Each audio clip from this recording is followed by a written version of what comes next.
Preface of Mystery of a Hansom Cab by Fergus Hume. In its original form, The Mystery of a Hansom Cab has reached the sale of 375,000 copies in this country, and some few editions in the United States of America. Notwithstanding this, the present publishers have the best of reasons for believing that there are thousands of persons whom the book has never reached. The causes of this have doubtless been many, but chief among them was the form of the publication itself. It is for this section of the public chiefly that the present edition is issued. In placing it before my readers, I have been asked by the publishers thoroughly to revise the work, and at the same time to set at rest the many conflicting reports concerning it and myself which have been current since its initial issue. The first of these requests I have complied with, and the many typographic and other errors which disfigured the first edition have, I think I can safely say, now disappeared. The second request I am about to fulfill, but in order to do so, I must ask my readers to go back with me to the beginning of all things, so far as this special book is concerned. The writing of the book was due more to accident than to design. I was bent on becoming a dramatist, but being quite unknown, I found it impossible to induce the managers of the Melbourne theatres to accept, or even to read a play. At length it occurred to me I might further my purpose by writing a novel. I should at all events secure a certain amount of local attention. Up to that time I had written only one or two short stories, and The Cab was not only the first book I ever published, but the first book I ever wrote. So to youth and lack of experience must be ascribed whatever was wanting in the book. I repeat that the story was written only to attract local attention, and no one was more astonished than I when it passed beyond the narrow circle for which it had originally been intended. My mind made up on this point, I inquired of a leading Melbourne bookseller what style of book he sold the most of. He replied that the detective stories of Gaboriau had a large sale, and as at this time I had never even heard of this author, I bought all his works, 11 or thereabouts, and read them carefully. The style of these stories attracted me, and I determined to write a book of the same class, containing a mystery, a murder, and a description of low life in Melbourne. This was the origin of The Cab. The central idea, i.e., the murder in a cab, came to me while driving at a late hour to St. Kilda, a suburb of Melbourne, but it took some time and much thought to work it out to a logical conclusion. I was 2 months sketching out the skeleton of the novel, but even so, when I had written it, the result proved unsatisfactory, for I found I had not sufficiently well concealed the mystery upon which the whole interest of the book depended. In the first draft I made Frettlby the criminal, but on reading over the manuscript I found that his guilt was so obvious that I wrote out the story a second time, introducing the character of Morland as a scapegoat. Mother Guttersnipe I unearthed in the slums of Little Bourke Street, and I gave what I am afraid was perhaps too vivid a picture of her language and personality. These I have toned down in the present edition. Calton and the 2 lodging-house keepers were actual personages whom I knew very well, and I do not think I have exaggerated their idiosyncrasies, although many have, I believe, doubted the existence of such oddities. All the scenes in the book, especially the slums, are described from personal observation, and I passed a great many nights in Little Bourke Street, gathering material. Having completed the book, I tried to get it published, but every one to whom I offered it refused even to look at the manuscript on the ground that no colonial could write anything worth reading. They gave no reason for this extraordinary opinion, but it was sufficient for them, and they laughed to scorn the idea that any good could come out of Nazareth, i.e., the colonies. The story thus being boycotted on all hands, I determined to publish it myself, and accordingly an edition of, I think, some 5,000 copies was brought out at my own cost. Contrary to the expectations of the publishers, and, I must add, to my own, the whole edition went off in 3 weeks, and the public demanded a second. This also sold rapidly, and after some months proposals were made to me that the book should be brought out in London. Later on, I parted with the book to several speculators, who formed themselves into what they called the Hansom Cab Publishing Company. Taking the book to London, they published it there with great success, and it had a phenomenal sale, which brought in a large sum of money. The success was, in the first instance, due in no small degree to a very kind and generous criticism written by Mr. Clement Scott. I may here state that I had nothing to do with the company, nor did I receive any money for the English sale of the book beyond what I sold it for, and as a matter of fact, I did not arrive in England until a year after the novel was published. I have heard it declared that the plot is founded on a real criminal case, but such a statement is utterly without foundation, as the story is pure fiction from beginning to end. Several people before and since my arrival in England have assumed the authorship of the book to themselves, and one gentleman went so far as to declare that he would shoot me if I claimed to have written it. I am glad to say that up to the present he has not carried out his intention. Another individual had his cards printed, Fergus Hume, author of The Mystery of a Hansom Cab, and also added the price for which he was prepared to write a similar book. Many of the papers put this last piece of eccentricity down to my account. I may state in conclusion that I belong to New Zealand and not to Australia, that I am a barrister and not a retired policeman, that I am yet 2 decades off 50 years of age, that Fergus Hume is my real name and not a nom de plume, and finally, that far from making a fortune out of the book, all I received for the English and American rights, previous to the issue of this revised edition by my present publishers, was the sum of £50. With this I take my leave, and I trust that the present edition may prove as successful as did the first. What the Argus said. The following report appeared in the Argus newspaper of Saturday, the 28th July, 18... Truth is said to be stranger than fiction, and certainly the extraordinary murder which took place in Melbourne on Thursday night, or rather Friday morning, goes a long way towards verifying this saying. A crime has been committed by an unknown assassin within a short distance of the principal streets of this great city, and is surrounded by an impenetrable mystery.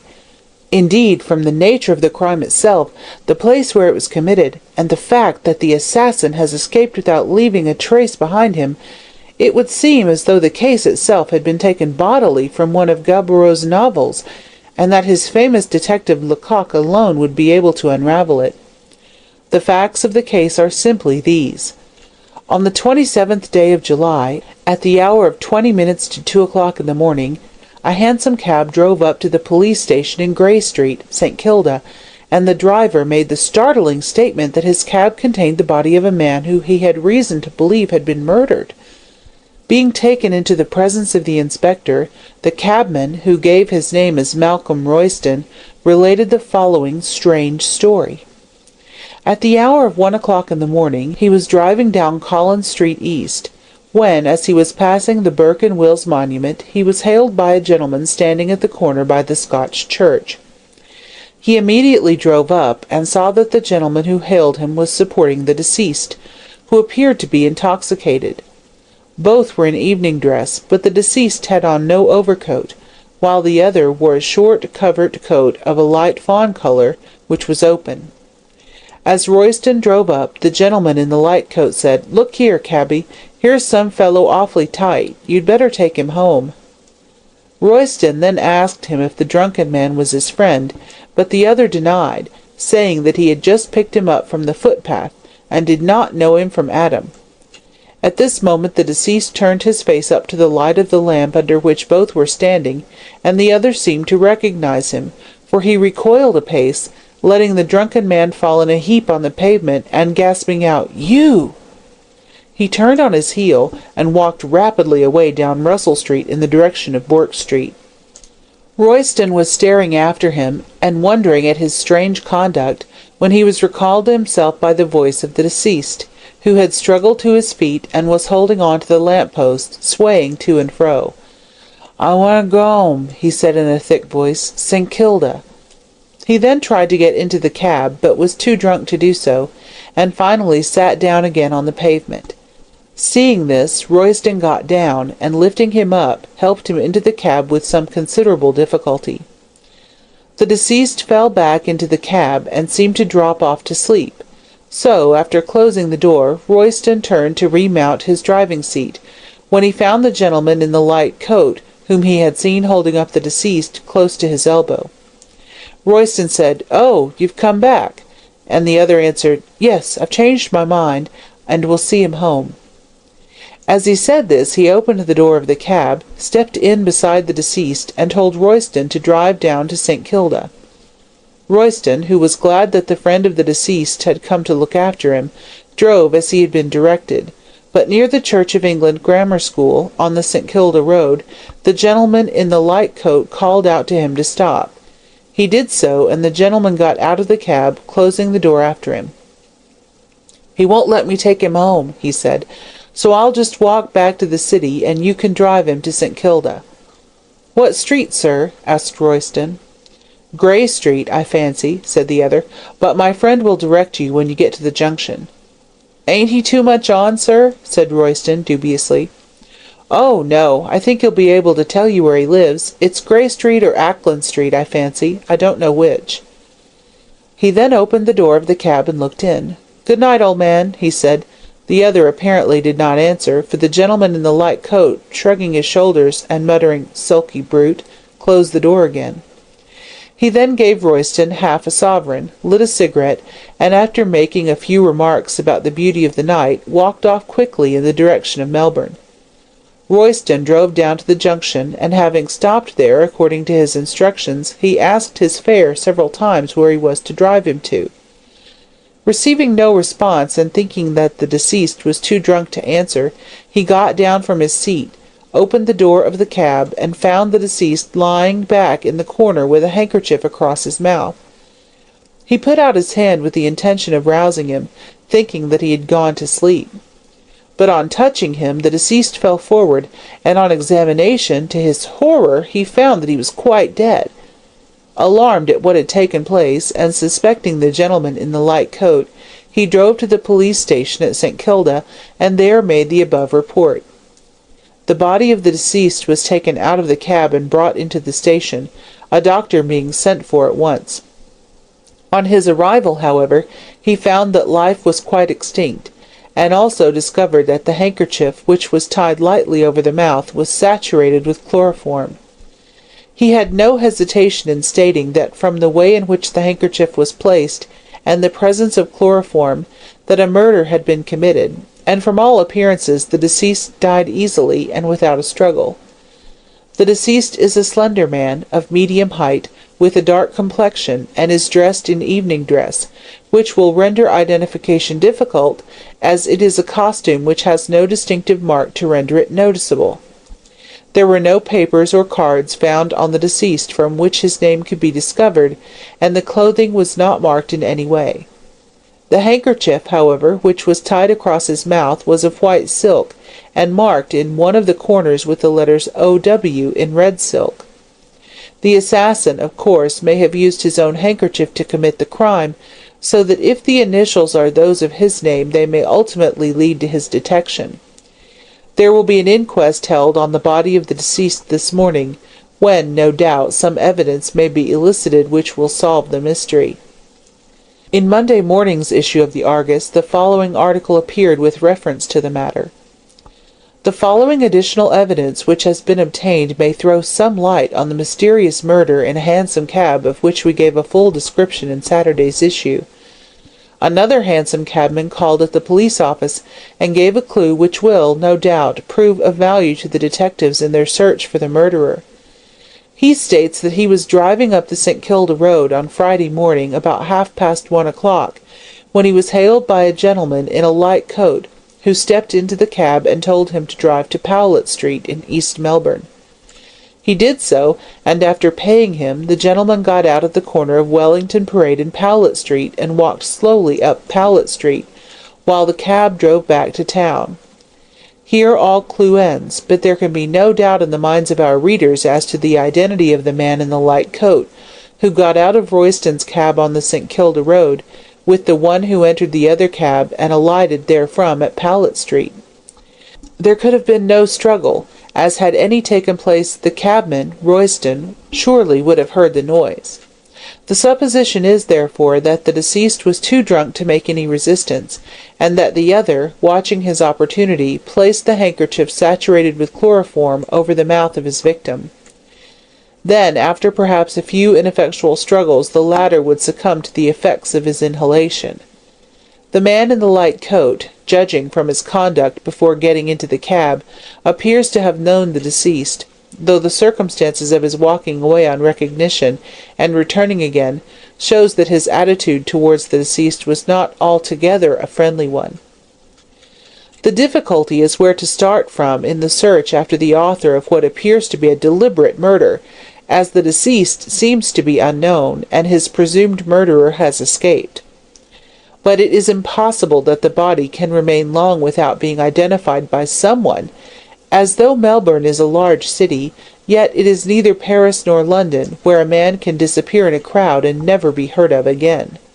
The first thing to be done is to establish the identity of the deceased, and then, no doubt, a clue will be obtained leading to the detection of the man in the light coat, who appears to have been the perpetrator of the crime. It is of the utmost importance that the mystery in which the crime is shrouded should be cleared up, not only in the interests of justice, but also in those of the public, taking place as it did in a public conveyance and in the public street. To think that the author of such a crime is at present at large, walking in our midst, and perhaps preparing for the committal of another, is enough to shake the strongest nerves. In one of Du Bois-Gobey's stories, entitled An Omnibus Mystery, a murder closely resembling this tragedy takes place in an omnibus, but we question if even that author would have been daring enough to write about a crime being committed in such an unlikely place as a hansom cab. Here is a great chance for some of our detectives to render themselves famous, and we feel sure that they will do their utmost to trace the author of this cowardly and dastardly murder. Evidence at the inquest. At the inquest held on the body found in the hansom cab, the following articles taken from the deceased were placed on the table: £2 10 in gold and silver, the white silk handkerchief which was saturated with chloroform, and was found tied across the mouth of the deceased, marked with the letters O.W. in red silk, a cigarette case of Russian leather, half filled with old Judge cigarettes. 4. A left-hand white glove of kid, rather soiled, with black seams down the back. Samuel Gorby, of the detective office, was present in order to see if anything might be said by the witnesses likely to point to the cause or to the author of the crime. The first witness called was Malcolm Royston, in whose cab the crime had been committed. He told the same story as had already appeared in the Argus, and the following facts were elicited by the coroner. "Can you give a description of the gentleman in the light coat, who was holding the deceased when you drove up?" "I did not observe him very closely, as my attention was taken up by the deceased, and besides, the gentleman in the light coat was in the shadow." "Describe him from what you saw of him." "He was fair, I think, because I could see his moustache, rather tall, in an evening dress, with a light coat over it. I could not see his face very plainly, as he wore a soft felt hat, which was pulled down over his eyes." "What kind of hat was it he wore? A wide awake?" "Yes, the brim was turned down, and I could see only his mouth and moustache." "What did he say when you asked him if he knew the deceased?" "He said he didn't, that he had just picked him up." "And afterwards he seemed to recognize him?" "Yes. When the deceased looked up he said, 'You!' and let him fall to the ground. Then he walked away towards Bourke Street." "Did he look back?" "Not that I saw." "How long were you looking after him?" "About a minute." "And when did you see him again?" "After I put the deceased into the cab I turned round and found him at my elbow." "And what did he say?" "I said, 'Oh, you've come back,' and he said, 'Yes, I've changed my mind and will see him home.' And then he got into the cab and told me to drive to St. Kilda." "He spoke then as if he knew the deceased?" "Yes, I thought that he recognized him only when he looked up, and perhaps having had a row with him walked away, but thought he'd come back." "Did you see him coming back?" No, the first I saw of him was at my elbow when I turned. And when did he get out? Just as I was turning down by the grammar school on the St. Kilda Road. Did you hear any signs of fighting or struggling in the cab during the drive? No, the road was rather rough, and the noise of the wheels going over the stones would have prevented my hearing anything. When the gentleman in the light coat got out, did he appear disturbed? No, he was perfectly calm. How could you tell that? Because the moon had risen and I could see plainly. Did you see his face then? No, his hat was pulled down over it. I only saw as much as I did when he entered the cab in Collins Street. Were his clothes torn or disarrayed in any way? No, the only difference I remarked in him was that his coat was buttoned. And was it open when he got in? No, but it was when he was holding up the deceased. Then he buttoned it before he came back and got into the cab? Yes, I suppose so. What did he say when he got out of the cab in the St. Kilda Road? He said that the deceased would not let him take him home, and that he would walk back to Melbourne. And you asked him where you were to drive the deceased to? Yes, and he said that the deceased lived either in Grey Street or Ackland Street, St. Kilda, but that the deceased would direct me at the junction. Did you not think that the deceased was too drunk to direct you? Yes, I did, but his friend said that the sleep and the shaking of the cab would sober him a bit by the time I got to the junction. The gentleman in the light coat apparently did not know where the deceased lived? No, he said it was either in Ackland Street or Grey Street. Did you not think that curious? No, I thought he might be a club friend of the deceased. For how long did the man in the light coat talk to you? About 5 minutes. And during that time you heard no noise in the cab? No, I thought the deceased had gone to sleep. And after the man in the light coat said good night to the deceased, what happened? He lit a cigarette, gave me half a sovereign, and walked off towards Melbourne. Did you observe if the gentleman in the light coat had his handkerchief with him? Oh, yes, because he dusted his boots with it. The road was very dusty. Did you notice any striking peculiarity about him? Well, no, except that he wore a diamond ring. What was there peculiar about that? He wore it on the forefinger of the right hand, and I never saw it that way before. When did you notice this? When he was lighting his cigarette. How often did you call to the deceased when you got to the junction? 3 or 4 times. I then got down and found he was quite dead. How was he lying? He was doubled up in the far corner of the cab, very much in the same position as I left him when I put him in. His head was hanging on one side, and there was a handkerchief across his mouth. When I touched him, he fell into the other corner of the cab, and then I found that he was dead. I immediately drove to the St. Kilda police station and told the police.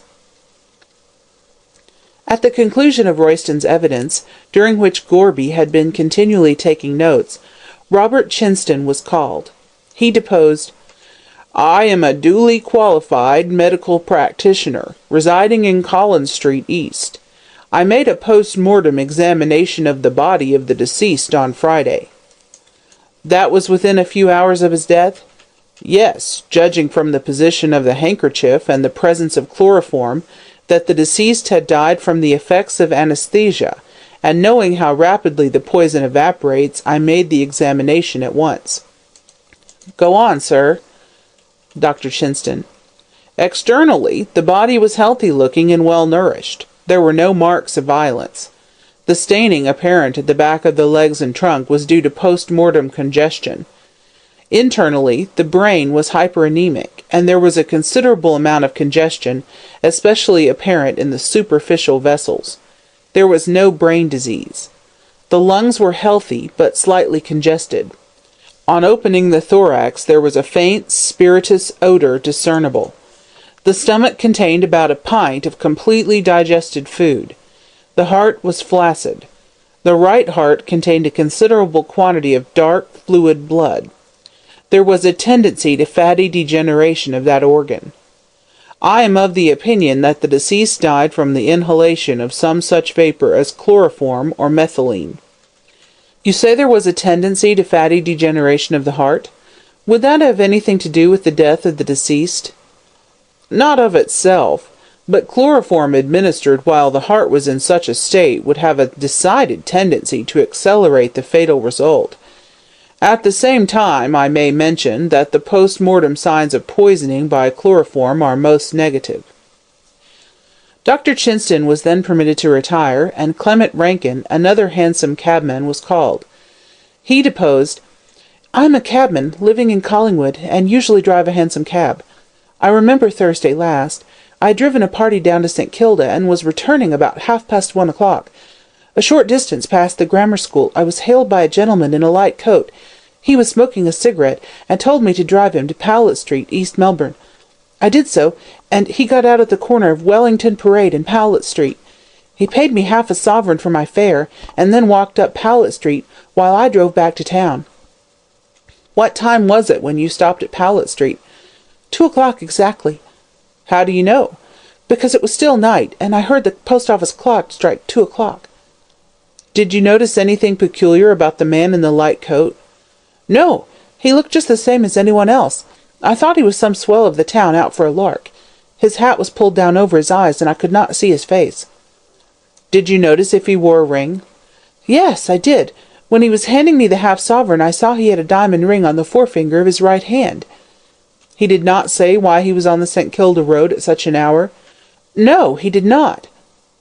Clement Rankin was then ordered to stand down, and the coroner then summed up in an address of half an hour's duration.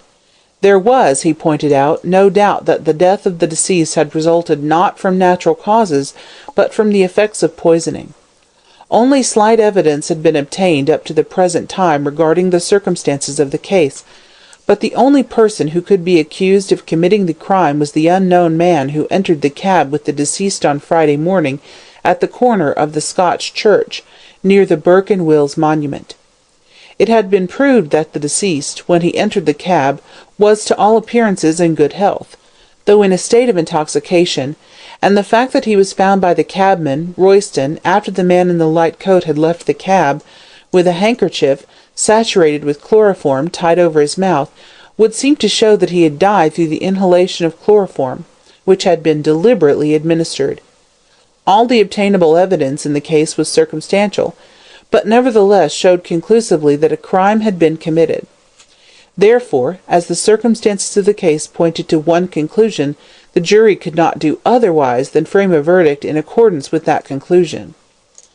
The jury retired at 4 o'clock, and after an absence of a quarter of an hour returned with the following verdict: that the deceased, whose name there is no evidence to determine, died on the 27th of July from the effects of poison, namely chloroform, feloniously administered by some person unknown, and the jury on their oath say that the said unknown person feloniously, wilfully, and maliciously did murder the said deceased.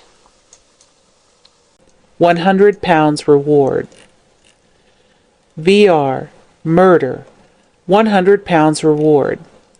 Whereas, on Friday the 27th of July, the body of a man, name unknown, was found in a hansom cab, and whereas, at an inquest held at St. Kilda on the 30th day of July, a verdict of wilful murder against some person unknown was brought in by the jury.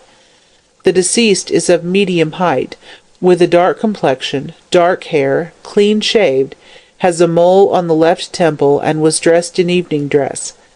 Notice is hereby given that a reward of £100 will be paid by the government for such information as will lead to the conviction of the murderer, who is presumed to be a man who entered the hansom cab with the deceased at the corner of Rawlins and Russell Streets on the morning of the 27th day of July.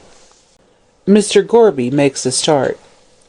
"Well," said Mr. Gorby, addressing his reflection in the looking-glass, "I've been finding out things these last 20 years, but this is a puzzler and no mistake." Mr. Gorby was shaving, and, as was his usual custom, conversed with his reflection. Being a detective, and of an extremely reticent disposition, he never talked outside about his business, or made a confidant of anyone. When he did want to unbosom himself, he retired to his bedroom and talked to his reflection in the mirror. This method of procedure he found to work capitally, for it relieved his sometimes overburdened mind with absolute security to himself. Did not the barber of Midas, when he found out what was under the royal crown of his master, fret and chafe over his secret, until one morning he stole out to the reeds by the river and whispered, "Midas has ass's ears." In the like manner Mr. Gorby felt a longing at times to give speech to his innermost secrets, and having no fancy for chattering to the air, he made his mirror his confidant. So far it had never betrayed him, while for the rest it joyed him to see his own jolly red face nodding gravely at him from out of the shining surface, like a mandarin. This morning the detective was unusually animated in his confidences to his mirror. At times, too, a puzzled expression would pass over his face. The Hansom Cab murder had been placed in his hands for solution, and he was trying to think how he should make a beginning. "Hang it!" he said, thoughtfully stropping his razor. "A thing with an end must have a start, and if I don't get the start, how am I to get the end?" As the mirror did not answer this question, Mr. Gorby lathered his face and started shaving in a somewhat mechanical fashion, for his thoughts were with the case, and he ran on in this manner. "Here is a man, well, say a gentleman, who gets drunk, and therefore doesn't know what he's up to. Another gent who is on the square comes up and sings out for a cab for him. First he says he don't know him, and then he shows plain that he does. He walks away in a temper, changes his mind, comes back and gets into the cab, after telling the cabby to drive down to St. Kilda. Then he polishes the drunk one off with chloroform, gets out of the cab, jumps into another, and after getting out at Powlett Street, vanishes. That's the riddle I've got to find out, and I don't think the Sphinx ever had a harder one. There are 3 things to be discovered. First, who is the dead man? Second, what was he killed for? And third, who did it? Once I get hold of the first, the other 2 won't be very hard to find out, for one can tell pretty well from a man's life whether it's to anyone's interest that he should be got off the books. The man that murdered that chap must have had some strong motive, and I must find out what that motive was. Love? No, that wasn't it. Men in love don't go to such lengths in real life. They do in novels and plays, but I've never seen it occurring in my experience. Robbery? No, there was plenty of money in his pocket. Revenge? Now, really it might be that. It's a kind of thing that carries most people further than they want to go. There was no violence used, for his clothes weren't torn, so he must have been taken sudden, and before he knew what the other chap was up to. By the way, I don't think I examined his clothes sufficiently. There might be something about them to give a clue. At any rate, it's worth looking after, so I'll start with his clothes." So Mr. Gorby, having dressed and breakfasted, walked quietly to the police station, where he asked for the clothes of the deceased to be shown to him. When he received them, he retired into a corner and commenced an exhaustive examination of them. There was nothing remarkable about the coat. It was merely a well-cut and well-made dress coat, so that with a grunt of dissatisfaction Mr. Gorby threw it aside and picked up the waistcoat. Here he found something to interest him, in the shape of a pocket made on the left-hand side and on the inside of the garment. "Now, what the deuce is this for?" said Mr. Gorby, scratching his head. "It ain't usual for a dress waistcoat to have a pocket in its inside, as I'm aware of. And," continued the detective, greatly excited, "this ain't tailor's work. He did it himself, and jolly badly he did it too. Now he must have taken the trouble to make this pocket himself, so that no one else would know anything about it, and it was made to carry something valuable, so valuable that he had to carry it with him even when he wore evening clothes. Ah! Here is a tear on the side nearest the outside of the waistcoat. Something has been pulled out roughly. I begin to see now. The dead man possessed something which the other man wanted, and which he knew the dead one carried about with him. He sees him drunk, gets into the cab with him, and tries to get what he wants. The dead man resists, upon which the other kills him by means of the chloroform which he had with him, and being afraid that the cab will stop, and he will be found out, snatches what he wants out of the pocket so quickly that he tears the waistcoat, and then makes off. That's clear enough, but the question is, what was it he wanted? A case with jewels? No, it could not have been anything so bulky, or the dead man would never have carried it about inside his waistcoat. It was something which could easily lie in the pocket, a paper, some valuable paper which the assassin wanted, and for which he killed the other. "This is all very well," said Mr. Gorby, throwing down the waistcoat and rising. "I have found number 2 before number 1. The first question is, who is the murdered man? He's a stranger in Melbourne, that's pretty clear, or else someone would have been sure to recognize him before now by the description given in the reward. Now, I wonder if he has any relations here. No, he can't, or else they would have made inquiries before this. Well, there's one thing certain, he must have had a landlady or landlord, unless he slept in the open air. He can't have lived in an hotel, as the landlord of any hotel in Melbourne would have recognized him from the description, especially when the whole place is ringing with the murder. Private lodgings, more like, and a landlady who doesn't read the papers and doesn't gossip, or she'd have known all about it by this time. Now, if he did live, as I think, in private lodgings, and suddenly disappeared, his landlady wouldn't keep quiet. It's a whole week since the murder, and as the lodger has not been seen or heard of, the landlady will naturally make inquiries. If, however, as I surmise, the lodger is a stranger, she will not know where to inquire. Therefore, under these circumstances, the most natural thing for her to do would be to advertise for him, so I'll have a look at the newspapers." Mr. Gorby got a file of the different newspapers, and looked carefully through those columns in which missing friends and people who will hear something to their advantage are generally advertised for. "He was murdered," said Mr. Gorby to himself, "on a Friday morning, between 1 and 2 o'clock, so he might stay away till Monday without exciting any suspicion. On Monday, however, the landlady would begin to feel uneasy, and on Tuesday she would advertise for him.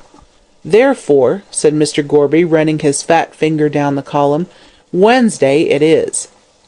It did not appear in Wednesday's paper, neither did it in Thursday's, but in Friday's issue, exactly 1 week after the murder, Mr. Gorby suddenly came upon the following advertisement: "If Mr. Oliver White does not return to Possum Villa, Grey Street, St. Kilda, before the end of the week, his rooms will be let again. Rubina Hableton." "Oliver White," repeated Mr. Gorby slowly, and the initials on the pocket handkerchief which was proved to have belonged to the deceased were O.W. "So his name was Oliver White, is it? Now, I wonder if Rubina Hableton knows anything about this matter. At any rate," said Mr. Gorby, putting on his hat, "as I'm fond of sea breezes, I think I'll go down and call at Possum Villa, Grey Street, St. Kilda." Mrs. Hableton unbosoms herself. Mrs. Hableton was a lady with a grievance, as anybody who happened to become acquainted with her soon found out. It is Beaconsfield who says, in one of his novels, that no one is so interesting as when he is talking about himself, and judging Mrs. Hableton by this statement, she was an extremely fascinating individual, as she never, by any chance, talked upon any other subject. What was the threat of a Russian invasion to her, so long as she had her special grievance? Once let that be removed, and she would have time to attend to such minor details as affected the colony. Mrs. Hableton's particular grievance was want of money. Not by any means an uncommon one, you might remind her, but she snappishly would tell you that she knowed that, but some people weren't like other people. In time one came to learn what she meant by this. She had come to the colonies in the early days when the making of money in appreciable quantity was an easier matter than it is now. Owing to a bad husband, she had failed to save any.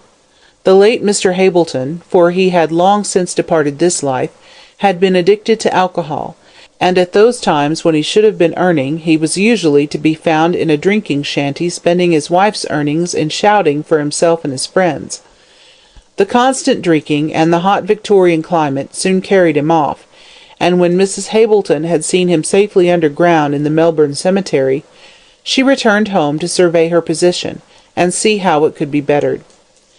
She gathered together a little money from the wreck of her fortune, and, land being cheap, purchased a small section at St. Kilda, and built a house on it. She supported herself by going out charing, taking in sewing, and acting as a sick nurse. So, among this multiplicity of occupations, she managed to exist fairly well. And in truth it was somewhat hard upon Mrs. Hableton. For at the time when she should have been resting and reaping the fruit of her early industry, she was obliged to toil more assiduously than ever. It was little consolation to her that she was but a type of many women, who, hard-working and thrifty themselves, are married to men who are nothing but an incubus to their wives and to their families. Small wonder, then, that Mrs. Hableton should condense all her knowledge of the male sex into the one bitter aphorism, "Men is brutes." Possum Villa was an unpretentious-looking place, with one bow-shaped window and a narrow veranda in front. It was surrounded by a small garden in which there were a few sparse flowers, the especial delight of Mrs. Hableton. It was her way to tie an old handkerchief round her head and go out into the garden and dig and water her beloved flowers until, from sheer desperation at the overwhelming odds, they gave up all attempt to grow. She was engaged in this favourite occupation about a week after her lodger had gone. She wondered where he was. "Lying drunk in a public-house, I'll be bound," she said, viciously pulling up a weed. "A-spending his rent, and a-spilling his inside with the beer. Ah, men is brutes, drat 'em." Just as she said this, a shadow fell across the garden, and on looking up she saw a man leaning over the fence staring at her. "Get out!" she said, sharply, rising from her knees and shaking her trowel at the intruder. "I don't want no apples today, and I don't care how cheap you sells 'em." Mrs. Hableton evidently laboured under the delusion that the man was a hawker, but seeing no handcart with him, she changed her mind. "You're taking a plan of the house to rob it, are you?" she said. "Well, you needn't, 'cause there ain't nothing to rob. The silver spoons has belonged to my father's mother, having gone down my husband's throat long ago, and I ain't 'ad money to buy more. I'm a lone person as is put on by brutes like you, and I'll thank you to leave the fence I bought with my own hard-earned money alone, and get out." Mrs. Hableton stopped short for want of breath, and stood shaking her trowel and gasping like a fish out of water. "My dear lady," said the man at the fence mildly, "are you—" "No, I ain't," retorted Mrs. Hableton fiercely. "I ain't neither a member of the 'ouse nor a school-teacher to answer your questions. I'm a woman as pays my rates and taxes, and don't gossip nor read your rubbishin' newspapers, nor care for the rushings, nohow, so get out." "Don't read the papers," repeated the man in a satisfied tone. "Ah, that accounts for it." Mrs. Hableton stared suspiciously at the intruder. He was a burly-looking man, with a jovial red face, clean-shaven, and his sharp, shrewd-looking grey eyes twinkled like two stars. He was well dressed in a suit of light clothes, and wore a stiffly starched white waistcoat, with a massive gold chain stretched across it. Altogether he gave Mrs. Hableton, finally, the impression of being a well-to-do tradesman, and she mentally wondered what he wanted. "What do you want?" she asked abruptly. "Does Mr. Oliver White live here?" asked the stranger. "He do, and he don't," answered Mrs. Hableton, epigrammatically. "I ain't seen him for over a week, and I suppose he's gone on the drink like the rest of 'em, but I've put something in the paper as I'll pull him up pretty sharp, and let him know I ain't a carpet to be trod on, and if you're a friend of him, you can tell him from me he's a brute, and it ain't no more but what I've expected of him, he being a male." The stranger waited placidly during the outburst, and Mrs. Hableton, having stopped for want of breath, he interposed quietly, "Can I speak to you for a few moments?" "And who's a-stopping of you?" said Mrs. Hableton defiantly. "Go on with you, not as I expects the truth from a male, but go on." "Well, really," said the other, looking up at the cloudless blue sky, and wiping his face with a gaudy red silk pocket-handkerchief, "it is rather hot, you know, and—" Mrs. Hableton did not give him time to finish, but walking to the gate, opened it with a jerk. "Use your legs and walk in," she said, and the stranger having done so, she led the way into the house, and into a small, neat sitting-room, which seemed to overflow with antimacassars, wool mats, and wax flowers. There were also a row of emu eggs on the mantelpiece, a cutlass on the wall, and a grimy line of hard-looking little books, set in a stiff row on a shelf, presumably for ornament, for their appearance in no way tempted one to read them. The furniture was of horsehair, and everything was hard and shiny, so when the stranger sat down on the slippery-looking armchair that Mrs. Hableton pushed toward him, he could not help thinking it had been stuffed with stones, it felt so cold and hard. The lady herself sat opposite to him in another hard chair, and having taken the handkerchief off her head, folded it carefully, laid it on her lap, and then looked straight at her unexpected visitor. "Now then," she said, letting her mouth fly open so rapidly that it gave one the impression that it was moved by strings like a marionette. "Who are you? What are you? And what do you want?" The stranger put his red silk handkerchief into his hat, placed it on the table, and answered deliberately, "My name is Gorby. I am a detective. I want Mr. Oliver White." "He ain't here," said Mrs. Hableton, thinking that White had got into trouble and was in danger of arrest. "I know that," answered Mr. Gorby. "Then where is he?" Mr. Gorby answered abruptly and watched the effect of his words. "He is dead." Mrs. Hableton grew pale and pushed back her chair. "No!" she cried. "He never killed him, did he?" "Who never killed him?" queried Mr. Gorby, sharply. Mrs. Hableton evidently knew more than she intended to say, for, recovering herself with a violent effort, she answered evasively, "He never killed himself." Mr. Gorby looked at her keenly, and she returned his gaze with a defiant stare. "Clever," muttered the detective to himself. "Knows something more than she chooses to tell, but I'll get it out of her." He paused for a moment, and then went on smoothly. "Oh, no, he did not commit suicide. What makes you think so?" Mrs. Hableton did not answer, but rising from her seat went over to a hard and shiny-looking sideboard, from whence she took a bottle of brandy in a small wine-glass. Half filling the glass, she drank it off and returned to her seat. "I don't take much of that stuff," she said, eyeing the detective's eyes fixed curiously on you. "But you have given me such a turn that I must take something to steady my nerves. What do you want me to do?" "Tell me all you know," said Mr. Gorby, keeping his eyes fixed on her face. "Where was Mr. White killed?" she asked. "He was murdered in a hansom cab on the St. Kilda road." "In the open street?" she asked in a startled tone. "Yes, in the open street." "Ah!" She drew a long breath and closed her lips firmly. Mr. Gorby said nothing. He saw that she was deliberating whether or not to speak, and a word from him might seal her lips, so, like a wise man, he kept silent. He obtained his reward sooner than he had expected. "Mr. Gorby," she said at length, "I've had a hard struggle all my life, which it came along of a bad husband, who was a brute and a drunkard, so God knows I ain't got much inducement to think well of the lot of you. But murder!" She shivered slightly, though the room was quite warm. "I didn't think of that." "In connection with whom?" "Mr. White, of course," she answered hurriedly. "And who else?" "I don't know." "Then there is nobody else?" "Well, I don't know. I'm not sure." The detective was puzzled. "What do you mean?" he asked. "I will tell you all I know," said Mrs. Hableton, "and if he's innocent, God will help him." "If who is innocent?" "I'll tell you everything from the start," said Mrs. Hableton, "and you can judge for yourself." Mr. Gorby assented, and she began. "It's only 2 months ago since I decided to take in lodgers, but Charon's hard work and sewin's trying for the eyes, so being a lone woman, having been badly treated by a brute who is now dead, which I was always a good wife to him, I thought lodgers would help me a little. So I put a notice in the paper, and Mr. Oliver White took the rooms 2 months ago." "What was he like?" "Not very tall, dark face, no whiskers nor moustache, and quite the gentleman." "Anything peculiar about him?" Mrs. Hableton thought for a moment. "Well," she said at length, "he had a mole on his left temple, but it was covered with his hair, and few people would have seen it."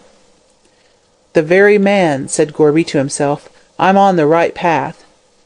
"Mr. White said he had just come from England," went on the woman. "Which," thought Gorby, "accounts for the corpse not being recognized by friends. He took the rooms, and said he'd stay with me for 6 months, and paid a week's rent in advance, and he always paid up regular like a respectable man, though I don't believe in 'em myself. He said he'd lots of friends, and used to go out every night." "Who were his friends?" "That I can't tell you, for he were very close, and when he went out of doors I never knowed where he went, which is just like 'em, for they says they're going to work, and you finds 'em in the beer shop. Mr. White told me he was a-going to marry an heiress, he was." "Ah!" interjected Mr. Gorby, sapiently. "He had only one friend as I ever saw, a Mr. Moreland, who comed with him, and was always with him, brother-like." What is this Mr. Moreland like?" "Good-looking enough," said Mrs. Ableton sourly, "but his habits weren't as good as his face. 'Ansome is as 'ansome does, is what I says." "I wonder if he knows anything about this affair," thought Gorby to himself. "Where is Mr. Moreland to be found?" he asked. "Not knowin', can't tell," retorted the landlady. "He used to be here regular, but I ain't seen him for over a week." "Strange, very," said Gorby, shaking his head. "I should like to see this Mr. Moreland. I suppose it's probable he'll call again?" "Habit being second nature, I suppose he will," answered the woman. "He might call at any time, mostly having called at night." "Ah, then I'll come down this evening on chance of seeing him," replied the detective. "Coincidences happen in real life as well as novels, and the gentleman in question may turn up in the nick of time. Now, what else about Mr. White?" "About 2 weeks ago, or 3, I'm not certain which, a gentleman called to see Mr. White. He was very tall and wore a light coat." "Ah, a morning coat?" "No, he was in evening dress and wore a light coat over it, and a soft hat." "The very man," said the detective below his breath. "Go on." "He went into Mr. White's room and shut the door. I don't know how long they were talking together, but I was sitting in this very room and heard their voices get angry, and they were a-swearing at one another, which is the way with men, the brutes. I got up and went into the passage in order to ask 'em not to make such a noise, when Mr. White's door opens, and the gentleman in the light coat comes out, and bangs along to the door. Mr. White, he comes to the door of his room, and he hollers out, 'She is mine, you can't do anything,' and the other turns with his hand on the door and says, 'I can kill you, and if you marry her I'll do it, even in the open street.'" "Ah," said Mr. Gorby, drawing a long breath, "and then?" "Then he bangs the door to, which it's never shut easy since, and I ain't got no money to get it put right, and Mr. White walks back to his room laughing." "Did he make any remark to you?" "No, except he'd been worried by a lunatic." "And what was the stranger's name?" "That I can't tell you, as Mr. White never told me. He was very tall, with a fair moustache, and dressed as I told you." Mr. Gorby was satisfied. "That is the man," he said to himself, "who got into the hansom cab and murdered White, there's no doubt of it. White and he were rivals for the heiress." "What do you think of it?" said Mrs. Hableton curiously. "I think," said Mr. Gorby slowly, with his eyes fixed on her, "I think that there is a woman at the bottom of this crime." Mr. Gorby makes further discoveries. When Mr. Gorby left Possum Villa, no doubt remained in his mind as to who had committed the murder. The gentleman in the light coat had threatened to murder White, even in the open street, these last words being especially significant, and there was no doubt that he had carried out his threat. The committal of the crime was merely the fulfillment of the words uttered in anger. What the detective had now to do was to find who the gentleman in the light coat was, where he lived, and that done, to ascertain his doings on the night of the murder. Mrs. Hableton had described him, but was ignorant of his name, and her very vague description might apply to dozens of young men in Melbourne. There was only one person who, in Mr. Gorby's opinion, could tell the name of the gentleman in the light coat, and that was Moreland, the intimate friend of the dead man. They appeared, from the landlady's description, to have been so friendly that it was more than likely White would have told Moreland all about his angry visitor. Besides, Moreland's knowledge of his dead friend's life and habits might be able to supply information on 2 points, namely, who was most likely to gain by White's death, and who the heiress was that the deceased boasted he would marry.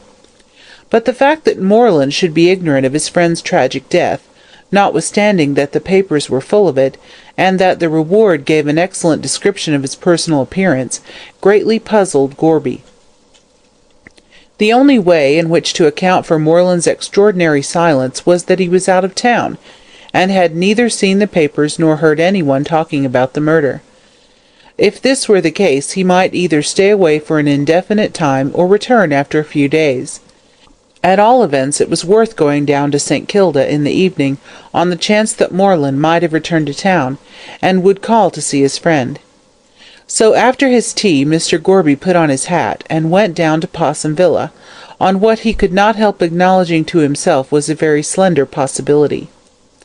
Mrs. Hableton opened the door for him, and in silence led the way, not into her own sitting-room, but into a much more luxuriously furnished apartment, which Gorby guessed at once was that of White's.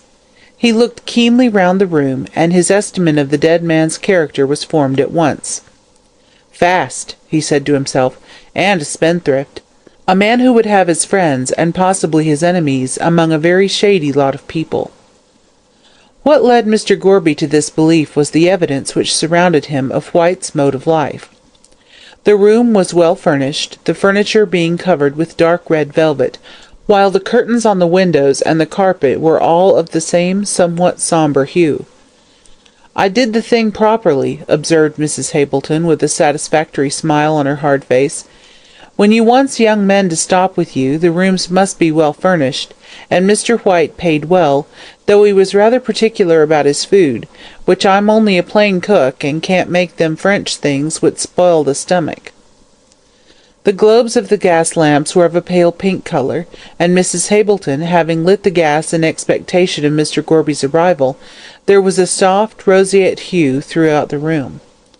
Mr. Gorby put his hands in his capacious pockets, and strolled leisurely through the room, examining everything with a curious eye. The walls were covered with pictures of celebrated horses and famous jockeys. Alternating with these were photographs of ladies of the stage, mostly London actresses, Nellie Farren, Kate Vaughan, and other burlesque stars, evidently being the objects of the late Mr. White's adoration. Over the mantelpiece hung a rack of pipes, above which were 2 crossed foils, and under these a number of plush frames of all colours, with pretty faces smiling out of them, a remarkable fact being that all the photographs were of ladies, and not a single male face was to be seen, either on the walls or in the plush frames. "Fond of the ladies, I see," said Mr. Gorby, nodding his head towards the mantelpiece. "A set of hussies," said Mrs. Hableton grimly, closing her lips tightly. "I feel that ashamed when I dusts 'em it never was. I don't believe in gals getting their pictures taken with hardly any clothes on, as if they just got out of bed, but Mr. White seems to like 'em." "Most young men do," answered Mr. Gorby dryly, going over to the bookcase. "Brutes," said the lady of the house. "I'd throw 'em down the yarrer, I would, a-settin' themselves and callin' themselves lords of creation, as if women were made for nothin' but to earn money and see 'em drink it, as my husband did, which his inside never seemed to have enough beer, and me a poor lone woman with no family, thank God, or they'd have taken arter their fodder and his drinkin' habits." Mr. Gorby took no notice of this tirade against men, but stood looking at Mr. White's library, which seemed to consist mostly of French novels and sporting newspapers. "Zola," said Mr. Gorby, thoughtfully, taking down a flimsy yellow book rather tattered. "I've heard of him. If his novels are as bad as his reputation, I shouldn't care to read them." Here a knock came at the front door, loud and decisive.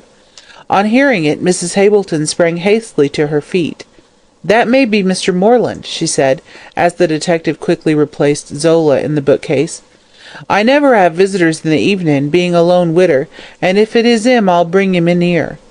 She went out, and presently Gorby, who was listening intently, heard a man's voice ask if Mr. White was at home. "No, sir, he ain't," answered the landlady, "but there's a gentleman in his room asking after him. Won't you come in, sir?" "For a rest, yes," returned the visitor, and immediately afterwards Mrs. Hableton appeared, ushering in the late Oliver White's most intimate friend. He was a tall, slender man, with a pink and white complexion, curly, fair hair, and a drooping, straw-coloured moustache, altogether a strikingly aristocratic individual. He was well dressed in a suit of check, and had a cool, nonchalant air about him. "And where is Mr. White tonight?" he asked, sinking into a chair, and taking no more notice of the detective than if he had been an article of furniture. "Haven't you seen him lately?" asked the detective quickly. Mr. Moreland stared in an insolent manner at his questioner for a few moments, as if he were debating the advisability of answering or not. At last he apparently decided that he would, for slowly pulling off one glove he leaned back in his chair. "No, I have not," he said with a yawn. "I've been up in the country for a few days, and arrived back only this evening, so I have not seen him for over a week. Why do you ask?" The detective did not answer, but stood looking at the young man before him in a thoughtful manner. "I hope," said Mr. Moreland nonchalantly, "I hope you will know me again, my friend, but I didn't know White had started a lunatic asylum during my absence. Who are you?" Mr. Gorby came forward and stood under the gaslight. "My name is Gorby, sir, and I am a detective," he said quietly. "Ah, indeed," said Moreland, coolly looking him up and down. "What has White been doing? Running away with someone's wife, eh? I know he has a little weakness of the sort." Gorby shook his head.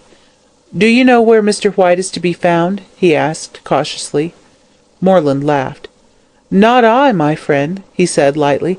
"I presume he is somewhere about here, as these are his headquarters. What has he been doing? Nothing that can surprise me, I assure you. He was always an erratic individual, and—" "He paid regular," interrupted Mrs. Hableton, pursing up her lips. "A most enviable reputation to possess," answered the other with a sneer, "and one I'm afraid I'll never enjoy. But why all this questioning about White? What's the matter with him?" "He's dead," said Gorby abruptly. All Moreland's nonchalance vanished on hearing this, and he started up from his chair. "Dead?" he repeated mechanically. "What do you mean?" "I mean that Mr. Oliver White was murdered in a hansom cab." Moreland stared at the detective in a puzzled sort of way, and passed his hand across his forehead. "Excuse me, my head is in a whirl," he said as he sat down again. "White murdered? He was all right when I left him nearly 2 weeks ago." "Haven't you seen the papers?" asked Gorby. "Not for the last 2 weeks," replied Moreland. "I have been up country, and it was only on arriving back in town tonight that I heard about the murder at all, as my landlady gave me a garbled account of it. But I never for a moment connected it with White, and I came down here to see him, as I had agreed to do when I left. Poor fellow! Poor fellow! Poor fellow!" And much overcome, he buried his face in his hands. Mr. Gorby was touched by his evident distress, and even Mrs. Hableton permitted a small tear to roll down one hard cheek as a tribute of sorrow and sympathy. Presently Moreland raised his head, and spoke to Gorby in a husky tone. "Tell me all about it," he said, leaning his cheek on his hand. "Everything you know." He placed his elbows on the table, and buried his face in his hands again, while the detective sat down and related all that he knew about White's murder. When it was done, he lifted up his head and looked sadly at the detective. "If I had been in town," he said, "this would not have happened, for I was always beside White." "You knew him very well, sir?" said the detective in a sympathetic tone.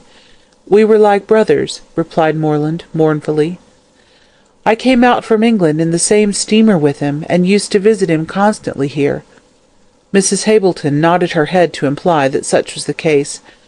"In fact," said Moreland after a moment's thought, "I believe I was with him on the night he was murdered." Mrs. Hableton gave a slight scream and threw her apron over her face, but the detective sat unmoved, though Moreland's last remark had startled him considerably. "What's the matter?" said Moreland, turning to Mrs. Hableton. "Don't be afraid. I didn't kill him. No, but I met him last Thursday week, and I left for the country on Friday morning at 6:30. "And what time did you meet White on Thursday night?" asked Gorby. "Let me see," said Moreland, crossing his legs and looking thoughtfully up to the ceiling. "It was about 9:30. I was in the Orient Hotel in Burke Street. We had a drink together, and then went up the street to an hotel in Russell Street, where we had another. In fact," said Moreland coolly, "we had several other drinks." "Brutes!" muttered Mrs. Hableton below her breath. "Yes," said Gorby placidly. "Go on." "Well, it's hardly the thing to confess it," said Moreland, looking from one to the other with a pleasant smile. "But in a case like this, I feel it my duty to throw all social scruples aside. We both became very drunk." "Ah, White was, as we know, drunk when he got into the cab. And you?" "I was not quite so bad as White," answered the other. "I had my senses about me. I fancy he left the hotel some minutes before 1 o'clock on Friday morning." "And what did you do?" "I remained in the hotel." He left his overcoat behind him, and I picked it up and followed him shortly afterwards to return it. I was too drunk to see in which direction he had gone, and stood leaning against the hotel door in Bourke Street with the coat in my hand. Then someone came up, and snatching the coat from me, made off with it, and the last thing I remember was shouting, 'Stop, thief!' Then I must have fallen down, for the next morning I was in bed with all my clothes on, and they were very muddy. I got up and left town for the country by the 6:30 train, so I knew nothing about the matter until I came back to Melbourne tonight. That's all I know." "And you had no impression that White was watched that night?" "No, I had not," answered Moreland frankly. "He was in pretty good spirits, though he was put out at first." "What was the cause of his being put out?" Moreland arose, and going to a side table, brought White's album, which he laid on the table and opened in silence.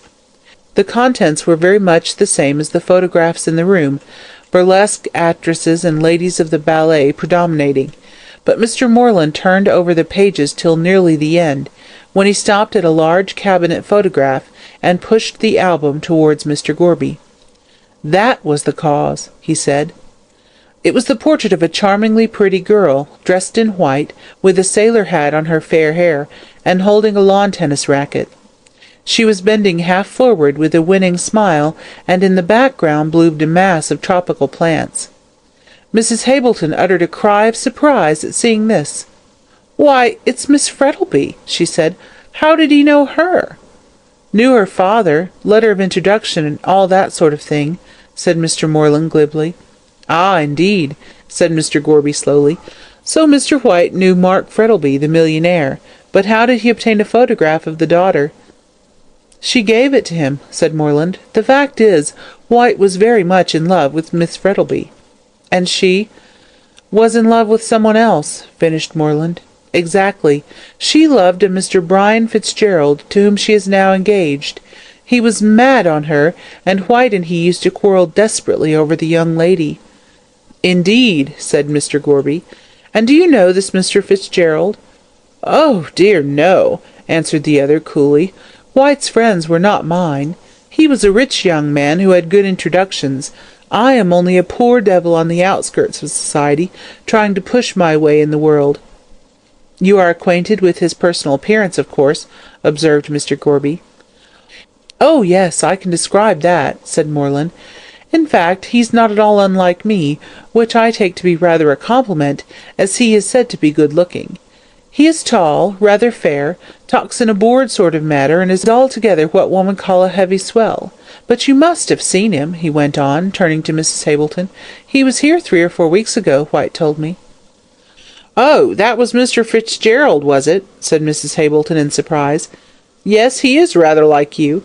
The lady they quarrelled over must have been Miss Frettlby." "Very likely," said Moreland, rising. "Well, I'm off. Here's my address," putting a card in Gorby's hand. "I'm glad to be of any use to you in this matter, as White was my dearest friend, and I'll do all in my power to help you find out the murderer." "I don't think that is a very difficult matter," said Mr. Gorby slowly. "Oh, you have your suspicions?" asked Moreland, looking at him. "I have." "Then who do you think murdered White?"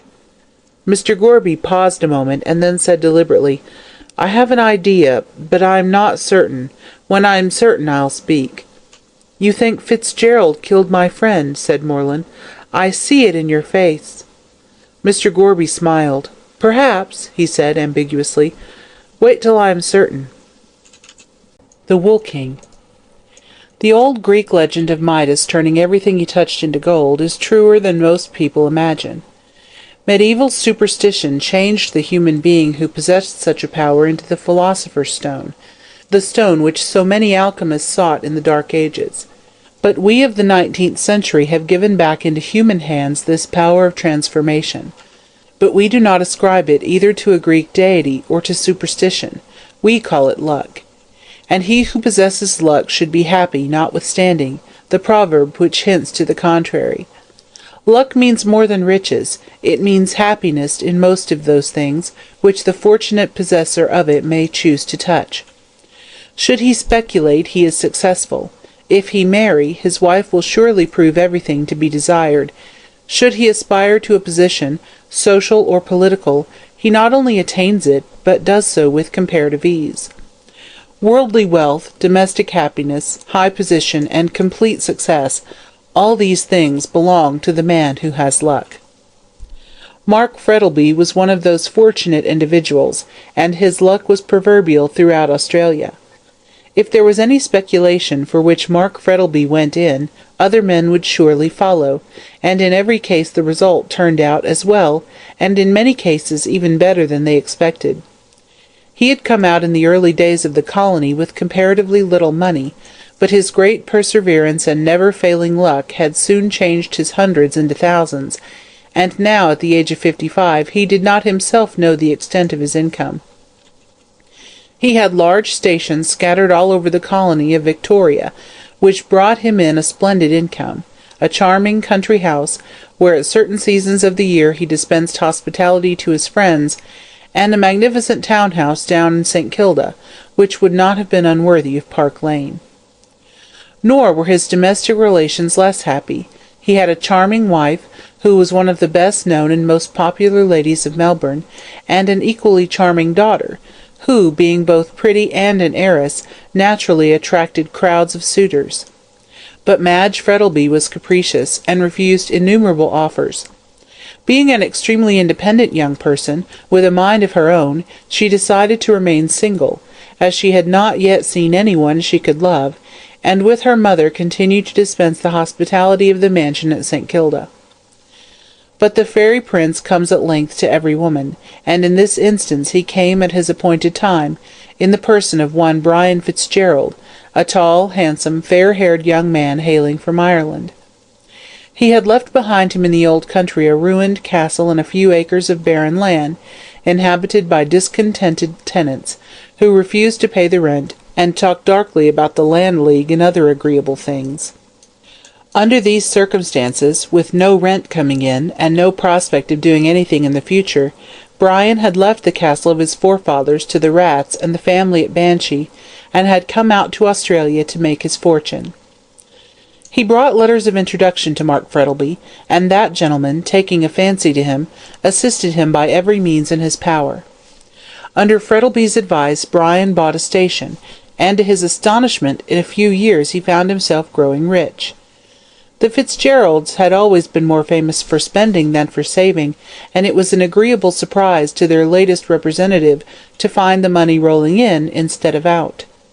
He began to indulge in castles in the air concerning that other castle in Ireland, with the barren acres and discontented tenants.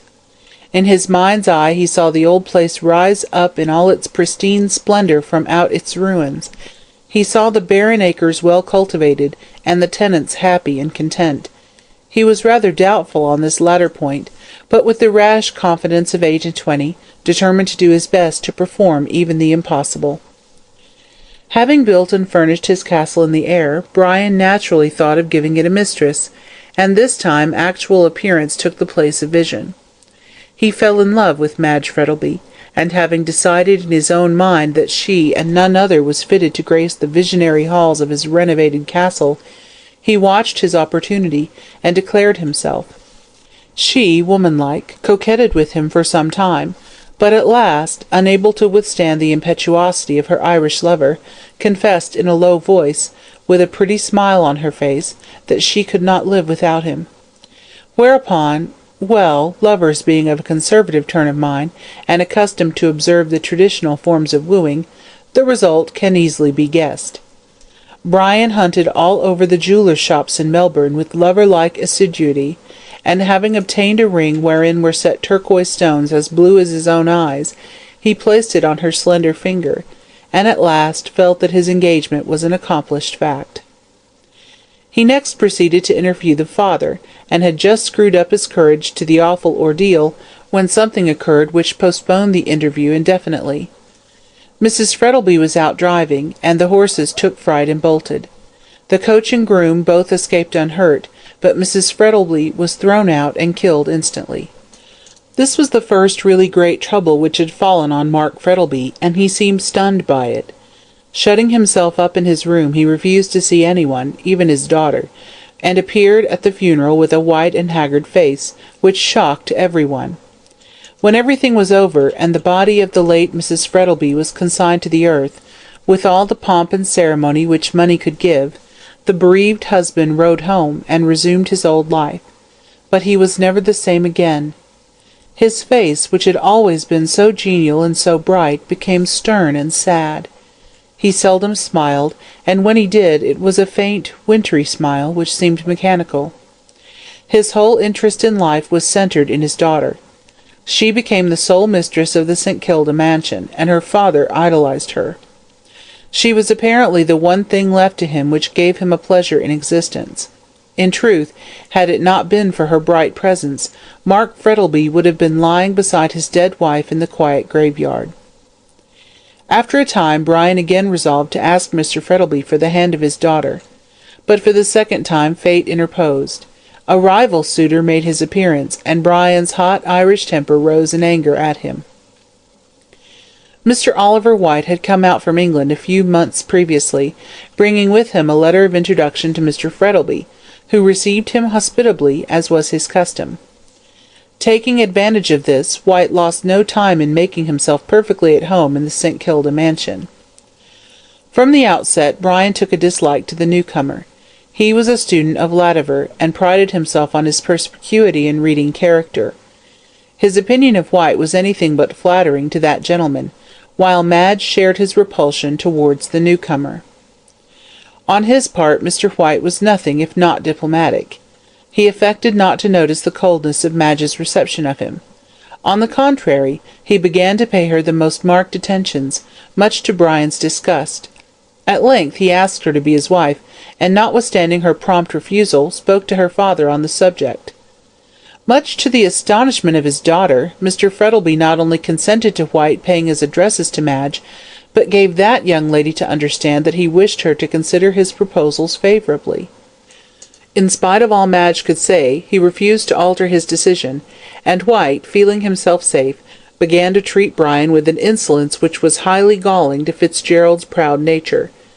He had called on White at his lodgings, and after a violent quarrel he had left the house vowing to kill him should he marry Madge Frettlby. The same night Fitzgerald had an interview with Mr. Frettlby. He confessed that he loved Madge, and that his love was returned. So, when Madge added her entreaties to Brian's, Mr. Frettlby found himself unable to withstand the combined forces, and gave his consent to their engagement. White was absent in the country for the next few days after his stormy interview with Brian, and it was only on his return that he learnt that Madge was engaged to his rival. He saw Mr. Frettlby, and having learnt from his own lips that such was the case, he left the house at once, and swore that he would never enter it again. He little knew how prophetic were his words, for on that same night he met his death in the Hansom Cab.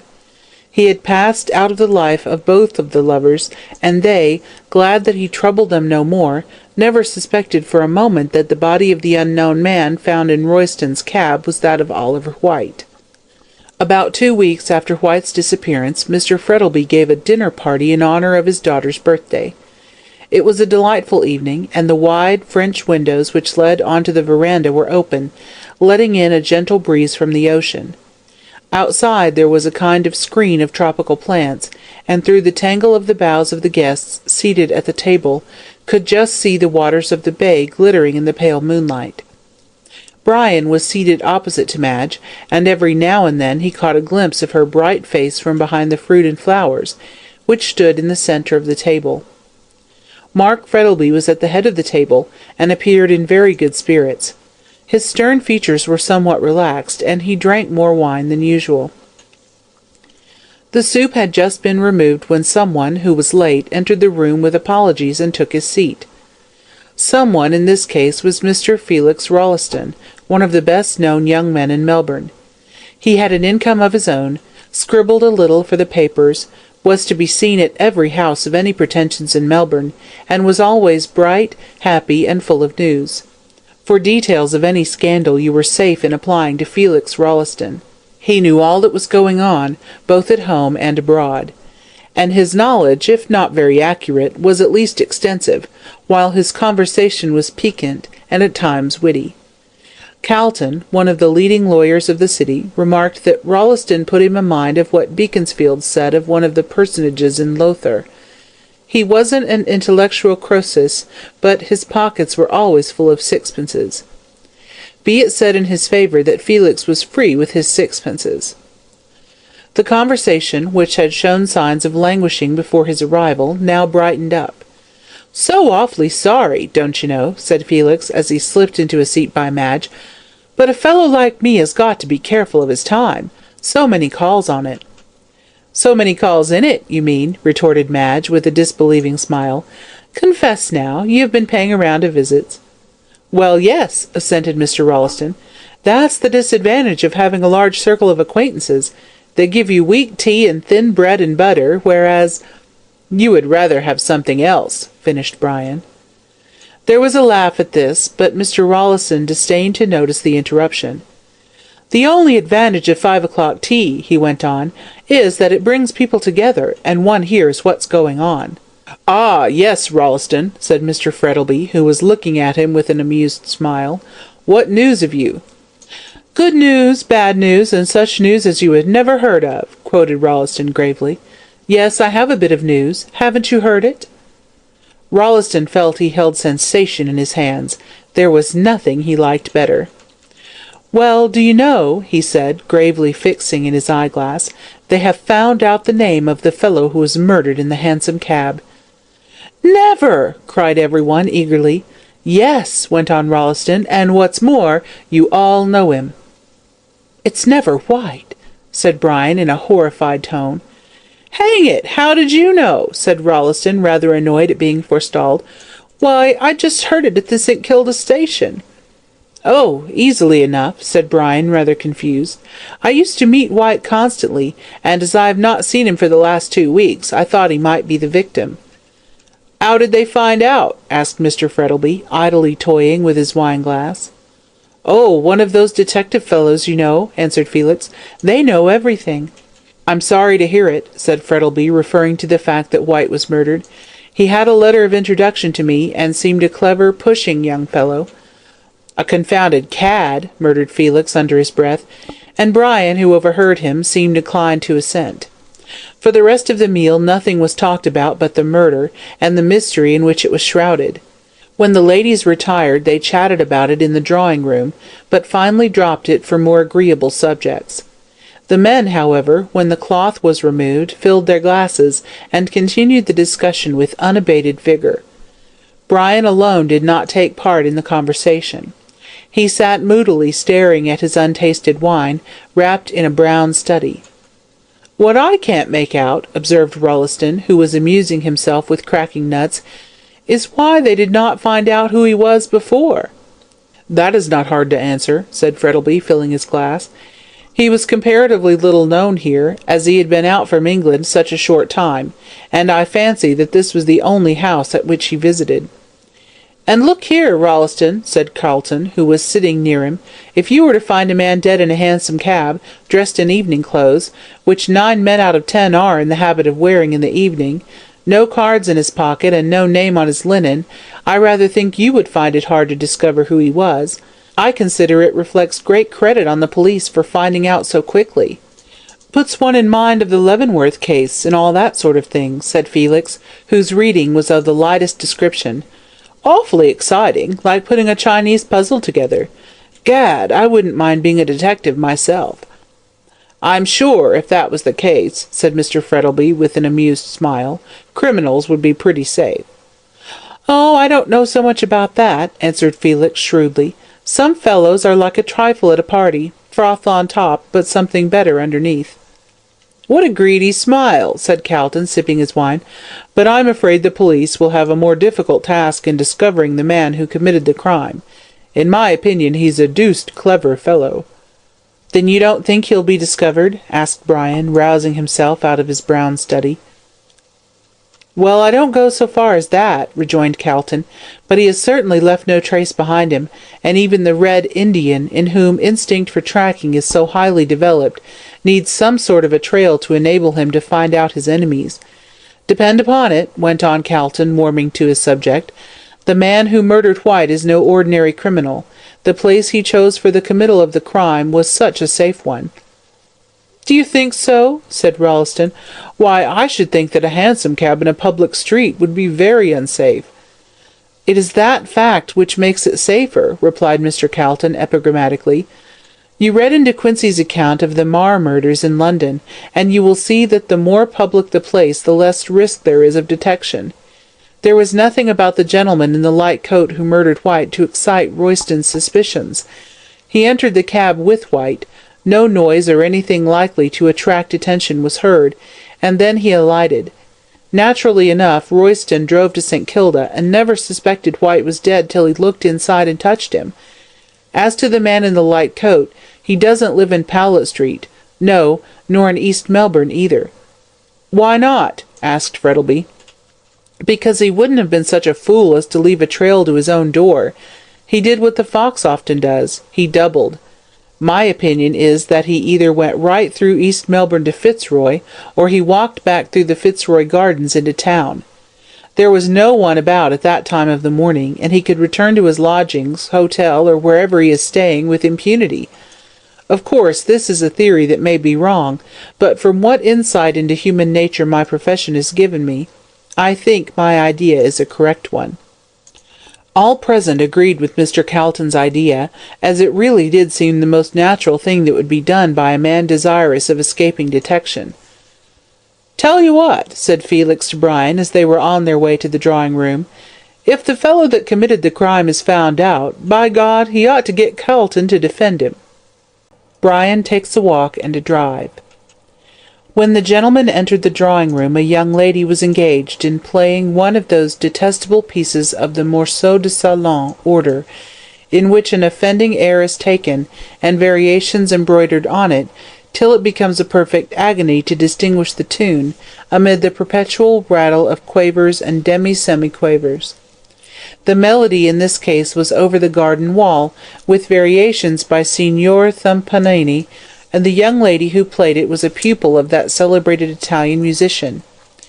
When the male portion of the guests entered, the air was being played in the bass with a great deal of power, that is, the loud pedal was down, and with a perpetual rattle of treble notes, trying with all their shrill might to drown the tune.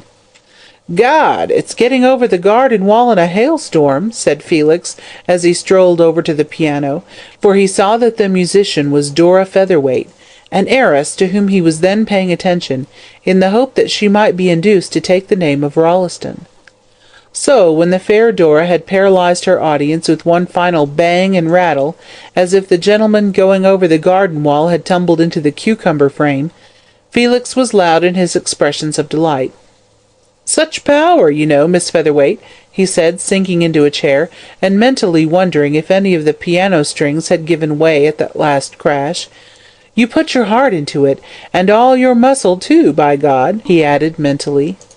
"It's nothing but practice," answered Miss Featherweight, with a modest blush. "I am at the piano 4 hours every day." "Good heavens," thought Felix, "what a time the family must have of it." But he kept this remark to himself, and screwing his eyeglass into his left organ of vision, merely ejaculated, "Lucky piano!"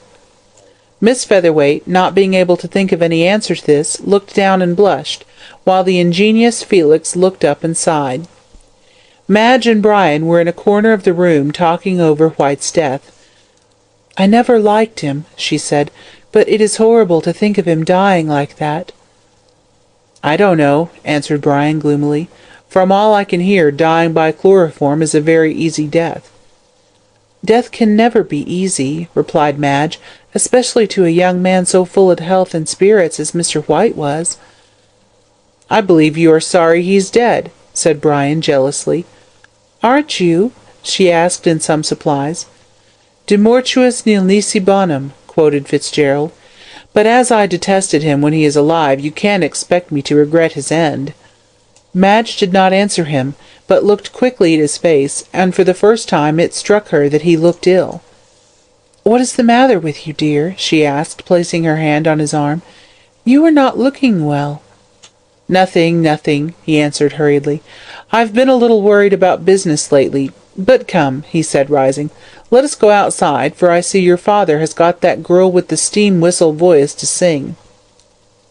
The girl with the steam-whistle voice was Julia Featherweight, the sister of Rolleston's Inamorata, and Madge stifled a laugh as she went onto the veranda with Fitzgerald.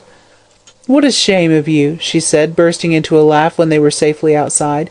"She's been taught by the best masters."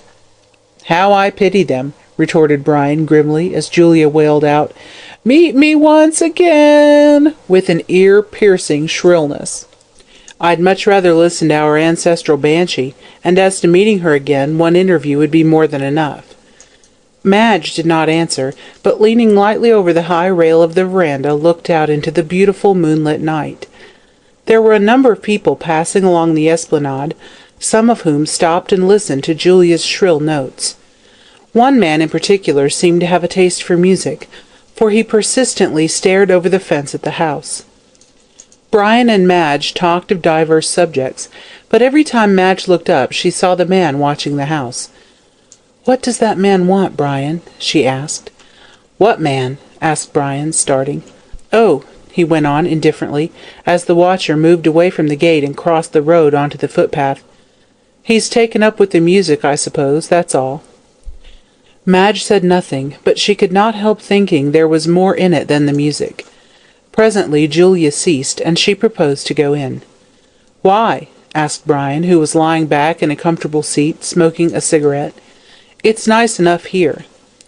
"I must attend to my guests," she answered, rising. "You stop here and finish your cigarette." And with a gay laugh she flitted into the house. Brian sat and smoked, staring out into the moonlight the while. Yes, the man was certainly watching the house, for he sat on one of the seats and kept his eyes fixedly on the brilliantly lighted windows. Brian threw away his cigarette and shivered slightly. "Could anyone have seen me?" he muttered, rising uneasily. "Pshaw, of course not, and the cabman would never recognize me again. Curse White, I wish I'd never set eyes upon him." He gave one glance at the dark figure on the seat, and then, with a shiver, passed into the warm, well-lighted room. He did not feel easy in his mind, and he would have felt still less so had he known that the man on the seat was one of the cleverest of the Melbourne detectives. Mr. Gorby had been watching the Frettlby mansion the whole evening, and was getting rather annoyed. Moreland did not know where Fitzgerald lived, and as that was one of the primary facts the detective wished to ascertain, he determined to watch Brian's movements and to trace him home. "If he's the lover of that pretty girl, I'll wait till he leaves the house," argued Mr. Gorby to himself as he took his seat on the esplanade. "He won't long remain away from her, and once he leaves the house it will be no difficult matter to find out where he lives." When Brian made his appearance early in the evening, on his way to Mark Frettlby's mansion, he wore evening dress, a light overcoat, and a soft hat. "Well, I'm dashed!" ejaculated Mr. Gorby, when he saw Fitzgerald disappear. "If he isn't a fool, I don't know who is, to go about in the very clothes he wore when he polished White off, and think he won't be recognized.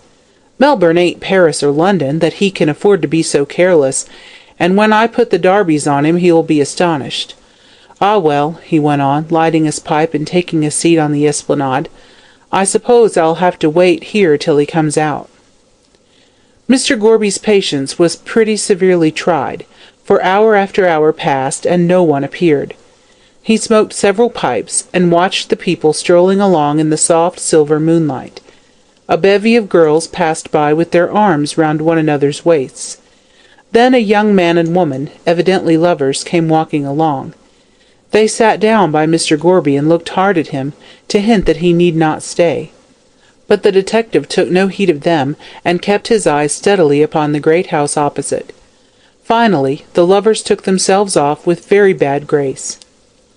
Then Mr. Gorby saw Madge and Brian come out onto the veranda, and he heard, in the stillness of the night, a sound weird and unearthly.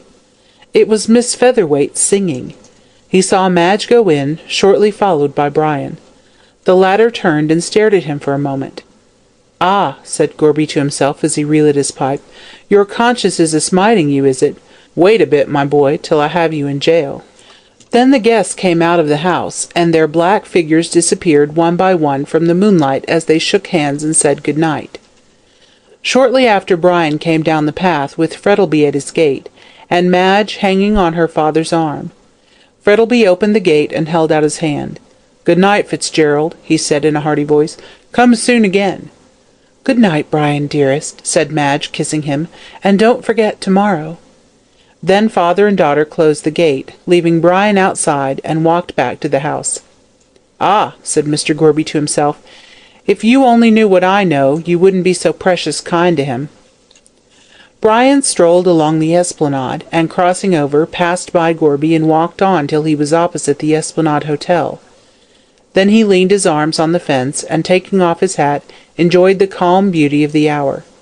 "What a good-looking fellow," murmured Mr. Gorby in a regretful tone. "I can hardly believe it of him, but the proofs are too clear." The night was perfectly still. Not a breath of wind stirred, for what breeze there had been had long since died away. But Brian could see the white wavelets breaking lightly on the sands.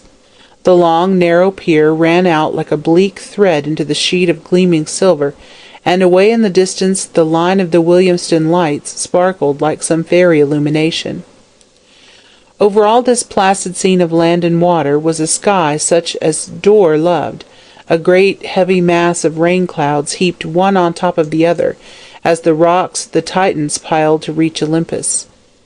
Then a break in the roof, and a bit of dark blue sky could be seen glittering with stars, in the midst of which sailed the serene moon, shedding down her light on the cloudland beneath, giving to it all one silver lining. Somewhat to the annoyance of Mr. Gorby, who had no eye for the picturesque, Brian gazed at the sky for several minutes, admiring the wonderful beauty of its broken masses of light and shade. At length he lit a cigarette and walked down the steps on to the pier. "Oh, suicide, is it?" muttered Mr. Gorby. "Not if I can help it." And he lit his pipe and followed him. He found Brian leaning over the parapet at the end of the pier, looking at the glittering waves beneath, which kept rising and falling in a dreaming rhythm that soothed and charmed the ear. "Poor girl, poor girl," the detective heard him mutter as he came up. "If she only knew all, if she—" At this moment he heard the approaching step, and turned round sharply. The detective saw that his face was ghastly pale in the moonlight, and his brows wrinkled in anger. "What the devil do you want?" he burst out as Gorby paused. "What do you mean by following me all over the place?" "Saw me watching the house," said Gorby to himself.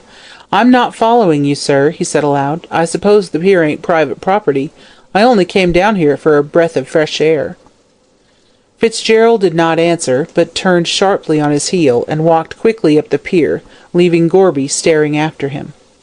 "He's getting frightened," soliloquized the detective to himself, as he strolled easily along, keeping the black figure in front well in view. "I'll have to keep a sharp eye on him, or he'll be clearing out of Victoria." Brian walked rapidly up to the St. Kilda station, for on looking at his watch he found that he would just have time to catch the last train. He arrived a few minutes before it started, so, getting into the smoking carriage at the near end of the platform, he lit a cigarette, and leaning back in his seat, watched the late-comers hurrying into the station. Just as the last bell rang he saw a man rush along to catch the train. It was the same man who had been watching him the whole evening, and Brian felt confident that he was being followed. He comforted himself, however, with the thought that this pertinacious follower might lose the train, and being in the last carriage himself, he kept a lookout along the platform, expecting to see his friend of the Esplanade standing disappointed on it. There was no appearance of him, so Brian, sinking back into his seat, lamented his ill luck in not shaking off this man who kept him under such strict surveillance. "Confound him," he muttered softly. "I expect he will follow me to East Melbourne and find out where I live, but he shan't if I can help it." There was no one but himself in the carriage, and he felt relieved at this because he was in no humour to hear chatter.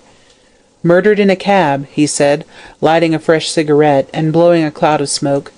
"A romance in real life which beats Miss Braddon hollow. There is one thing certain, he won't come between Madge and me again. Poor Madge," with an impatient sigh. "If she only knew all, there would not be much chance of our marriage, but she can never find out, and I don't suppose anyone else will." Here a thought suddenly struck him, and rising out of his seat, he walked to the other end of the carriage, and threw himself on the cushions, as if desirous to escape from himself. "What grounds can that man have for suspecting me?" he said aloud. "No one knows I was with White on that night, and the police can't possibly bring forward any evidence to show that I was. Pshaw!" he went on, impatiently buttoning up his coat. "I am like a child, afraid of my own shadow. The fellow on the pier is only someone out for a breath of fresh air, as he said himself. I am quite safe." At the same time he felt by no means easy in his mind, and as he stepped out on the platform in the Melbourne station he looked round apprehensively, as if he half expected to feel the detective's hand upon his shoulder. But he saw no one at all like the man he had met on the St. Kilda pier, and with a sigh of relief he left the station. Mr. Gorby, however, was not far away. He was following at a safe distance. Brian walked slowly along Flinders Street, apparently deep in thought. He turned up Russell Street, and did not stop until he found himself close to the Burke and Wills monument, the exact spot where the cab had stopped on the night of White's murder. "Ah," said the detective to himself, as he stood in the shadow on the opposite side of the street. "You're going to have a look at it, are you? I wouldn't if I were you. It's dangerous." Fitzgerald stood for a few minutes at the corner, and then he walked up Collins Street. When he got to the cab stand opposite the Melbourne Club, still suspecting he was followed, he hailed a hansom, and drove away in the direction of Spring Street. Gorby was rather perplexed at this sudden move, but without delay he hailed another cab, and told the driver to follow the first till it stopped. "Two can play at that game," he said, settling himself back in the cab, "and I'll get the better of you, clever as you are. And you are clever," he went on in a tone of admiration, as he looked round the luxurious hansom, "to choose such a convenient place for a murder. No disturbance, and plenty of time for escape after you had finished. It's a pleasure going after a chap like you, instead of after men who tumble down like ripe fruit, and ain't got any brains to keep their crime quiet." While the detective thus soliloquized, his cab, following on the trail of the other, had turned down Spring Street, and was being driven rapidly along the Wellington Parade, in the direction of East Melbourne. It then turned up Powlett Street, at which Mr. Gorby was glad. "Ain't so clever as I thought," he said to himself. "Shows his nest right off, without any attempt to hide it." The detective, however, had reckoned without his host, for the cab in front kept driving on, through an interminable maze of streets, until it seemed as though Brian were determined to drive the whole night. "Look here, sir," cried Gorby's cabman, looking through his trap-door on the roof of the hansom. "How long's this 'ere game a-going to last? My horse is knocked up, he is, and his blessed old legs is a-giving way under him." Go on," answered the detective impatiently. "I'll pay you well." The cabman's spirits were raised by this, and by dint of coaxing and a liberal use of the whip, he managed to get his jaded horse up to a pretty good pace.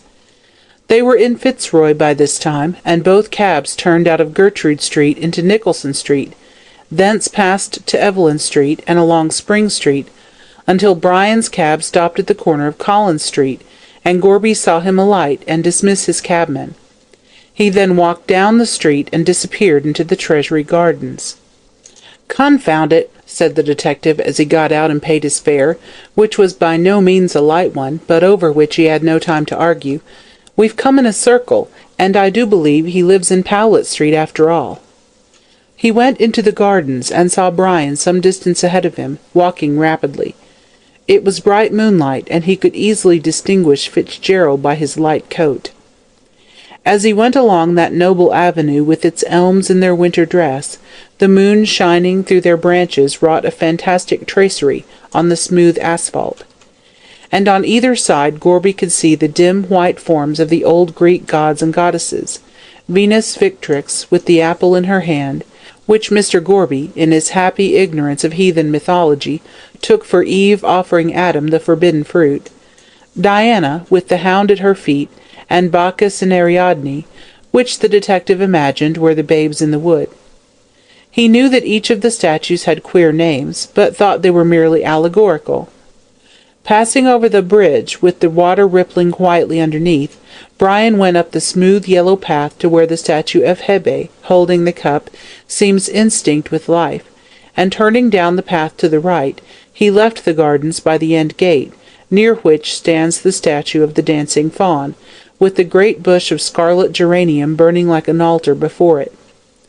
Then he went along the Wellington Parade, and turned up Powlett Street, where he stopped at a house near Carne's Memorial Church, much to Mr. Gorby's relief, who, being like Hamlet, fat and scant of breath, found himself rather exhausted.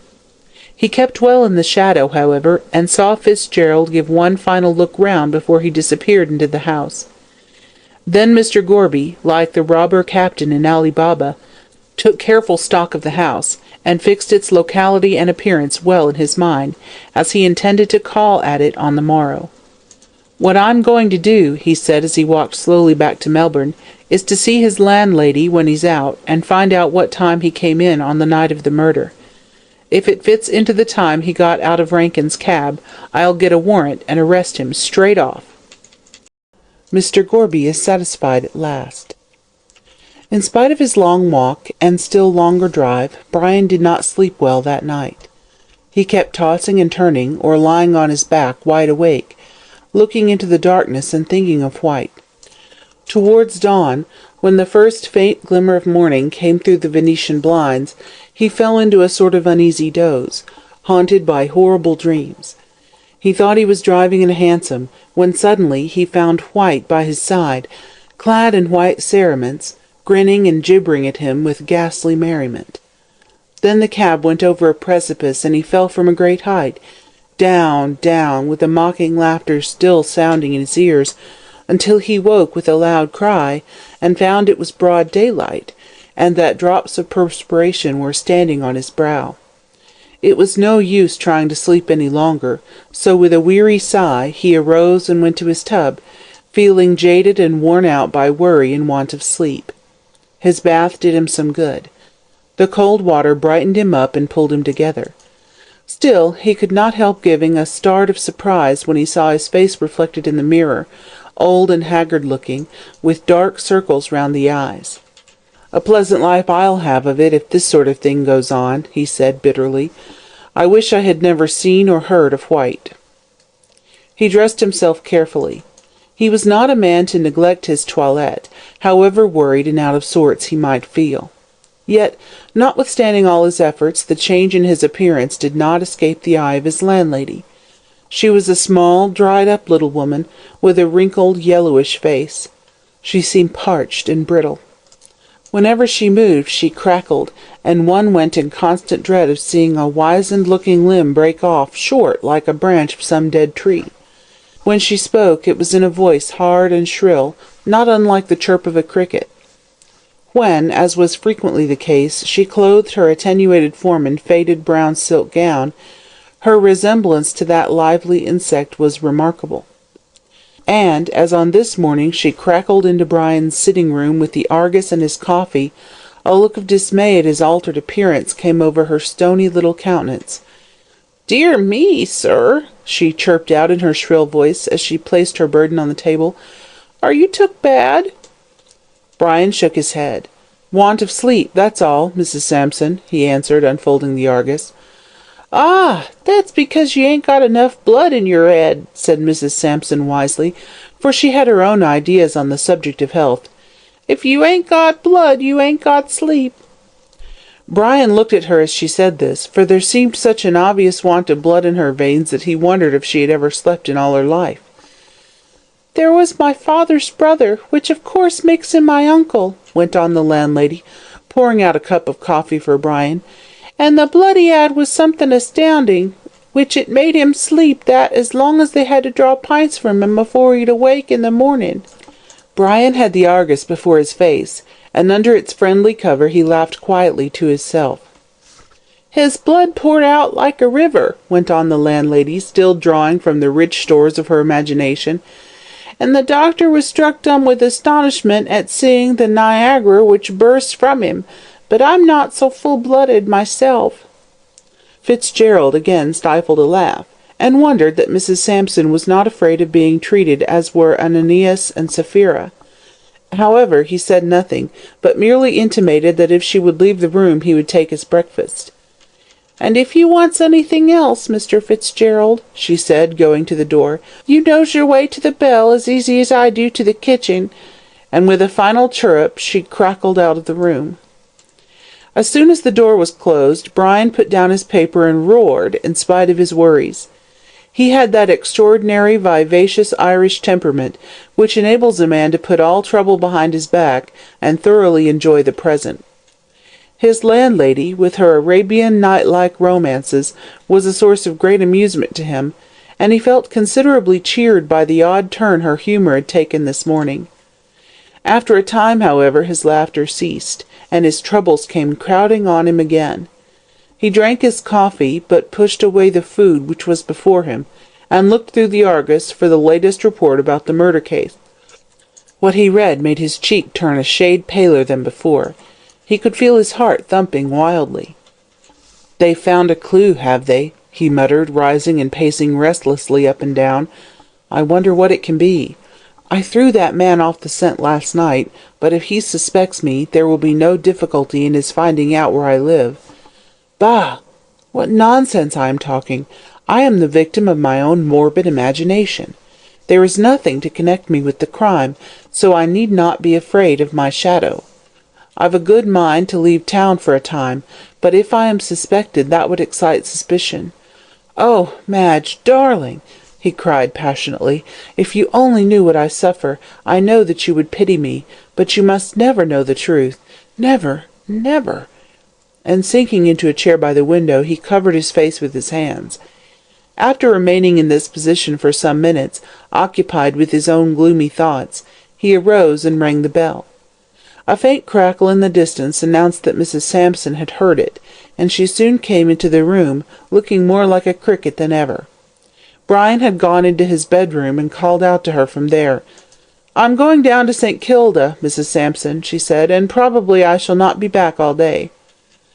"Which I hopes it'll do you good," she answered, "for you've eaten nothing, and the sea breezes is miraculous for making you take to your victuals.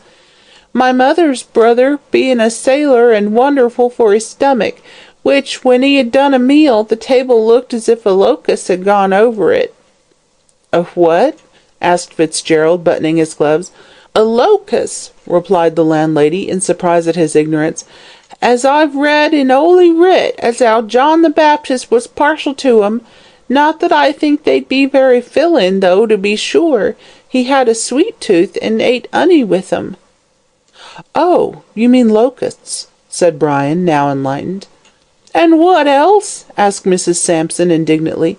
"Which, though not being a scholar, I speaks English, I hopes, my mother's second cousin having had a prize at his spelling bee, though he died early through brain fever, having crowded his head overmuch with the dictionary." "Dear me," answered Brian mechanically. "How unfortunate." He was not listening to Mrs. Sampson's remarks. He suddenly remembered an arrangement which Madge had made, and which up till now had slipped his memory. "Mrs. Sampson," he said, turning round at the door, "I am going to bring Mr. Frettleby and his daughter to have a cup of tea here, so you might have some ready." "You have only to ask and to have," answered Mrs. Sampson hospitably, with a gratified crackle of all her joints.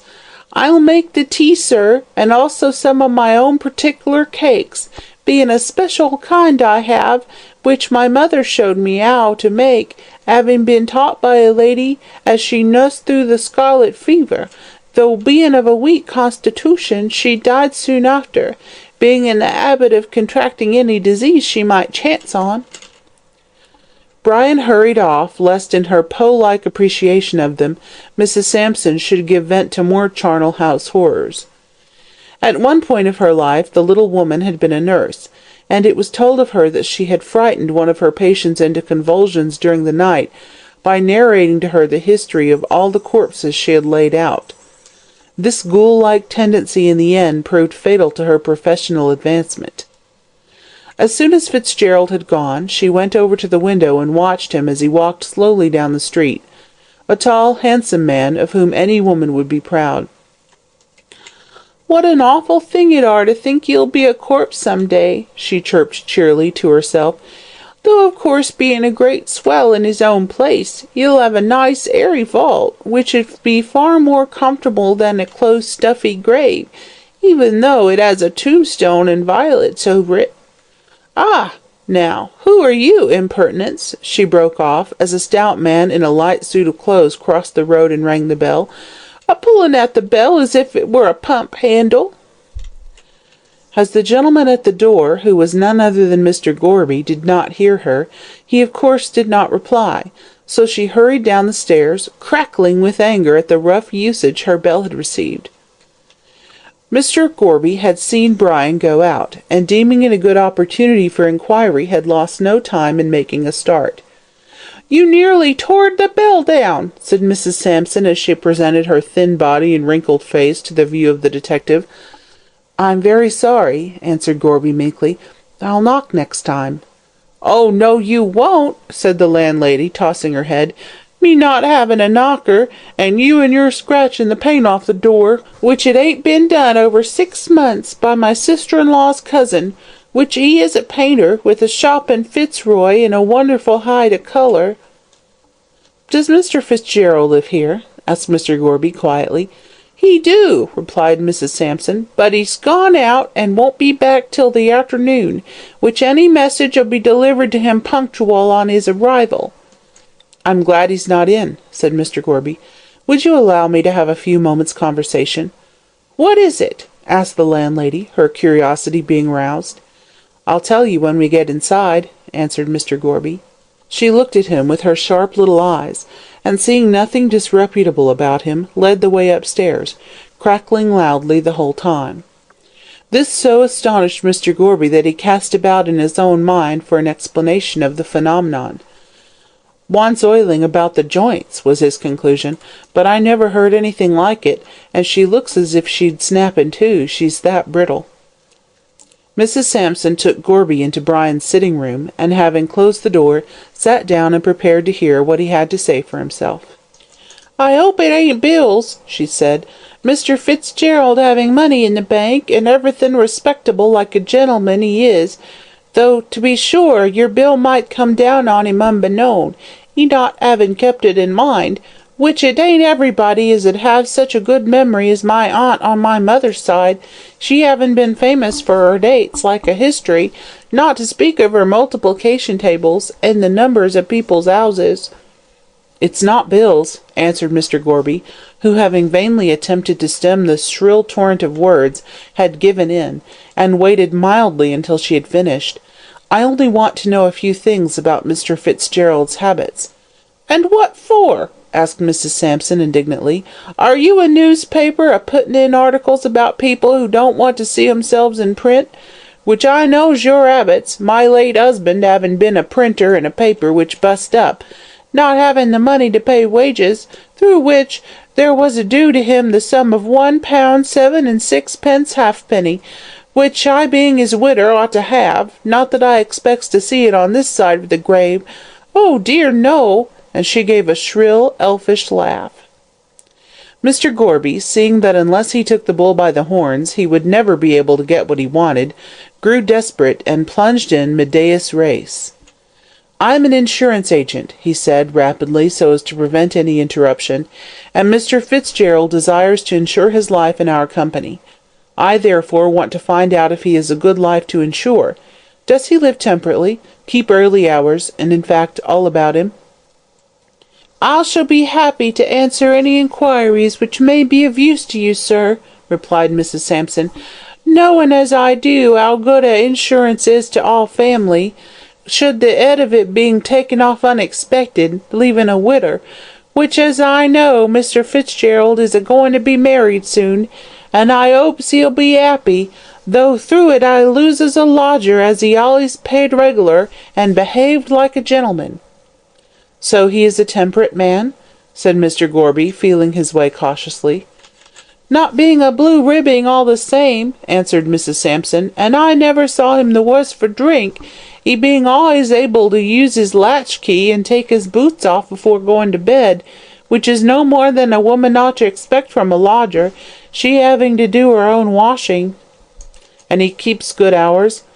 Always in before the clock strikes 12, answered the landlady, though to be sure I uses it as a figure of speech. None of the clocks in the house striking but one, which is being mended, having broke through over winding.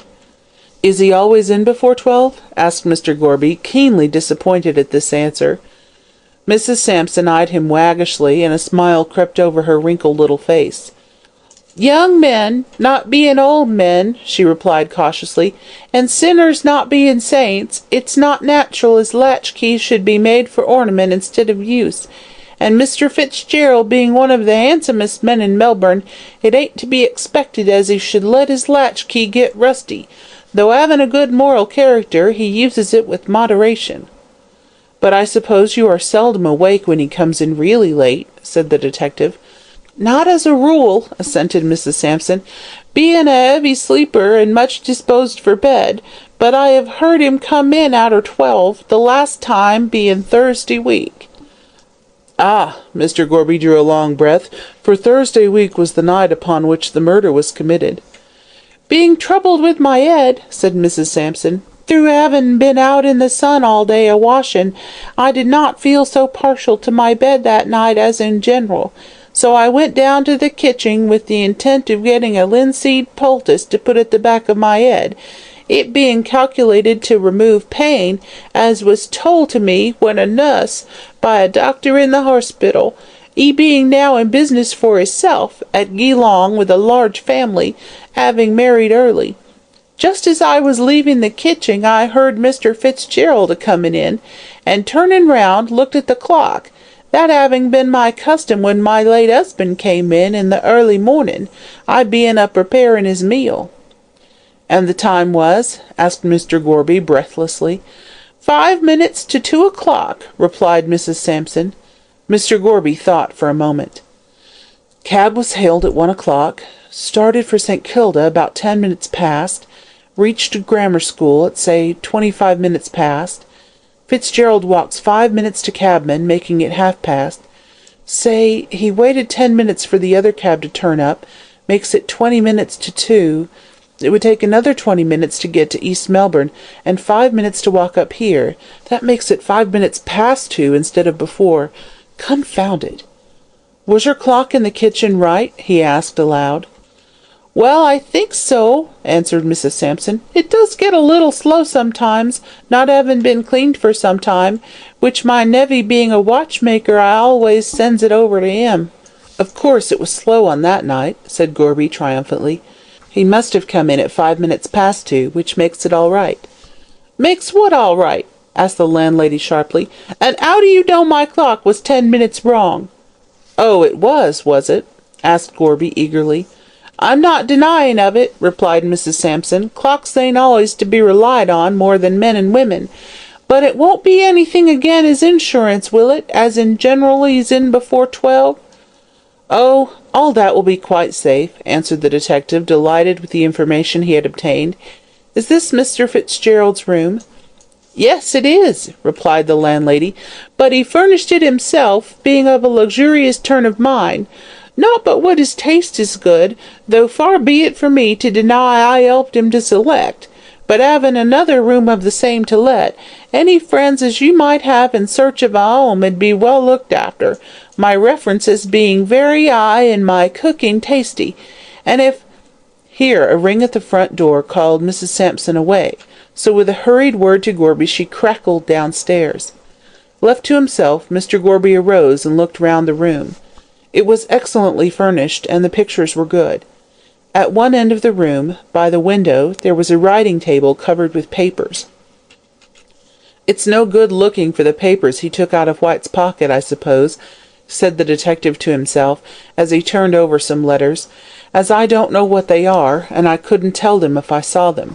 But I'd like to find that missing glove and the bottle that held the chloroform, unless he's done away with them. There doesn't seem any sign of them here, so I'll have a look in his bedroom. There was no time to lose, as Mrs. Sampson might return at any moment, so Mr. Gorby walked quickly into the bedroom, which opened off the sitting-room. The first thing that caught the detective's eye was a large photograph in a plush frame of Madge Frettlby. It stood on the dressing table and was similar to the one which he had already seen in White's album. He took it up with a laugh. "You're a pretty girl," he said, apostrophising the picture, "but you give your photograph to two young men, both in love with you, and both hot-tempered. The result is that one is dead, and the other won't survive him long. That's what you've done." He put it down again, and looking round the room, caught sight of a light covert coat hanging behind the door, and also a soft hat. "Ah," said the detective, going up to the door, "here is the very coat you wore when you killed that poor fellow. Wonder what you have in the pockets." He plunged his hand into them in turn. There were an old theatre programme and a pair of brown gloves in one, but in the second pocket Mr. Gorby made a discovery, none other than that of the missing glove. There it was, a soiled white glove for the right hand, with black bands down the back, and the detective smiled in a gratified manner as he put it carefully in his pocket. "My morning has not been wasted," he said to himself. "I found out that he came in at a time which corresponds to all his movements after 1 o'clock on Thursday night, and this is the missing glove, which clearly belonged to White. If I could only get hold of the chloroform bottle, I'd be satisfied." But the chloroform bottle was not to be found, though he searched most carefully for it. At last, hearing Mrs. Sampson coming upstairs again, he gave up the search, and came back to the sitting-room. "Threw it away, I suspect," he said as he sat down in his old place, "but it doesn't matter. I think I can form a chain of evidence, from what I have discovered, which will be sufficient to convict him. Besides, I expect when he is arrested he will confess everything. He seems to feel remorse for what he has done." The door opened, and Mrs. Sampson entered the room in a state of indignation. "One of them Chinese hawkers," she explained. "He's been a-trying to get the better of me over carrots, as if I didn't know what carrots was, and him a-talking about a shilling in his gibberish, as if he hadn't been brought up in a place where they don't know what a shilling is. But I never could abide foreigners ever since a Frenchman, as taught me his language, made off with my mother's silver teapot, unbeknown to her, it being set out on the sideboard for company." Mr. Gorby interrupted these domestic reminiscences of Mrs. Sampson's by stating that, now she had given him all necessary information, he would take his departure. "And I hopes," said Mrs. Sampson as she opened the door for him, "as I'll have the pleasure of seeing you again should any business on behalf of Mr. Fitzgerald require it." "Oh, I'll see you again," said Mr. Gorby, with heavy jocularity, "and in a way you won't like, as you'll be called as a witness," he added, mentally. "Did I understand you to say, Mrs. Sampson," he went on, "that Mr. Fitzgerald will be at home this afternoon?" "Oh, yes, sir, he will," answered Mrs. Sampson, "a drinking tea with his young lady, who is Miss Frettlby, and has got no end of money, not but what I mightn't have had the same had I been born in a Geiger spear." "You need not tell Mr. Fitzgerald I've been here," said Gorby, closing the gate. "I'll probably call and see him myself this afternoon." "What a stout person he are," said Mrs. Sampson to herself, as the detective walked away. "Just like my late father, who was always fleshy, being a great eater and fond of his glass.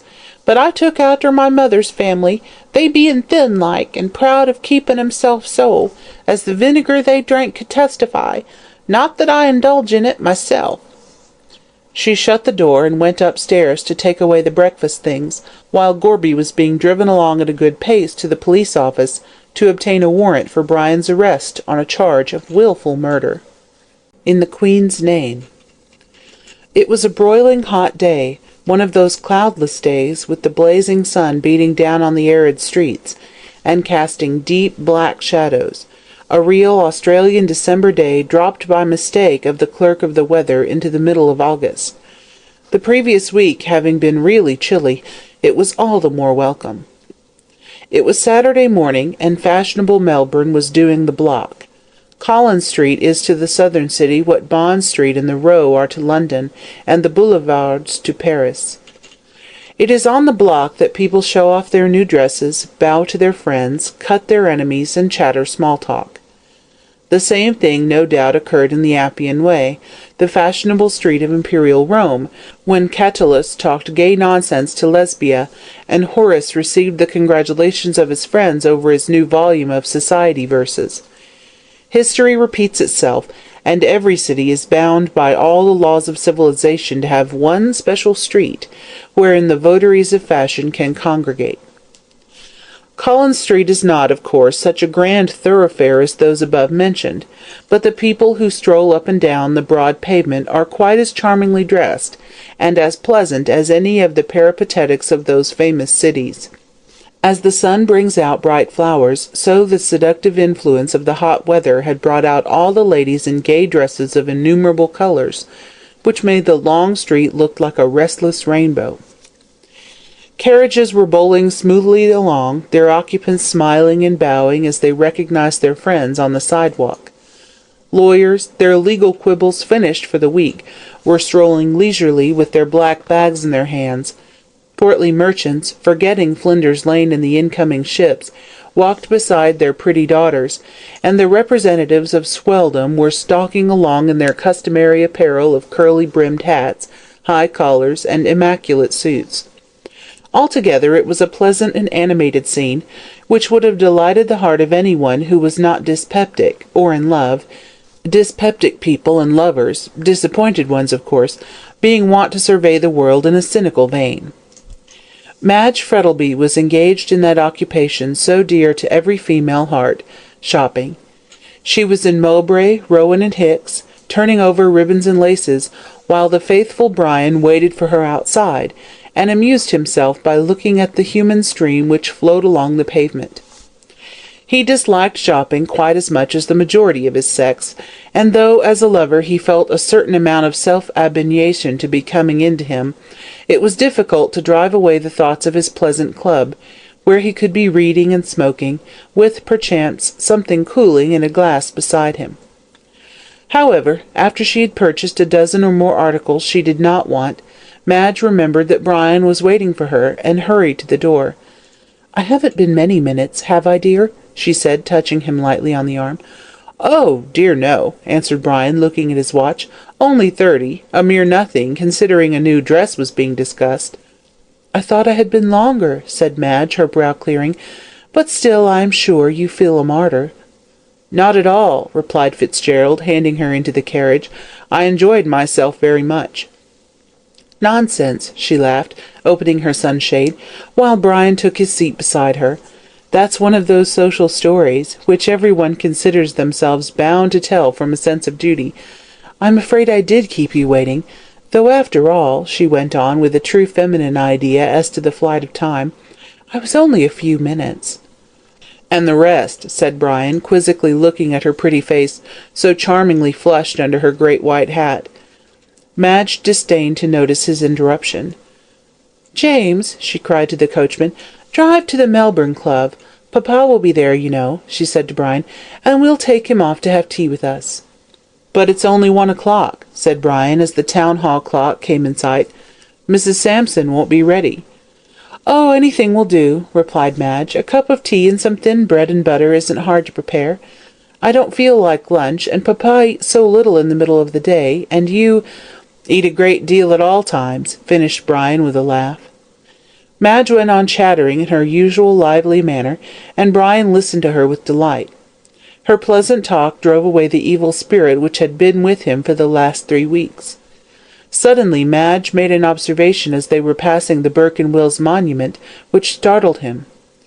"Isn't that the place where Mr. White got into the cab?" she asked, looking at the corner near the Scotch church, where a vagrant of musical tendencies was playing. "Just before the battle, mother, on a battered old concertina." "So the papers say," answered Brian listlessly, without turning his head.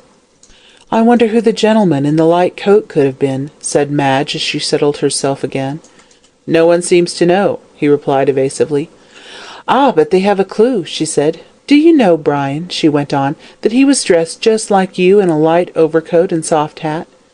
"How remarkable," said Fitzgerald, speaking in a slightly sarcastic tone, and as calmly as he was able.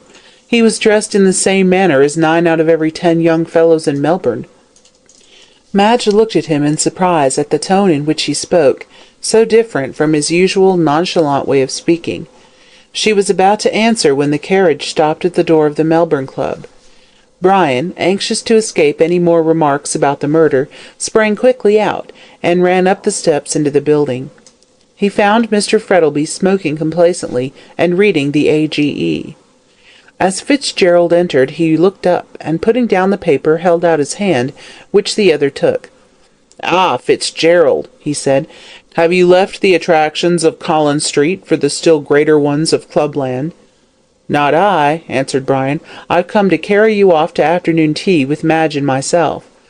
"I don't mind," answered Mr. Frettlby, rising, "but isn't afternoon tea at 1:30 rather an anomaly?" "What's in a name?" said Fitzgerald absently, as they left the room. "What have you been doing all morning?" "I've been in here for the last half-hour reading," answered the other carelessly. "Woolmarket, I suppose?" "No, the Hansom Cab murder." "Oh, damn that thing!" said Brian hastily. Then, seeing his companion looking at him in surprise, he apologized. "But indeed," he went on, "I'm nearly worried to death by people asking about White, as if I knew all about him, whereas I know nothing." "Just as well you don't," answered Mr. Frettlby as they descended the steps together. "He was not a very desirable companion." It was on the tip of Brian's tongue to say, "And yet you wanted him to marry your daughter," but he wisely refrained, and they reached the carriage in silence. "Now then, Papa," said Madge, when they were all settled in the carriage, and it was rolling along smoothly in the direction of East Melbourne, "what have you been doing?" "Enjoying myself," answered her father, "until you and Brian came and dragged me out into this blazing sunshine." "Well, Brian has been so good of late," said Madge, "that I had to reward him, so I knew that nothing would please him better than to play host." "Certainly," said Brian, rousing himself out of a fit of abstraction, "especially when one has such charming visitors." Madge laughed at this, and made a little grimace. "If your tea is only equal to your compliments," she said lightly, "I'm sure Papa will forgive us for dragging him away from his club." "Papa will forgive anything," murmured Mr. Frettlby, tilting his hat over his eyes, "so long as he gets somewhere out of the sun. I can't say I care about playing the parts of Shadrach, Meshach, and Abednego in the fiery furnace of a Melbourne hot day." "There now, Papa is quite a host in himself," said Madge mischievously, as the carriage drew up at Mrs. Sampson's door. "No, you're wrong," said Brian as he alighted and helped her out. "I am the host in myself this time." "If there is one thing I hate above another," observed Miss Frettlby, calmly, "it's a pun, and especially a bad one."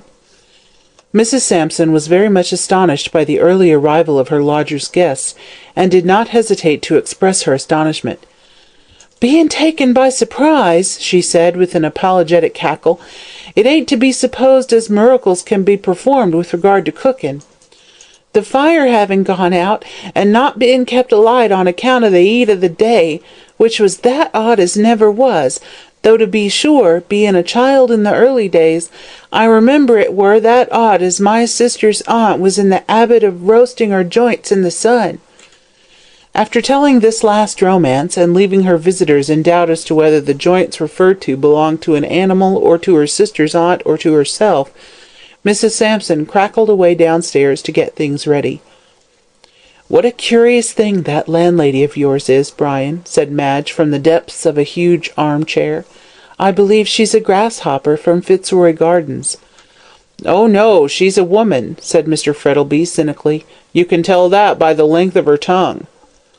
"A popular error, Papa," retorted Madge sharply. "I know plenty of men who talk far more than any woman." "I hope I'll never meet them, then," said Mr. Frettlby, "for if I did I should be inclined to agree with De Quincey on murder as a fine art." Brian winced at this, and looked apprehensively at Madge, and saw with relief that she was not paying attention to her father, but was listening intently. "There she is," as a faint rustle at the door announced the arrival of Mrs. Sampson and the tea-tray. "I wonder, Brian, you don't think the house is on fire with that queer noise always going on. She wants oil." "Yes, St. Jacob's oil," laughed Brian, as Mrs. Sampson entered, and placed her burden on the table. "Not having any cake," said that lady, "through not being forewarned as to the time of arrival. though it's not often I'm taken by surprise, except as to a headache, which of course is accidental to every person. I ain't got nothing but bread and butter, the baker and grocer both being all that could be desired, except in the way of worrying for their money, which they thinks as how I keeps the bank in the house, like Aladdin's cave, as I've heard 'em tell in the Arabian Nights, me having gained it as a prize for English in my early girlhood, being then considered a scholard and industrious." Mrs. Sampson's shrill apologies for the absence of cake having been received, she hopped out of the room, and Madge made the tea. The service was a quaint Chinese one, which Brian had picked up in his wanderings. He used it only on special occasions. As he watched Madge, he could not help thinking how pretty she looked, with her hands moving deftly among the cups and saucers, so bizarre-looking with their sprawling dragons of yellow and green. He half smiled to himself as he thought, "If they knew all, I wonder if they would sit with me so unconcernedly." Mr. Frettlby, too, as he looked at his daughter, thought of his dead wife and sighed. "Well," said Madge, as she handed them their tea, and helped herself to some thin bread and butter, "you two gentlemen are delightful company. Papa is sighing like three furnace, and Brian is staring at me with his eyes like blue china saucers. You ought both to be turned forth to funerals like melancholy." "Why like melancholy?" queried Brian, lazily. "I'm afraid, Mr. Fitzgerald," said the young lady with a smile in her pretty black eyes, "that you are not a student of A Midsummer Night's Dream." "Very likely not," answered Brian. "Midsummer out here is so hot that no one gets any sleep, and consequently no dreams. Depend upon it, if the four lovers whom Puck treated so badly had lived in Australia, they wouldn't have been able to sleep for the mosquitoes." "What nonsense you two young people do talk," said Mr. Frettlby, with an amused smile as he stirred his tea. "Dulce is despere in loco," observed Brian gravely. "A man who can't carry out that observation is sure not to be up to much." "I don't like Latin," said Miss Frettlby, shaking her pretty head. "I agree with Heine's remark that if the Romans had been forced to learn it they would not have found time to conquer the world." "Which was a more agreeable task," said Brian. "And more profitable," finished Mr. Frettlby. They chattered in this desultory fashion for a considerable time, till at last Madge rose and said they must go. Brian proposed to dine with them at St. Kilda, and they would all go to Brock's fireworks. Madge consented to this, and she was just pulling on her gloves when suddenly they heard a ring at the front door, and presently Mrs. Sampson talking in an excited manner at the pitch of her voice. "You shan't come in, I tell you," they heard her say shrilly, "so it's no good trying, which I've always heard as an Englishman's house is his castle, and you're a-breaking the law, as well as a-spoiling the carpets, which has been newly put down." Someone made a reply, then the door of Brian's room was thrown open, and Gorby walked in, followed by another man. Fitzgerald turned as white as a sheet, for he instinctively felt that they had come for him. However, pulling himself together, he demanded, in a haughty tone, the reason of the intrusion. Mr. Gorby walked straight over to where Brian was standing, and placed his hand on the young man's shoulder. "Brian Fitzgerald," he said, in a clear voice, "I arrest you in the Queen's name." "For what?" asked Brian, steadily. "The murder of Oliver White." At this Madge gave a cry. "It is not true!" she said wildly. "My God, it's not true!" Brian did not answer, but, ghastly pale, held out his hands. Gorby slipped the handcuffs onto his wrists with a feeling of compunction, despite his joy in running his man down. This done, Fitzgerald turned round to where Madge was standing, pale and still, as though turned into stone. "Madge," he said in a clear, low voice, "I am going to prison, perhaps to death, but I swear to you, by all that I hold most sacred, that I am innocent of this murder." "My darling!" She made a step forward, but her father stepped before her. "Keep back," he said in a hard voice. "There is nothing between you and that man now." She turned round with an ashen face, but with a proud look in her clear eyes. "You are wrong," she answered, with a touch of scorn in her voice. "I love him more now than ever." Then, before her father could stop her, she placed her arms round her lover's neck and kissed him wildly. "My darling," she said, with the tears streaming down her white cheeks, "whatever the world may say, you are always dearest of all to me." Brian kissed her passionately and moved away. Madge fell down at her father's feet in a dead faint. Counsel for the prisoner. Brian Fitzgerald was arrested at a few minutes past 3 o'clock, and by 5 all Melbourne was ringing with the news that the perpetrator of the now famous Hansom Cab murder had been caught. The evening papers were full of the affair, and the Herald went through several editions, the demand being far in excess of the supply. Such a crime had not been committed in Melbourne since the Greer shooting case in the Opera House, and the mystery by which it was surrounded made it even more sensational. The committal of the crime in such an extraordinary place as a hansom cab had been startling enough, but the discovery that the assassin was one of the most fashionable young men in Melbourne was still more so. Brian Fitzgerald being well known in society as a wealthy squatter, and the future husband of one of the richest and prettiest girls in Victoria, it was no wonder that his arrest caused some sensation. The Herald, which was fortunate enough to obtain the earliest information about the arrest, made the best use of it, and published a flaming article in its most sensational type, somewhat after this fashion: "Hansom Cab Tragedy! Arrest of the supposed murderer!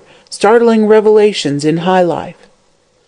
It is needless to say that some of the reporters had painted the lily pretty freely, but the public were ready to believe anything that came out in the papers.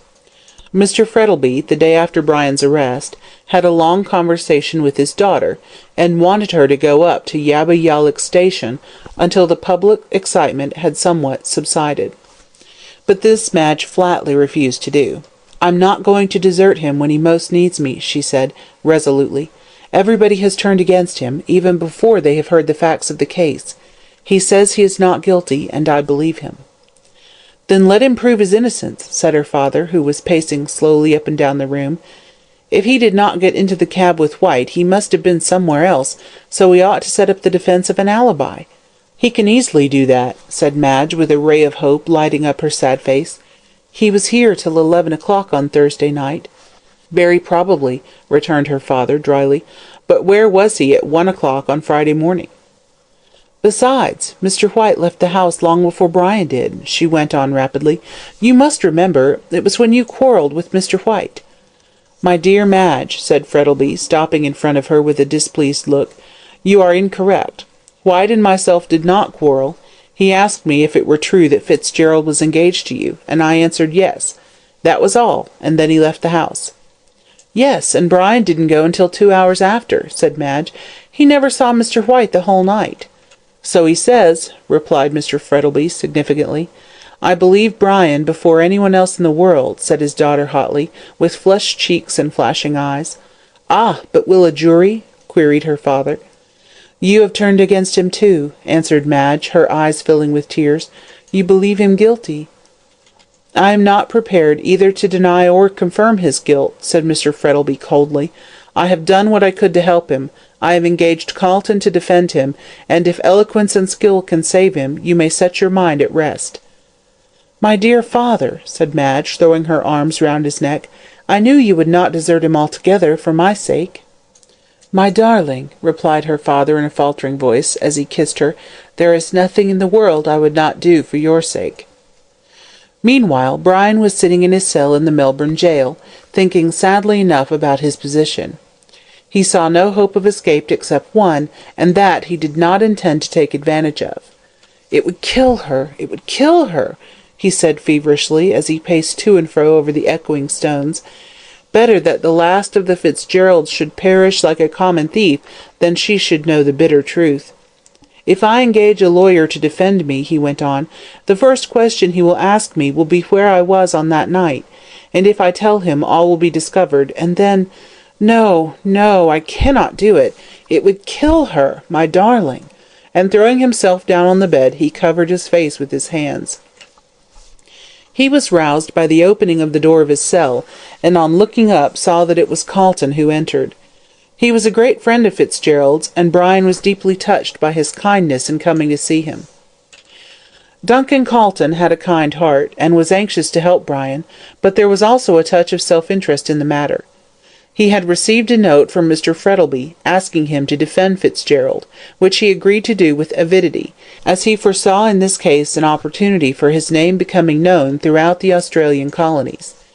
It is true that he was already a celebrated lawyer, but his reputation was purely a local one, and as he foresaw that Fitzgerald's trial for murder would cause a great sensation throughout Australia and New Zealand, he determined to take advantage of it as another step in the ladder which led to fame, wealth, and position. So this tall, keen-eyed man, with the clean-shaven face and expressive mouth, advanced into the cell and took Brian by the hand. "It is very kind of you to come and see me," said Fitzgerald. "It is at a time like this that one appreciates friendship." "Yes, of course," answered the lawyer, fixing his keen eyes on the other's haggard face, as if he would read his innermost thoughts. "I came partly on my own account, and partly because Frettleby asked me to see you as your defence." "Mr. Frettleby?" said Brian in a mechanical way. "He is very kind. I thought he believed me guilty." "No man is considered guilty until he has been proved so," answered Carleton evasively.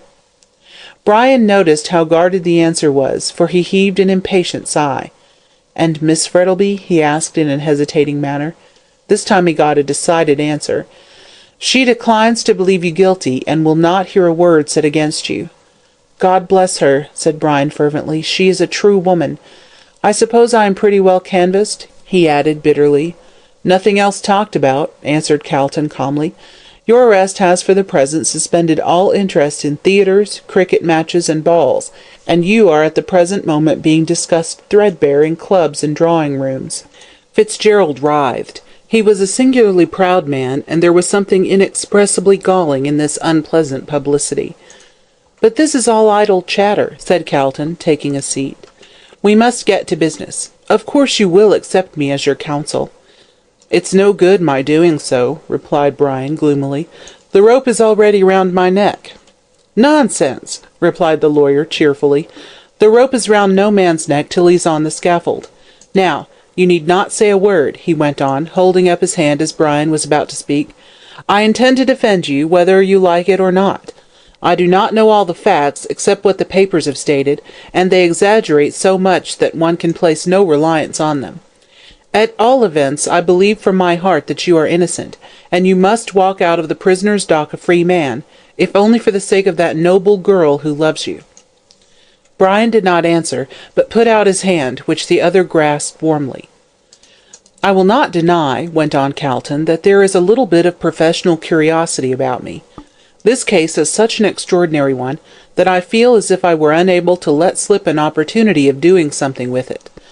I don't care for your humdrum murders with the poker and all that sort of thing, but this is something clever, and therefore interesting.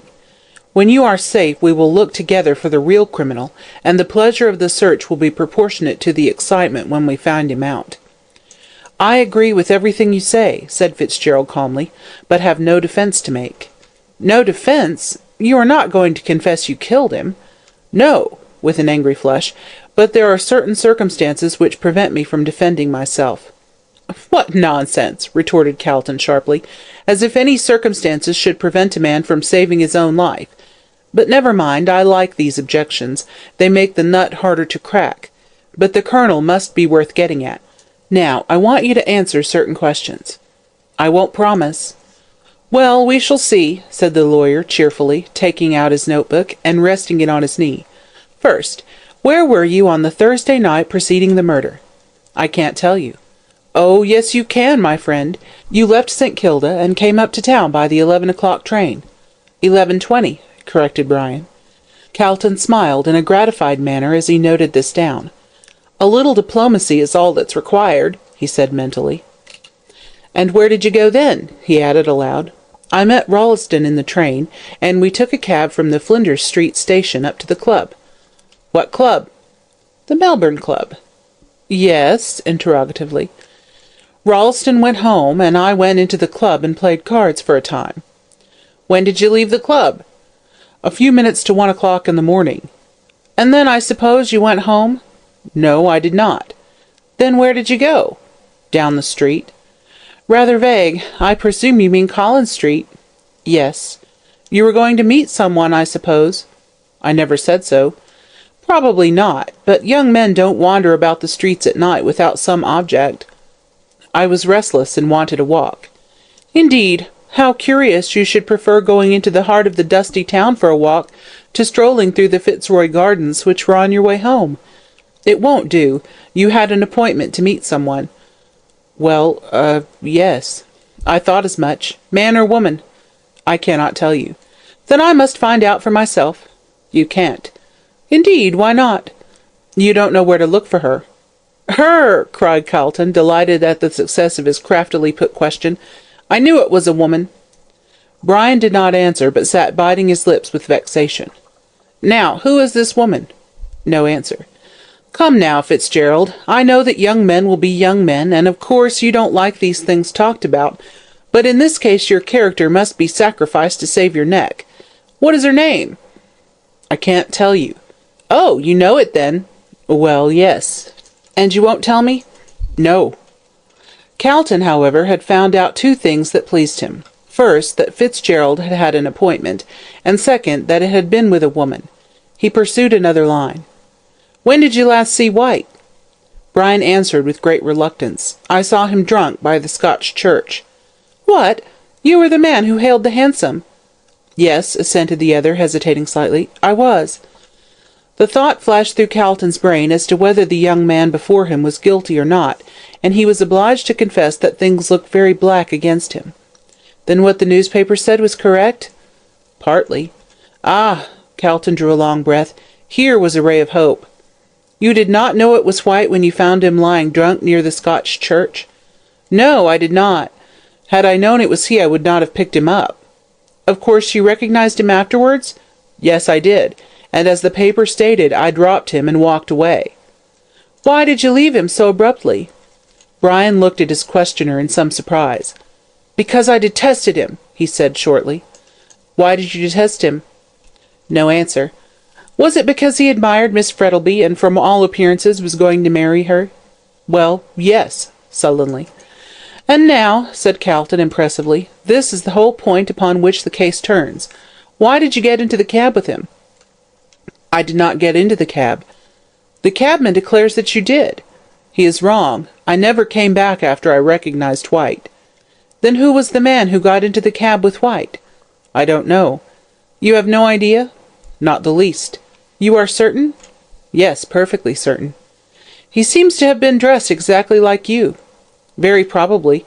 I could name at least a dozen of my acquaintances who wear light coats over their evening dress and soft hats. Do you know if White had any enemies? No, I don't. I know nothing about him, beyond that he came from England a short time ago with a letter of introduction to Mr. Frettlby, and had the impertinence to ask Madge to marry him. Where did White live? Down in St. Kilda, at the end of Grey Street. How do you know? It was in the papers, and, hesitatingly, I called on him. Why? To see if he would cease his attentions to Madge, and to tell him that she was engaged to me. And what did he say? Laughed at me, curse him. You had high words, evidently? Brian laughed bitterly. Yes, we had. Did anyone hear you? The landlady did, I think. I saw her in the passage as I left the house. The prosecution will bring her forward as a witness. Very likely. Indifferently. Did you say anything likely to incriminate yourself? Fitzgerald turned away his head. Yes, he answered in a low voice. I spoke very wildly. Indeed, I did not know at the time what I said. Did you threaten him? Yes, I did. I told him I would kill him if he persisted in his plan of marrying Madge. Ah, if the landlady can swear that she heard you say so, it will form a strong piece of evidence against you. So far as I can see, there is only one defence, and that is an easy one. You must prove an alibi. No answer. You say you did not come back and get into the cab? Said Carlton, watching the face of the other closely. No, it was someone else dressed like me. Then you have no idea who it was? No, I have not. Then after you left White and walked along Russell Street, where did you go? I can't tell you. Were you intoxicated? No, indignantly. Then you remember? Yes. And where were you? I can't tell you. You refuse. Yes, I do. Take time to consider. You may have to pay a heavy price for your refusal. If necessary, I will pay it. And you won't tell me where you were? No, I won't. Carlton was beginning to feel annoyed. "You're very foolish," he said, "sacrificing your life to some feeling of false modesty. You must prove an alibi." No answer. "At what hour did you get home?" "About 2 o'clock in the morning." "Did you walk home?" "Yes, through the Fitzroy Gardens." "Did you see anyone on your way home?" "I don't know. I wasn't paying attention." "Did anyone see you?" "Not that I know of." "Then you refuse to tell me where you were between 1 and 2 o'clock on Friday morning?" "Absolutely." Calton thought for a moment to consider his next move. "Did you know that White carried valuable papers about with him?" Fitzgerald hesitated and turned pale. "No, I did not know," he said reluctantly. The lawyer made a masterstroke. "Then why did you take them from him?" "What? He had it with him!" Calton saw his advantage and seized it at once. "Yes, he had it with him. Why did you take it?" "I did not take it. I didn't even know he had it with him." "Indeed! Will you kindly tell me what it is?" Brian saw the trap into which he had fallen. "No, I will not," he answered steadily. "Was it a jewel?" "No." "Was it an important paper?" "I don't know." "Ah, it was a paper. I can see it in your face. And was that paper of importance to you?" "Why do you ask?" Calton fixed his keen grey eyes steadily on Brian's face. "Because," he answered slowly, "the man to whom that paper was of such value murdered White." Brian started up, ghastly pale. "My God!" he almost shrieked, stretching out his hands. "It is true after all!" And he fell down on the stone pavement in a dead faint. Calton, alarmed, summoned the jailer, and between them they placed him on the bed and dashed some cold water over his face. He recovered and moaned feebly, while Calton, seeing that he was unfit to be spoken to, left the prison. When he got outside, he stopped for a moment and looked back on the grim grey walls. "Brian Fitzgerald," he said to himself, "you did not commit the murder yourself, but you know who did." She was a true woman. Melbourne society was greatly agitated over the Hansom Cab murder. Before the assassin had been discovered, it had been looked upon merely as a common murder, and one of which society need take no cognizance beyond the bare fact of its committal. But now that one of the most fashionable young men in Melbourne had been arrested as the assassin, it bade fair to assume gigantic proportions. Mrs. Grundy was shocked, and openly talked about having nourished in her bosom a viper which had unexpectedly turned and stung her. Morning, noon, and night, in Toorak drawing-rooms and Melbourne clubs, the case formed the principal subject of conversation, and Mrs. Grundy was horrified. Here was a young man, well-born, the Fitzgeralds, my dear, an Irish family, with royal blood in their veins, well-bred, most charming manners, I assure you, and so very good-looking, and engaged to one of the richest girls in Melbourne. Pretty enough, madam, no doubt, but he wanted her money, sly dog. And this young man, who had been petted by the ladies, voted a good fellow by the men, and was universally popular, both in drawing-room and club, had committed a vulgar murder. It was truly shocking. What was the world coming to, and what were jails and lunatic asylums built for if men of young Fitzgerald's calibre were not put in them, and kept from killing people? And then, of course, everybody asked everybody else who White was, and why he had never been heard of before. All people who had met Mr. White were worried to death with questions about him, and underwent a species of social martyrdom as to who he was, what he was like, why he was killed, and all the rest of the insane questions which some people will ask. It was talked about everywhere, in fashionable drawing-rooms at 5 o'clock tea, over thin bread and butter and souchong, at clubs, over brandies and sodas and cigarettes, by working men over their midday pint, and by their wives in the congenial atmosphere of the backyard over the wash-tub. The papers were full of paragraphs about the famous murder, and the society papers gave an interview with the prisoner by their special reporters, which had been composed by those gentlemen out of the floating rumours which they heard around, and their own fertile imaginations. As to the prisoner's guilt, every one was certain of it. The cabman Royston had sworn that Fitzgerald had got into the cab with White, and when he got out White was dead. There could be no stronger proof than that, and the general opinion was that the prisoner would put in no defence, but would throw himself on the mercy of the court. Even the Church caught the contagion, and ministers, Anglican, Roman Catholic, and Presbyterian, together with the lesser lights of minor denominations, took the Hansom Cab murder as a text whereon to preach sermons on the profligacy of the age, and to point out that the only ark which could save men from the rising flood of infidelity and immortality was their own particular church. "God," as Calton remarked, after hearing 5 or 6 ministers each claim their own church as the one special vessel of safety, "there seems to be a whole fleet of arks."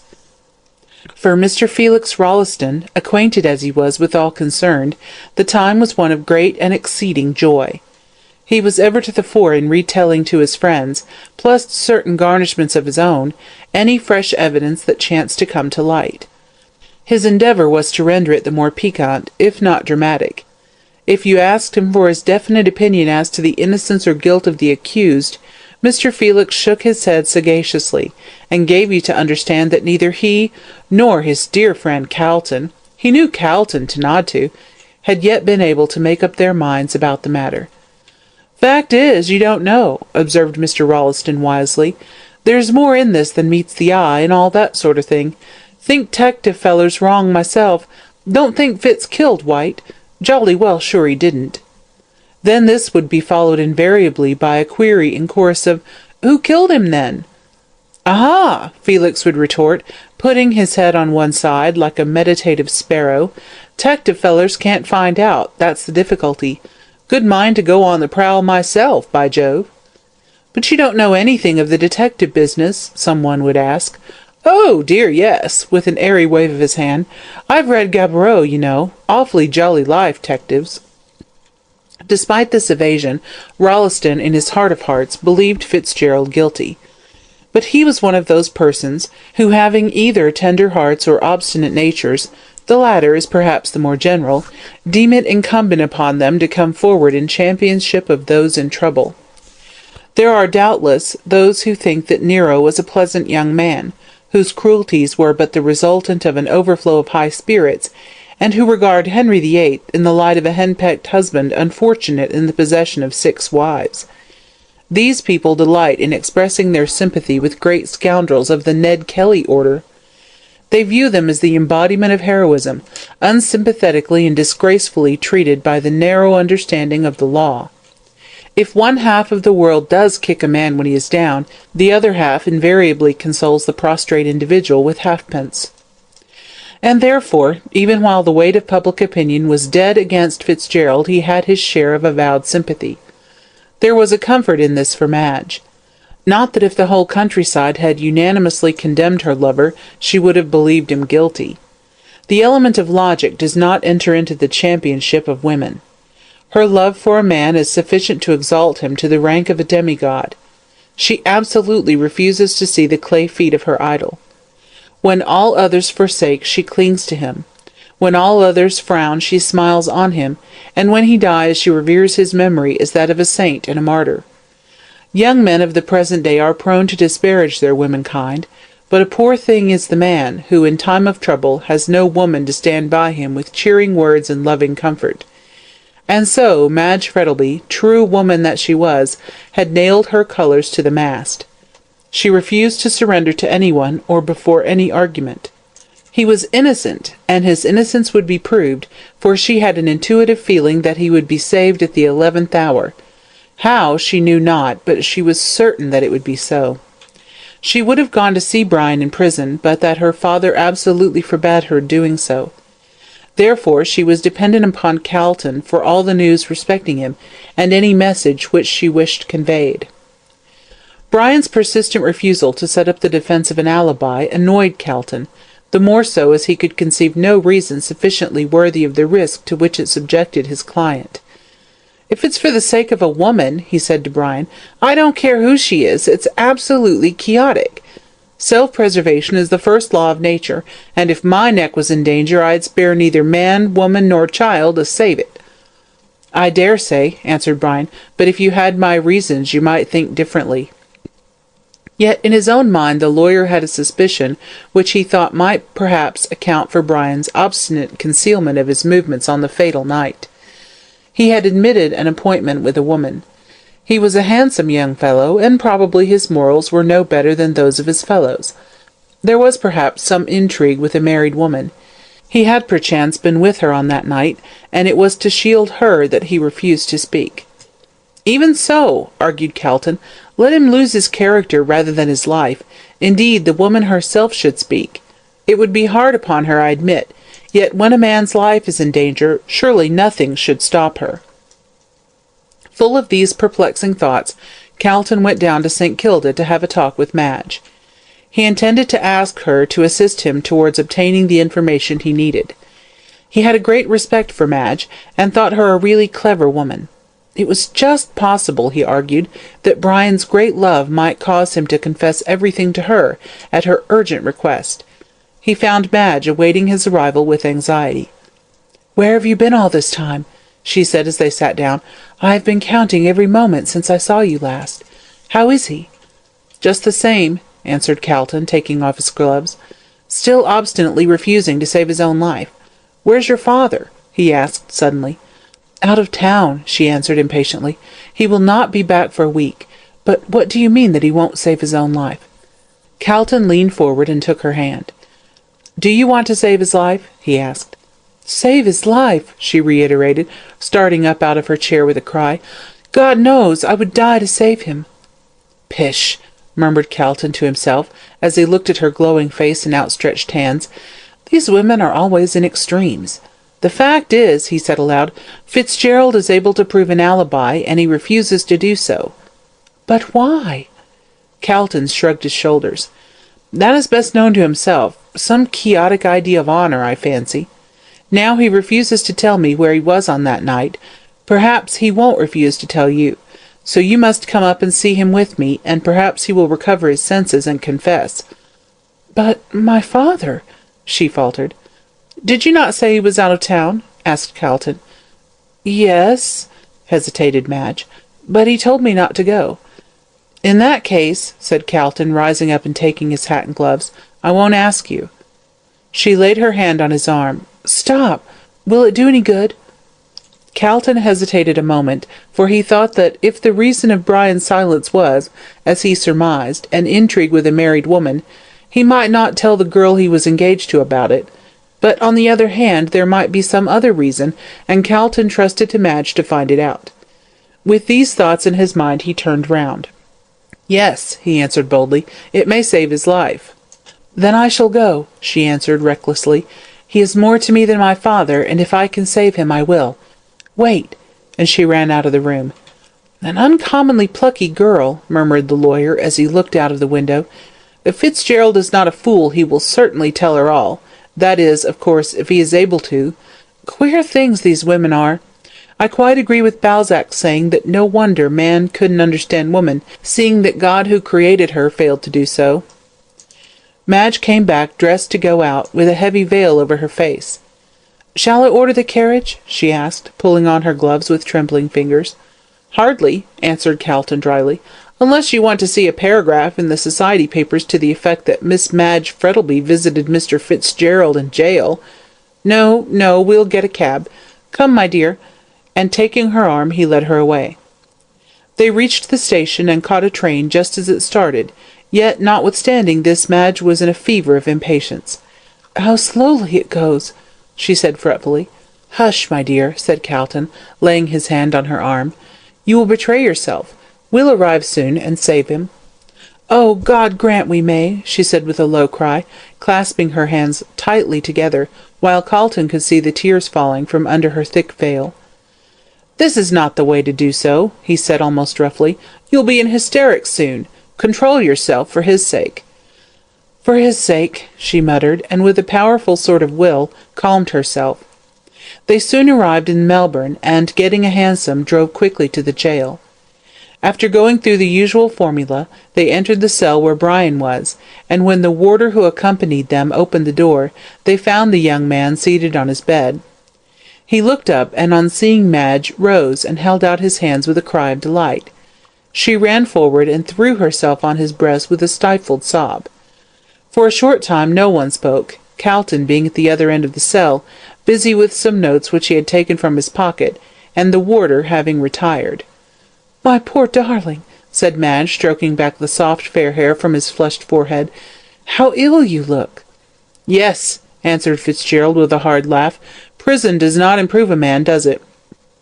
"Don't speak in that tone, Brian," she said. "It is not like you.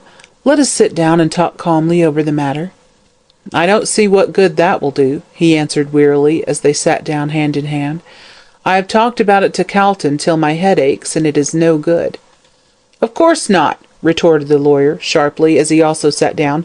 "Nor will it be any good until you come to your senses and tell us where you were on that night." "I tell you I cannot." "Brian, my dear," said Madge softly, taking his hand, "you must tell all, for my sake."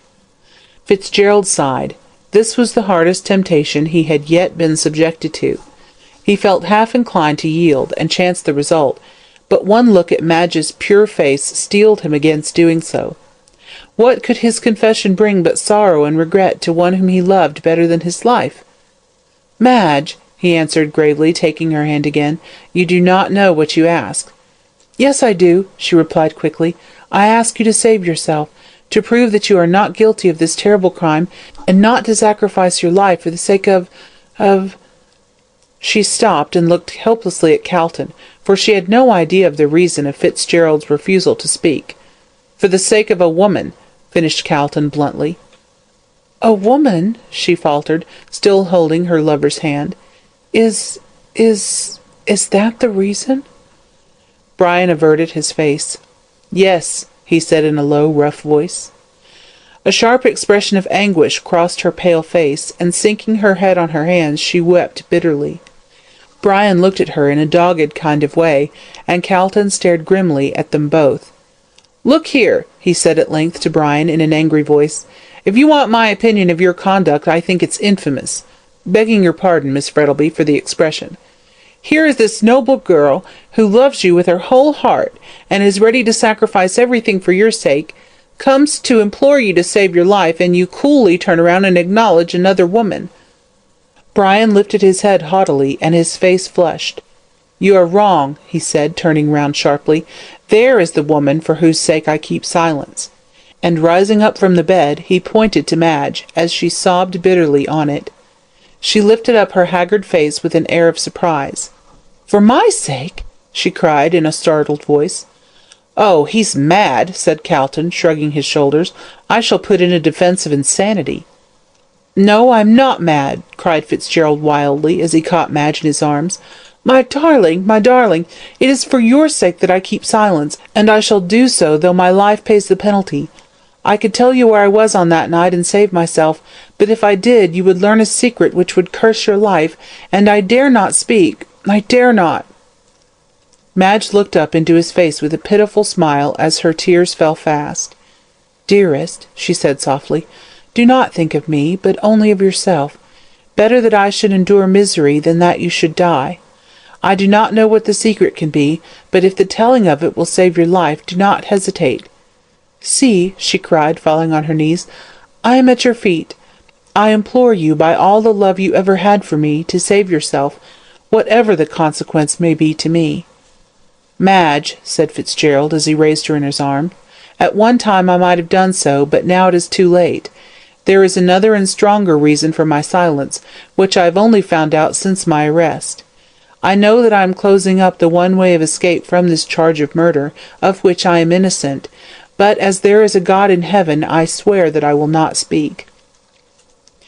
There was a silence in the cell, broken only by Madge's convulsive sobs, and even Calton, cynical man of the world as he was, felt his eyes grow wet. Brian led Madge over to him and placed her in his arms. "Take her away," he said in a broken voice, "or I shall forget that I am a man." And turning away, he threw himself on his bed and covered his face with his hands. Calton did not answer him, but summoned the warder, and tried to lead Madge away. But just as they reached the door, she broke away from him, and running back, flung herself on her lover's breast. My darling," she sobbed, kissing him, "you shall not die. I shall save you in spite of yourself." And as if afraid to trust herself longer, she ran out of the cell, followed by the barrister. Madge makes a discovery. Madge stepped into the cab, and Calton paused a moment to tell the cabman to drive to the railway station. Suddenly she stopped him. "Tell him to drive to Brian's lodgings in Powlett Street," she said, laying her hand on Calton's arm. "What for?" asked the lawyer in astonishment. "And also to go past the Melbourne Club, as I want to stop there." "What the deuce does she mean?" muttered Calton, as he gave the necessary orders and stepped into the cab.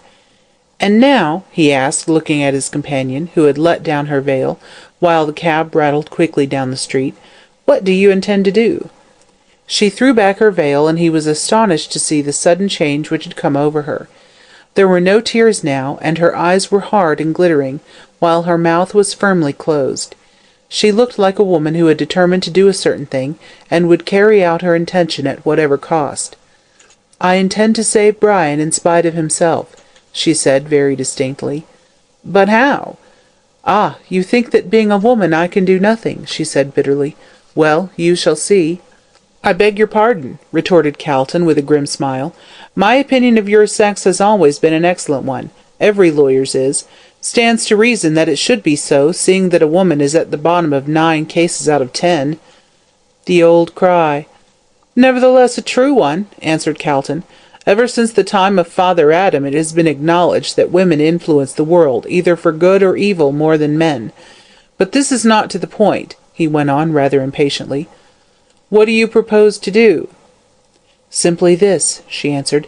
"In the first place, I may tell you that I do not understand Brian's statement that he keeps silence for my sake, as there are no secrets in my life that can justify his saying so. The facts of the case are simply these. Brian, on the night in question, left our house at St. Kilda at 11 o'clock. He told me that he would call at the club to see if there were any letters for him, and then go straight home." "But he might have said that merely as a blind." Madge shook her head. "No, I do not think so. I did not ask him where he was going. He told me quite spontaneously. I know Brian's character, and he would not tell a deliberate lie, especially when there is no necessity for it. I am quite certain that he intended to do as he said and go straight home. When he got to the club he found a letter there which caused him to alter his mind." "From whom was the letter?" "Can't you guess?" she said impatiently. "From the person, man or woman, who wanted to see him and reveal this secret about me, whatever it is. He got the letter at his club, and went down Collins Street to meet the writer. At the corner of the Scotch Church he found Mr. White, and on recognizing him left in disgust, and walked down Russell Street to keep his appointment." "Then you don't think he came back?" "I am certain he did not, for as Brian told you, there are plenty of young men who wear the same kind of coat and hat as he does. Who the second young man who got into the cab was, I do not know, but I will swear that it was not Brian." "And you are going to look for that letter?"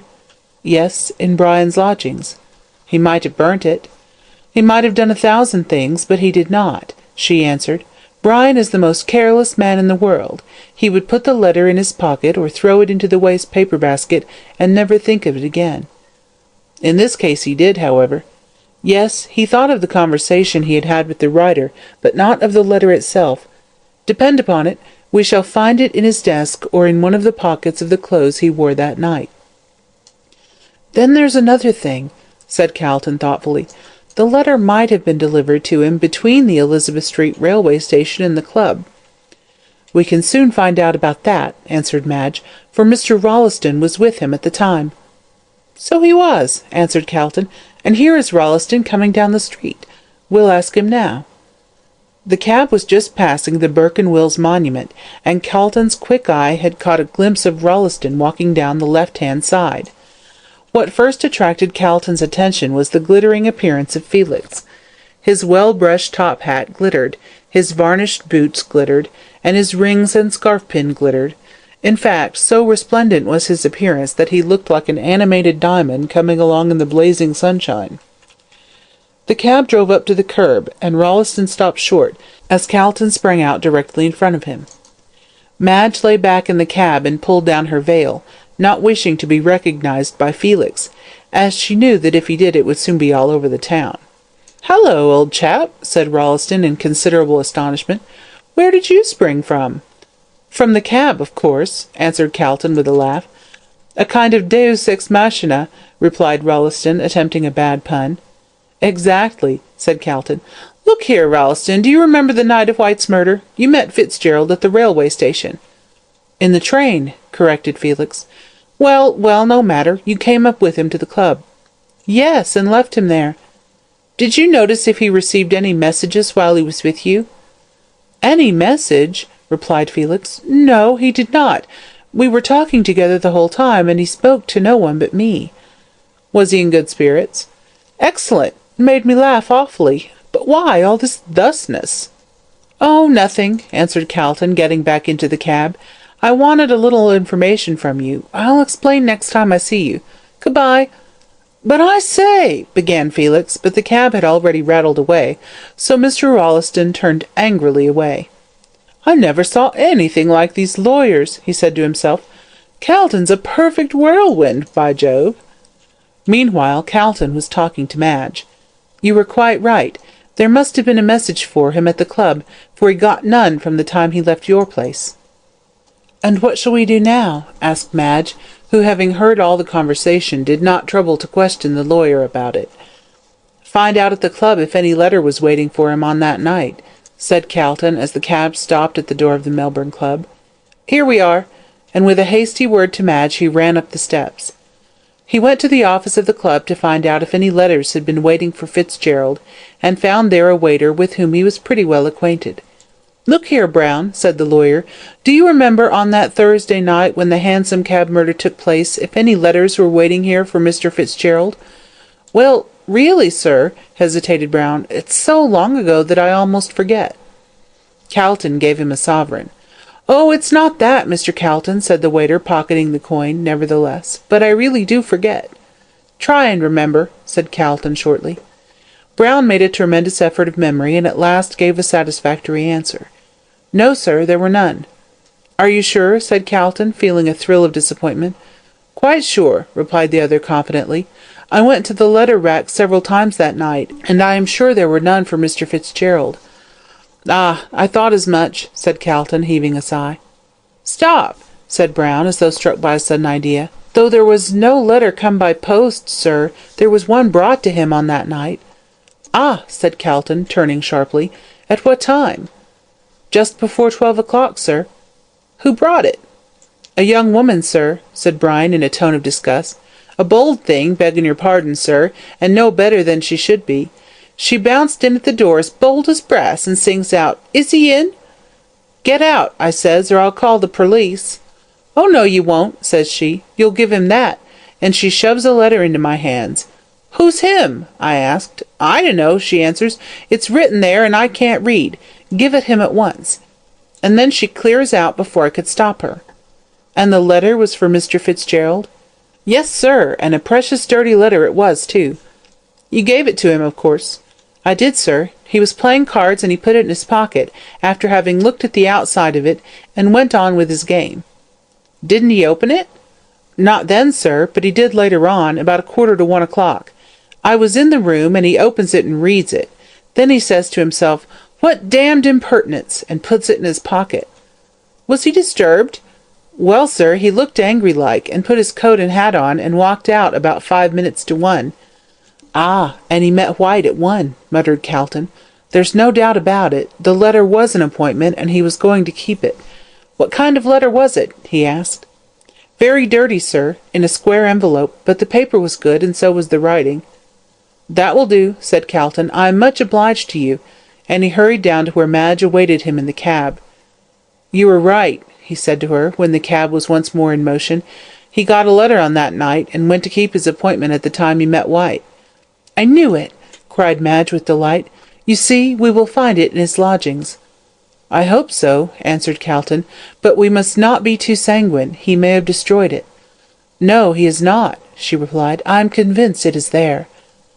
"Well," answered Calton, looking at her, "I don't contradict you, for your feminine instincts have done more to discover the truth than my reasonings, but that is often the case with women.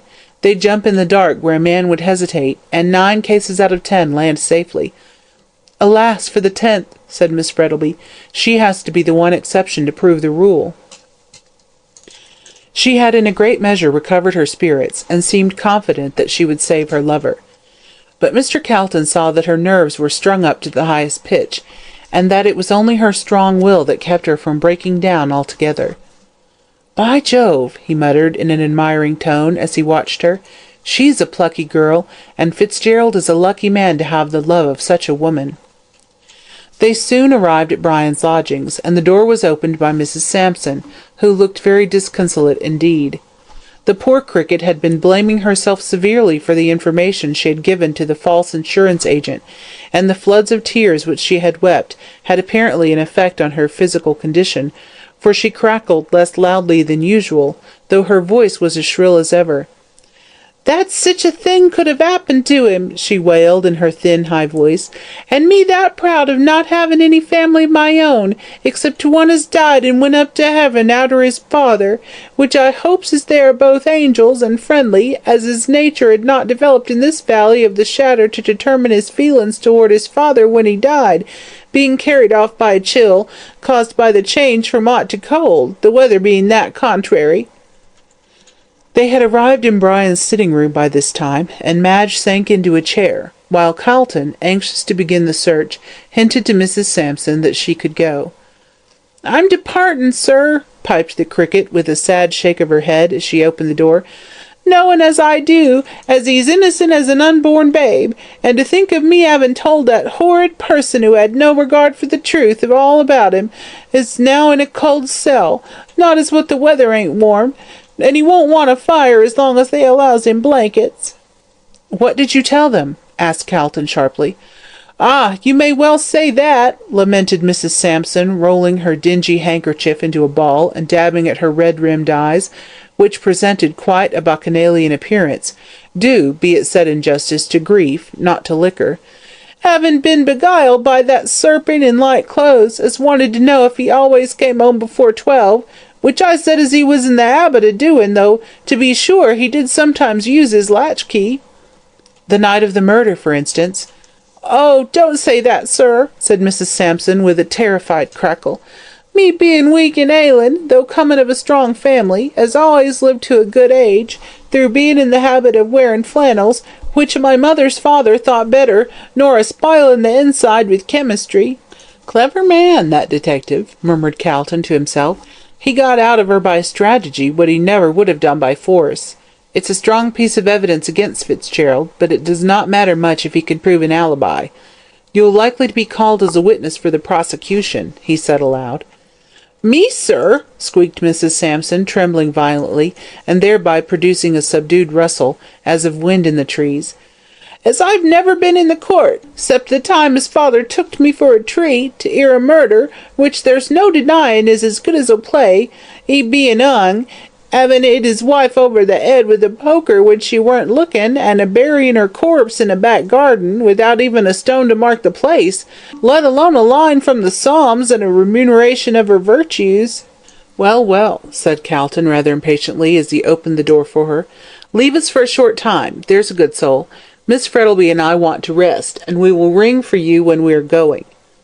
"Thank you, sir," said the lachrymose landlady, "and I hopes they won't hang him, which is such a choky way of dying. But in life we are in death," she went on, rather incoherently, "as is well known to 'em as diseases, and may be corpsed at any minute, and as—" Here Calton, unable to restrain his impatience any longer, shut the door, and they heard Mrs. Sampson's shrill voice and subdued cracklings die away in the distance. "Now then," he said, "now that we have got rid of that woman and her tongue, where are we to begin?" "The desk," replied Madge, going over to it. "It's the most likely place." "Don't think so," said Calton, shaking his head. "If, as you say, Fitzgerald is a careless man, he would not have troubled to put it there. However, perhaps we'd better look."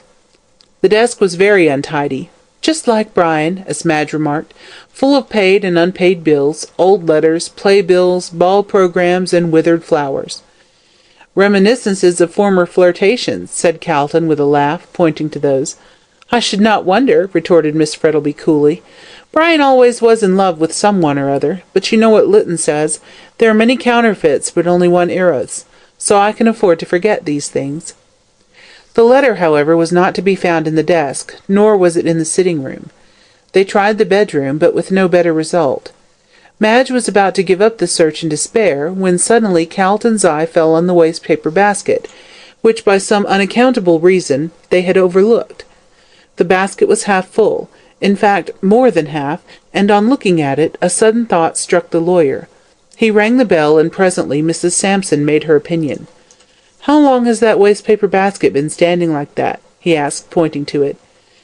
"It being the only fault I had to find with him," said Mrs. Sampson, "he being that untidy that he never let me clean it out till he told me personally. He said as how he throwed things into it as he might have to look up again, and I haven't touched it for more nor 6 weeks.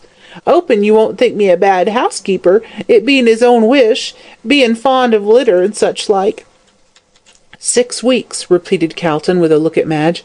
"Ah, and he got the letter 4 weeks ago. Depend upon it, we shall find it there." Madge gave a cry, and falling on her knees, emptied the basket out on the floor, and both she and Calton were soon as busy among the fragments of paper as though they were rag-pickers. "Hoping they aren't off their heads," murmured Mrs. Sampson as she went to the door, "but it looks like it, they bein—" Suddenly a cry broke from Madge as she drew out of the mass of paper a half-burnt letter, written on thick and creamy-looking paper. "At last!" she cried, rising off her knees and smoothing it out. "I knew he had not destroyed it." "Pretty nearly, however," said Calton, as his eyes glanced rapidly over it. "It's almost useless as it is. There's no name to it." He took it over to the window and spread it out upon the table. It was dirty and half-burnt, but still it was a clue. There was not much left of it. "There is not much to be gained from that, I'm afraid," said Madge sadly. "It shows that he had an appointment, but where?" Calton did not answer, but leaning his head on his hands, stared hard at the paper. At last he jumped up with a cry. "I have it!" he said in an excited tone. "Look at that paper. See how creamy and white it is, and above all, look at the printing on the corner. Aut Villa, Toorak."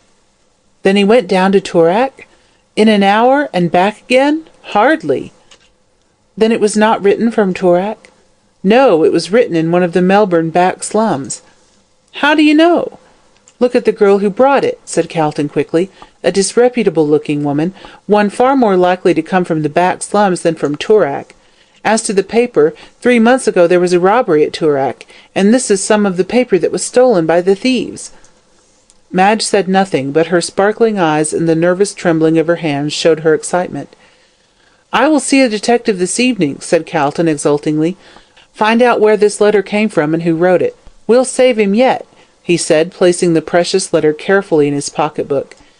"You think you will be able to find the woman who wrote that?" Said the lawyer, looking thoughtful. "She may be dead, as the letter says she is in a dying condition. However, if I can find the woman who delivered the letter at the club, and waited for Fitzgerald at the corner of Bourke and Russell Street, that will be sufficient. All I want to prove is that he was not in the hansom cab with White." "And do you think you can do that?" "Depends upon this letter," said Calton, tapping his pocket-book with his finger. "I'll tell you tomorrow." Shortly afterwards they left the house, and when Calton put Madge safely into the St. Kilda train, her heart felt lighter than it had done since Fitzgerald's arrest. Another Richmond in the field. There is an old adage that says, "Like draws to like." The antithesis of this is probably that unlike repels unlike.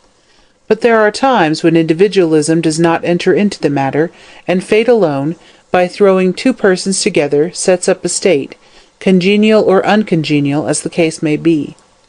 Fate chose to throw together Mr. Gorby and Mr. Kilsip, and each was something more than uncongenial to the other. Each was equally clever in their common profession, each was a universal favourite, yet each hated the other. They were as fire and water to one another, and when they came together, invariably there was trouble. Kilsip was tall and slender, Gorby was short and stout. Kilsip looked clever, Gorby wore a smile of self-satisfaction, which alone was sufficient to prevent his doing so. Yet, singularly enough, it was this very smile that proved most useful to Gorby in the pursuit of his calling. It enabled him to come at information where his sharp-looking colleague might try in vain. The hearts of all went forth to Gorby's sweet smile and insinuating manner. But when Kilsip appeared, people were wont to shut up, and to retire promptly, like alarmed snails, within their shells.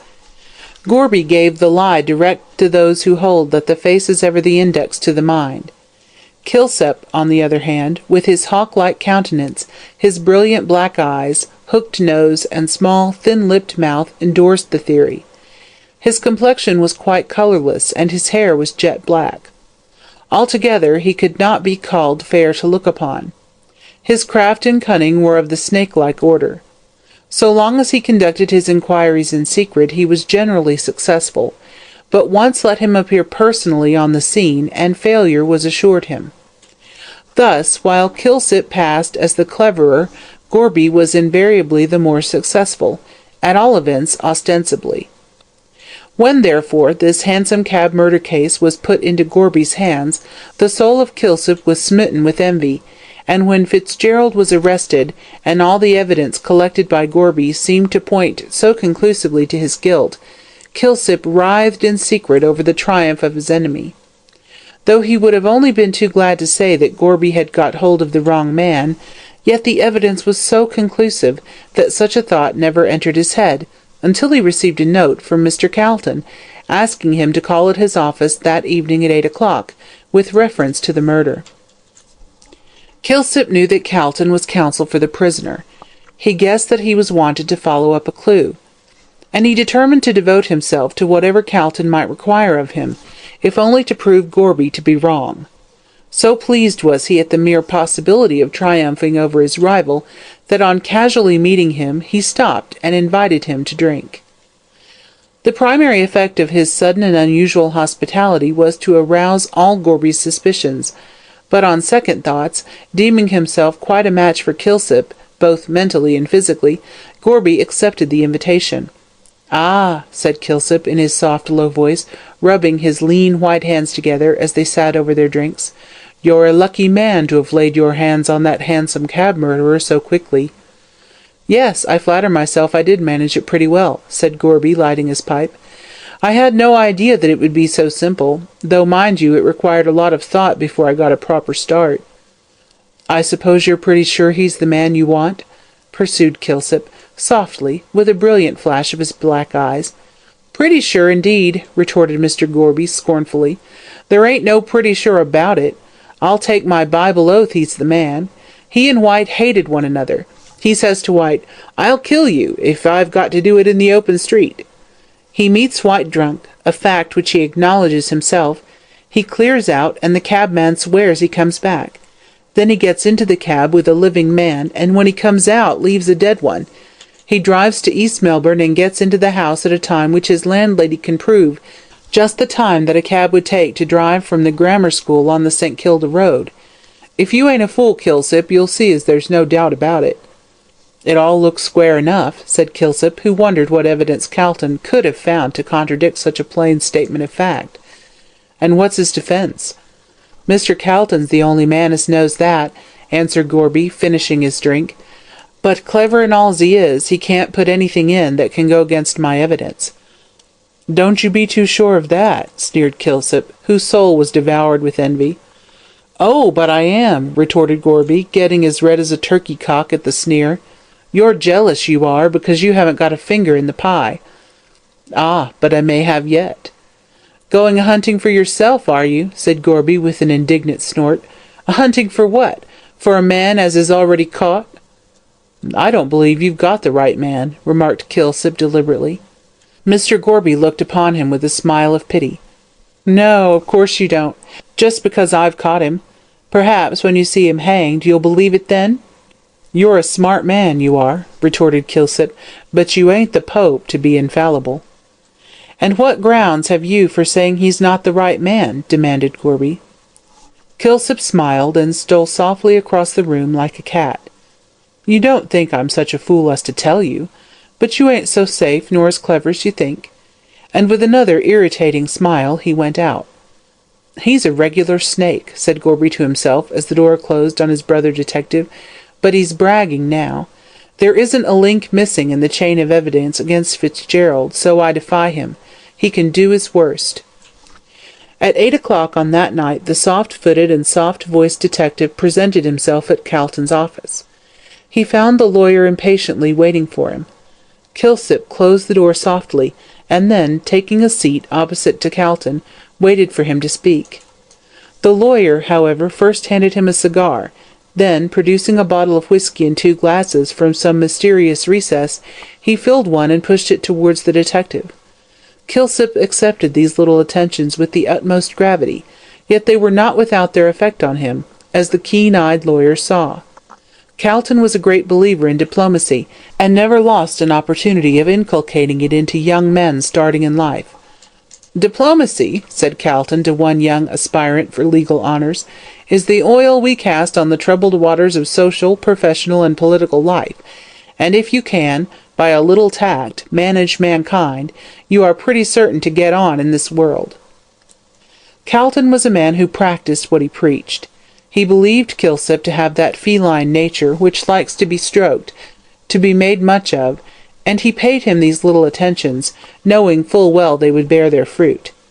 He also knew that Kilsip entertained no friendly feeling for Gorby, that in fact he bore him hatred, and he determined that this feeling which existed between the two men should serve him to the end he had in view.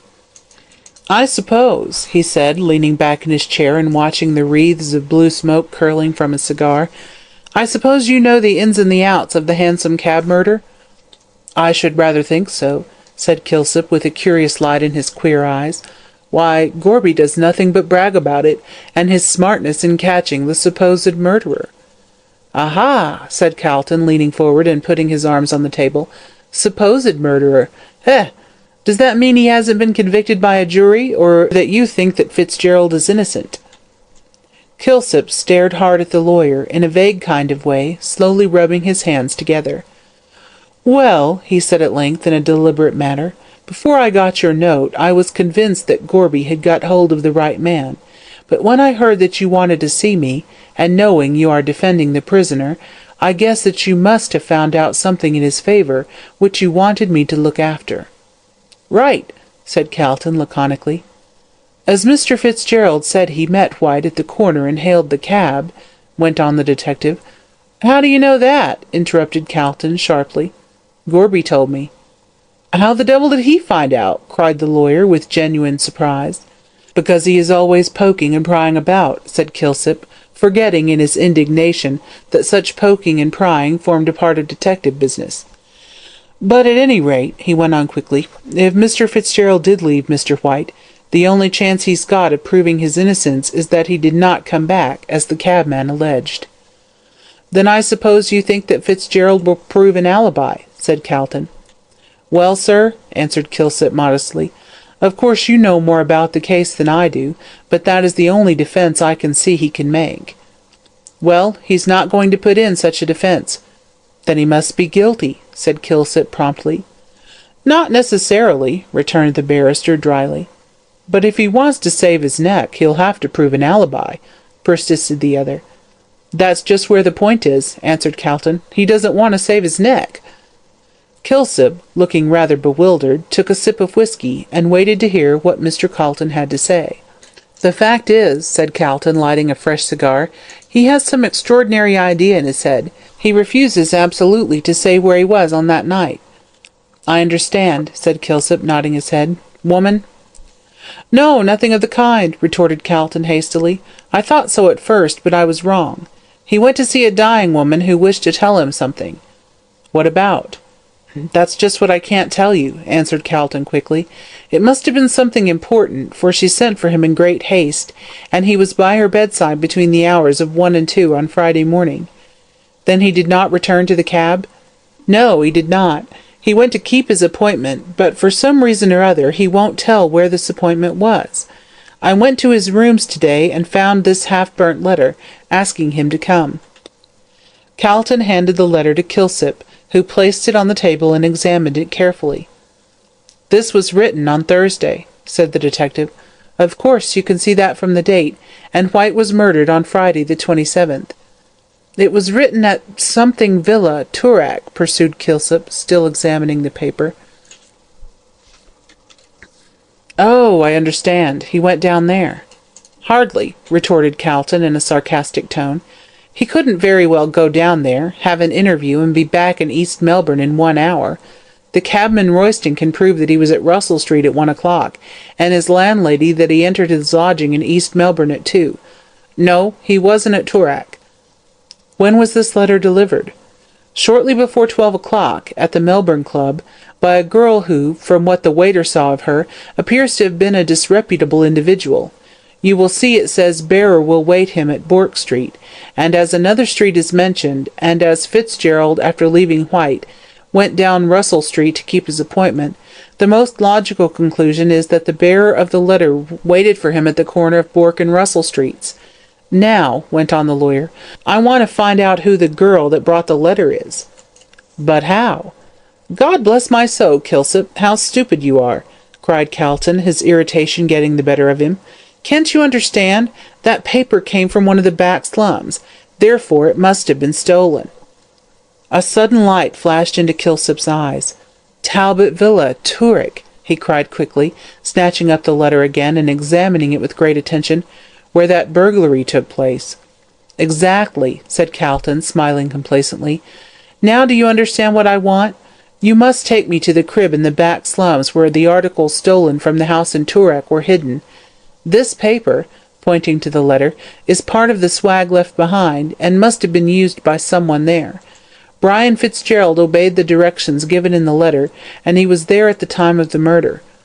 "I understand," said Kilsip with a gratified purr. "There were 4 men engaged in that burglary, and they hid the swag at Mother Guttersnipe's crib, in a lane off Little Bourke Street. But hang it! A swell like Mr. Fitzgerald, in evening dress, couldn't very well have gone down there unless he had someone with him well known in the locality," finished Calton rapidly. "Exactly. That woman who delivered the letter at the club guided him. Judging from the waiter's description of her appearance, I should think she was pretty well known about the slums." "Well," said Kilsip, rising and looking at his watch, "it is now 9 o'clock, so if you like we will go to the old hag's place at once. Dying woman," he said, as if struck by a sudden thought. "There was a woman who died there about 4 weeks ago." "Who was she?" asked Calton, who was putting on his overcoat. "Some relation of Mother Guttersnipe's, I fancy," answered Kilsip as they left the office. "I don't know exactly what she was. She was called the Queen, and a precious handsome woman she must have been. Came from Sydney about 3 months ago, and from what I can make out, was not long from England. Died of consumption on the Thursday night before the murder." A woman of the people. Bourke Street is a more crowded thoroughfare than Collins Street, especially at night. The theatres that it contains are in themselves sufficient for the gathering of a considerable crowd. It is a grimy crowd for the most part. Round the doors of the hotels a number of ragged and shabby-looking individuals collect, waiting till some kind of friend shall invite them to step inside.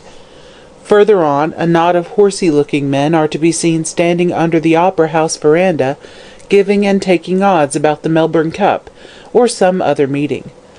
Here and there are ragged street Arabs selling matches and newspapers, and against the veranda post, in the full blaze of the electric light, leans a weary, draggled-looking woman, one arm clasping a baby to her breast, and the other holding a pile of newspapers, while she drones out in a hoarse voice, "'Erald, 3rd edition, 1 penny," till the ear wearies of the constant repetition. Cabs rattle incessantly along the street. Here a fast-looking hansom, with a rakish horse, bearing some gilded youth to his club. There a dingy-looking vehicle, drawn by a lank quadruped, which staggers blindly down the street. Alternating with these, carriages dash by with their well-groomed horses, and within, the vision of bright eyes, white dresses, and the sparkle of diamonds. Then, further up, just on the verge of the pavement, 3 violins and a harp are playing a German waltz to an admiring crowd of attentive spectators. If there is one thing which the Melbourne folk love more than another, it is music. Their fondness for it is only equalled by their admiration for horse racing. Any street band which plays at all decently may be sure of a good audience, and a substantial remuneration for their performance. Some writer has described Melbourne as Glasgow with the sky of Alexandria, and certainly the beautiful climate of Australia, so Italian in its brightness, must have a great effect on the nature of such an adaptable race as the Anglo-Saxon. In spite of the dismal prognostications of Marcus Clarke regarding the future Australian, whom he describes as being a tall, coarse, strong-jawed, greedy, pushing, talented man, excelling in swimming and horsemanship, it is more likely that he will be a cultured, indolent individual, with an intense appreciation of the arts and sciences, and a dislike to hard work and utilitarian principles. Climatic influence should be taken into account with regard to the future Australian, and our posterity will no more resemble us than the luxurious Venetians resembled their hardy forefathers, who first started to build on those lonely, sandy islands of the Adriatic. This was the conclusion at which Mr. Calton arrived, as he followed his guide through the crowded streets, and saw with what deep interest the crowd listened to the rhythmic strains of Strauss and the sparkling melodies of Offenbach. The brilliantly lit street, with the never-ceasing stream of people pouring along, the shrill cries of the street Arabs, the rattle of vehicles, and the fitful strains of music, all made up a scene which fascinated him, and he could have gone on wandering all night, watching the myriad phases of human character constantly passing before his eyes. But his guide, with whom familiarity with the proletarians had, in great measure, bred indifference, hurried him away to Little Bourke Street, where the narrowness of the thoroughfare, with the high buildings on each side, the dim light of the sparsely scattered gas lamps, and the few ragged-looking figures slouching along, formed a strong contrast to the brilliant and crowded scene they had just left. Turning off Little Bourke Street, the detective led the way down a dark lane. It was as hot as a furnace from the accumulated heat of the day. To look up at the clear starlit sky was to experience a sensation of delicious coolness. "Keep close to me," whispered Kilsip, touching the barrister on the arm. "We may meet some nasty customers about here." It was not quite dark, for the atmosphere had that luminous kind of haze so observable in Australian twilights, and this weird light was just sufficient to make the darkness visible. Kilsip and the barrister kept for safety in the middle of the alley, so that no one could spring upon them unaware, and they could see sometimes on the one side a man cowering back into the black shadow, or on the other a woman with disordered hair and bare bosom, leaning out of a window trying to get a breath of fresh air. There were also some children playing in the dried-up gutter, and their shrill young voices came echoing strangely through the gloom, mingling with a bacchanalian sort of song sung by a man, as he slouched along unsteadily over the rough stones. Now and then a mild-looking string of Chinamen strolled along, clad in their dull-hued blue blouses, either chattering shrilly, like a lot of parrots, or moving silently down the alley with a stolid oriental apathy on their yellow faces. Here and there came a stream of warm light through an open door, and within, the Mongolians were gathered around the gambling tables, playing fan-tan, or leaving the seductions of their favourite pastime to glide soft-footed to the many cook-shops, where enticing-looking fowls and turkeys already cooked were awaiting purchasers. Kilsip, turning to the left, led the barrister down another and still narrower lane, the darkness and gloom of which made the lawyer shudder, as he wondered how human beings could live in such murky places.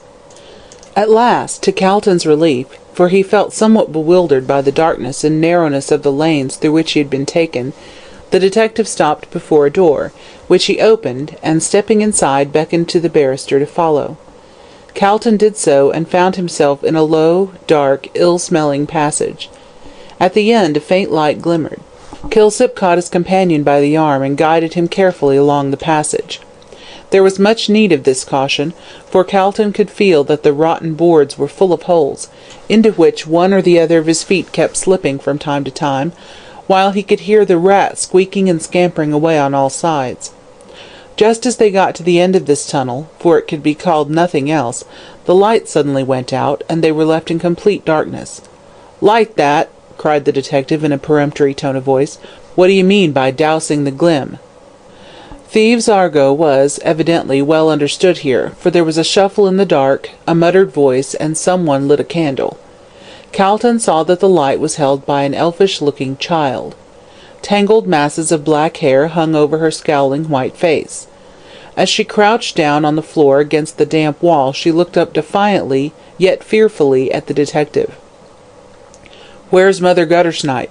asked Kilsip, touching her with his foot. She seemed to resent the indignity, and rose quickly to her feet. "Upstairs," she replied, jerking her head in the direction of the right wall. Following her direction, Calton, his eyes now somewhat accustomed to the gloom, could discern a gaping black chasm, which he presumed was the stair alluded to. "You won't get much out of her tonight. She's a-going to start her booze, she is." "Never mind what she's going or about to do," said Kilsip sharply. "Take me to her at once." The girl looked him sullenly up and down, and then she led the way into the black chasm and up the stairs. They were so shaky as to make Calton fear they might give way. As they toiled slowly up the broken steps, he held tightly to his companion's arm. At last they stopped at a door, through the cracks of which a faint glimmer of light was to be seen. Here the girl gave a shrill whistle, and the door opened. Still preceded by their elfish guide, Calton and the detective stepped through the doorway. A curious scene was before them. A small, square room, with a low roof, from which the paper, mildewed and torn, hung in shreds. On the left hand, at the far end, was a kind of low stretcher, upon which a woman, almost naked, lay amid a heap of greasy clothes. She appeared to be ill, for she kept tossing her head from side to side restlessly, and every now and then sang snatches of song in a cracked voice. In the centre of her room was a rough deal table, upon which stood a guttering tallow candle, which but faintly illuminated the scene, and a half-empty rectangular bottle of schnapps, with a broken cup beside it. In front of these signs of festivity sat an old woman with a pack of cards spread out before her, and from which she had evidently been telling the fortune of a villainous-looking young man who had opened the door, and who stood looking at the detective with no very friendly expression of countenance. He wore a greasy brown velvet coat, much patched, and a black wide-awake hat pulled down over his eyes. From his expression, so scowling and vindictive was it, the barrister judged his ultimate destiny to lie between Pentridge and the gallows. As they entered, the fortune-teller raised her head, and shading her eyes with one skinny hand, looked curiously at the newcomers. Calton thought he had never seen such a repulsive-looking old crone, and in truth her ugliness was, in its very grotesqueness, well worthy of the pencil of a Dore. Her face was seamed and lined with innumerable wrinkles, clearly defined by the dirt which was in them, bushy grey eyebrows, drawn frowningly over two piercing black eyes, whose light was undimmed by age, a hooked nose, like the beak of a bird of prey, and a thin-lipped mouth devoid of teeth. Her hair was very luxurious and almost white, and was tied up in a great bunch by a greasy bit of black ribbon. As to her chin, Calton, when he saw it wagging to and fro, involuntarily quoted Macbeth's lines, "Ye should be woman, and yet your beards forbid me to interpret that ye are so." She was no bad representative of the weird sisters. As they entered, she eyed them viciously, demanding, "What the blazes they wanted?" "Want your booze?" cried the child with an elfish laugh, as she shook back her tangled hair. "Get out, you whelp!" croaked the old hag, shaking one skinny fist at her, "or I'll tear your heart out." "Yes, she can go," said Kilsip, nodding to the girl, "and you can clear too," he added sharply, turning to the young man, who stood, still holding the door open. At first he seemed inclined to dispute the detective's order, but ultimately obeyed him, muttering, as he went out, something about the bloomin' cheek of showing swells coves' cribs. The child followed him out, her exit being accelerated by Mother Guttersnipe, who, with a rapidity only attained by long practice, seized the shoe from one of her feet, and flung it at the head of the rapidly retreating girl. "Wait till I catches you, Lizzer!" she shrieked with a volley of oaths. "I'll break your head for you!" Lizzer responded with a shrill laugh of disdain, and vanished through the shaky door, which she closed after her. When she had disappeared, Mother Guttersnipe took a drink from the broken cup, and gathering all her greasy cards together in a business-like way, looked insinuatingly at Calton with a suggestive leer. "It's the future you want unveiled, dearie," she croaked, rapidly shuffling the cars. "And old mother'll tell—" "No, she won't," interrupted the detective sharply. "I've come on business." The old woman started at this, and looked keenly at him from under her bushy eyebrows. "What have the boys been up to now?" she asked harshly. "There ain't no swag here this time." Just then the sick woman, who had been restlessly tossing on the bed, commenced singing a snatch of the quaint old ballad of Barbara Allen.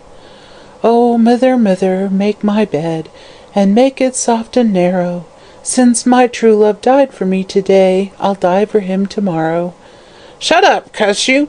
yelled Mother Guttersnipe viciously, "or I'll knock your bloomin' head off!" And she seized the square bottle as if to carry out her threat. But altering her mind, she poured some of its contents into the cup, and drank it off with avidity.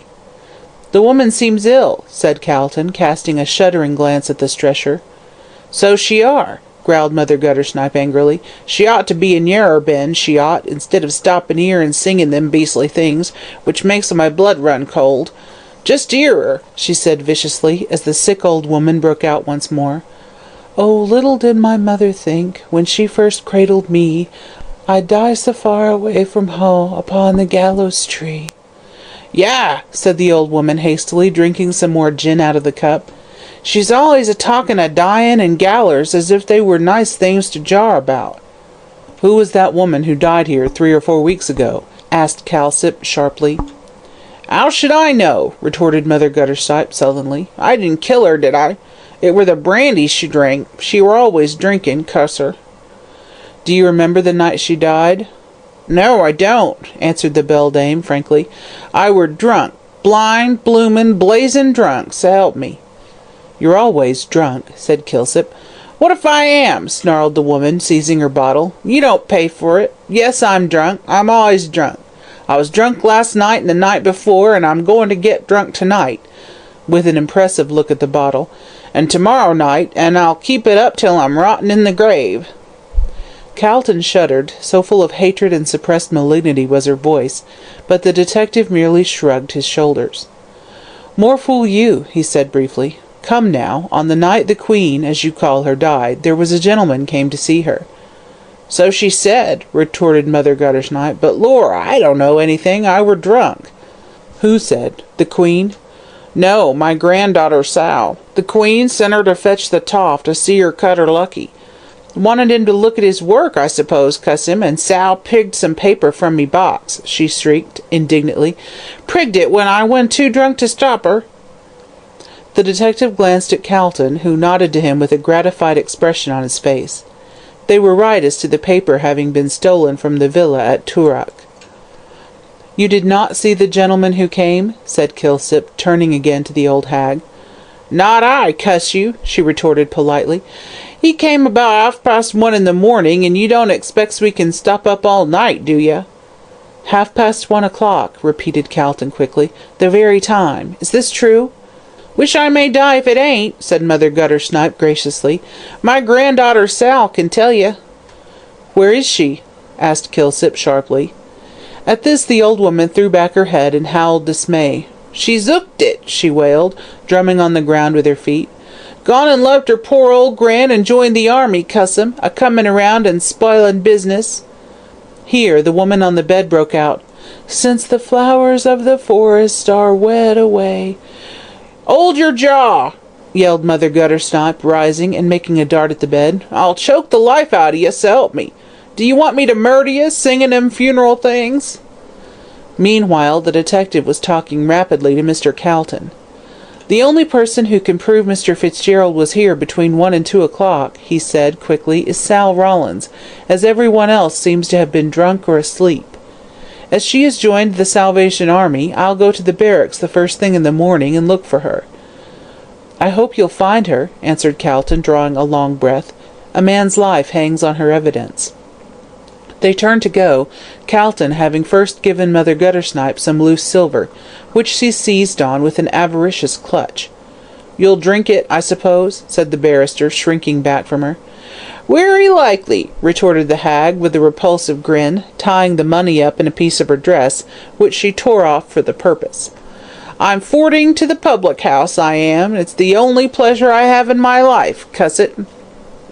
The sight of money had a genial effect on her nature, for she held a candle at the head of the stairs, as they went down, so that they should not break their heads.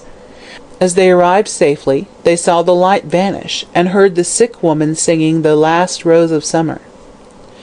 The street door was open, and after groping their way along the dark passage with its pitfalls, they found themselves in the open street. "Thank heaven," said Calton, taking off his hat and drawing a long breath. "Thank heaven we are safely out of that den."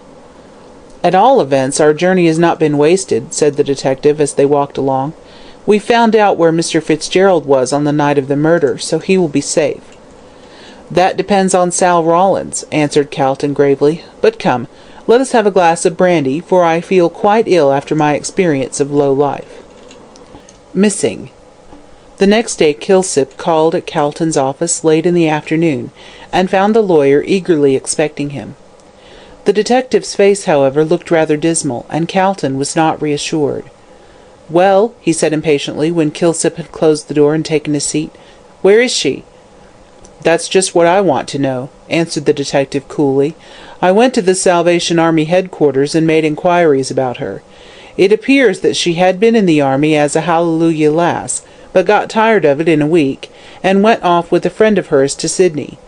She carried on her old life of dissipation, but ultimately her friend got sick of her, and the last thing they heard about her was that she had taken up with a Chinaman in one of the Sydney slums. I telegraphed at once to Sydney, and got a reply that there was no person of the name of Sal Rawlins known to the Sydney police, but they said they would make inquiries and let me know the result." "Ah! She has no doubt changed her name," said Calton thoughtfully, stroking his chin. "I wonder why." "Wanted to get rid of the army, I expect," answered Kilsip dryly. "The straying lamb did not care about being hunted back to the fold." "And when did she join the army?" "The very day after the murder." "Rather sudden conversion?" "Yes, but she said the death of the woman on Thursday night had so startled her that she went straight off to the army to get her religion properly fixed up." "The effects of fright, no doubt," said Calton dryly. "I've met a good many examples of these sudden conversions, but they never last long as a rule. It's a case of the devil was sick, the devil a monk would be, more than anything else. Good looking?" "So, I believe," replied Kilsip, shrugging his shoulders. "Very ignorant, could neither read nor write. That accounts for her not asking for Fitzgerald when she called at the club. She probably did not know whom she had been sent for. It will resolve itself into a question of identification, I expect.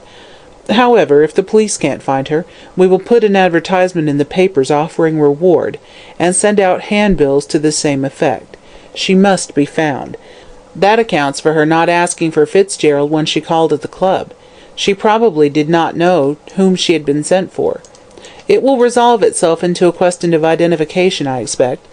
However, if the police can't find her, we will put an advertisement in the papers offering reward, and send out handbills to the same effect. She must be found. Brian Fitzgerald's life hangs on a thread, and that thread is Sal Rawlins." "Yes," assented Kilsip, rubbing his hands together. "If Mr. Fitzgerald acknowledges that he was at Mother Guttersnipe's on the night in question, she will have to prove that he was there, as no one else saw him." "Are you sure of that?" "As sure as anyone can be in such a case.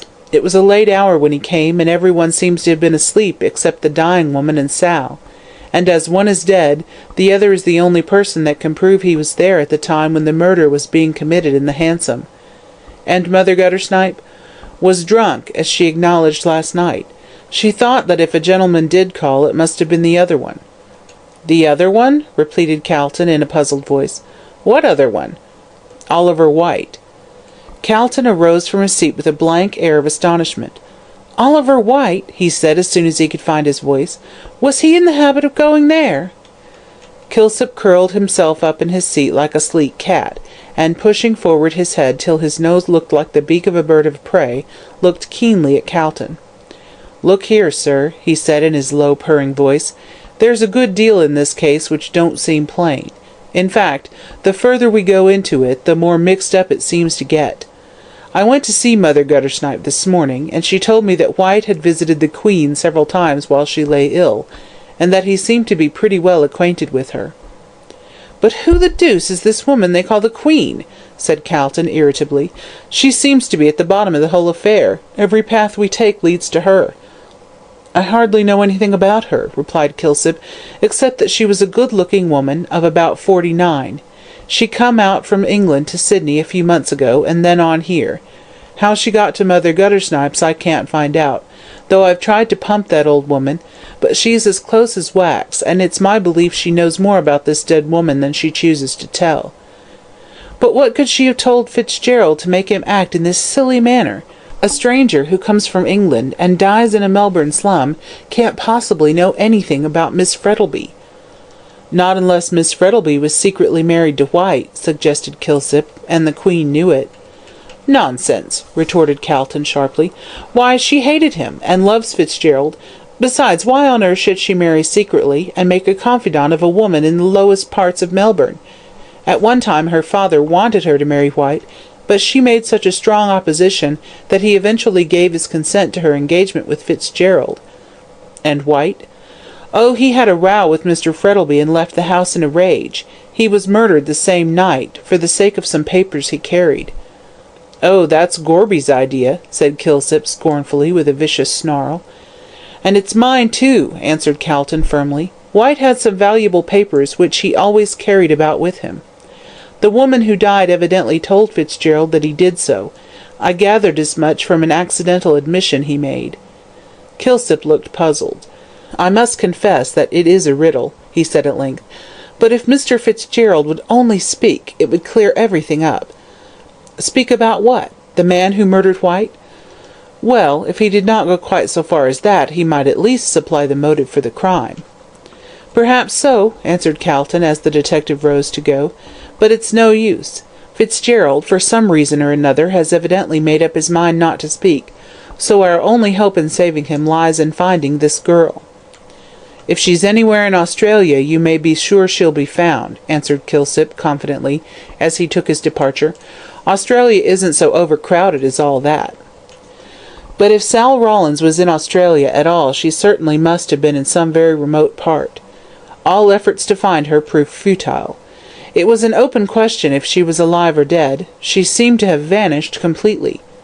She was last seen in a Sydney den with a Chinaman whom afterwards she appears to have left. Since then, nothing whatever was known of her. Notices offering large rewards for her discovery were inserted in all the newspapers, Australian and New Zealand, but nothing came of them. As she was herself unable to read, there seemed little chance of her knowing of them, and if, as Calton surmised, she had changed her name, no one would be likely to tell her of them.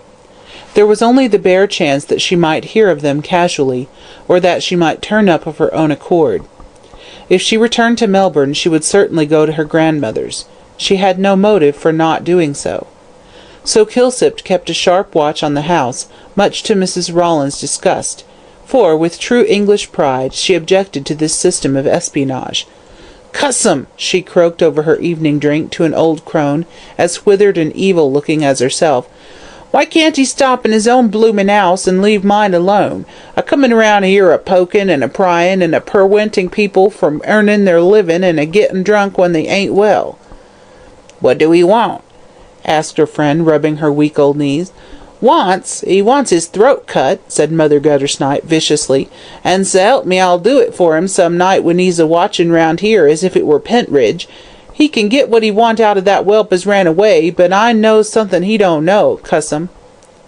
She ended with a senile laugh, and her companion, having taken advantage of the long speech to drink some gin out of the broken cup, Mother Guttersnipe seized the unfortunate old creature by the hair, and, in spite of her feeble cries, banged her head against the wall. "I'll have the perlice in at you," whimpered the assaulted one, as she tottered away quickly as her old rheumatics would allow her. "See if I don't." "Get out," retorted Mother Guttersnipe indifferently, as she filled herself a fresh cup.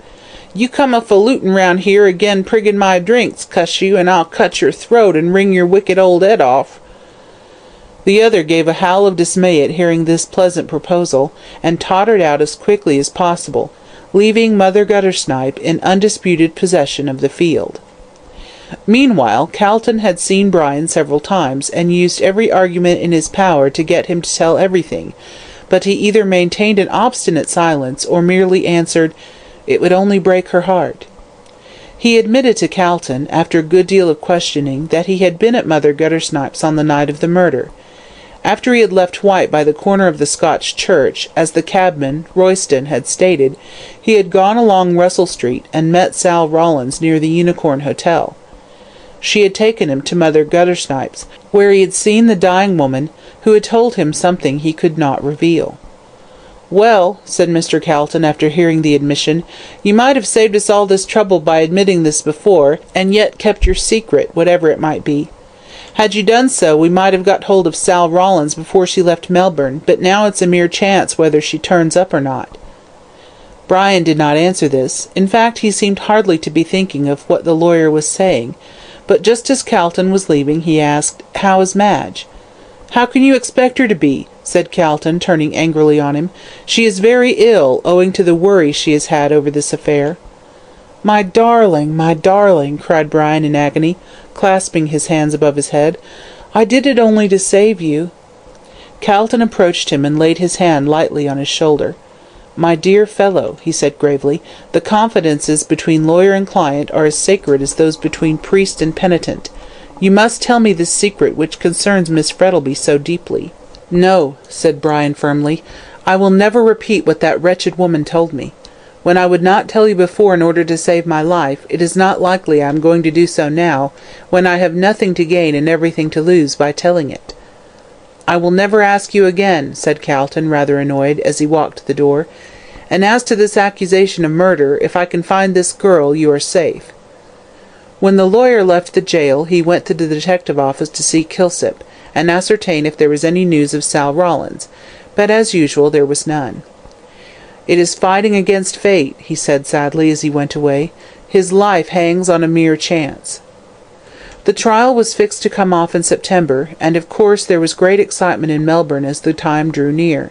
Great, therefore, was the disappointment when it was discovered that the prisoner's counsel had applied for an adjournment of the trial till October, on the ground that an important witness for the defence could not be found. The trial. In spite of the utmost vigilance on the part of the police, and the offer of a large reward, both by Calton, on behalf of the accused, and by Mr. Frettlby, the much-desired Sal Rawlins still remained hidden.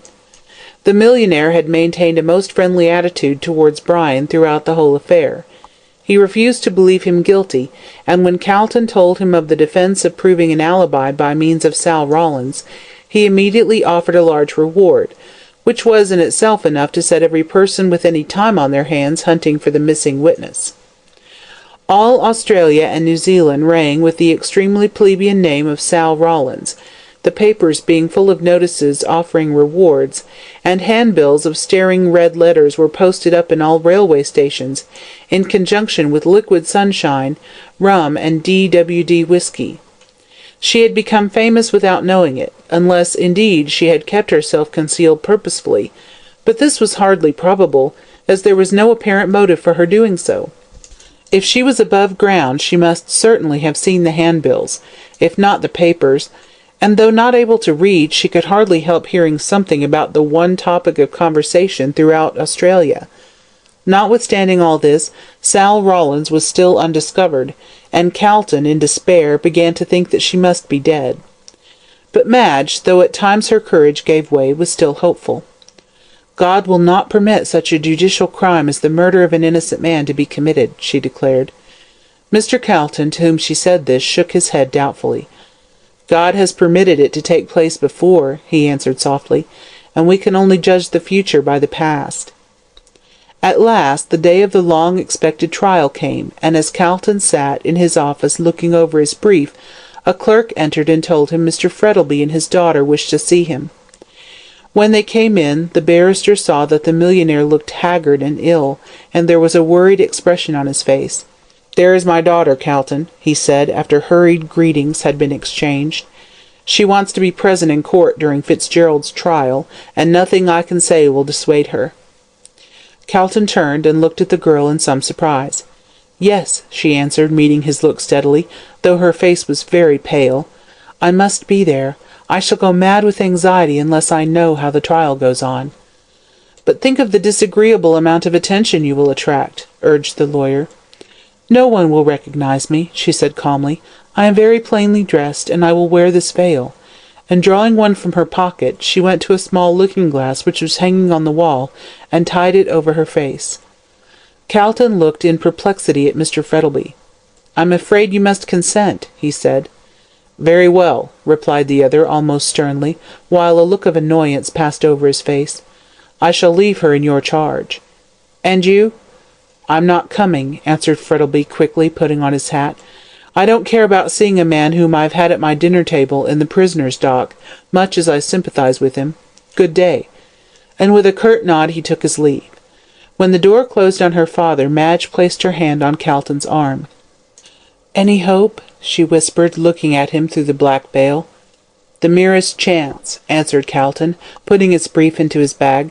"We have done everything in our power to discover this girl, but without result. If she does not come at the 11th hour, I'm afraid Brian Fitzgerald is a doomed man." Madge fell on her knees with a stifled cry. "Oh, God of mercy!" she cried, raising her hands as if in prayer. "Save him! Save my darling, and let him not die for the crime of another. God!" She dropped her face in her hands and wept convulsively as the lawyer touched her lightly on the shoulder. "Come," he said kindly. "Be the brave girl you were, and we may save him yet. The hour is darkest before the dawn, you know." Madge dried her tears and followed the lawyer to the cab, which was waiting for them at the door. They drove quickly up to the court, and Calton put her in a quiet place, where she could see the dock, and yet be unobserved by the people in the body of the court. Just as he was leaving her, she touched his arm. "Tell him," she whispered in a trembling voice, "tell him I'm here." Calton nodded and hurried away to put on his wig and gown, while Madge looked hurriedly round the court from her point of vantage. It was crowded with fashionable Melbourne of both sexes, and they were all talking together in subdued whispers. The popular character of the prisoner, his good looks, and engagement to Madge Frettlby, together with the extraordinary circumstances of the case, had raised public curiosity to the highest pitch, and consequently everybody who could possibly manage to gain admission was there. Felix Rolleston had secured an excellent seat beside the pretty Miss Featherweight, whom he admired so much, and he was chattering to her with the utmost volubility. "Puts me in mind of the Colosseum and all that sort of thing, you know," he said, putting up his eyeglass and staring around. "Butchered to make a Roman holiday, by Jove." "Don't say such horrid things, you frivolous creature," simpered Miss Featherweight, using her smelling bottle. "We are all here out of sympathy for that poor dear Mr. Fitzgerald." The mercurial Felix, who had more cleverness in him than people gave him credit for, smiled outright at this eminently feminine way of covering an overpowering curiosity. "Ah, yes," he said lightly, "exactly. I dare say Eve only ate the apple because she didn't like to see such a lot of good fruit go to waste." Miss Featherweight eyed him doubtfully. She was not quite certain whether he was in jest or earnest. Just as she was about to reply to the effect that she thought it wicked to make the Bible a subject for joking, the judge entered and the court rose. When the prisoner was brought in, there was a great flutter among the ladies, and some of them even had the bad taste to produce opera glasses. Brian noticed this, and he flushed up to the roots of his fair hair, for he felt his degradation acutely. He was an intensely proud man, and to be placed in the criminal dock, with a lot of frivolous people, who had called themselves his friends, looking at him as though he were a new actor or a wild animal, was galling in the extreme. He was dressed in black, and looked pale and worn, but all the ladies declared that he was as good-looking as ever, and they were sure he was innocent. The jury were sworn in, and the Crown Prosecutor rose to deliver his opening address. Most of those present knew the facts only through the medium of the newspapers, and such floating rumours as they had been able to gather. They were therefore unaware of the true history of events which had led to Fitzgerald's arrest, and they prepared to listen to the speech with profound attention. The ladies ceased to talk, the men to stare round, and nothing could be seen but row after row of eager and attentive faces, hanging on the words that issued from the lips of the Crown Prosecutor. He was not a great orator, but he spoke clearly and distinctly, and every word could be heard in the dead silence. He gave a rapid sketch of the crime, merely a repetition of what had been published in the newspapers, and then proceeded to enumerate the witnesses for the prosecution. He would call the landlady of the deceased to show that ill feeling existed between the prisoner and the murdered man, and that the accused had called on the deceased a week prior to the committal of the crime and threatened his life. There was great excitement at this, and several ladies decided, on the spur of the moment, that the horrid man was guilty, but the majority of them still refused to believe in the guilt of such a good-looking young fellow.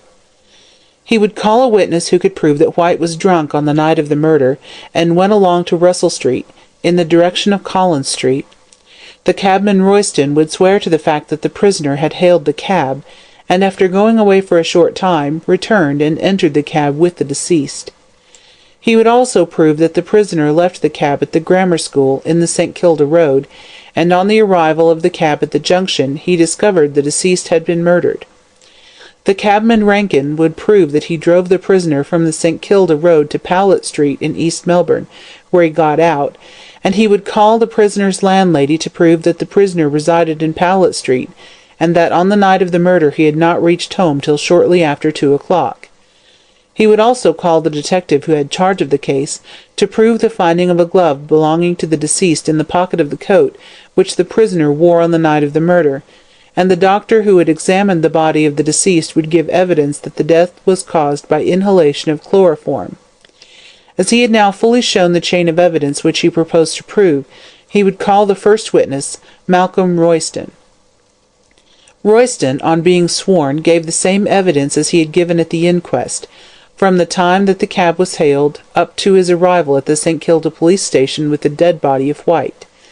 In the cross-examination, Calton asked him if he was prepared to swear that the man who hailed the cab and the man who got in with the deceased were one and the same person. Witness: I am. Calton: You are quite certain? Witness: Yes, quite certain. Do you then recognize the prisoner as the man who hailed the cab? Witness, hesitatingly: I cannot swear to that. The gentleman who hailed the cab had his hat pulled down over his eyes, so that I could not see his face, but the height and general appearance of the prisoner are the same. Then it is only because the man who got into the cab was dressed like the prisoner on that night that you thought they were both the same? Witness: It never struck me for a minute that they were not the same. Besides, he spoke as if he had been there before. I said, "Oh, you've come back," and he said, "Yes, I'm going to take him home," and got into my cab. Calton: Did you notice any difference in his voice? Witness: No, except the first time I saw him he spoke in a loud voice, and the second time he came back very low. Calton: You were sober, I suppose? Witness, indignantly: Yes, quite sober. Calton: Ah, you did not have a drink, say, at the Oriental Hotel, which I believe is near the rank where your cab stands? Witness, hesitatingly: Well, I might have had a glass. Calton: So you might have had several. Witness, sulkily: Well, there's no law against a cove feeling thirsty. Calton: Certainly not, and I suppose you took advantage of the absence of such a law. Witness, defiantly: Yes, I did. Calton: And you were elevated? Witness: Yes, on my cab. Laughter. Calton, severely: You are here to give evidence, sir, not to make jokes, however clever they may be. Were you or were you not slightly the worse for drink? Witness: I might have been. Calton: So you were in such a condition that you did not observe very closely the man who hailed you? Witness: No, I didn't. There was no reason why I should. I didn't know a murder was going to be committed. Calton: And it never struck you it might be a different man? Witness: No, I thought it was the same man the whole time. This closed Royston's evidence, and Calton sat down very dissatisfied at not being able to elicit anything more definite from him. One thing appeared clear, that someone must have dressed himself to resemble Brian, and have spoken in a low voice for fear of betraying himself. Clement Rankin, the next witness, deposed to having picked up the prisoner on the St. Kilda Road between 1 and 2 Friday morning, and driven him to Powlett Street, East Melbourne. In the cross-examination, Calton elicited one point in the prisoner's favour. Calton: Is the prisoner the same gentleman you drove to Powlett Street? Witness, confidently: Oh, yes. Calton: How do you know? Did you see his face? Witness. No, his hat was pulled down over his eyes, and I could only see the ends of his mustache and his chin, but he carried himself the same as the prisoner, and his mustache is the same light colour. Calton. When you drove up to him on the St. Kilda road, where was he, and what was he doing? Witness. He was near the grammar school, walking quickly in the direction of Melbourne, and was smoking a cigarette. Calton. Did he wear gloves? Witness. Yes, one on the left hand, the other was bare. Calton. Did he wear any rings on the right hand? Witness. Yes, a large diamond one on the forefinger. Calton. Are you sure? Witness. Yes, because I thought it a curious place for a gentleman to wear a ring, and when he was paying me my fare, I saw the diamond glitter on his finger in the moonlight. Calton. That will do. The counsel for the defence was pleased with this bit of evidence, as Fitzgerald detested rings and never wore any, so he made a note of the matter on his brief. Mrs. Hableton, the landlady of the deceased, was then called, and deposed that Oliver White had lodged with her for nearly 2 months. He seemed a quiet enough young man, but often came home drunk. The only friend she knew he had was a Mr. Morland, who was often with him. On the 14th of July the prisoner had called to see Mr. White, and they had had a quarrel. She heard White say, "She is mine, you can't do anything with her," and the prisoner answered, "I can kill you, and if you marry her I shall do so in the open street." She had no idea at the time of the name of the lady they were talking about. There was a great sensation in the court at these words, and half the people present looked upon such evidence as being sufficient in itself to prove the guilt of the prisoner. In cross-examination, Calton was unable to shake the evidence of the witness, as she merely reiterated the same statements over and over again. The next witness was Mrs. Sampson, who crackled into the witness-box dissolved in tears, and gave her answers in a piercingly shrill tone of anguish. She stated that the prisoner was in the habit of coming home early, but on the night of the murder had come in shortly before 2 o'clock. Crown Prosecutor, referring to his brief. You mean after 2? Witness. "Avin made a mistake once by saying 5 minutes after 2 to the policeman as called himself an insurance agent, which he put the words in my mouth, I ain't going to do so again, it being 5 minutes afore 2, as I can swear to." Crown Prosecutor. "You are sure your clock was right?" Witness. "It hadn't been, but me nevy being a watchmaker called unbeknown to me, and made it right on Thursday night, which it was Friday morning when Mr. Fitzgerald came home." Mrs. Sampson bravely stuck to this statement, and ultimately left the witness-box in triumph, the rest of her evidence being comparatively unimportant as compared with this point of time. The witness Rankin, who drove the prisoner to Powlett Street, as sworn to by him, was recalled, and gave evidence that it was 2 o'clock when the prisoner got down from his cab in Powlett Street. Crown Prosecutor. How do you know that? Witness. Because I heard the post office clock strike. Crown Prosecutor. Could you hear it at East Melbourne? Witness. It was a very still night, and I heard the chimes and then the hour strike quite plainly. This conflicting evidence as to time was a strong point in Brian's favour. If, as the landlady stated, on the authority of the kitchen clock, which had been put right on the day previous to the murder, Fitzgerald had come into the house at 5 minutes to 2, he could not possibly be the man who had alighted from Rankin's cab at 2 o'clock at Powlett Street. The next witness was Dr. Chinston, who swore to the death of the deceased man by means of chloroform administered in a large quantity, and he was followed by Mr. Gorby, who deposed as to the finding of the glove belonging to the deceased in the pocket of the prisoner's coat. Roger Morland, an intimate friend of the deceased, was called next. He stated that he had known the deceased in London, and had met him in Melbourne. He was with him a great deal. On the night of the murder he was in the Orient Hotel in Bourke Street. White came in, and was greatly excited. He was in evening dress and wore a light coat. They had several drinks together, and then went up to an hotel in Russell Street, and had some more drinks there. Both witness and deceased were intoxicated. White took off his light coat, saying he felt warm, and went out shortly afterwards, leaving witness to sleep at the bar. He was awakened by the barman, who wanted him to leave the hotel. He saw that White had left his coat behind him, and took it up with the intention of giving it to him. As he stood in the street, someone snatched the coat from him and made off with it. He tried to follow the thief, but he could not do so, being too intoxicated. He then went home and to bed, as he had to leave early for the country in the morning. In cross-examination, Calton: when you went into the street after leaving the hotel, did you see the deceased? Witness: no, I did not, but I was very drunk, and unless deceased had spoken to me, I would not have noticed him. Calton: what was the deceased excited about when you met him? Witness: I don't know. He did not say. Calton: what were you talking about? Witness: all sorts of things. London, principally. Calton: did the deceased mention anything about papers? Witness, surprised: no, he did not. Calton: are you sure? Witness: quite sure. Calton: what time did you get home? Witness: I don't know. I was too drunk to remember. This closed the case for the Crown, and as it was now late, the case was adjourned till the next day. The court was soon emptied of the busy, chattering crowd, and Calton, on looking over his notes, found that the result of the first day's trial was 2 points in favour of Fitzgerald.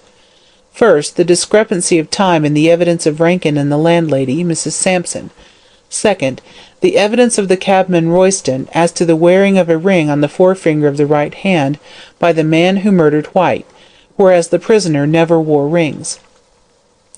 These were slender proofs of innocence to put against the overwhelming mass of evidence in favour of the prisoner's guilt. The opinions of all were pretty well divided, some being in favour and others against, when suddenly an event happened which surprised everyone. All over Melbourne extras were posted, and the news passed from lip to lip like wildfire. Return of the missing witness, Sal Rawlins. Sal Rawlins tells all she knows. And indeed such was the case.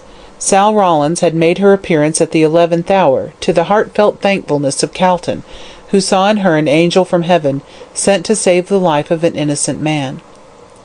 It was at the conclusion of the trial, and together with Madge, he had gone down to his office, when his clerk entered with a telegram. The lawyer opened it hastily, and with a silent look of pleasure on his face, handed the telegram to Madge. She, womanlike, being more impulsive, gave a cry when she read it, and falling on her knees, thanked God for having heard her prayers, and saved her lover's life. "Take me to her at once," she implored the lawyer. She was anxious to hear from Sal Rawlins' own lips the joyful words which would save Brian from a felon's death. "No, my dear," answered Calton firmly but kindly. "I can hardly take a lady to the place where Sal Rawlins lives. You will know all tomorrow, but meanwhile you must go home and get some sleep." "And will you tell him?" she whispered, clasping her hands on Calton's arm. "At once," he answered promptly, "and I will see Sal Rawlins tonight, and hear what she has to say. Rest content, my dear," he added as he placed her in the carriage. "He is perfectly safe now." Brian heard the good news with a deep feeling of gratitude, knowing that his life was safe, and that he could still keep his secret. It was the natural revulsion of feeling after the unnatural life he had been leading since his arrest. When one is young and healthy, and has all the world before one, it is a terrible thing to contemplate a sudden death. And yet, in spite of his joy at being delivered from the hangman's rope, there mingled with his delight the horror of that secret which the dying woman had told him with such malignant joy. "I had rather she died in silence than she should have bequeathed to me this legacy of sorrow." And the jailer, seeing his haggard face the next morning, muttered to himself, "He were blessed if the swell weren't sorry he were safe." So, while Brian was pacing up and down his cell during the weary watches of the night, Madge, in her own room, was kneeling beside her bed and thanking God for his great mercy, and Calton, the good fairy of the two lovers, was hurrying towards the humble abode of Mrs. Rawlins, familiarly known as Mother Guttersnipe. Kilsip was beside him, and they were talking eagerly about the providential appearance of the invaluable witness. "What I like," observed Kilsip in his soft, purring tone, "is the cell it will be for that Gorby. He was so certain that Mr. Fitzgerald was the man, and when he gets off tomorrow, Gorby will be in a rage." "Where were Sal the whole time?" asked Calton absently, not thinking of what the detective was saying. "Ill," answered Kilsip. "After she left the Chinaman she went into the country, caught cold by falling into some river, and ended up by getting brain fever. Some people found her, took her in, and nursed her. When she got well she came back to her grandmother's." But why didn't the people who nursed her tell her she was wanted? They must have seen the papers. Not they, retorted the detective. They knew nothing. Vegetables, muttered Calton contemptuously. How can people be so ignorant? Why, all Australia has been ringing with the case. At any rate, it's money out of their pocket. Well, there's nothing more to tell, said Kilsip, except that she turned up tonight at 5 o'clock, looking more like a corpse than anything else.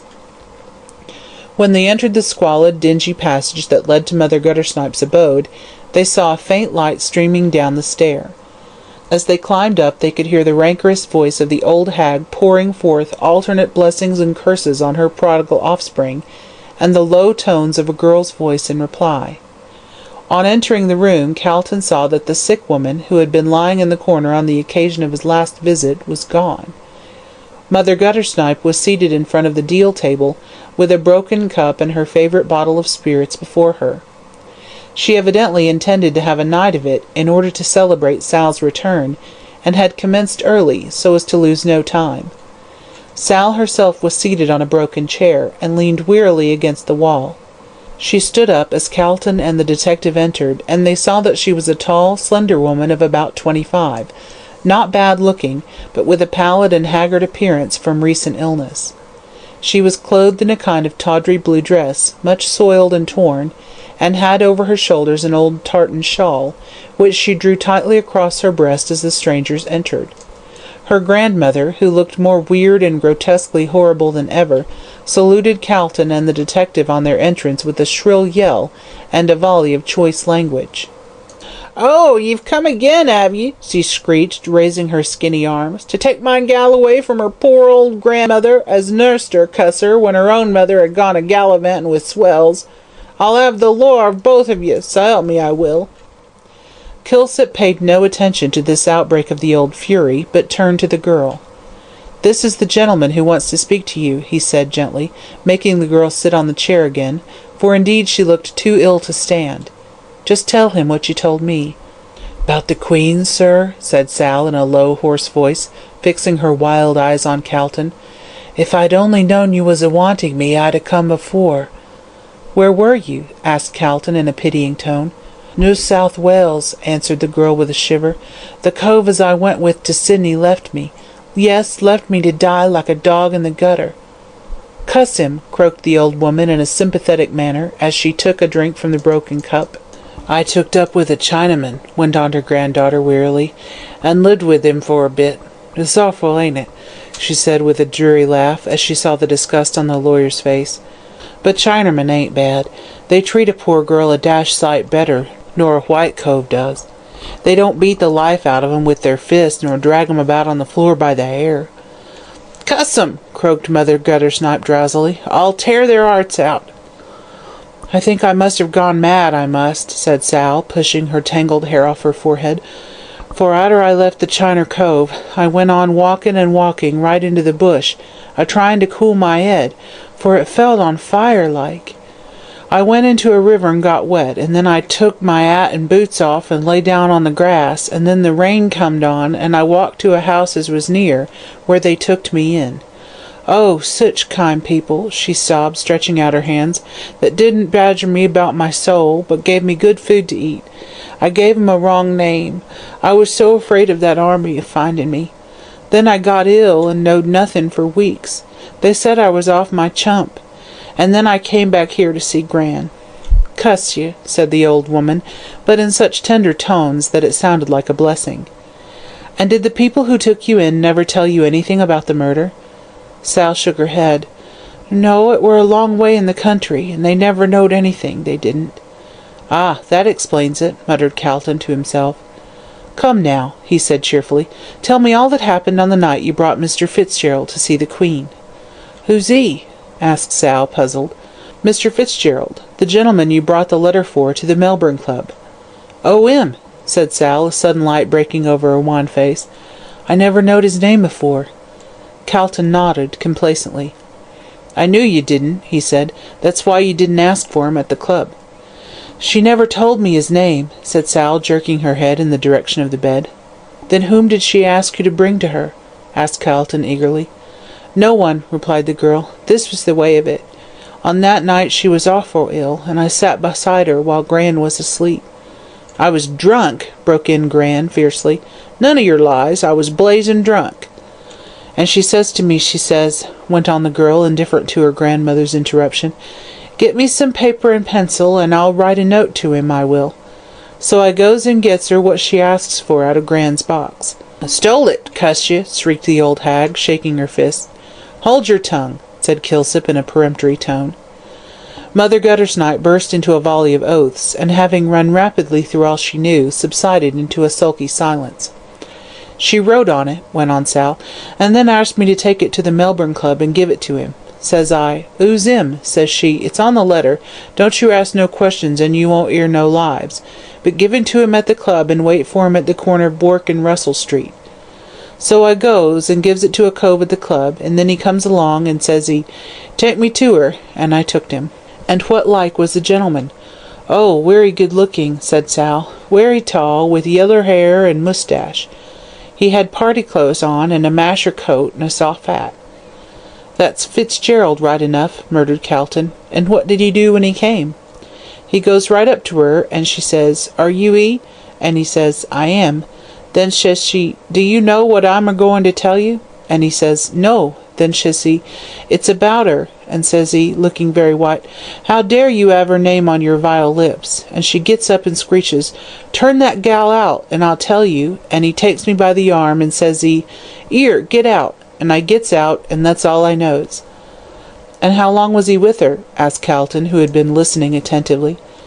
"'Bout half an hour," answered Sal. "I takes him back to Russell Street about 25 minutes to 2, 'cause I looked at the clock on the post office, and he gives me a sob, and then he goes a-tearing up the street like anything." "Take him about 20 minutes to walk to East Melbourne," said Calton to himself, "so he must have got in at the time Mrs. Sampson said." "He was in with the Queen the whole time, I suppose?" he asked, looking keenly at Sal. "I was at that door," said Sal, pointing to it, "and he couldn't have got out unless I'd seen him." "Oh, it's all right," said Calton, nodding to Kilsip. "There won't be any difficulty in proving an alibi. But I say," he said, turning to Sal, "what were they talking about?" "I dunno," answered Sal. "I was at the door, and they talks that quiet I couldn't hear 'em. Then he sings out, 'My God, it's too horrible!' And I hear her laughing like to bust, and then he comes to me and says, quite wild-like, 'Take me out of this hell,' and I tooked him." "And when you came back?" "She was dead." "Dead? As a blessed door-nail," said Sal cheerfully. "And I never knowed I was in the room with a corpse," wailed Mother Guttersnipe, waking up. "Cuss her, she was always a-doing contrary things." "How do you know?" said Calton sharply, as he rose to go. "I knowed her longer nor you," croaked the old woman, fixing one evil eye on the lawyer, "and I know what you'd like to know, but you shan't, you shan't." Calton turned from her with a shrug of his shoulders. "You will come to the court tomorrow with Mr. Kilsip," he said to Sal, "and tell what you have just now told me." "It's all true, s'help me," said Sal eagerly. "He was here all the time." Calton stepped towards the door, followed by the detective, when Mother Guttersnipe rose. "Where's the money for finding her?" she screeched, pointing one skinny finger at Sal. "Well, considering the girl found herself," said Calton dryly, "the money is in the bank, and will remain there." "And I'm to be done out of my hard-earned tins, so help me?" howled the old fury. "Cuss you, I'll have the law of ye, and get you put in quod." "You'll go there yourself if you don't take care," said Kilsip in his soft purring tones. "Yah!" shrieked Mother Guttersnipe, snapping her fingers at him. "What do I care about your quad? Ain't I been in Pentrig, and it ain't hurt me, has it? I'm as lively as a gal, I am." And the old fury, to prove the truth of her words, danced a kind of war dance in front of Mr. Calton, snapping her fingers and yelling out curses as an accompaniment to her ballet. Her luxurious white hair streamed out during her gyrations, and with her grotesque appearance in the faint light of the candle, she presented a gruesome spectacle. Calton remembered the tales he had heard of the women of Paris at the Revolution, and the way they danced la Carmagnole. Mother Guttersnipe would have been in her element in that sea of blood and turbulence, he thought. But he merely shrugged his shoulders and walked out of the room, as with a final curse, delivered in a hoarse voice, Mother Guttersnipe sank exhausted on the floor, and yelled for gin. The verdict of the jury. Next morning the court was crowded, and numbers were unable to gain admission. The news that Sal Rawlins, who alone could prove the innocence of the prisoner, had been found, and would appear in court that morning, had spread like wildfire, and the acquittal of the prisoner was confidently expected by a large number of sympathizing friends, who seemed to have sprung up on all sides like mushrooms in a single night. There were, of course, plenty of cautious people left who waited to hear the verdict of the jury before committing themselves, and who still believed him to be guilty.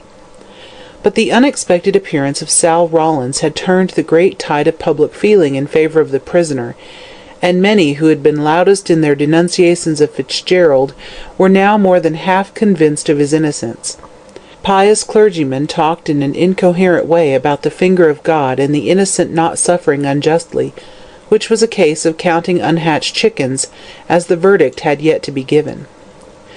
Felix Rolleston awoke, and found himself famous in a small way. Out of good-natured sympathy and a spice of contrariness, he had declared his belief in Brian's innocence, and now, to his astonishment, he found that his view of the matter was likely to prove correct. He received so much praise on all sides for his presumed perspicuity, that he soon began to think that he had believed in Fitzgerald's innocence by a calm course of reasoning, and not because of a desire to differ from everyone else in their opinion of the case. After all, Felix Rolleston is not the only man who has been astonished to find greatness thrust upon him, and come to believe himself worthy of it. He was a wise man, however, and while in the full tide of prosperity he seized the flying moment, and proposed to Miss Featherweight, who after some hesitation agreed to endow him with herself and her thousands. She decided that her future husband was a man of no common intellect, seeing that he had long ago arrived at a conclusion which the rest of Melbourne were only beginning to discover now. So she determined that, as soon as she assumed marital authority, Felix, like Strephon in Elath, should go into Parliament, and with her money and his brains she might some day be the wife of a premier. Mr. Rolleston had no idea of the political honours which his future spouse intended for him, and was seated in his old place in the court, talking about the case. "Knew he was innocent, don't you know," he said with a complacent smile. "Fitzgerald's too jolly-looking a fellow, and all that sort of thing, to commit murder." Whereupon a clergyman, happening to overhear the lively Felix make this flippant remark, disagreed with it entirely, and preached a sermon to prove that good looks and crime were closely connected, and that both Judas Iscariot and Nero were beauty-men. "Ah," said Calton, when he heard the sermon, "if this unique theory is a true one, what a pious man that clergyman must be." This allusion to the looks of the reverend gentleman was rather unkind, for he was by no means bad-looking. But then Calton was one of those witty men who would rather lose a friend than suppress an epigram. When the prisoner was brought in, a murmur of sympathy ran through the crowded court. So ill and worn out he looked, but Calton was puzzled to account for the expression of his face, so indifferent from that of a man whose life had been saved, or rather was about to be saved, for in truth it was a foregone conclusion. "You know who stole those papers," he thought, as he looked at Fitzgerald keenly, "and the man who did so is the murderer of White." The judge having entered, and the court being opened, Calton rose to make his speech, and stated in a few words the line of defence he intended to take.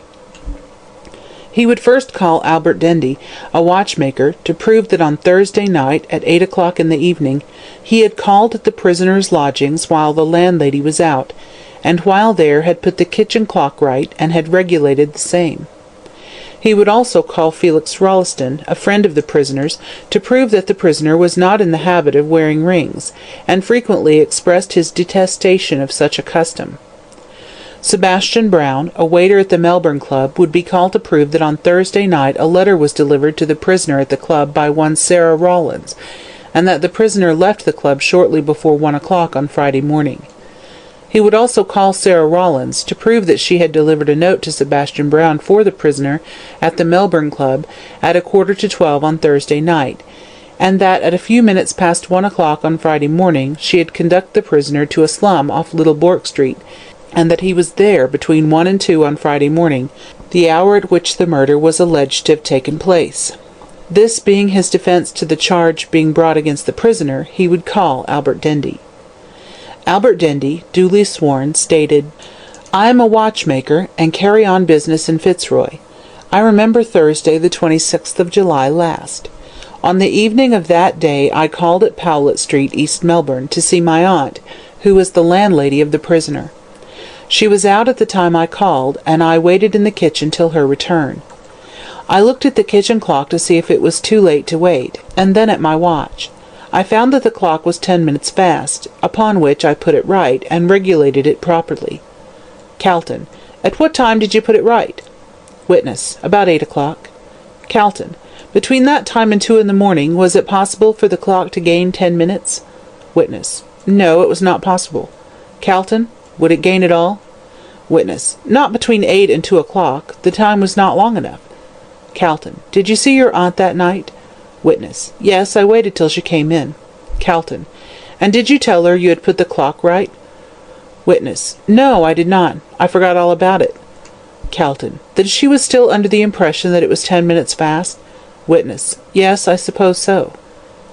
After Dendy had been cross-examined, Felix Rolleston was called, and deposed as follows. "I am an intimate friend of the prisoner. I've known him for 5 or 6 years, and never saw him wearing a ring during that time. He has frequently told me that he did not care for rings, and would never wear them." In cross-examination. Crown Prosecutor. "You have never seen the prisoner wearing a diamond ring?" Witness. "No, never." Crown Prosecutor. "Have you ever seen any such ring in his possession?" Witness. "No, I have seen him buying rings for ladies, but I never saw him with any ring such as a gentleman would wear." Crown Prosecutor. "Not even a seal ring?" Witness. "No, not even a seal ring." Sarah Rollins was then placed in the witness box, and after having been sworn, deposed, "I know the prisoner. I delivered a letter addressed to him at the Melbourne Club at 11:45 o'clock on Thursday, the 26th of July. I did not know what his name was. He met me shortly after 1 at the corner of Russell and Bourke Streets, where I had been told to wait for him. I took him to my grandmother's place in a lane off Little Bourke Street. There was a dying woman there who had sent for him. He went in and saw her for about 20 minutes, and then I took him back to the corner of Bourke and Russell Streets. I heard the 3/4 clock strike shortly after I left him." Crown Prosecutor. "You are quite certain that the prisoner was the man you met on that night?" Witness. "Quite certain, so help me God." Crown Prosecutor. "And he met you a few minutes past 1 o'clock?" Witness. "Yes, about 5 minutes. I heard the clock a-striking 1 just afore he came down the street, and when I leaves him again it were about 25 to 2, 'cause it took me 10 minutes to get home, and I heard the clock go 3/4 just as I gets to the door." Crown Prosecutor. "How do you know it was exactly 25 to 2 when you left him?" Witness. "'Cause I saw the clock. I left him in the corner of Russell Street and comes down Bourke Street, and I could see the post office clock as plain as day, and when I gets into Swanston Street I looks at the town all promiscuous like, and sees the same time there." Crown Prosecutor. "And you never lost sight of the prisoner the whole time?" Witness. "No, there was only one door by the room, and I was a-sitting outside it, and when he comes out he falls over me." Crown Prosecutor. "Were you asleep?" Witness. "Not a blessed wink." Calton then directed Sebastian Brown to be called. He deposed, "I know the prisoner. He is a member of the Melbourne Club, at which I am a waiter. I remember Thursday, the 26th of July. On that night the last witness came with a letter to the prisoner. It was about 11:45. She just gave it to me and went away. I delivered it to Mr. Fitzgerald. He left the club at about 10 minutes to 1. This closed the evidence for the defence, and after the Crown Prosecutor had made his speech, in which he pointed out the strong evidence against the prisoner, Calton arose to address the jury. He was a fine speaker and made a splendid defence. Not a single point escaped him, and that brilliant piece of oratory is still remembered and spoken of admiringly in the purlieus of Temple Court and Chancery Lane. He began by giving a vivid description of the circumstances of the murder, of the meeting of the murderer and his victim in Collins Street East, the cab driving down to St. Kilda, the getting out of the cab of the murderer after committing the crime, and the way in which he had secured himself against pursuit. Having thus enchained the attention of the jury by the graphic manner in which he described the crime, he pointed out that the evidence brought forward by the prosecution was purely circumstantial, and that they had utterly failed to identify the prisoner in the dock with the man who had entered the cab. The supposition that the prisoner and the man in the light coat were one and the same person rested solely upon the evidence of the cabman, Royston, who, although not intoxicated, was, judging from his own statements, not in a fit state to distinguish between the man who hailed the cab and the man who got in. The crime was committed by means of chloroform. Therefore, if the prisoner was guilty, he must have purchased the chloroform in some shop, or obtained it from some friends. At all events, the prosecution had not brought forward a single piece of evidence to show how and where the chloroform had been obtained. With regard to the glove belonging to the murdered man found in the prisoner's pocket, he picked it up off the ground at the time when he first met White, when the deceased was lying drunk near the Scotch church. Certainly there was no evidence to show that the prisoner had picked it up before the deceased entered the cab, but on the other hand there was no evidence to show that it had been picked up in the cab. It was far more likely that the glove, and especially a white glove, would be picked up under the light of a lamp near the Scotch church, where it was easily noticeable, than in the darkness of a cab, where there was very little room, and where it would be quite dark, as the blinds were drawn down. The cabman, Royston, swore positively that the man who got out of his cab on the St. Kilda road wore a diamond ring on the forefinger of his right hand, and the cabman, Rankin, swore to the same thing about the man who got out at Powlett Street. Against this could be placed the evidence of one of the prisoner's most intimate friends, one who had seen him almost daily for the last 5 years, and he had sworn positively that the prisoner was not in the habit of wearing rings. The cabman Rankin had also sworn that the man who entered his cab on the St. Kilda road alighted at Powlett Street, East Melbourne, at 2 o'clock on Friday morning, as he heard that hour strike from the post-office clock, whereas the evidence of the prisoner's landlady showed plainly that he had entered the house 5 minutes previously, and her evidence was further supported by that of the watchmaker, Dendy. Mrs. Sampson saw the hand of the kitchen clock point to 5 minutes to 2, and thinking it was 10 minutes slow, told the detective that the prisoner did not enter the house till 5 minutes past 2, which would just give the man who alighted from the cab, presuming him to have been the prisoner, sufficient time to walk up to his lodgings.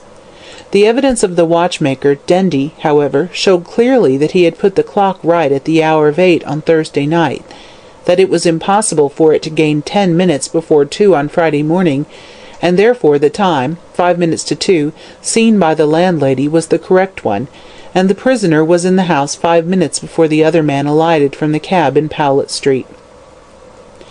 These points in themselves were sufficient to show that the prisoner was innocent, but the evidence of the woman Rawlins must prove conclusively to the jury that the prisoner was not the man who committed the crime.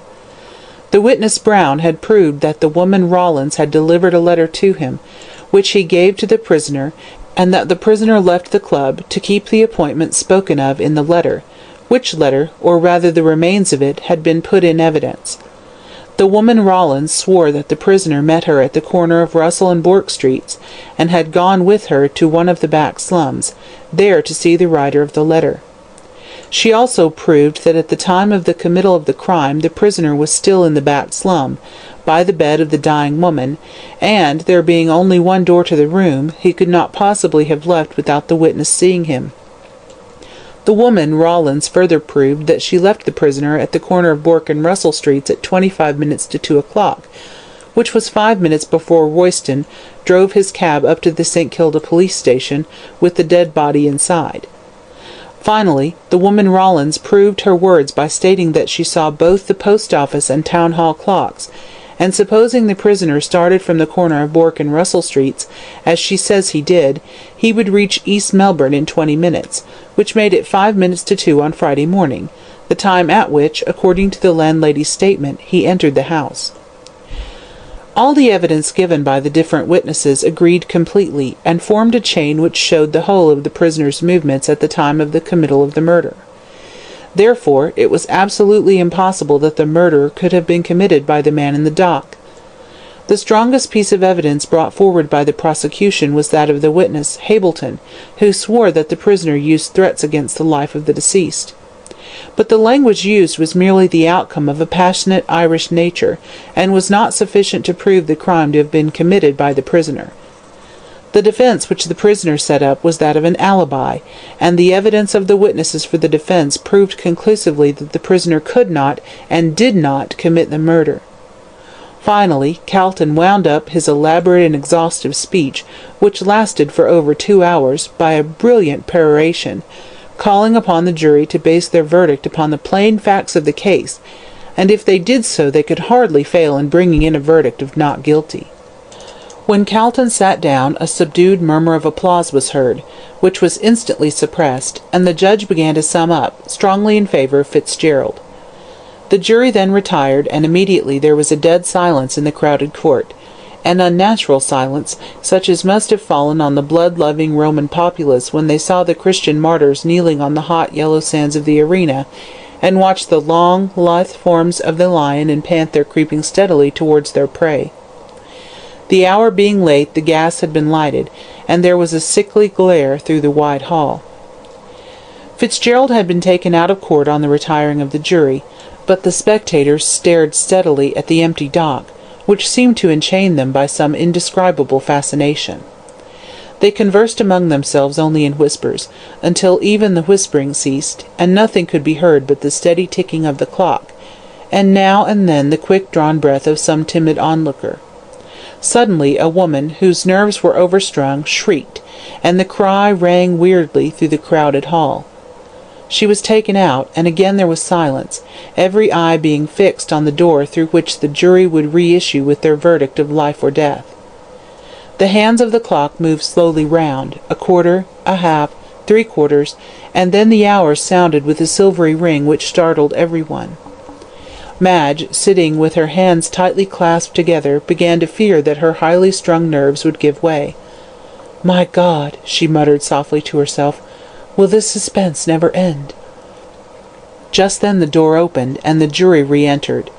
The prisoner was again placed in the dock, and the judge resumed his seat, this time with the black cap in his pocket, as everyone guessed.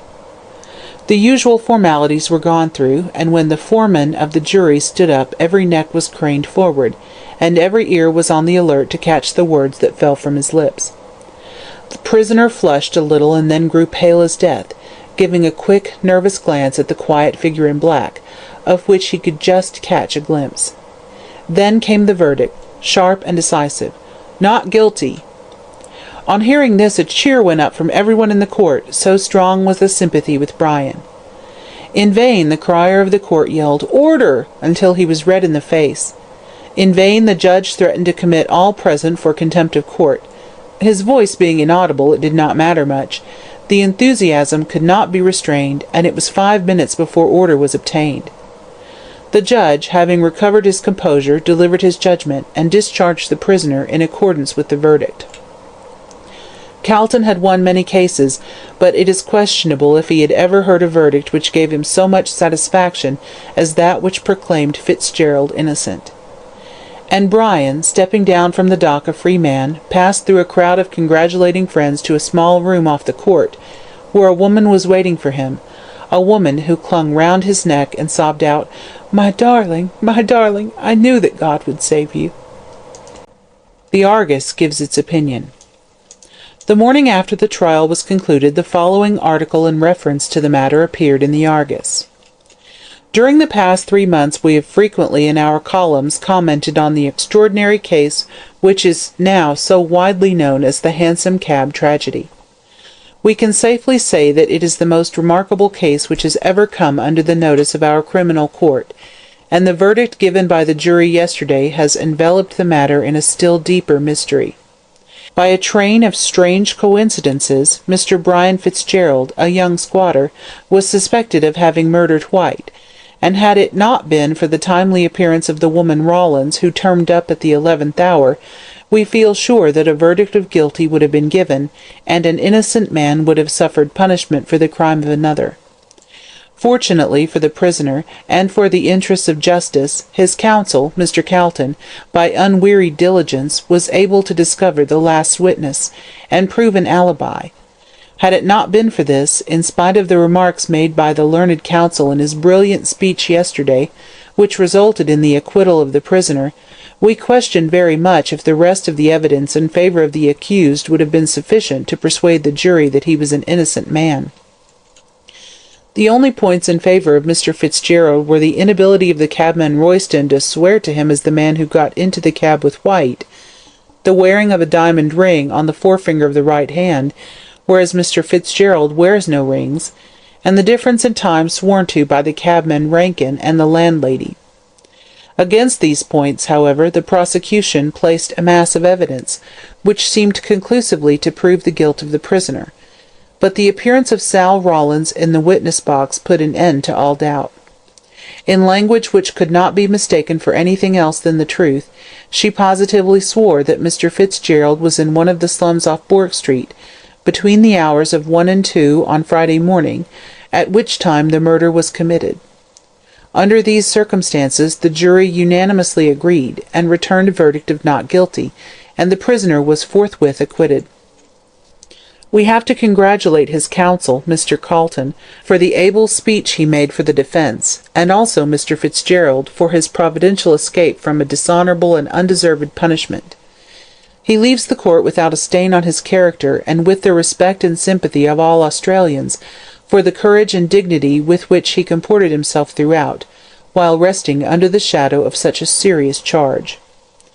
But now that it has been conclusively proved that he is innocent, the question arises in everyone's mind: who is the murderer of Oliver White? The man who committed this dastardly crime is still at large, and for all we know, may be in our midst. Emboldened by the impunity with which he has escaped the hands of justice, he may be walking securely down our streets, and talking of the very crime of which he is the perpetrator. Secure in the thought that all traces of him have been lost forever, from the time he alighted from Rankin's cab at Powlett Street, he has ventured probably to remain in Melbourne, and for all that anyone knows, he may have been in the court during the late trial. Nay, this very article may meet his eye, and he may rejoice at the futile efforts which have been made to find him. But let him beware. Justice is not blind, but blindfolded, and when he least expects it, she will tear the bandage from her keen eyes, and drag him forth to the light of day to receive the reward of his deed. Owing to the strong evidence against Fitzgerald, that is the only direction in which the detectives have hitherto looked, but baffled on one side, they will look on the other, and this time may be successful.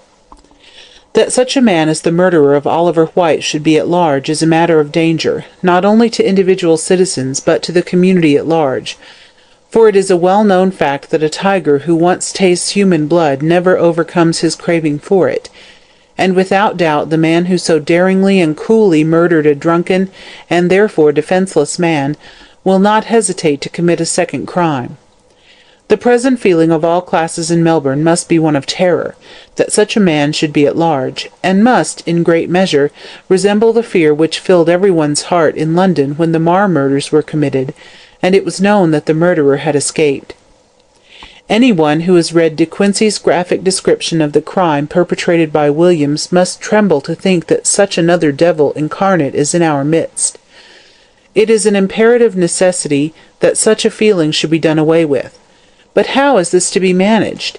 It is one thing to speak and another to act.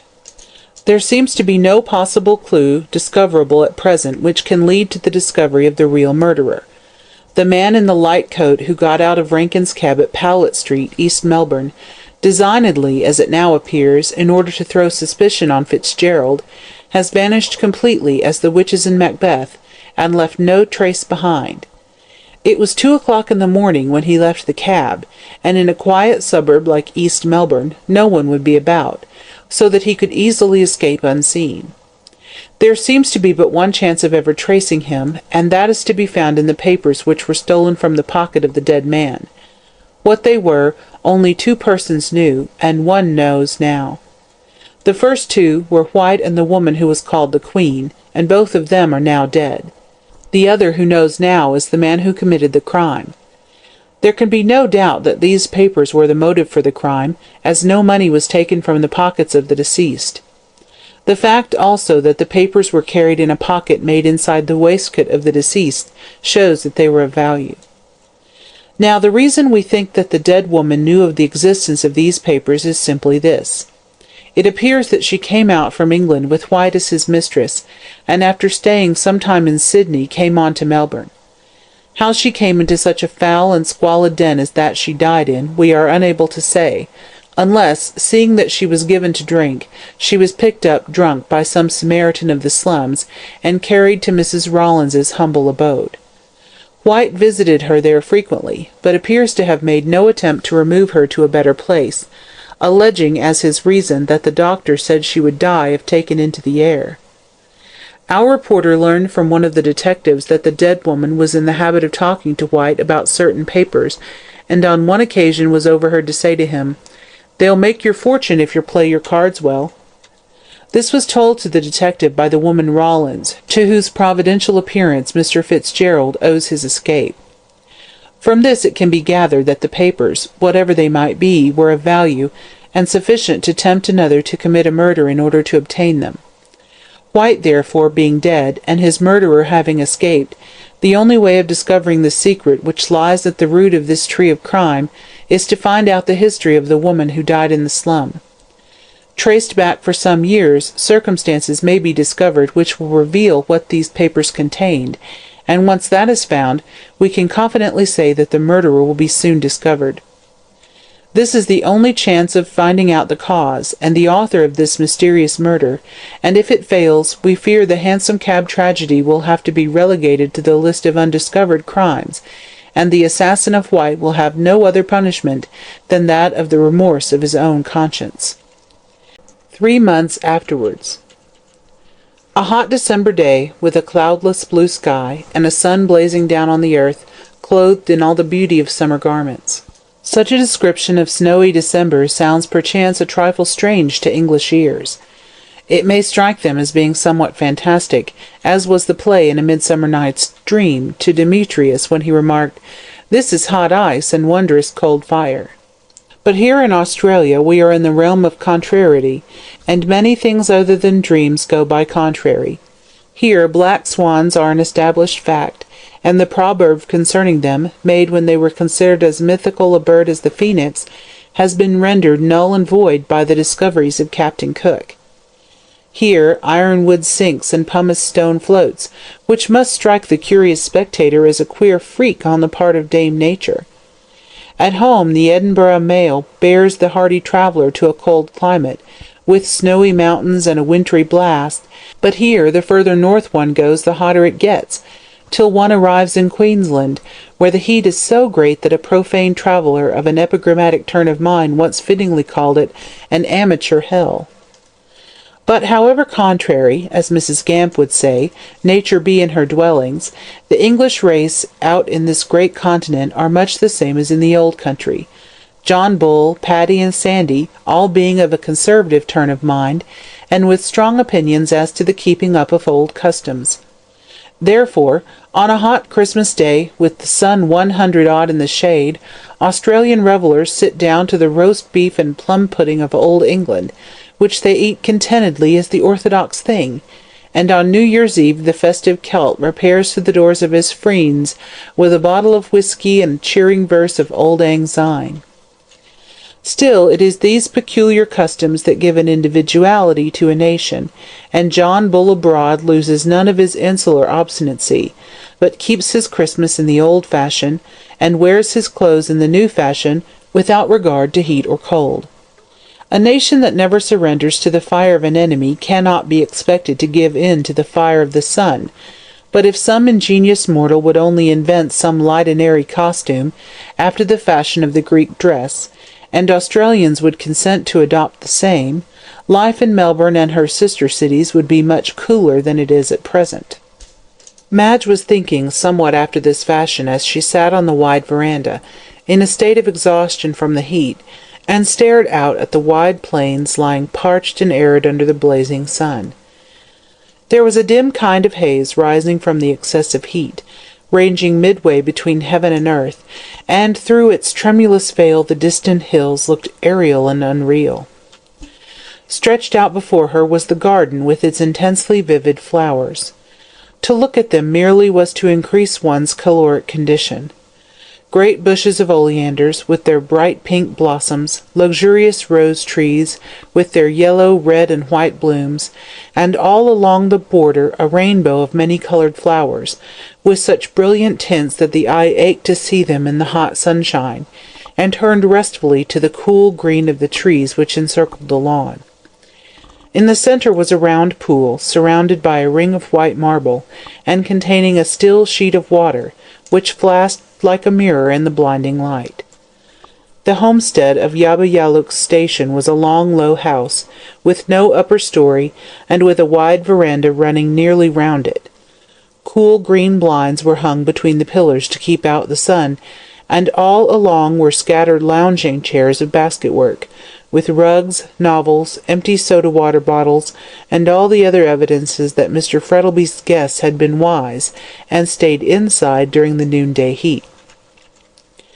Madge was seated in one of these comfortable chairs, and she divided her attention between the glowing beauty of the world outside, which she could see through a narrow slit in the blinds.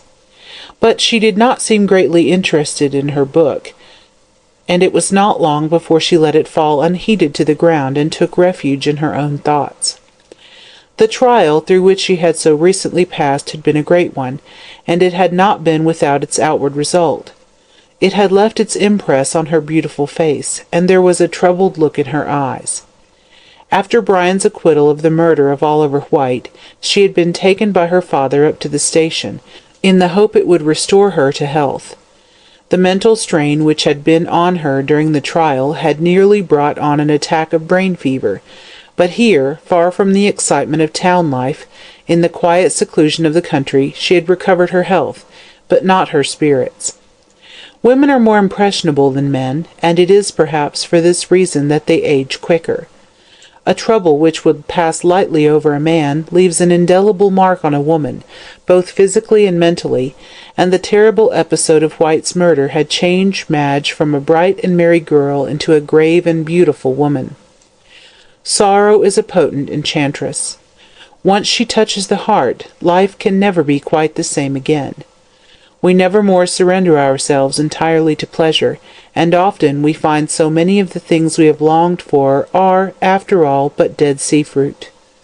Sorrow is the veiled Isis of the world, and once we penetrate her mystery and see her deeply furrowed face and mournful eyes, the magic light of romance dies all away, and we realize the hard, bitter fact of life in all its nakedness. Madge felt something of this. She saw the world now, not as the fantastic fairyland of her girlish dreams, but as the sorrowful vale of tears through which we all must walk till we reach the promised land.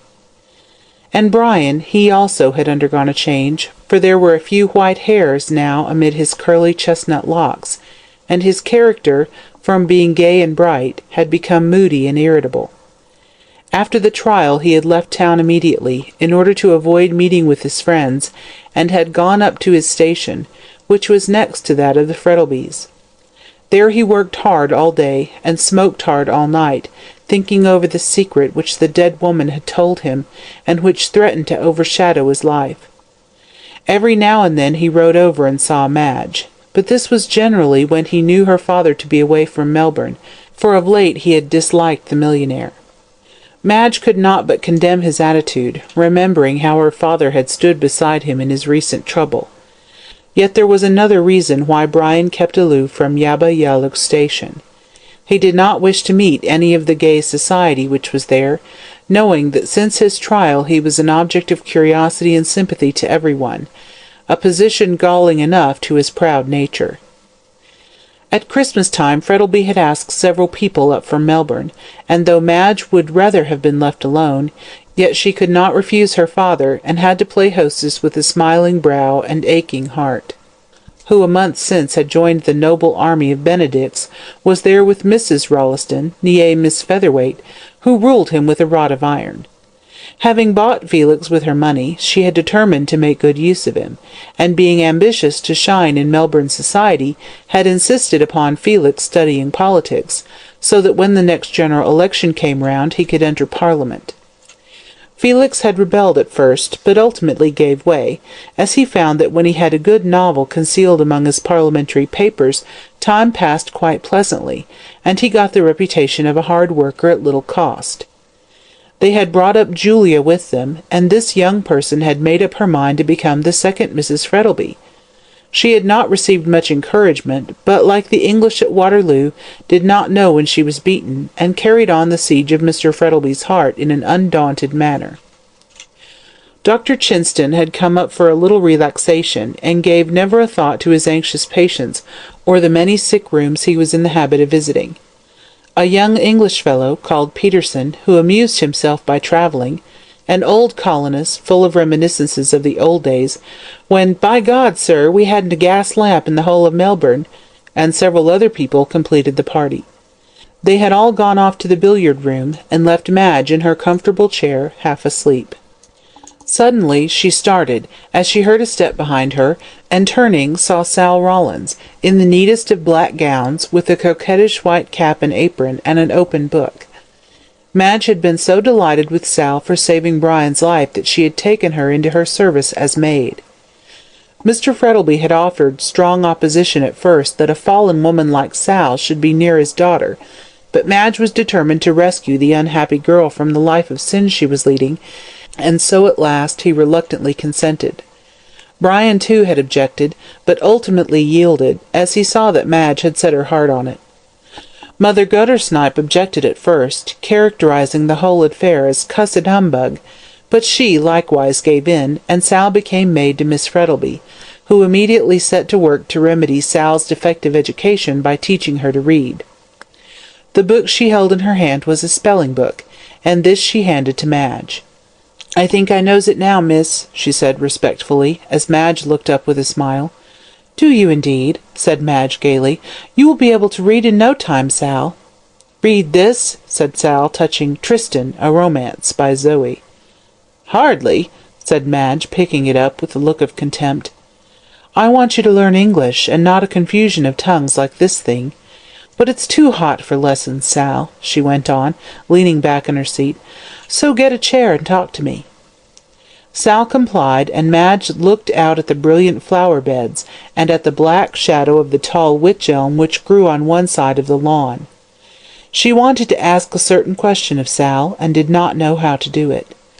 The moodiness and irritability of Brian had troubled her very much of late, and with the quick instinct of her sex, she ascribed it indirectly to the woman who had died in the back slum.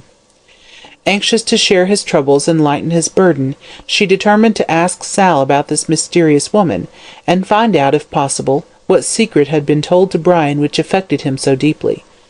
"Sal," she said, after a short pause, turning her clear grey eyes on the woman, "I want to ask you something." The other shivered and turned pale. About that?" Madge nodded. Sal hesitated for a moment, and then flung herself at the feet of her mistress. "I will tell you," she cried. "You have been kind to me, and have a right to know. I will tell you all I know." "Then," asked Madge firmly, as she clasped her hands tightly together, "who was this woman whom Mr. Fitzgerald went to see, and where did she come from?" "Gran and me found her one evening in Little Bourke Street," answered Sal, "just near the theatre. She was quite drunk, and we took her home with us." "Oh, how kind of you," said Madge. "Oh, it wasn't that," replied the other dryly.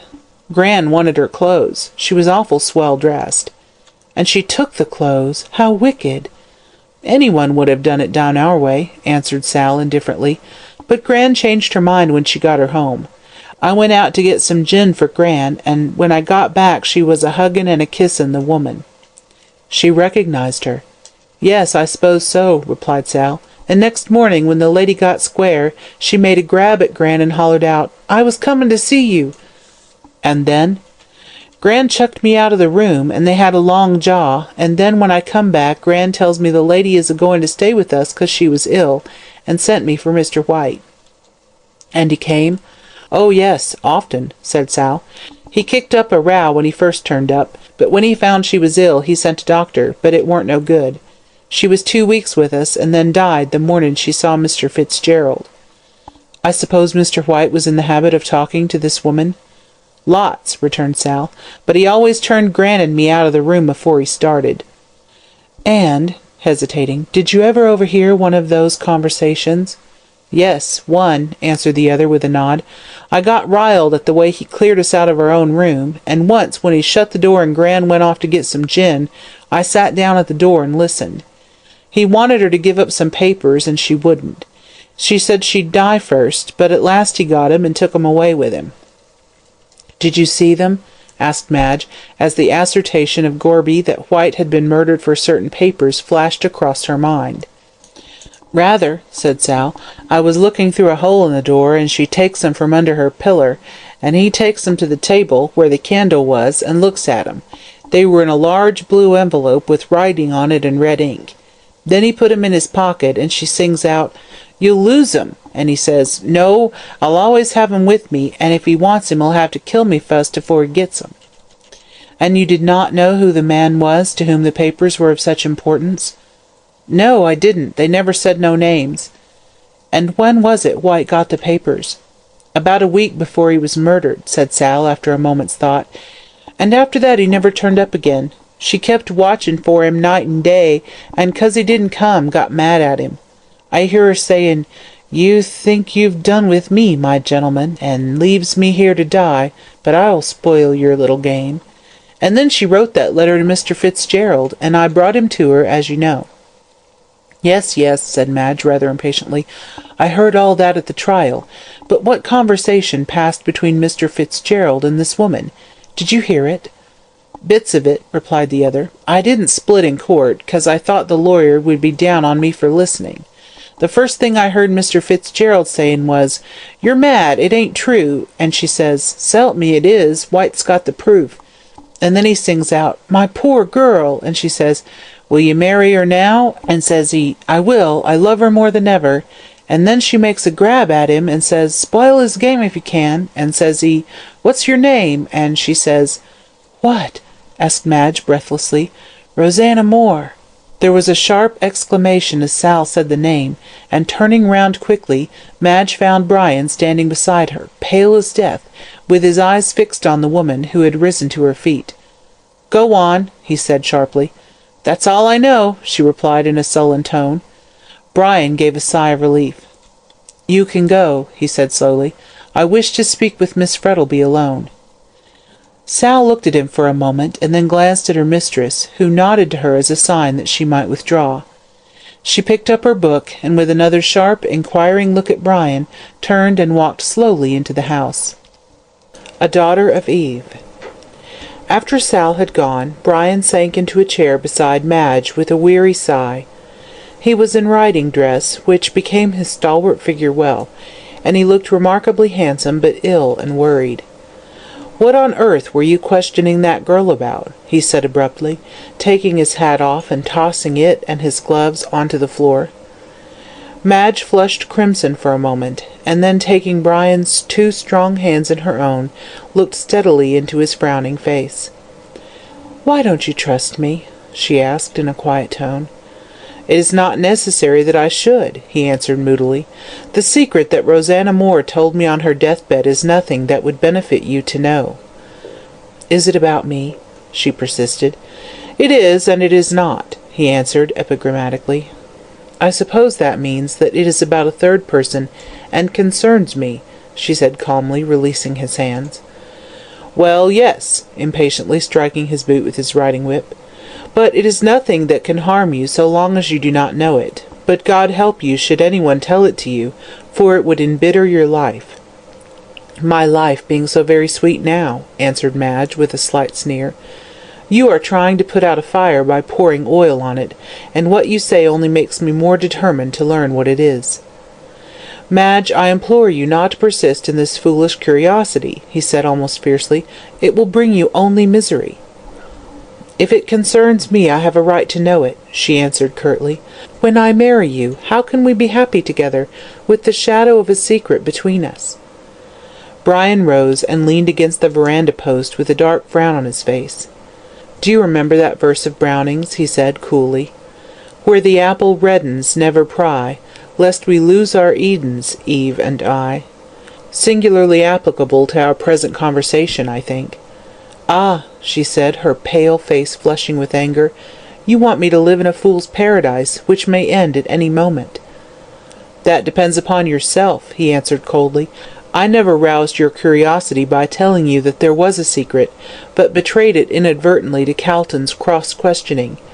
I tell you candidly that I did learn something from Rosanna Moore, and it concerns you, though only indirectly through a third person.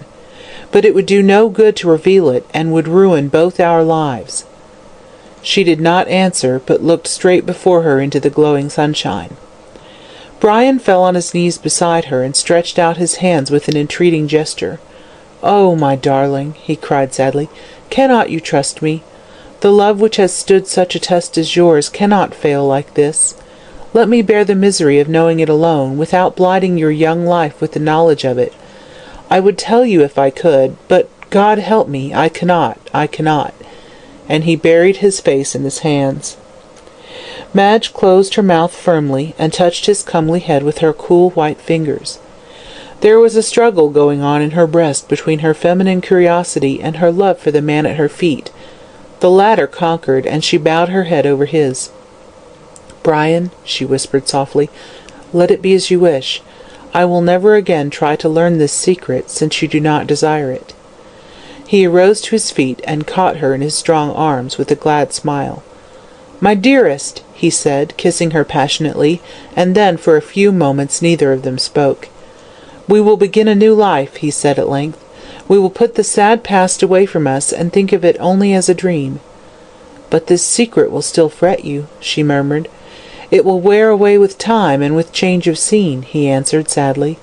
"Change of scene?" she repeated in a startled tone. "Are you going away?" "Yes, I've sold my station, and intend leaving Australia forever during the next 3 months."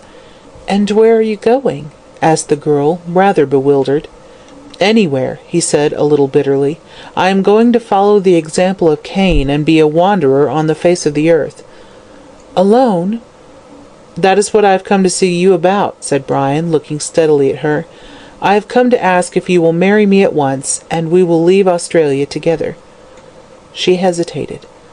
"I know it is asking a great deal," he said hurriedly, "to leave your friends, your position, and, with hesitation, your father, but think of my life without you.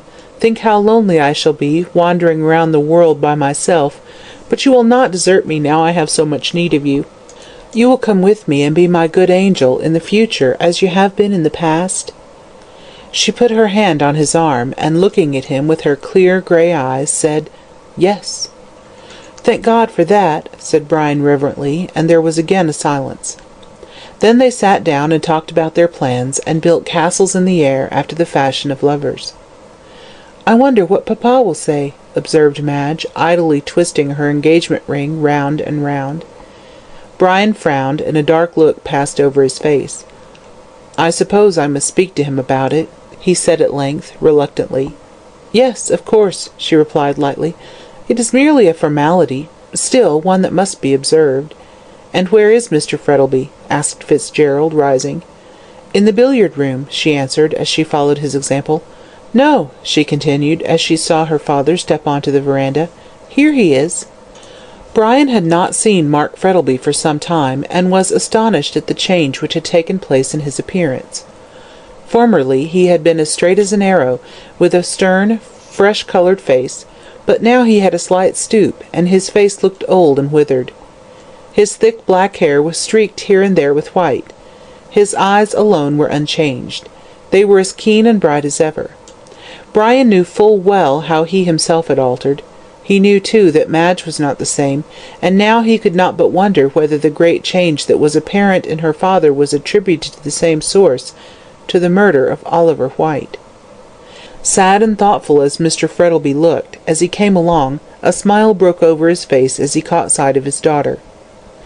"My dear Fitzgerald," he said, holding out his hand, "this is indeed a surprise. When did you come over?" "About half an hour ago," replied Brian, reluctantly, taking the extended hand of the millionaire. "I came to see Madge and have a talk with you." "Ah, that's right," said the other, putting his arm round his daughter's waist. "So that's what has brought the roses to your face, young lady," he went on, pinching her cheek playfully. "You will stay to dinner, of course, Fitzgerald." "Thank you, no," answered Brian hastily. "My dress—" "Nonsense," interrupted Frettlby hospitably. "We are not in Melbourne, and I am sure Madge will excuse your dress. You must stay." "Yes, do," said Madge, in a beseeching tone, touching his hand lightly. "I don't see so much of you that I can let you off with half an hour's conversation." Brian seemed to be making a violent effort. "Very well," he said in a low voice. "I shall stay." "And now," said Frettlby in a brisk tone as he sat down, "the important question of dinner being settled, what is it you want to see me about? Your station?" "No," answered Brian, leaning against the veranda post, while Madge slipped her hand through his arm. "I've sold it." "Sold it?" echoed Frettlby, aghast. "What for?"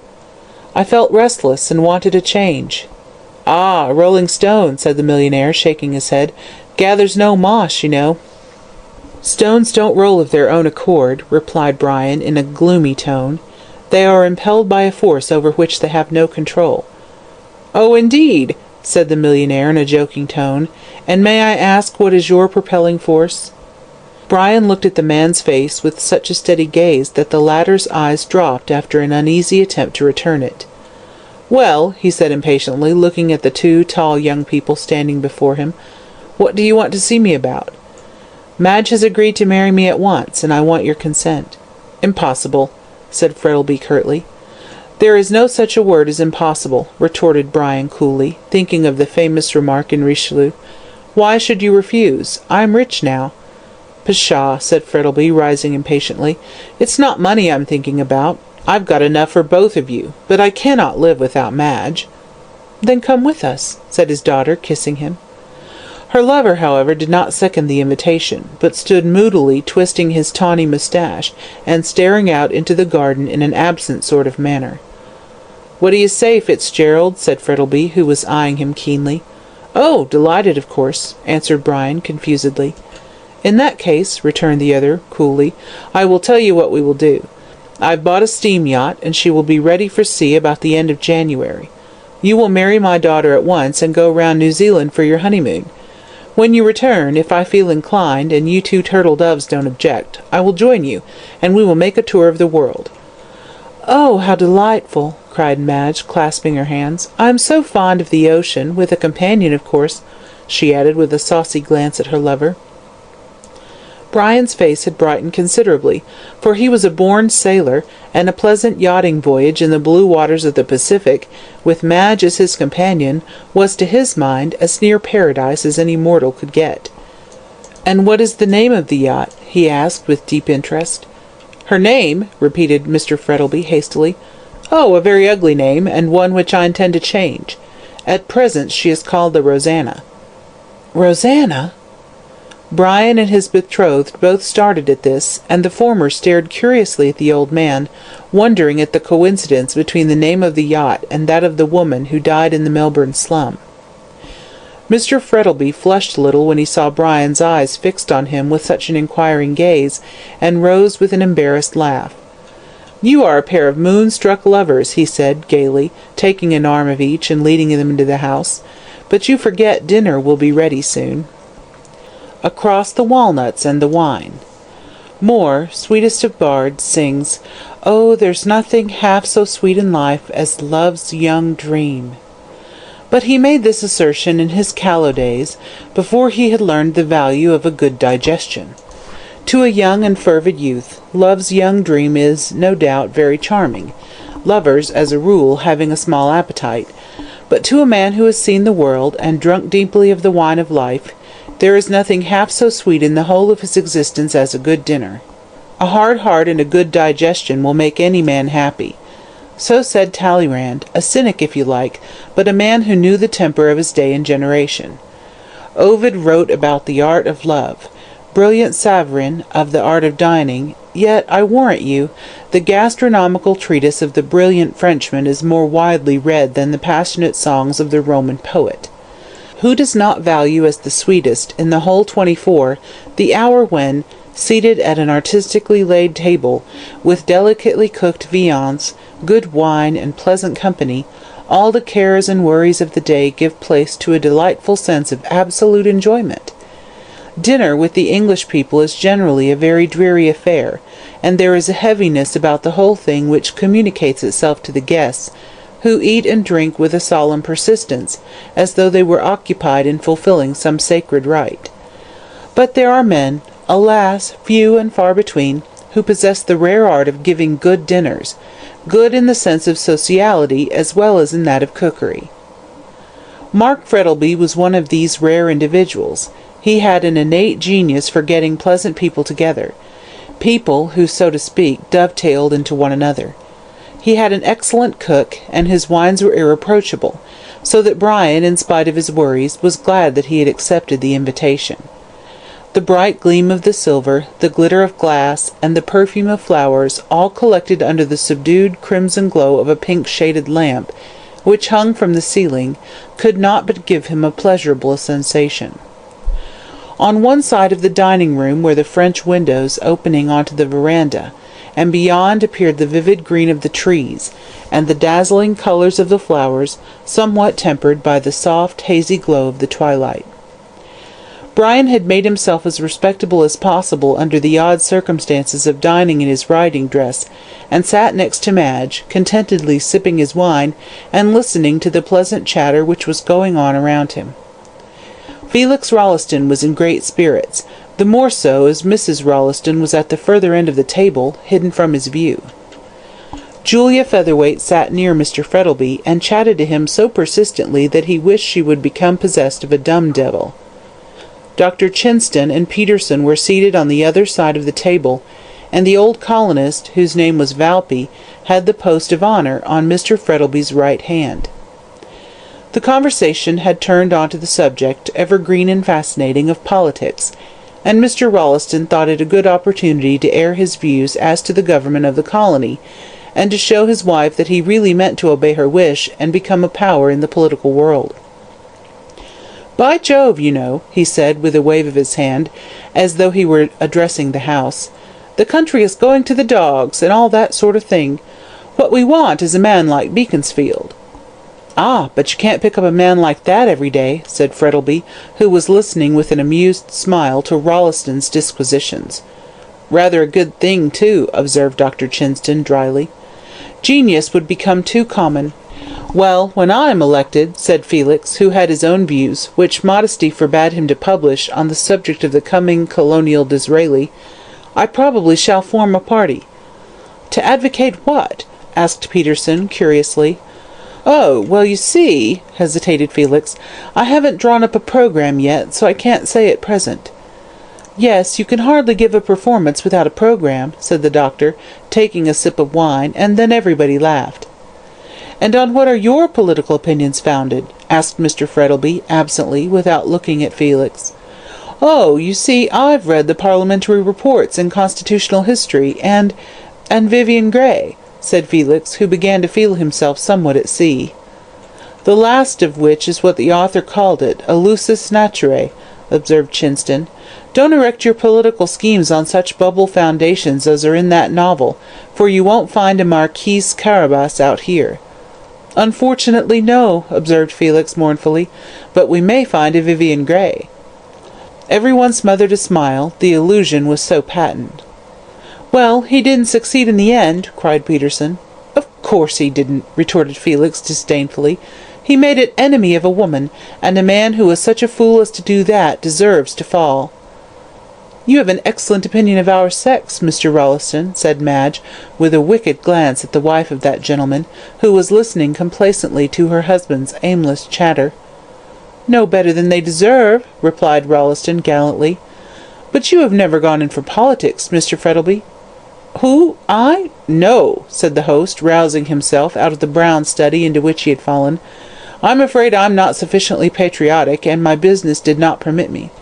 "And now?" "Now," echoed Mr. Frettlby, glancing at his daughter, "I intend to travel."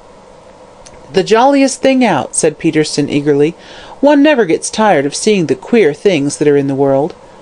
"I've seen queer enough things in Melbourne in the early days," said the old colonist, with a wicked twinkle in his eyes. "Oh!" cried Julia, putting her hands up to his ears. "Don't dare tell me them, for I'm sure they're naughty." "We weren't saints then," said old Valpy, with a senile chuckle. "Ah, then we haven't changed much in that respect," retorted Frettlby, dryly. "You talk of your old theatres now," went on Valpy, with the garrulousness of old age. "Why, you haven't got a dancer like Rosanna." Brian started on hearing this name again, and he felt Madge's cold hand touch his. "And who was Rosanna?" asked Felix, curiously, looking up. "A dancer and a burlesque actress," replied Valpy, vivaciously, nodding his old head. "Such a beauty! We were all mad about her. Such hair and eyes! You remember her, Frettlby?" "Yes," answered the host in a curiously dry voice. But before Mr. Valpy had the opportunity to wax more eloquent, Madge rose from the table, and the other ladies followed. The ever-polite Felix held the door open for them, and received a bright smile from his wife for what she considered his brilliant talk at the dinner-table. Brian sat still, and wondered why Frettlby changed colour on hearing the name. He supposed that the millionaire had been mixed up with the actress, and did not care about being reminded of his early indiscretions, and after all, who does? "She was as light as a fairy," continued Valpy, with a wicked chuckle. "What became of her?" asked Brian, abruptly. Mark Frettlby looked up suddenly, as Fitzgerald asked this question. "She went to England in 1858, said the aged one. "I'm not quite sure if it was July or August, but it was 1858. "You will excuse me, Valpy, but I hardly think these reminiscences of a ballet dancer are amusing," said Frettlby, curtly, pouring himself out a glass of wine. "Let us change the subject." Notwithstanding the plainly expressed wish of his host, Brian felt strongly inclined to pursue the conversation. Politeness, however, forbade such a thing, and he consoled himself with the reflection that, after dinner, he would ask old Valpy about the ballet dancer whose name caused Mark Frettlby to exhibit such strong emotion. But to his annoyance, when the gentlemen went into the drawing-room, Frettlby took the old colonist off to his study, where he sat with him the whole evening, talking over old times. Fitzgerald found Madge seated at the piano in the drawing-room, playing one of Mendelssohn's Songs Without Words. "What a dismal thing that is you are playing, Madge," he said lightly, as he sank into a seat beside her. "It is more like a funeral march than anything else." "God, so it is," said Felix, who came up at this moment. "I don't care myself about Op. 84 and all that classical humbug. Give me something light, Belle Helena, with Emile Melville and all that sort of thing." "Felix," said his wife in a stern tone. "My dear," he answered recklessly, rendered bold by the champagne he had taken, "you observed—" "Nothing particular," answered Mrs. Rolleston, glancing at him with a stony eye, "except that I consider Offenbach low." "I don't," said Felix, sitting down to the piano, from which Madge had just risen, "and to prove he ain't, here goes." He ran his fingers lightly over the keys, and dashed into a brilliant Offenbach galop, which had the effect of waking up the people in the drawing-room, who felt sleepy after dinner, and sent the blood tingling through their veins. When they were thoroughly roused, Felix, now that he had an appreciative audience, for he was by no means an individual who believed in wasting his sweetness on the desert air, prepared to amuse them.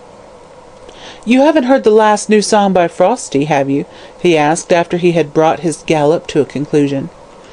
"Is that the composer of Inasmuch and How So?" asked Julia, clasping her hands. "I do love his music, and the words are so sweetly pretty." "Infernally stupid, she means," whispered Peterson to Brian. "They've no more meaning in them than the titles." "Sing us the new song, Felix," commanded his wife, and her obedient husband obeyed her.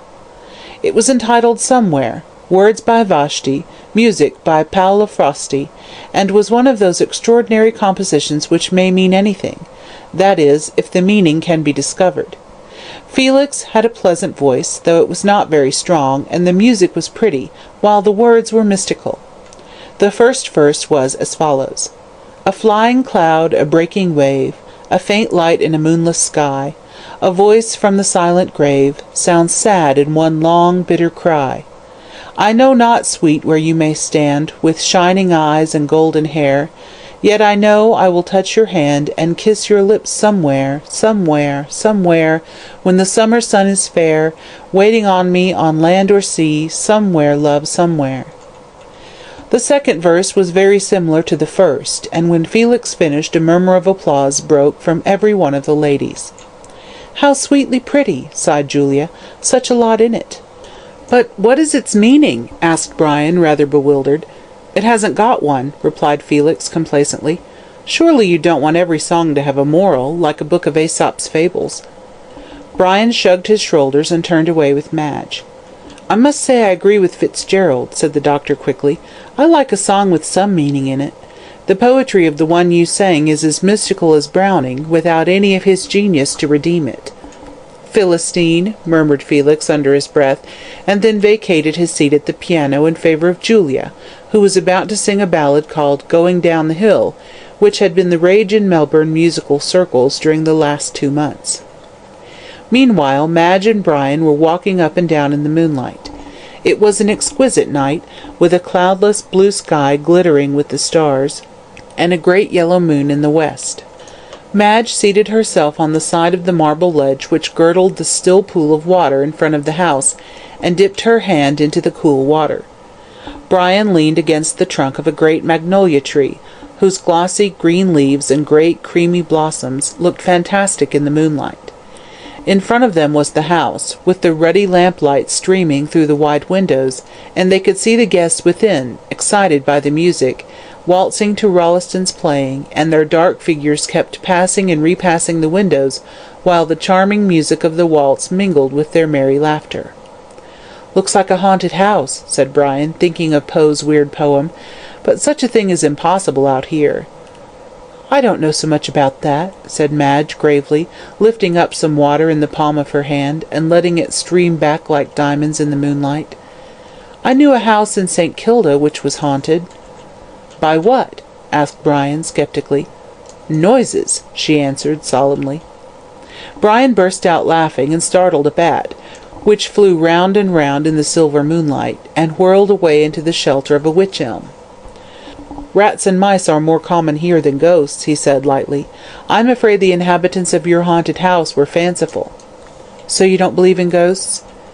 "There's a banshee in our family," said Brian with a gay smile, "who is supposed to cheer our deathbeds with her howlings, but as I've never seen the lady myself, I'm afraid she's a Mrs. Harris." "It's aristocratic to have a ghost in a family, I believe," said Madge. "That is the reason we colonials have none." "Ah, but you will have," he answered with a careless laugh. "There are no doubt democratic as well as aristocratic ghosts, but, pshaw," he went on impatiently, "what nonsense I talk! There are no ghosts except of a man's own raising. The ghosts of a dead youth, the ghosts of past follies, the ghosts of what might have been, these are the spectres which are more to be feared than those of the churchyard." Madge looked at him in silence, for she understood the meaning of that passionate outburst, the secret which the dead woman had told him, and which hung like a shadow over his life. She arose quietly and took his arm.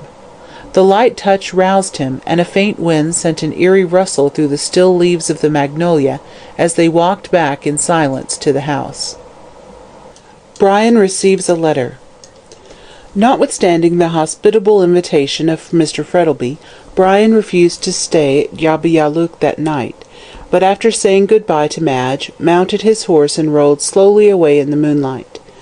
He felt very happy, and letting the reins lie loose on his horse's neck, he gave himself up unreservedly to his thoughts. Atra Cura certainly did not sit behind the horseman on this night, and Brian, to his surprise, found himself singing Kitty of Coleraine as he rode along in the silver moonlight. And was he not right to sing when the future seemed so bright and pleasant? Oh, yes, they would live on the ocean, and she would find how much pleasanter it was on the restless waters, with their solemn sense of mystery, than on the crowded land. Was not the sea made for the free, land of courts and slaves alone? Moore was perfectly right. She would learn that when, with a fair wind and all sail set, they were flying over the blue Pacific waters. And then they would go home to Ireland, to the ancestral home of the Fitzgeralds, where he would lead her in under the arch, with Cade Milfalcha on it, and every one would bless the fair young bride. Why should he trouble himself about the crime of another? No, he had made a resolve, and intended to keep it. He would put this secret with which he had been entrusted behind his back, and would wander about the world with Madge and her father. He felt a sudden chill come over him as he murmured the last words to himself. Her father. "I'm a fool," he said impatiently as he gathered up the reins and spurred his horse into a canter. "It can make no difference to me so long as Madge remains ignorant, but to sit beside him, to eat with him, to have him always present like a skeleton at a feast, God help me!" He urged his horse into a gallop, and as he rushed over the turf, with the fresh, cool night wind blowing keenly against his face, he felt a sense of relief, as though he were leaving some dark spectre behind. On he galloped, with the blood throbbing in his young veins, over miles of plain, with the dark blue, star-studded sky above, and the pale moon shining down on him. Past a silent shepherd's hut, which stood near a wide creek, splashing through the cool water, which wound through the dark plain like a thread of silver in the moonlight, then again the wide grassy plain, dotted here and there with tall clumps of shadowy trees, and on either side he could see the sheep scurrying away like fantastic spectres. On, ever on, until his own homestead appears, and he sees the star-like light shining brightly in the distance. A long avenue of tall trees, over whose wavering shadows his horse thundered, and then the wide grassy space in front of the house, with the clamorous barking of dogs. A groom, roused by the clatter of hoofs up the avenue, comes round the side of the house, and Brian leaps off his horse, and flinging the reins to the man, walks into his own room. There he finds a lighted lamp, brandy and soda on the table, and a packet of letters and newspapers. He flung his hat on the sofa, and opened the window and door, so as to let in the cool breeze. Then, mixing for himself a glass of brandy and soda, he turned up the lamp, and prepared to read his letters. The first he took up was from a lady. "Always a she correspondent for me," says Isaac Disraeli, "provided she does not cross." Brian's correspondence did not cross, but notwithstanding this, after reading half a page of small talk and scandal, he flung the letter on the table with an impatient ejaculation. The other letters were principally business ones, but the last one proved to be from Calton, and Fitzgerald opened it with a sensation of pleasure. Calton was a capital letter-writer, and his epistles had done much to cheer Fitzgerald in the dismal period which succeeded his acquittal of White's murder, when he was in danger of getting into a morbid state of mind. Brian, therefore, sipped his brandy and soda, and lying back in his chair, prepared to enjoy himself. "My dear Fitzgerald," wrote Calton in his peculiarly clear handwriting, which was such an exception to the usual crabbed hieroglyphics of his brethren of the bar, "while you are enjoying the cool breezes and delightful freshness of the country, here am I, with numerous other poor devils, cooped up in this hot and dusty city. How I wish I were with you in the land of Goshen, by the rolling waters of the Murray, where everything is bright and green and unsophisticated.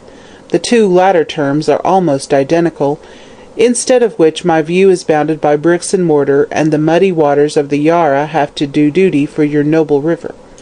Ah, too long I have lived in Acadia, but I don't now, and even if some power gave me the choice to go back again, I am not sure that I would accept.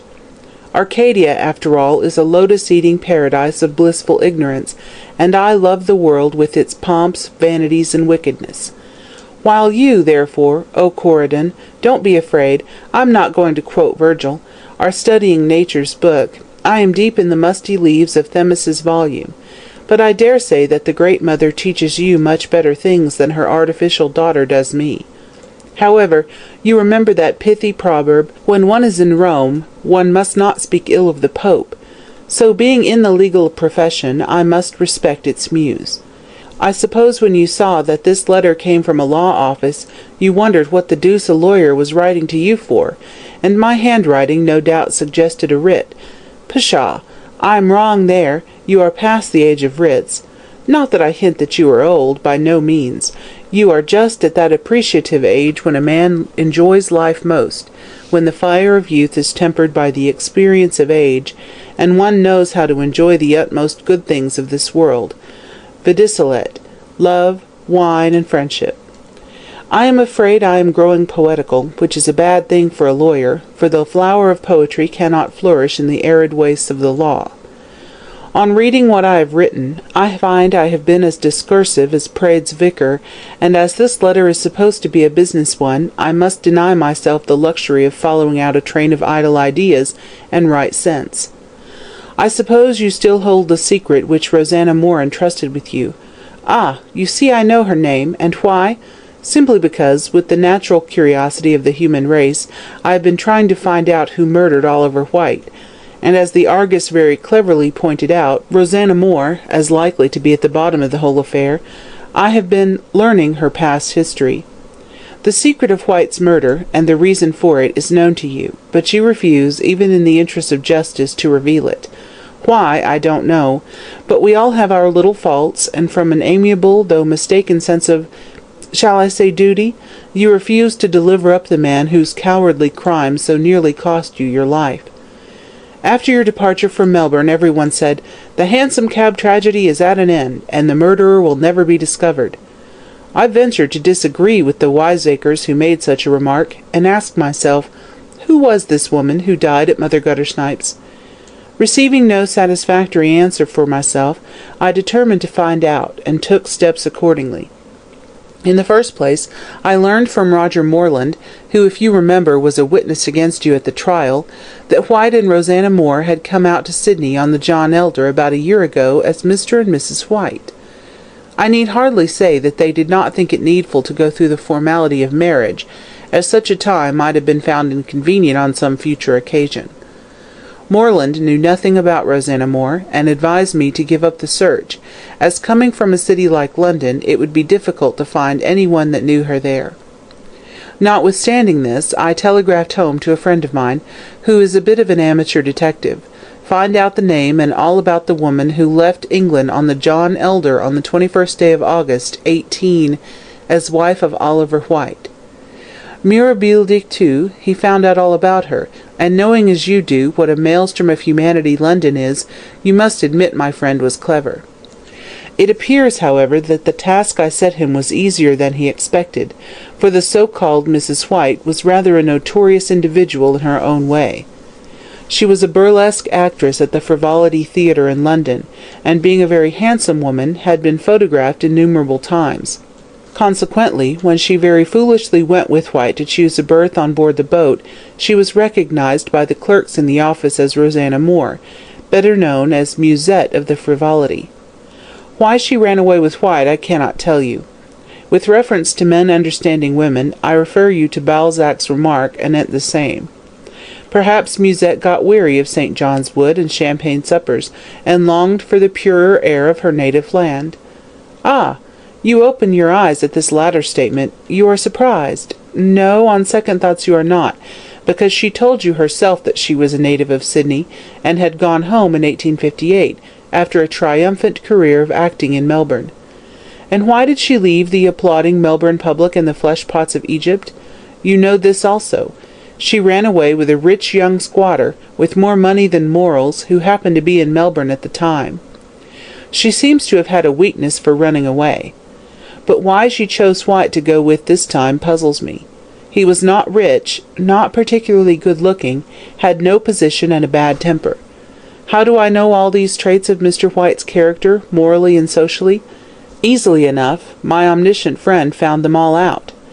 Mr. White was the son of a London tailor, and his father, being well off, retired into a private life, and ultimately went the way of all flesh. His son, finding himself with a capital income and a pretty taste for amusement, cut the shop of his late lamented parent, found out that his family had come over with the Conqueror, Glanville de White helped to sew the Bayeux tapestry, I suppose, and graduated at the Frivolity Theatre as a masher. In common with the other gilded youth of the day, he worshipped at the gas-lit shrine of Musette, and the goddess, pleased with his incense, left her other admirers in the lurch, and ran off with fortunate Mr. White. So far as this goes, there is nothing to show why the murder was committed. Men do not perpetrate crimes for the sake of the light of loves like Musette, unless, indeed, some wretched youth embezzles money to buy jewellery for his divinity. The career of Musette in London was simply that of a clever member of the demi-monde, and as far as I can learn, no one was so much in love with her as to commit a crime for her sake. So far, so good. The motive of the crime must be found in Australia. White had spent nearly all his money in England, and consequently Musette and her lover arrived in Sydney with comparatively very little cash. However, with an Epicurean-like philosophy, they enjoyed themselves on what little they had, and then came to Melbourne, where they stayed at a second-rate hotel. Musette, I may tell you, had one special vice, a common one, drink. She loved champagne, and drank a good deal of it. Consequently, on arriving at Melbourne, and not finding that a new generation had arisen, which knew not Joseph, I mean Musette, she drowned her sorrows in the flowing bowl, and went out after a quarrel with Mr. White to view Melbourne by night. A familiar scene to her, no doubt. What took her to Little Bourke Street I don't know. Perhaps she got lost, perhaps it had been a favourite walk of hers in the old days. At all events, she was found dead drunk in that unsavoury locality by Sal Rawlins. I know this is so, because Sal told me so herself. Sal acted the part of the Good Samaritan, took her to the squalid den she called home, and there Rosanna Moore fell dangerously ill. White, who had missed her, found out where she was, and that she was too ill to be removed. I presume he was rather glad to get rid of such an encumbrance, so he went back to his lodgings at St. Kilda, which, judging from the landlady's story, he must have occupied for some time, while Rosanna Moore was drinking herself to death in a quiet hotel. Still, he does not break off his connection with the dying woman, but one night is murdered in a hansom cab, and that same night Rosanna Moore dies. So from all appearances everything is ended. Not so, for before dying Rosanna sends for Brian Fitzgerald at his club, and reveals to him a secret which he locks up in his own heart.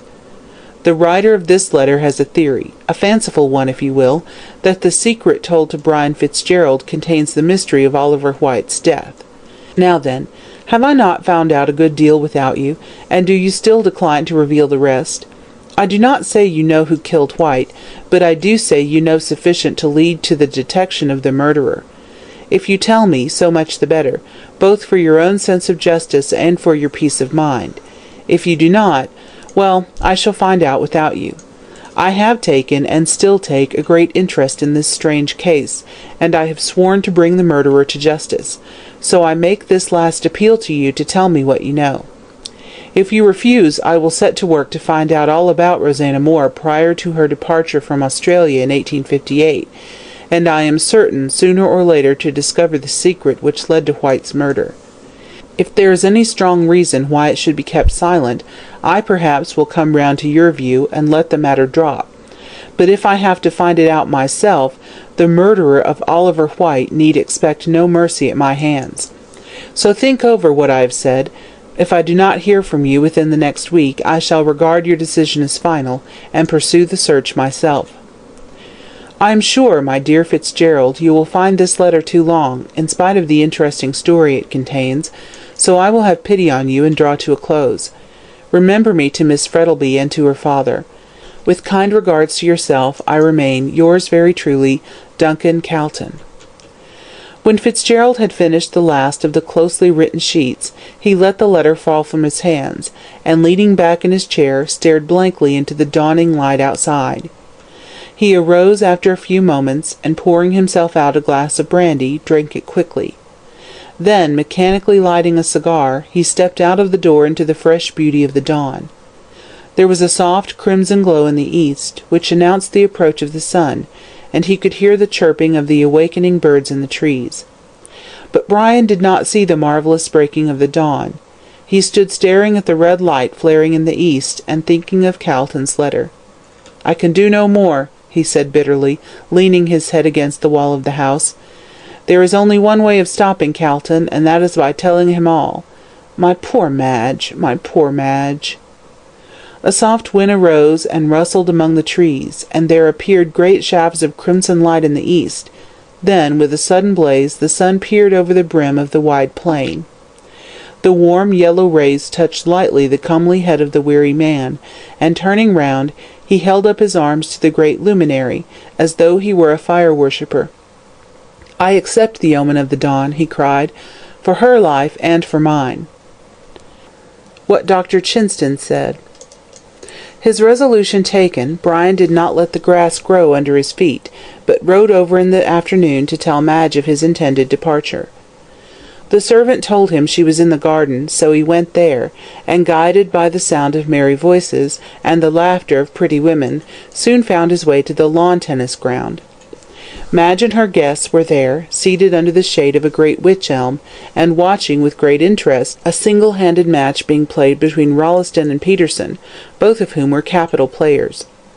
Mr. Frettlby was not present.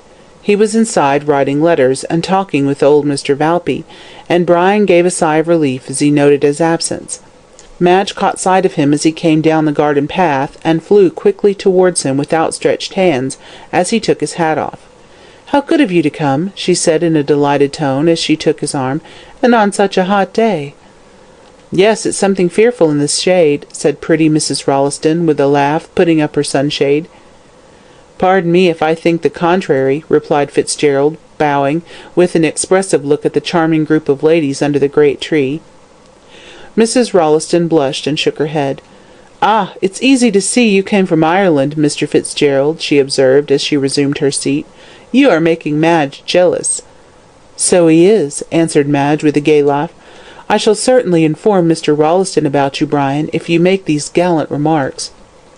"Here he comes, then," said her lover, as Rolleston and Peterson, having finished their game, walked off the tennis ground and joined the group under the tree.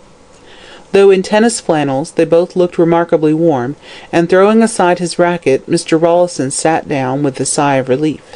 "Thank goodness it's over, and that I've won," he said, wiping his heated brow. "Galley slaves couldn't have worked harder than we have done, while all you idle folks sat sub tegemi fagi." "Which means?" asked his wife lazily. "That onlookers see most of the game," answered her husband impudently.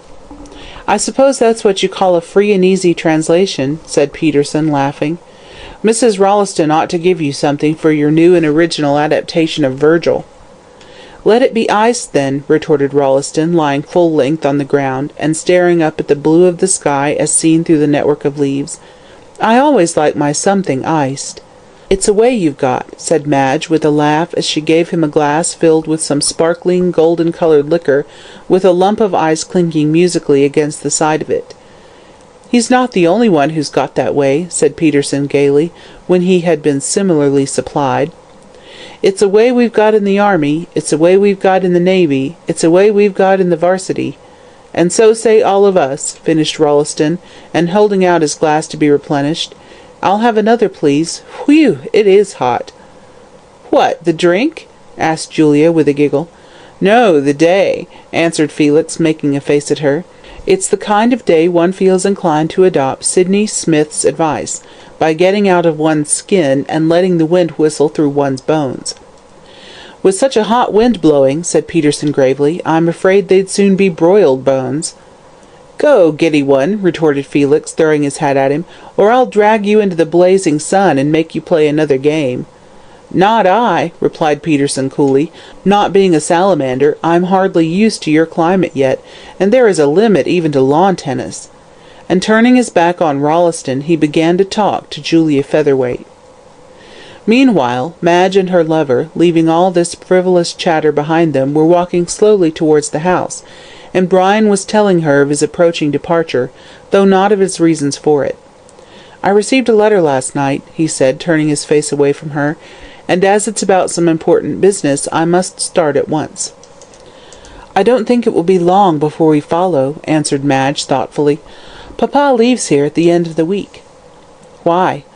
"I'm sure I don't know," said Madge petulantly. "He's so restless, and never seems to settle down to anything. He says for the rest of his life he is going to do nothing but wander all over the world." There suddenly flashed across Fitzgerald's mind a line from Genesis, which seemed singularly applicable to Mr. Frettlby.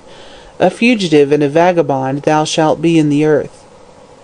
"Everyone gets these restless fits sooner or later," he said idly. "In fact," with an uneasy laugh, "I believe I'm in one myself."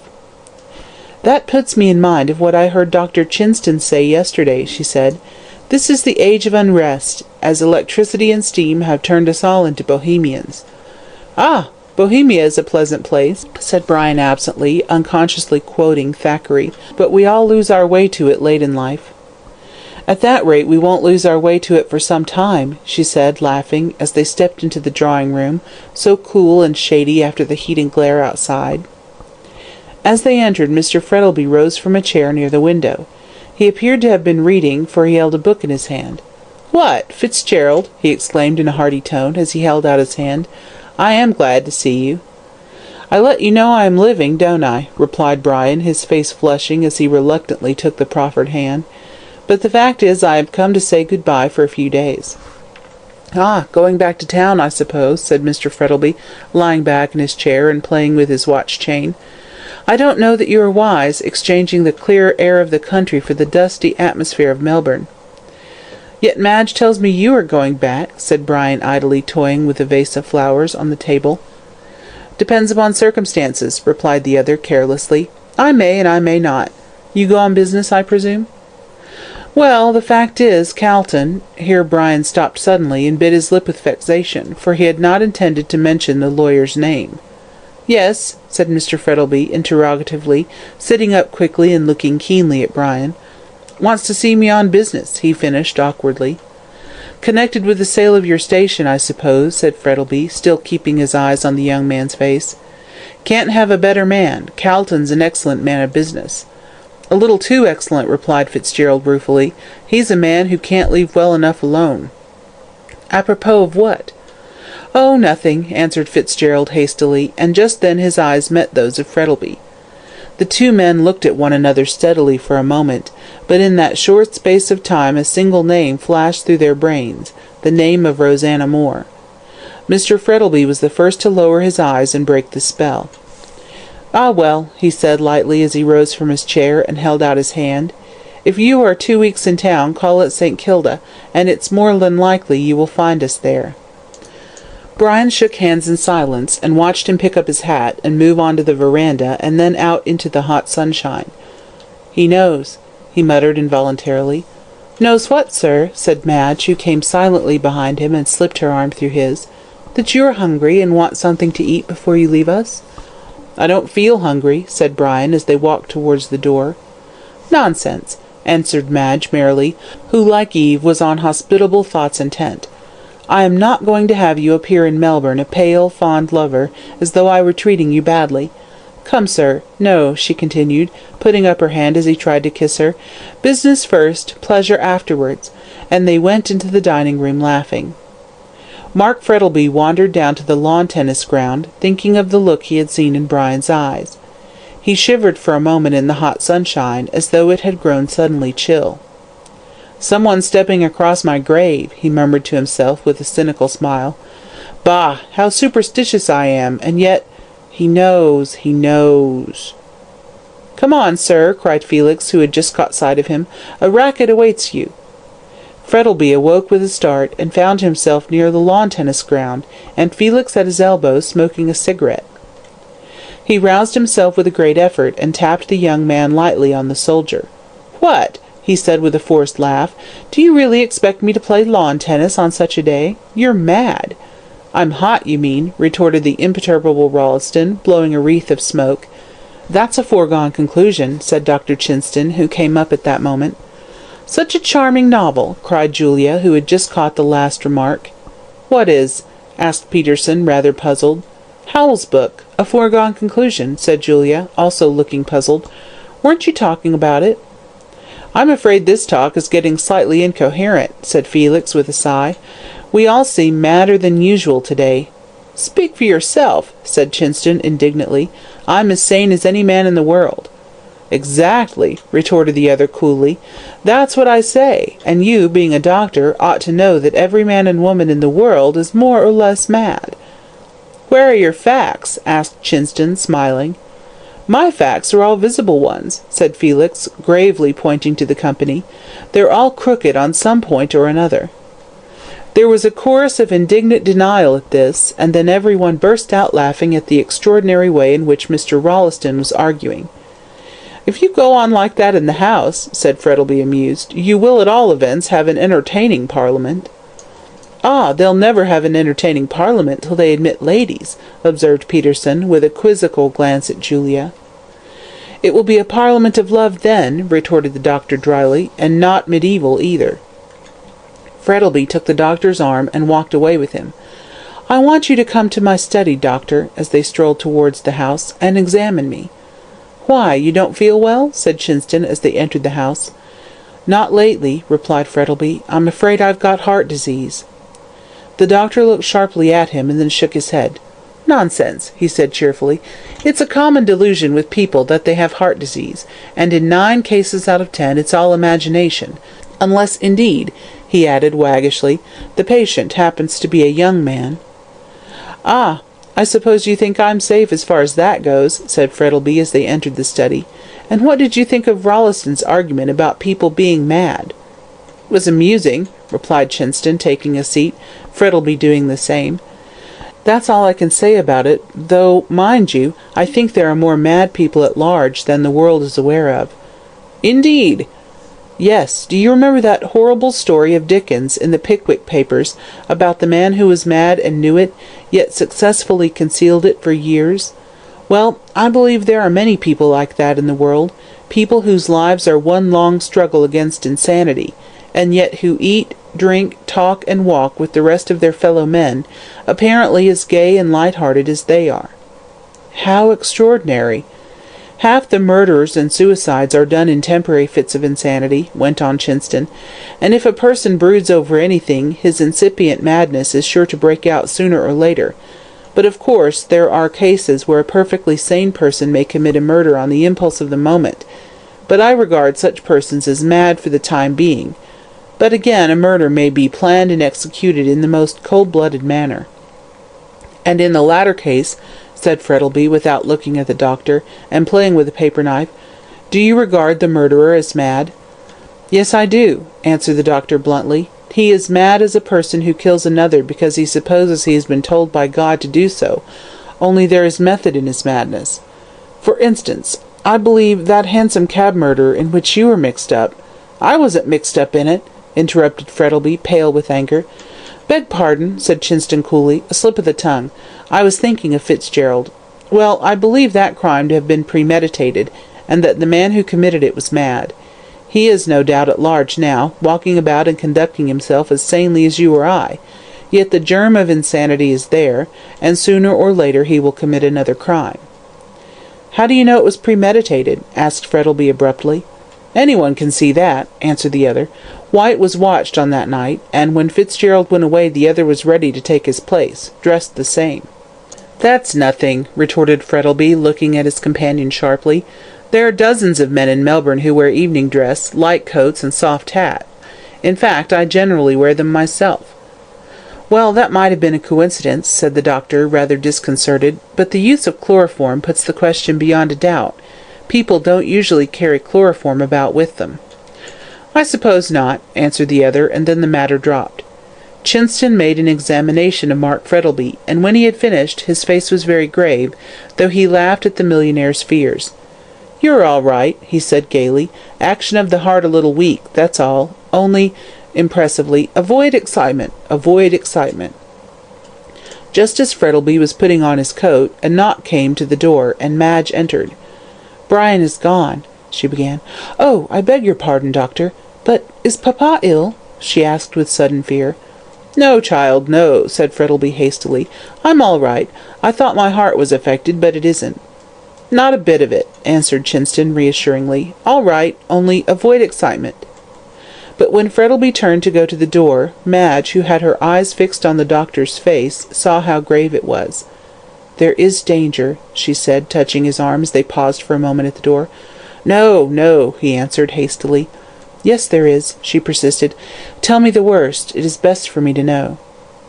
The doctor looked at her in some doubt for a few moments, and then placed his hand on her shoulder. "My dear young lady," he said gravely, "I will tell you what I have not dared to tell your father." "What?" she asked in a low voice, her face growing pale. "His heart is affected." "And there is great danger?" "Yes, great danger. In the event of any sudden shock—" he hesitated. "Yes?" "He would probably drop down dead." "My God!" Kilsip has a theory of his own. Mr. Calton sat in his office reading a letter he had just received from Fitzgerald, and judging from the complacent smile upon his face, it seemed to give him the greatest satisfaction. "I know," wrote Brian, "that now you have taken up the affair you will not stop till you find out everything, so as I want the matter to rest as at present, I will anticipate you and reveal all. You were right in your conjecture that I knew something likely to lead to the detection of White's murderer, but when I tell you my reasons for keeping such a thing secret, I am sure you will not blame me. Mind you, I do not say that I know who committed the murder, but I have suspicions, very strong suspicions, and I wish to God Rosanna Moore had died before she told me what she did. However, I will tell you all, and leave you to judge as to whether I was justified in concealing what I was told. I will call at your office sometime next week, and then you will learn everything that Rosanna Moore told me, but once you are possessed of the knowledge you will pity me." "Most extraordinary," mused Calton, leaning back in his chair as he laid down the letter. "I wonder if he's about to tell me that he killed White after all, and that Sal Rawlins perjured herself to save him. No, that's nonsense, or she'd have turned up in better time, and wouldn't have risked his neck up to the last moment. Though I make it a rule never to be surprised at anything, I expect what Brian Fitzgerald has to tell me will startle me considerably. I've never met with such an extraordinary case, and from all appearances the end isn't reached yet. After all," said Mr. Calton thoughtfully, "truth is stranger than fiction." Here a knock came to the door, and in answer to an invitation to enter, it opened, and Kilsip glided into the room. "You are not engaged, sir?" he said in his soft, low voice. "Oh, dear no," answered Calton carelessly. "Come in, come in." Kilsip closed the door softly, and glided along in his usual velvet-footed manner, sat down in a chair near Calton's, and placing his hat on the ground, looked keenly at the barrister. "Well, Kilsip," said Calton with a yawn, playing with his watch-chain, "any good news to tell me?" "Well, nothing particularly new," purred the detective, rubbing his hands together. "Nothing new, and nothing true, and no matter," said Calton, quoting Emerson. "And what have you come to see me about?" "The Hansom Cab murder," replied the other quietly. "The deuce!" cried Calton, startled out of his professional dignity. "And have you found out who did it?" "No," answered Kilsip rather dismally, "but I have an idea." "So had Gorby," retorted Calton dryly. "An idea that ended in smoke. Have you any practical proofs?" "Not yet." "That means you are going to get some?" "If possible." "Much virtue in if," quoted Calton, picking up a pencil and scribbling idly on his blotting paper. "And to whom does your suspicion point?" "Aha!" said Mr. Kilsip cautiously. "Don't know him," answered the other coolly. "Family name Humbug, I presume." "Bosh! Whom do you suspect?"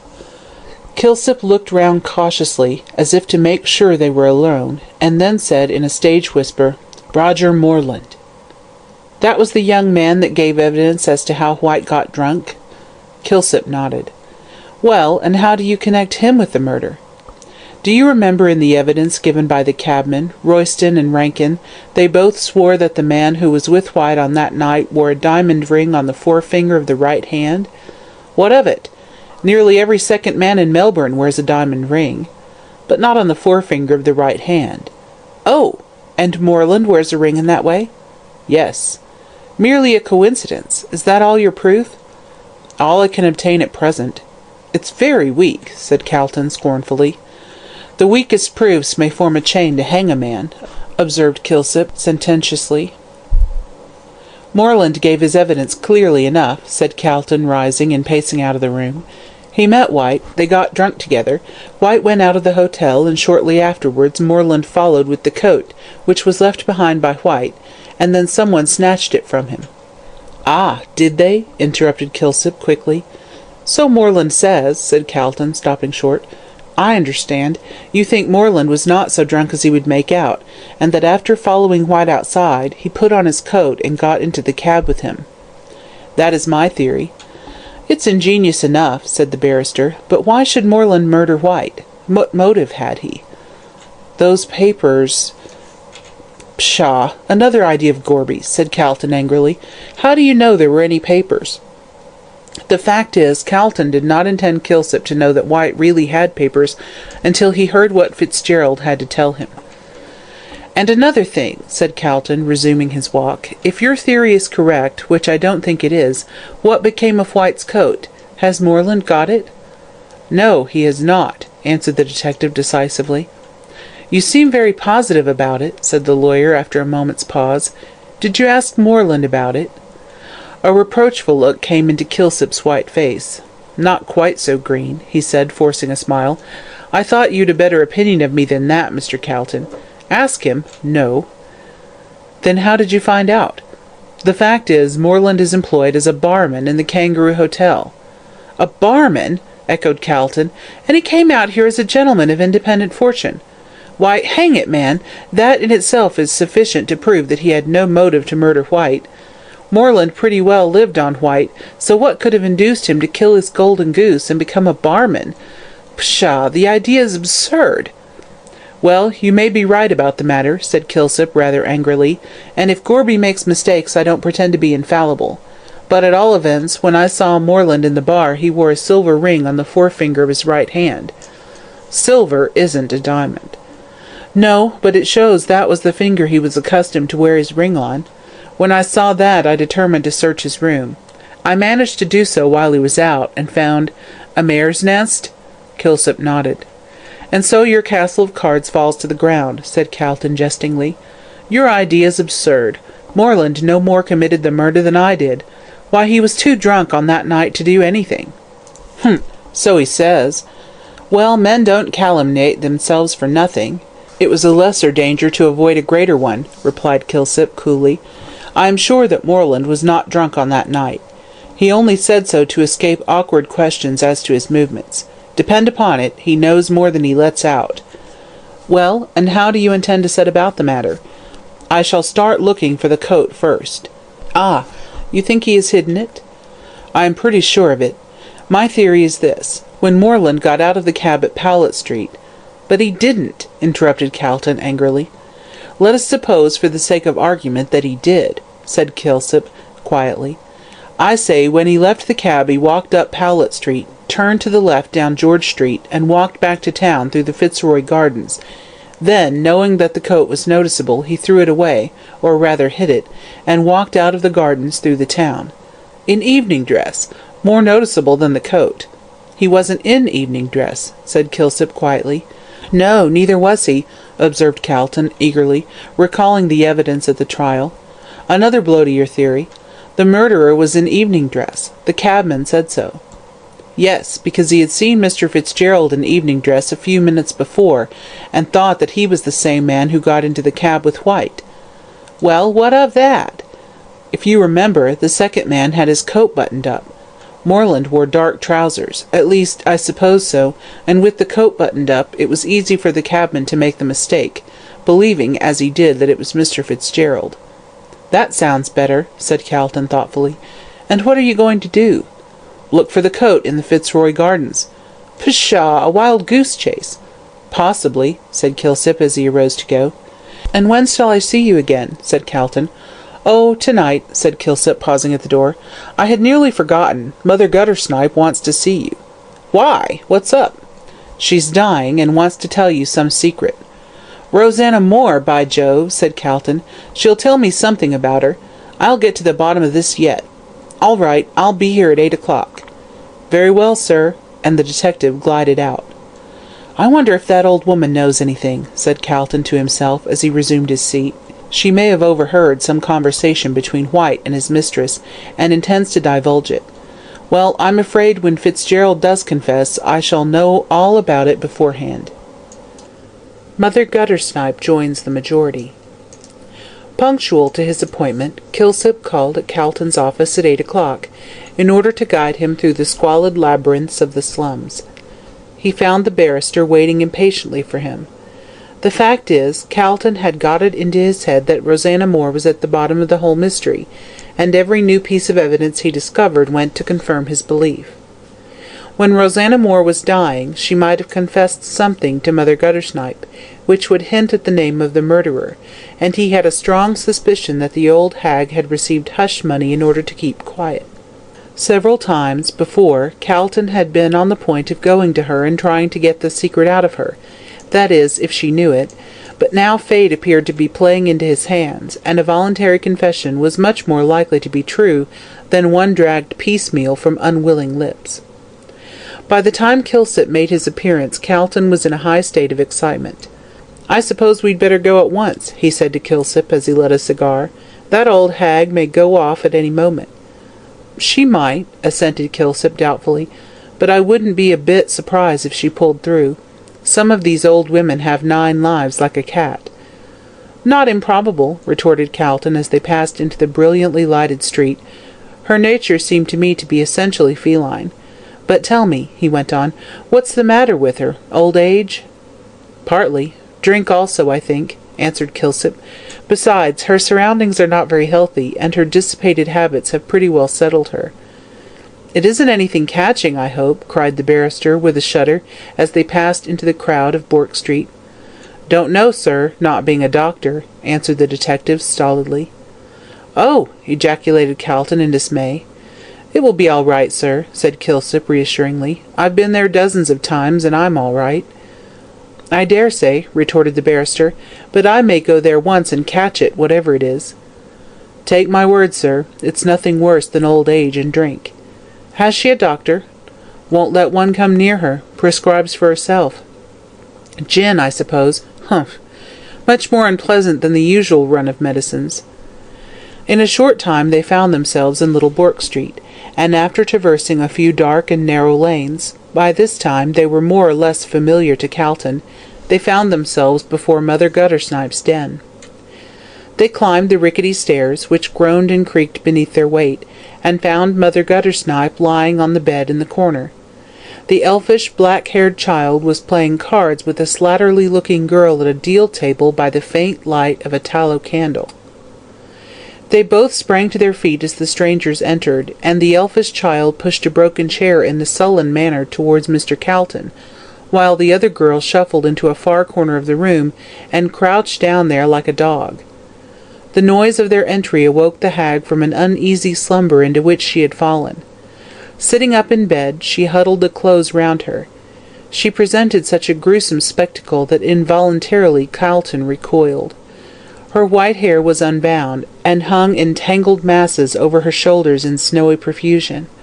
Her face, parched and wrinkled, with the hooked nose and beady black eyes, like those of a mouse, was poked forward, and her skinny arms, bare to the shoulder, were waving wildly about as she grasped at the bedclothes with her claw-like hands. The square bottle and the broken cup lay beside her, and filling herself a dram, she lapped it up greedily. The irritant brought on a paroxysm of coughing, which lasted until the elfish child shook her well, and took the cup from her. "Greedy old beast," muttered this amiable infant, peering into the cup. "You'd drink the yarrer dry, I believe." "Yah," muttered the old woman feebly. "Who's they, Lizer?" she said, shading her eyes with one trembling hand, while she looked at Calton and the detective. "The police cove in the swell," said Lizer suddenly. "Come to see yer turn up your toes." "I ain't dead yet, you whelp," snarled the hag with sudden energy, "and if I gets up I'll turn up your toes, cuss ya."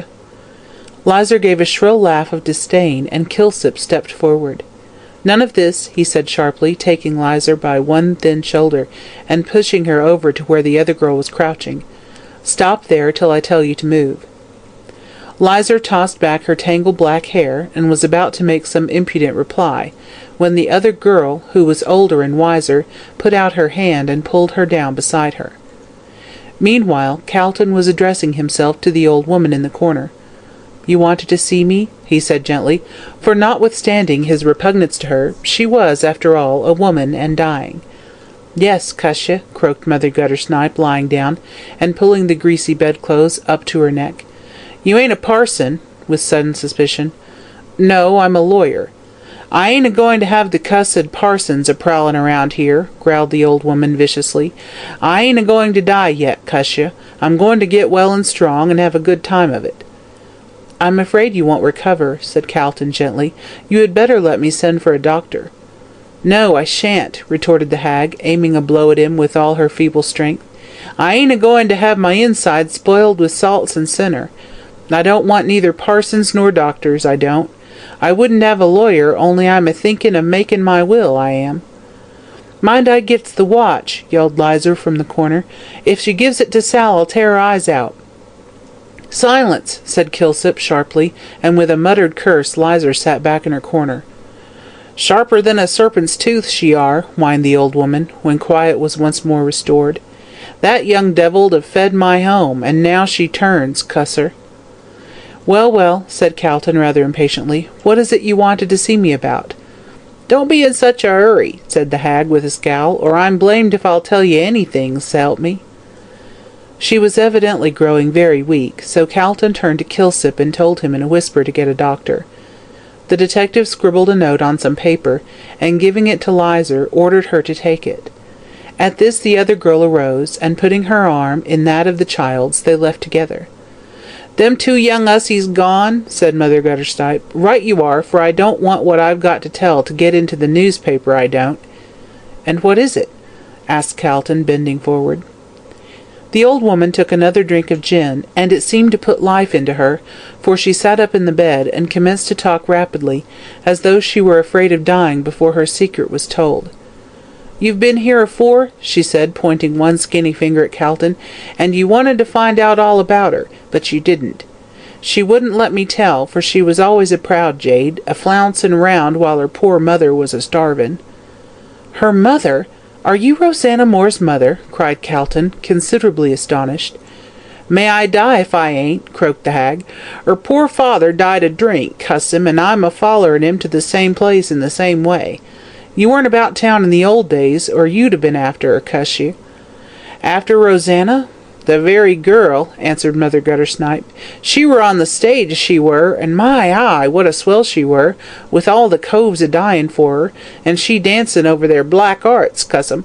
But she was always good to me till he came." "Who came?" "He!" yelled the old woman, raising herself on her arm, her eyes sparkling with vindictive fury. "He, a-comin' around with diamonds and gold, and a-ruinin' my poor girl, and now he's held his bloomin' head up all these years as if he were a saint, cuss him, cuss him." "Whom does she mean?" whispered Calton to Kilsip. "Mean!" screamed Mother Guttersnipe, whose sharp ears had caught the muttered question. "Why, Mark Frettlby!" "Good God!" Calton rose up in his astonishment, and even Kilsip's inscrutable countenance displayed some surprise. "Aye, he were a swell in them days," pursued Mother Guttersnipe, "and he comes a-philanderin' round my gal, cuss him, and ruins her, and leaves her and the child to starve, like a black-hearted villain as he were." "The child? Her name?" "Bah!" retorted the hag with scorn, "as if you didn't know my granddaughter Sal." "Sal? Mark Frettlby's child?" "Yes, and as pretty a girl as the other, though she happened to be born on the wrong side of the edge. Oh, I've seen her a-sweepin' along in her silks and satins as though we were dirt, and Sal her half-sister, cuss her." Exhausted by the efforts she had made, the old woman sank back in her bed, while Calton sat dazed, thinking over the astounding revelation that had just been made. That Rosanna Moore should turn out to be Mark Frettlby's mistress he had hardly wondered at. After all, the millionaire was but a man, and in his young days had been no better and no worse than the rest of his friends. Rosanna Moore was pretty, and was evidently one of those women who, rakes at heart, prefer the untrammelled freedom of being a mistress to the sedate bondage of a wife. In questions of morality, so many people live in glass houses that there are few nowadays who can afford to throw stones. Calton did not think any the worse of Frettlby for his youthful follies. But what did surprise him was that Frettlby should be so heartless as to leave his child to the tender mercies of an old hag like Mother Guttersnipe. It was so entirely different from what he knew of the man that he was inclined to think that the old woman was playing him a trick. "Did Mark Frettlby know that Sal was his child?" he asked. "Not he," snarled Mother Guttersnipe in an exultant tone. "He thought she was dead, he did, after Rosanna gave him the go-by." "And why did you not tell him?" "'Cause I wanted to break his heart if he had any," said the old beldame vindictively. "Sal was a-going wrong as fast as she could till she was took from me. If she had gone and got into quod, I'd have gone to him and said, 'Look at your daughter, how I've ruined her as you did mine.'" "You wicked woman," said Calton, revolted at the malignity of the scheme. You sacrificed an innocent girl for this." "None of your preachin'," retorted the hag sullenly. "I ain't been brought up for a saint, I ain't, and I wanted to pay him out.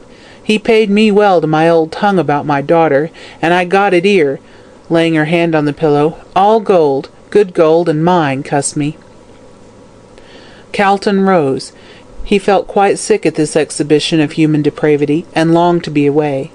As he was putting on his hat, however, the two girls entered with the doctor, who nodded to Kilsip, cast a sharp, scrutinizing glance at Calton, and then walked over to the bed. The two girls went back to their corner, and waited in silence for the end. Mother Guttersnipe had fallen back in the bed, with one claw-like hand clutching the pillow as if to protect her beloved gold, and over her face a deathly paleness was spreading, which told the practised eye of the doctor that the end was near. He knelt down beside the bed for a moment, holding the candle to the dying woman's face. She opened her eyes and muttered drowsily, "Who's you? Get out!"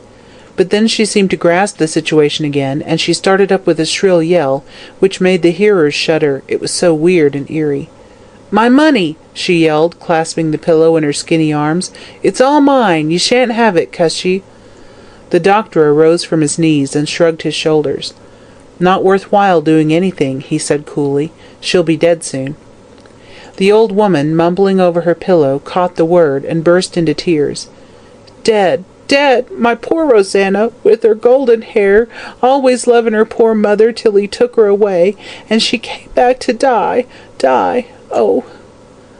Her voice died away in a long, melancholy wail that made the two girls in the corner shiver and put their fingers in their ears. "My good woman," said the doctor, bending over the bed, "would you not like to see a minister?" She looked at him with her bright, beady eyes, already somewhat dimmed with the mists of death, and said in a harsh, low whisper, "Why?" "Because you have only a short time to live," said the doctor gently. "You are dying." Mother Guttersnipe sprang up and seized his arm with a scream of terror. "Dying! Dying! No! No!" she wailed, clawing his sleeve. "I ain't fit to die. Cuss me! Save me! Save me! I don't know where I'd go to, so help me! Save me!" The doctor tried to remove her hands, but she held on with wonderful tenacity. "It is impossible," he said briefly. The hag fell back in her bed. "I'll give you money to save me," she shrieked. "Good money. All mine, all mine. See here, sovereigns." And tearing her pillow open, she took out a canvas bag, and from it poured a gleaming stream of gold. Gold, gold! It rolled all over the bed, over the floor, away into the dark corners, yet no one touched it, so enchanted were they by the horrible spectacle of the dying woman clinging to life. She clutched some of the shining pieces, and held them up to the three men as they stood silently beside the bed, but her hands trembled so that sovereigns kept falling from them on the floor with metallic clinks. "All mine! All mine!" she shrieked loudly. "Give me my life! Gold! Money! Cuss ye! I sold my soul for it! Save me! Give me my life!" And with trembling hands she tried to force the gold on them. They said no word, but stood silently looking at her, while the two girls in the corner clung together and trembled with fear. "Don't look at me! Don't!" cried the hag, falling down again amid the shining gold. "You want me to die! I shan't! I shan't! Give me my gold!" clawing at the scattered sovereigns. "I'll take it with me! I shan't die! God! God!" whimpering. "I ain't done nothing! Let me live! Give me a Bible! Save me! God cuss it! God! God!" She fell back on the bed, a corpse. The faint light of the candle flickered on the shining gold, and on the dead face, framed in tangled white hair, while the three men, sick at heart, turned away in silence to seek assistance, with that wild cry still ringing in their ears. "God save me! God!" Mark Frettleby has a visitor. According to the copybooks of our youth, procrastination is the thief of time. Now Brian found the truth of this. He had been in town almost a week, but he had not yet been to see Calton. Each morning, or something very near it, he set out, determined to go direct to Chancery Lane, but he never arrived there. He had returned to his lodgings in East Melbourne, and had passed his time either in the house or in the garden. When perhaps business connected with the sale of his station compelled his presence in town, he drove straight there and back. Curiously enough, he shrank from meeting any of his friends. He felt keenly his recent position in the prisoner's dock, and even when walking by the Yarra, as he frequently did, he was conscious of an uneasy feeling, a feeling that he was an object of curiosity, and that people turned to look at him out of a morbid desire to see one who had been so nearly hanged for murder. As soon as his station should be sold and he married to Madge, he determined to leave Australia and never set foot on it again. But until he could leave the place he would see no one, nor would he mix with his former friends, so great was his dread of being stared at. Mrs. Sampson, who had welcomed him back with shrill exclamations of delight, was loud in her expressions of disapproval as to the way he was shutting himself up. "Your eyes being hollow," said the sympathizing Cricket, "it is natural. It's want of air, which my husband's uncle, being a druggist and well-to-do in Collingwood, sees thou a want of oxygen, being a French name, as he called the atmosphere, were fearful for pulling people down, and making 'em go off their food, which you hardly eats anything, and not being a butterfly, it's expected as your appetite would be larger." "Oh, I'm all right," said Brian, absently lighting a cigarette, and only half listening to his landlady's garrulous chatter. "But if anyone calls, tell them I'm not in. I don't want to be bothered by visitors." "Being as wise a thing as Solomon ever said," answered Mrs. Sampson energetically, "which no doubt he was in good health when seeing the Queen of Sheba as necessary when anyone calls, and not feeling disposed to speak, which I'm often that way myself on occasions, my spirits being low, as I've heard soda water to have that effect on 'em, which you takes it with a dash of brandy, though to be sure that might be the cause of your want of life, and drat that bell," she finished, hurrying out of the room as the front door bell sounded, "which my legs is a-giving way under me through being overworked." Meanwhile, Brian sat and smoked contentedly, much relieved by the departure of Mrs. Sampson, with her constant chatter, but he soon heard her mount the stairs again, and she entered the room with a telegram, which she handed to her lodger. "Open it don't contain bad news," she said as she retreated to the door again, "which I don't like 'em having had a shock in early life, through one having come unexpected, as my uncle's grandfather were dead, having perished of consumption, our family all being disposed to the disease. And now, if you'll excuse me, sir, I'll get to my dinner, being in the habit of taking my meals regular, and I studies my inside carefully, being easily upset, through which I never could be a sailor." Mrs. Sampson, having at last exhausted herself, went out of the room, and crackled loudly down the stairs, leaving Brian to read his telegram. He tore open the envelope and found the message was from Madge, to say that they had returned, and to ask him to dine with them that evening. Fitzgerald folded up the telegram, then, rising from his seat, he walked moodily up and down the room with his hands in his pockets. "So he is there," said the young man aloud, "and I shall have to meet him and shake hands with him, knowing all the time what he is. If it were not for Madge, I'd leave this place at once, but after the way she stood by me in my trouble, I should be a coward if I did so." It was as Madge had predicted. Her father was unable to stay long in one place, and had come back to Melbourne a week after Brian had arrived. The pleasant party at the station was broken up, and like the graves of a household, the guests were scattered far and wide. Peterson had left for New Zealand en route for the wonders of the hot lakes, and the old colonist was about to start for England in order to refresh his boyish memories. Mr. and Mrs. Rolleston had come back to Melbourne, where the wretched Felix was compelled once more to plunge into politics, and Dr. Chinston had resumed his usual routine of fees and patients. Madge was glad to be back in Melbourne again, as now that her health was restored she craved for the excitement of town life. It was now more than 3 months since the murder, and the 9 days' wonder was a thing of the past. The possibility of a war with Russia was the one absorbing topic of the hour, and the colonists were busy preparing for the attack of a possible enemy.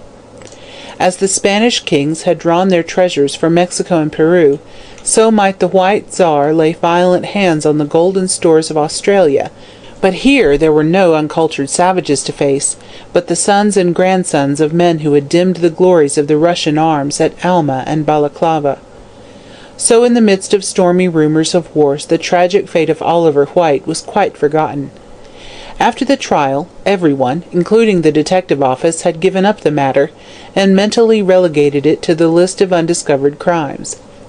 In spite of the utmost vigilance, nothing new had been discovered, and it seemed likely that the assassin of Oliver White would remain a free man.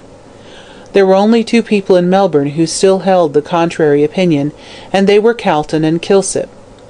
Both these men had sworn to discover this unknown murderer, who struck his cowardly blow in the dark, and, though there seemed no possible chance of success, yet they worked on. Kilsip suspected Roger Morland, the boon companion of the dead man, but his suspicions were vague and uncertain, and there seemed little hope of verifying them. The barrister did not as yet suspect any particular person, though the deathbed confession of Mother Guttersnipe had thrown a new light on the subject. But he thought that when Fitzgerald told him the secret which Rosanna Moore had confided to his keeping, the real murderer would soon be discovered, or at least some clue would be found that would lead to his detection.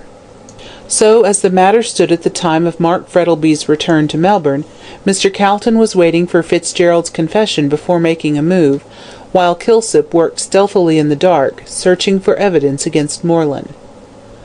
On receiving Madge's telegram, Brian determined to go down in the evening, but not to dinner, so he sent a reply to Madge to that effect. He did not want to meet Mark Frettlby, but did not, of course, tell this to Madge, so she had her dinner by herself, as her father had gone to his club, and the time of his return was uncertain. After dinner, she wrapped a light cloak round her, and repaired to the veranda to wait for her lover. The garden looked charming in the moonlight, with the black, dense cypress trees standing up against the sky, and the great fountain splashing cool and silvery.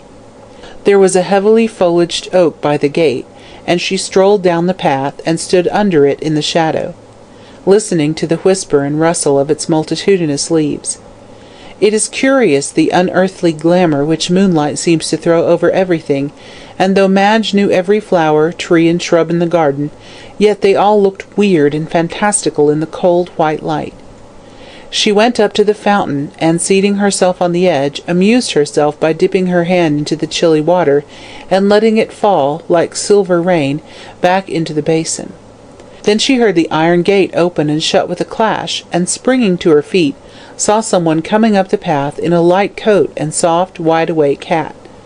"Oh, it's you at last, Brian," she cried, as she ran down the path to meet him. "Why did you not come before?" "Not being Brian, I can't say," answered her father's voice. Madge burst out laughing.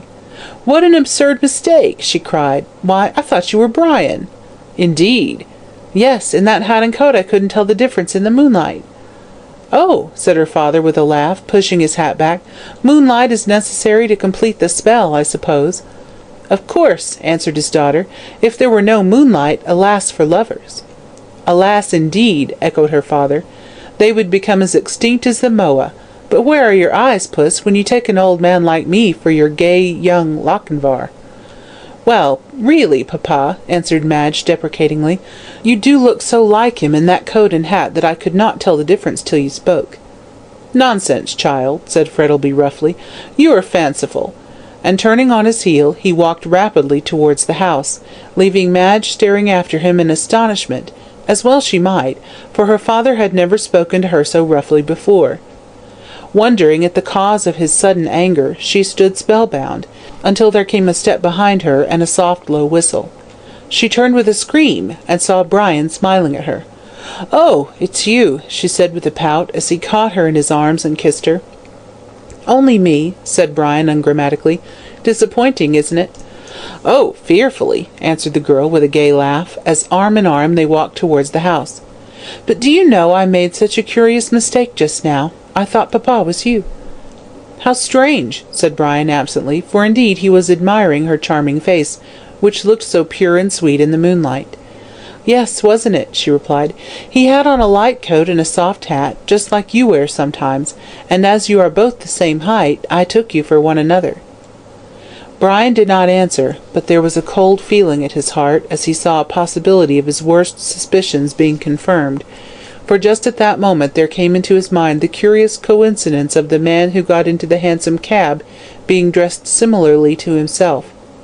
What if— "Nonsense," he said aloud, rousing himself out of the train of thought the resemblance had suggested. "I'm sure it isn't," said Madge, who had been talking about something else for the last 5 minutes. "You are a very rude young man." "I beg your pardon," said Brian, waking up. "You were saying—" "That the horse is the most noble of all animals. Exactly." "I don't understand—" began Brian, rather puzzled. "Of course you don't," interrupted Madge petulantly, "considering I've been wasting my eloquence on a deaf man for the last 10 minutes, and very likely lame as well as deaf." And to prove the truth of the remark, she ran up the path with Brian after her. He had a long chase of it, for Madge was nimble and better acquainted with the garden than he was, but at last he caught her just as she was running up the steps into the house, and then history repeats itself. They went into the drawing-room and found that Mr. Frettlby had gone up to his study, and did not want to be disturbed. Madge sat down to the piano, but before she struck a note, Brian took both her hands prisoners. "Madge," he said gravely, as she turned round, "what did your father say when you made that mistake?" "He was very angry," she answered, "quite cross. I'm sure I don't know why." Brian sighed as he released her hands, and was about to reply when the visitor's bell sounded. They heard the servants answer it, and then someone was taken upstairs to Mr. Frettlby's study. When the coachman came in to light the gas, Madge asked who it was that had come to the door. "I don't know, miss," he answered, "but he said he wanted to see Mr. Frettlby particularly, so I took him up to the study." "But I thought papa said he was not to be disturbed." "Yes, miss, but the gentleman had an appointment with him." "Poor papa," sighed Madge, turning again to the piano. "He has always got such a lot to do." Left to themselves, Madge began playing Waldteufel's Last New Valse, a dreamy, haunting melody with a touch of sadness in it, and Brian, lying lazily on the sofa, listened. Then she sang a gay little French song about love and a butterfly, with a mocking refrain, which made Brian laugh. "A memory of Offenbach," he said, rising and coming over to the piano. "We certainly can't reproach the French in writing these airy trifles." "They're unsatisfactory, I think," said Madge, running her fingers over the keys. "They mean nothing."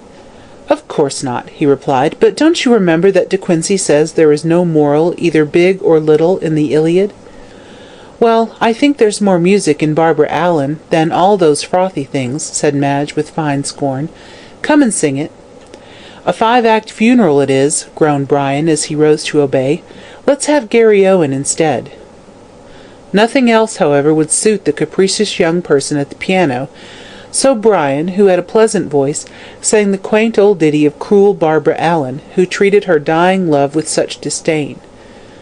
"Sir John Graham was an ass," said Brian when he had finished, "or instead of dying in such a silly manner, he'd have married her right off, without asking her permission." "I don't think she was worth marrying," replied Madge, opening a book of Mendelssohn's duets, "or she wouldn't have made such a fuss over her health not being drunk." "Depend upon it, she was a plain woman," remarked Brian gravely, "and was angry because she wasn't toasted among the rest of the country belles.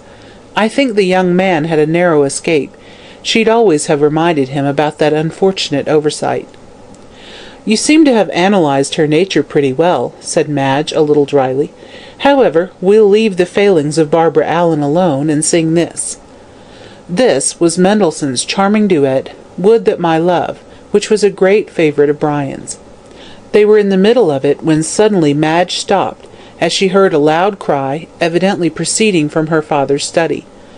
Recollecting Dr. Chinston's warning, she ran out of the room and upstairs, leaving Brian rather puzzled by her unceremonious departure, for though he had heard the cry, yet he did not attach much importance to it. Madge knocked at the study door, and then she tried to open it, but it was locked. "Who's there?" asked her father sharply from inside. "Only me, papa," she answered. "I thought you were—" "No, no, I'm all right," replied her father quickly. "Go downstairs. I'll join you shortly." Madge went back to the drawing-room only half satisfied with the explanation. She found Brian waiting at the door with rather an anxious face. "What's the matter?" he asked, as she paused a moment at the foot of the stairs. "Papa says nothing," she replied, "but I am sure he must have been startled, or he would not have cried out like that." She told him what Dr. Chinston had said about the state of her father's heart, a recital which shocked Brian greatly. They did not return to the drawing-room, but went out on the veranda, where, after wrapping a cloak around Madge, Fitzgerald lit a cigarette. They sat down at the far end of the veranda, somewhat in the shadow, and could see the hall door wide open, and a warm flood of mellow light pouring therefrom, and beyond the cold, white moonshine.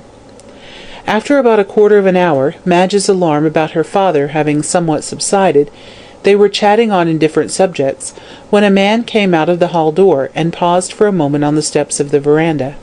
He was dressed in rather a fashionable suit of clothes, but in spite of the heat of the night, he had a thick white silk scarf round his throat.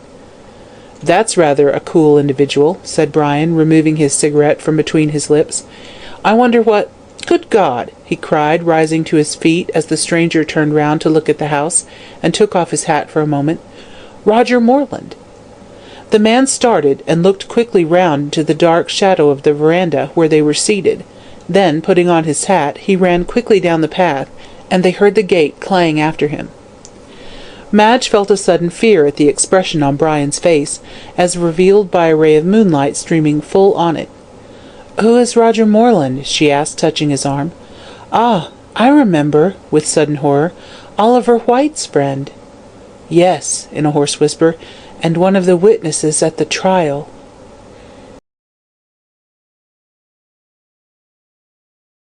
Mr. Calton's curiosity is satisfied. There was not much sleep for Brian that night. He left Madge almost immediately and went home, but he did not go to bed. He felt too anxious and ill at ease to sleep, and passed the greater part of the night walking up and down his room, occupied with his own sad thoughts. He was wondering in his own mind what could be the meaning of Roger Morland's visit to Mark Frettlby. All the evidence that he had given at the trial was that he had met White, and had been drinking with him during the evening. White then went out, and that was the last Morland had seen of him.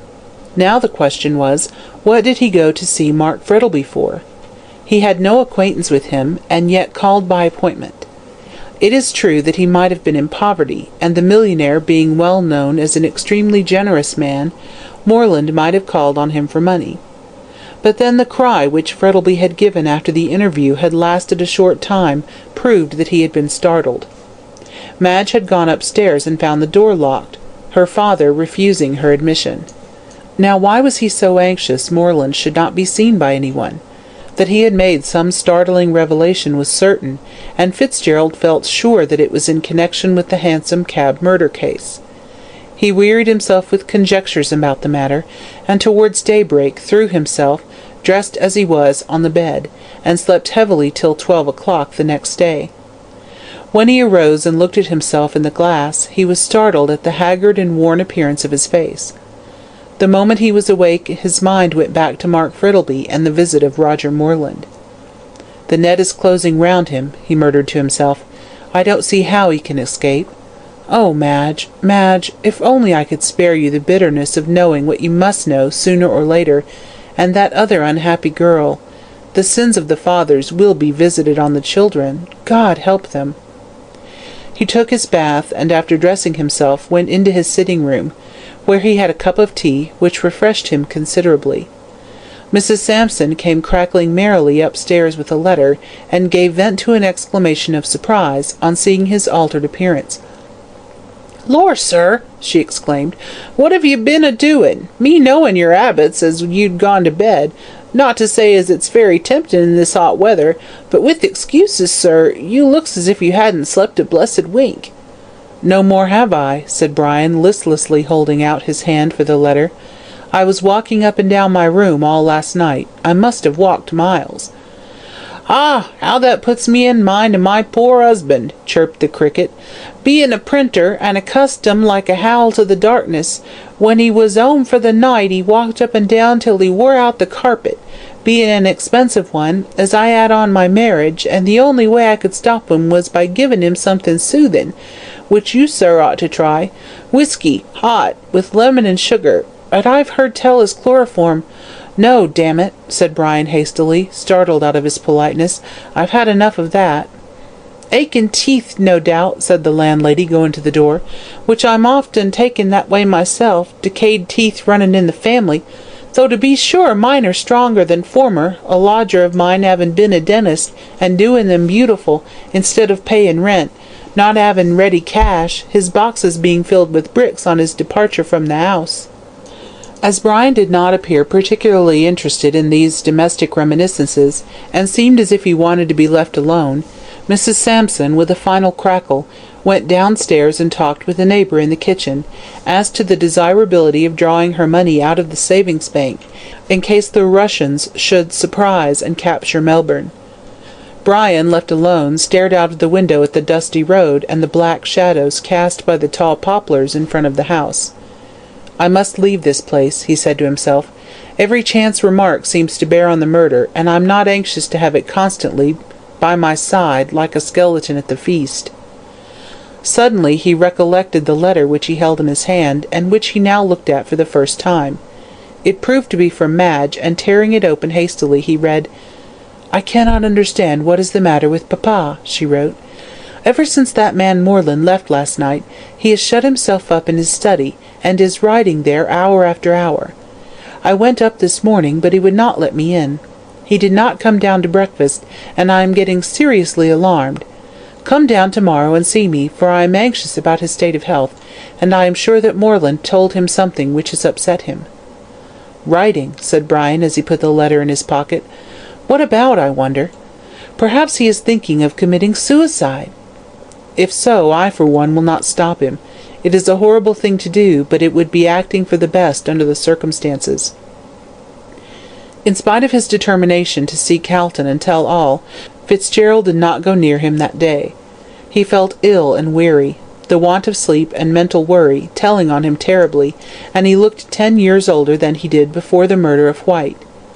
It is trouble which draws lines on the smooth forehead and furrows round the mouth. If a man has any mental worry, his life becomes a positive agony to him. Mental tortures are quite as bad as physical ones, if not worse. The last thing before dropping off to sleep is the thought of trouble, and with the first faint light of dawn it returns and hammers all day at the weary brain. But while a man can sleep, life is rendered at least endurable, and of all the blessings which Providence has bestowed, there is none so precious as that same sleep, which, as wise Sancho Panza says, wraps every man like a cloak. Brian felt the need of rest, so sending a telegram to Calton to call on him in the morning, and another to Madge that he would be down to luncheon next day, he stayed indoors all day, and amused himself with smoking and reading. He went to bed early, and succeeded in having a sound sleep, so when he awoke next morning he felt considerably refreshed and invigorated. He was having his breakfast at 8:30, when he heard the sound of wheels, and immediately afterwards a ring at the bell. He went to the window, and saw Calton's trap was at the door. The owner was shortly afterwards shown into the room. "Well, you are a nice fellow," cried Calton, after greetings were over. "Here I've been waiting for you with all the patience of Job, thinking you were still up country." "Will you have some breakfast?" asked Brian, laughing at his indignation. "What have you got?" said Calton, looking over the table. "Ham and eggs. Your landlady's culinary ideas are very limited." "Most landladies' ideas are," retorted Fitzgerald, resuming his breakfast. "Unless heaven invents some new animal, lodgers will go on getting beef and mutton, alternated with hash, until the end of the world." "When one is in Rome, one mustn't speak ill of the Pope," answered Calton with a grimace. "Do you think your landlady could supply me with brandy and soda?" "I think so," answered Fitzgerald, rising and ringing the bell. "But isn't it rather early for that sort of thing?" "There's a proverb about glass houses," said Calton severely, "which applies to you in this particular instance." Whereupon Fitzgerald laughed, and Calton, having been supplied with what he required, prepared to talk business. "I need hardly tell you how anxious I am to hear what you've got to say," he said, leaning back in his chair. "But I may as well tell you that I am satisfied that I know half of your secret already." "Indeed!" Fitzgerald looked astonished. "In that case I need not—" "Yes, you need," retorted Calton. "I told you I only know half." "Which half?" Rather difficult to answer. However, I'll tell you what I know, and you can supply all deficiencies. I am quite ready. Go on. Stop." He arose and closed the door carefully. "Well," resuming his seat, "Mother Guttersnipe died the other night." "Is she dead?" "As a doornail," answered Calton calmly, "and a horrible deathbed it was. Her screams ring in my ears yet. But before she died she sent for me and said—" "What?" "That she was the mother of Rosanna Moore." "Yes?" "And that Sal Rawlins was Rosanna's child.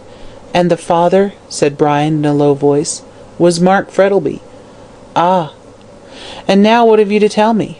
"Nothing." "Nothing?" echoed Calton, surprised. "Then this is what Rosanna Moore told you when she died?" "Yes." "Then why have you made such a mystery about it?" "You ask that?" said Fitzgerald, looking up in surprise. "If I had told it, don't you see what a difference it would have made to Madge?" "I'm sure I don't," retorted the barrister, completely mystified. "I suppose you mean Frettlby's connection with Rosanna Moore. Well, of course it was not a very creditable thing for her to have been Frettlby's mistress, but still—" "His mistress?" said Fitzgerald, looking up sharply. "Then you don't know all." "What do you mean? Was she not his mistress?" "No, his wife." Calton sprang to his feet and gave a cry of surprise. "His wife?" Fitzgerald nodded. "Why, Mother Guttersnipe did not know this. She thought Rosanna was his mistress." "He kept his marriage secret," answered Brian, "and as his wife ran away with someone else shortly afterwards, he never revealed it." "I understand now," said the barrister slowly. "For if Mark Frettlby was lawfully married to Rosanna Moore, Madge is illegitimate." "Yes, and she now occupies the place which Sal Rawlins, or rather Sal Frettlby, ought to." "Poor girl," said Calton a little sadly. "But all this does not explain the mystery of White's murder." "I will tell you that," said Fitzgerald quickly. "When Rosanna left her husband she ran away to England with some young fellow, and when he got tired of her she returned to the stage, and became famous as a burlesque actress under the name of Musette. There she met White, as your friend found out, and they came out here for the purpose of extorting money from Frettlby. When they arrived in Melbourne, Rosanna let White do all the business, and kept herself quiet. She gave her marriage certificate to White, and he had it on him the night he was murdered." "Then Gorby was right," interposed Calton eagerly. "The man to whom those papers were valuable did murder White." "Can you doubt it? And that man was—" "Not Mark Frettlby!" burst out Calton. "Surely not Mark Frettlby!"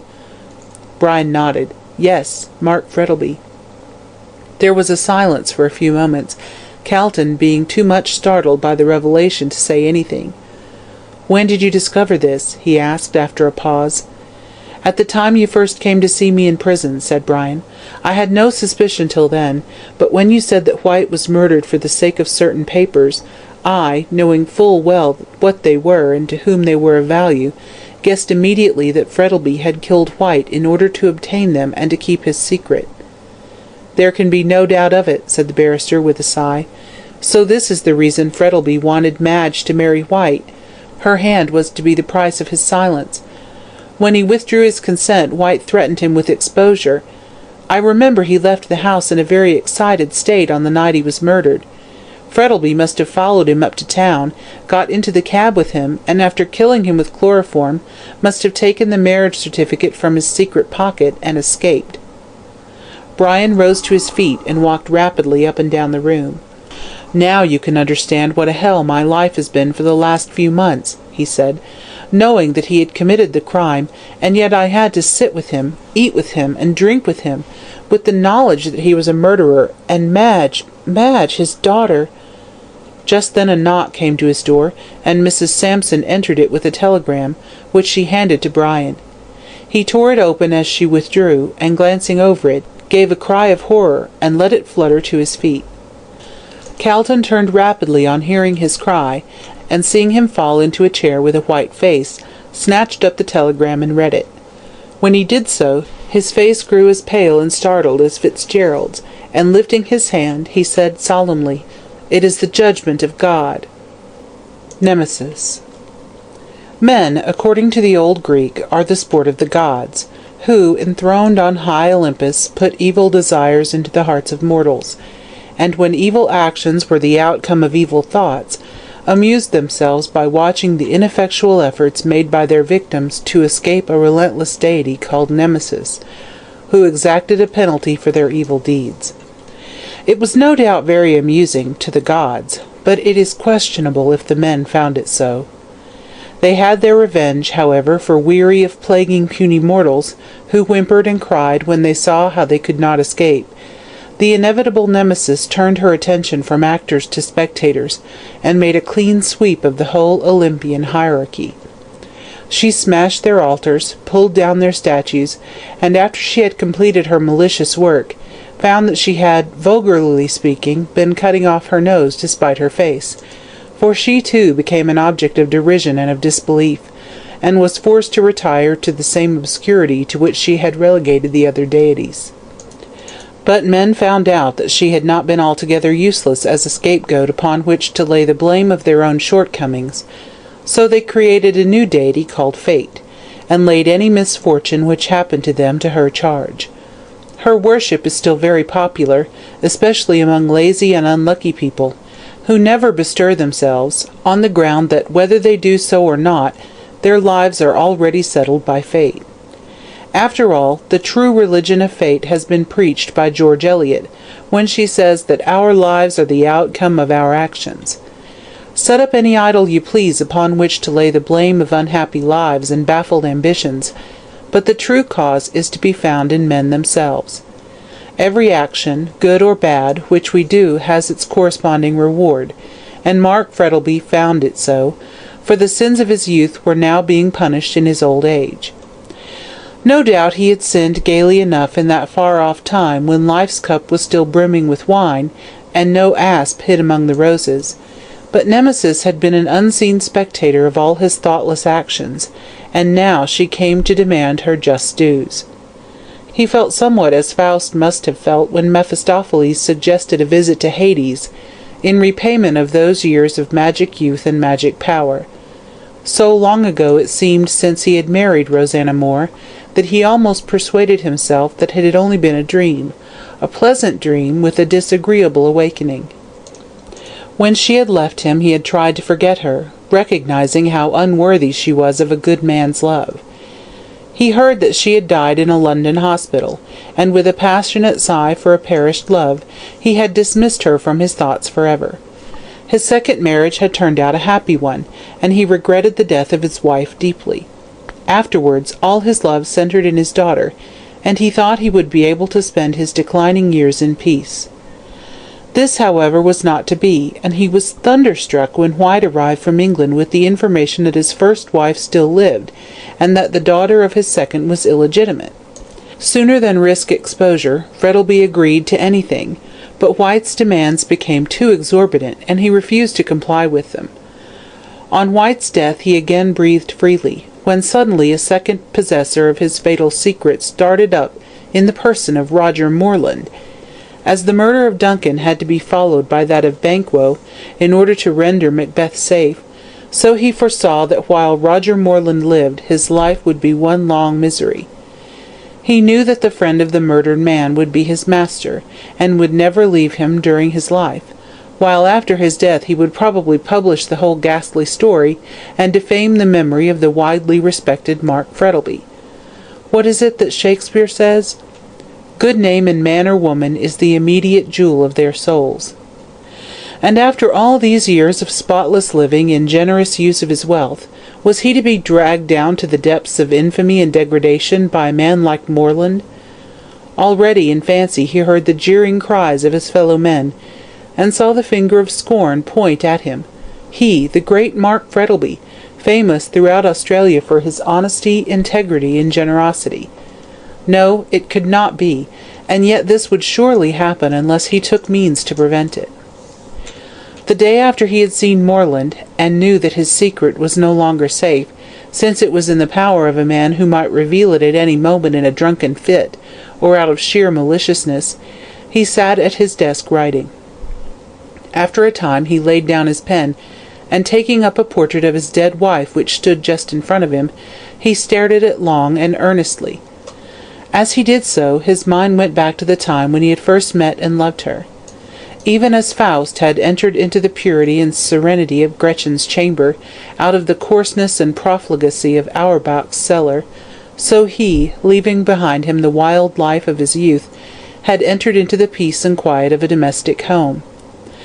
The old feverish life with Rosanna Moore seemed to be as unsubstantial and chimerical as no doubt his union with Lilith after he met Eve seemed to Adam in the old rabbinical legend. There seemed to be only one way open to him, by which he could escape the relentless fate which dogged his steps. He would write a confession of everything from the time he had first met Rosanna, and then death. He would cut the Gordian knot of all his difficulties, and then his secret would be safe. Safe? No, it could not be while Moreland lived. When he was dead, Moreland would see Madge and embitter her life with the story of her father's sins. Yes, he must live to protect her, and drag his weary chain of bitter remembrance through life, always with that terrible sword of Damocles hanging over him. But still he would write out his confession, and after his death, whenever it may happen, it might help, if not altogether to exculpate, at least to secure some pity for a man who had been hardly dealt with by fate. His resolution taken, he put it into force at once, and sat all day at his desk filling page after page with the history of his past life, which was so bitter to him. He started at first languidly, and as in the performance of an unpleasant but necessary duty. Soon, however, he became interested in it, and took a peculiar pleasure in putting down every minute circumstance which made the case stronger against himself. He dealt with it not as a criminal, but as prosecutor, and painted his conduct as much blacker than it had really been. Towards the end of the day, however, after reading over the earlier sheets, he experienced a revulsion of feeling, seeing how severe he had been on himself, so he wrote a defence of his conduct, showing that fate had been too strong for him. It was a weak argument to bring forward, but still he felt it was the only one that he could make. It was quite dark when he had finished, and while sitting in the twilight, looking dreamily at the sheets scattered all over his desk, he heard a knock at the door, and his daughter's voice asking if he was coming to dinner. All day long he had closed his door against everyone, but now, his task being ended, he collected all the closely written sheets together, placed them in a drawer of his escritoire, which he locked, and then opened the door. "Dear papa," cried Madge, as she entered rapidly, and threw her arms around his neck, "what have you been doing here all day by yourself?" "Writing," returned her father laconically, as he gently removed her arms. "Why, I thought you were ill," she answered, looking at him apprehensively. "No, dear," he replied quietly, "not ill, but worried." "I knew that dreadful man who came last night had told you something to worry you. Who is he?" "Oh, a friend of mine," answered Frettleby with hesitation. "What? Roger Moreland?" Her father started. "How do you know it was Roger Moreland?" "Oh, Brian recognized him as he went out." Mark Frettleby hesitated for a few moments, then busied himself with the papers on his desk, as he replied in a low voice, "You're right, it was Roger Moreland. He is very hard up, and as he was a friend of poor White's, he asked me to assist him, which I did." He hated to hear himself telling such a deliberate falsehood, but there was no help for it. Madge must never know the truth so long as he could conceal it. "Just like you," said Madge, kissing him lightly with filial pride, "the best and kindest of men." He shivered slightly as he felt her caress, and thought how she would recoil from him did she know all. After all, says some cynical writer, the illusions of youth are mostly due to the want of experience. Madge, ignorant in great measure of the world, cherished her pleasant illusions, though many of them had been destroyed by the trials of the past year, and her father longed to keep her in this frame of mind. "Now go down to dinner, my dear," he said, leading her to the door. "I will follow soon." "Don't be long," replied his daughter, "or I shall come up again." And she ran down the stairs, her heart feeling strangely light. Her father looked after her until she vanished, then, heaving a regretful sigh, returned to his study, and taking out the scattered papers, fastened them together and endorsed them. "My confession." He then placed them in an envelope, sealed it, and put it back in the desk. "If all that is in that packet were known," he said aloud, as he left the room, "what would the world say?" That night he was singularly brilliant at the dinner table. Generally a very reticent and grave man, on this night he laughed and talked so gaily that the very servants noticed the change. The fact was he felt a sense of relief at having unburdened his mind, and felt as though, by writing out that confession, he had laid the spectre which had haunted him for so long. His daughter was delighted at the change in his spirits, but the old Scotch nurse, who had been in the house since Madge was a baby, shook her head. "He's fey," she said gravely. "He's not long for the world."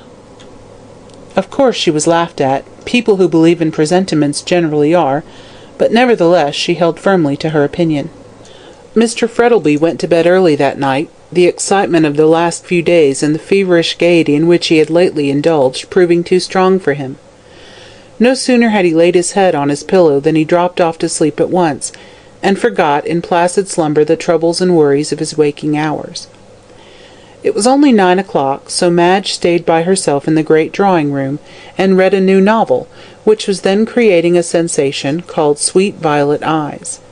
It belied its reputation, however, for it was very soon thrown down on the table with a look of disgust, and rising from her seat, Madge walked up and down the room, and wished some good fairy would hint to Brian that he was wanted. If man is a gregarious animal, how much more, then, is a woman? This is not a conundrum, but a simple truth. A female Robinson Crusoe, says a writer who prided himself on being a keen observer of human nature, a female Robinson Crusoe would have gone mad for want of something to talk to. This remark, though severe, nevertheless contains several grains of truth, for women as a rule talk more than men. They are more sociable, and a Miss Misanthrope, in spite of Justin McCarthy's, is unknown, at least in civilized communities. Miss Frettlby, being neither misanthropic nor dumb, began to long for someone to talk to, and ringing the bell, ordered Sal to be sent in. The two girls had become great friends, and Madge, though by 2 years the younger, assumed the role of mentor, and under her guidance Sal was rapidly improving. It was a strange irony of fate which brought together these two children of the same father, each with such different histories, the one reared in luxury and affluence, never having known want, the other dragged up in the gutter, all unsexed and besmirched by the life she had led. The whirligig of time brings in its revenges, and it was the last thing in the world Mark Frettlby would have thought of seeing, Rosanna Moore's child, whom he fancied dead, under the same roof as his daughter Madge. On receiving Madge's message, Sal came to the drawing-room, and the two were soon chatting amicably together. The room was almost in darkness, only one lamp being lighted, Mr. Frettlby very sensibly detesting gas with its glaring light, and had nothing but lamps in his drawing-room. At the end of the apartment, where Sal and Madge were seated, there was a small table. On it stood a large lamp with an opaque globe, which, having a shade over it, threw a soft and subdued circle of light round the table, leaving the rest of the room in a kind of semi-darkness. Near this sat Madge and Sal, talking gaily, and away on the left-hand side they could see the door open, and a warm flood of light pouring in from the hall. They had been talking together for some time, when Sal's quick ear caught a footfall on the soft carpet, and turning rapidly, she saw a tall figure advancing down the room. Madge saw it too, and started up in surprise on recognizing her father. He was clothed in his dressing-gown, and carried some papers in his hand. "Why, papa," said Madge in surprise, "Hush," whispered Sal, grasping her arm. "He's asleep." And so he was. In accordance with the dictates of the excited brain, the weary body had risen from the bed and wandered about the house. The two girls, drawing back into the shadow, watched him with bated breath as he came slowly down the room. In a few moments he was within the circle of light, and moving noiselessly along, he laid the papers he carried on the table. They were in a large blue envelope, much worn, with writing in red ink on it. Sal recognized it at once as the one she had seen in the possession of the dead woman, and with an instinctive feeling that there was something wrong, she tried to draw Madge back, as she watched her father's action with an intensity of feeling which held her spellbound. Frettlby opened the envelope, and took therefrom a yellow frayed piece of paper, which he spread out on the table. Madge bent forward to see it, but Sal, with a sudden terror, drew her back. "For God's sake, no!" she cried. But it was too late. Madge had caught sight of the names on the paper: Marriage, Rosanna Moore, Mark Frettlby, and the whole awful truth flashed upon her. These were the papers Rosanna Moore had handed to White. White had been murdered by the man to whom the papers were of value. "Oh, my father!" She staggered blindly forward, and then, with one piercing shriek, fell to the ground. In doing so, she struck against her father, who was still standing beside the table. Awakened suddenly, with that wild cry in his ears, he opened his eyes wide, put out feeble hands as if to keep something back, and with a strangled cry fell dead on the floor beside his daughter. Sal, horror-struck, did not lose her presence of mind, but snatching the papers off the table, she thrust them into her pocket, and then called aloud for the servants. But they, already attracted by Madge's wild cry, came hurrying in, to find Mark Frettlby, the millionaire, lying dead, and his daughter in a faint beside her father's corpse. Hush money. As soon as Brian received the telegram which announced the death of Mark Frettlby, he put on his hat, stepped into Calton's trap, and drove along to the St. Kilda station in Flinders Street with that gentleman. There Calton dismissed his trap, sending a note to his clerk with the groom, and went down to St. Kilda with Fitzgerald. On arrival they found the whole house perfectly quiet and orderly, owing to the excellent management of Sal Rawlins. She had taken the command in everything, and although the servants, knowing her antecedents, were disposed to resent her doing so, yet such were her administrative powers and strong will, that they obeyed her implicitly. Mark Frettlby's body had been taken up to his bedroom, Madge had been put to bed, and Dr. Chinston and Brian sent for. When they arrived they could not help expressing their admiration at the capital way in which Sal Rawlins had managed things. "She's a clever girl, that," whispered Calton to Fitzgerald. "Curious thing she should have taken up her proper position in her father's house. Fate is a deal cleverer than we mortals think her."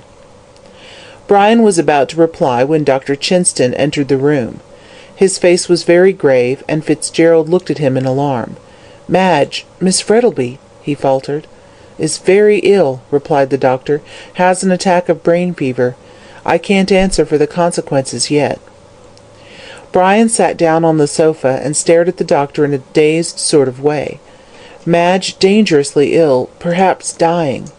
What if she were to die, and he to lose the true-hearted woman who stood so nobly by him in his trouble? "Cheer up," said Chinston, patting him on the shoulder. "While there's life there's hope, and whatever human aid can do to save her will be done." Brian grasped the doctor's hand in silence, his heart being too full to speak. "How did Frettlby die?" asked Calton.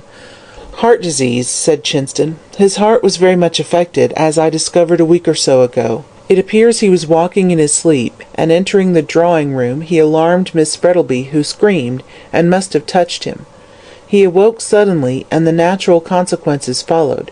He dropped down dead." "What alarmed Miss Frettlby?" asked Brian in a low voice, covering his face with his hand.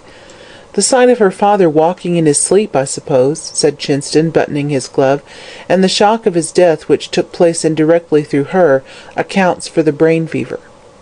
Madge Frettlby is not the woman to scream and waken a somnambulist," said Calton decidedly, knowing as she did the danger.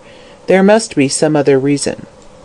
"This young woman will tell you all about it," said Chinston, nodding towards Sal, who entered the room at this moment. "She was present, and since then has managed things admirably, and now I must go," he said, shaking hands with Calton and Fitzgerald. "Keep up your heart, my boy. I'll pull her through yet." After the doctor had gone, Calton turned sharply to Sal Rawlins, who stood waiting to be addressed. "Well," he said briskly, "can you tell us what startled Miss Frettlby?" "I can, sir," she answered quietly. "I was in the drawing-room when Mr. Frettlby died, but we had better go up to the study." "Why?" asked Calton in surprise, as he and Fitzgerald followed her upstairs. "Because, sir," she said, when they had entered the study and she had locked the door, "I don't want anyone but yourselves to know what I tell you." "More mystery," muttered Calton as he glanced at Brian, and took his seat at the escritoire. "Mr. Frettlby went to bed early last night," said Sal calmly, "and Miss Madge and I were talking together in the drawing-room when he entered, walking in his sleep, and carrying some papers." Both Calton and Fitzgerald started, and the latter grew pale. "He came down the room, and spread out a paper on the table where the lamp was. Miss Madge bent forward to see what it was. I tried to stop her, but it was too late. She gave a scream and fell on the floor. In doing so, she happened to touch her father. He awoke and fell down dead." "And the papers?" asked Calton uneasily. Sal did not answer, but producing them from her pocket, laid them in his hands.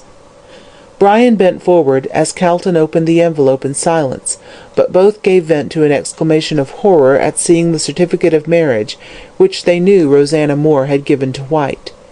Their worst suspicions were confirmed, and Brian turned away his head, afraid to meet the barrister's eye. The latter folded up the papers thoughtfully and put them in his pocket. "You know what these are?" he asked Sal, eyeing her keenly. "I could hardly help knowing," she answered. "It proves that Rosanna Moore was Mr. Frettlby's wife, and—" She hesitated. "Go on," said Brian in a harsh tone, looking up. "And they were the papers she gave Mr. White." "Well?" Sal was silent for a moment, and then looked up with a flush. "You needn't think I'm going to split," she said indignantly, recurring to her Bourke Street slang in the excitement of the moment. "I know what you know, but I'll be as silent as the grave." "Thank you," said Brian fervently, taking her secret. "I know you love her too well to betray this terrible secret." "I would be a nice un, I would," said Sal with scorn, "after her lifting me out of the gutter to round on her, a poor girl like me, without a friend or relative, now Gran's dead." Calton looked up quickly. It was plain Sal was quite ignorant that Rosanna Moore was her mother. So much the better. They would keep her in ignorance, perhaps not altogether, but it would be folly to undeceive her at present. "I'm going to see Miss Madge now," she said, going to the door, "and I won't see you again. She's getting light-headed, and might let it out, but I'll not let anyone in but myself." And so saying, she left the room. "Cast thy bread upon the waters," said Calton oracularly. "The kindness of Miss Frettlby to that poor waif is already bearing fruit. Gratitude is the rarest of qualities, rarer even than modesty." Fitzgerald made no answer, but stared out of the window, and thought of his darling lying sick unto death, and he unable to do nothing to save her. "Well," said Calton sharply. "Oh, I beg your pardon," said Fitzgerald, turning in confusion. "I suppose the will must be read, and all that sort of thing."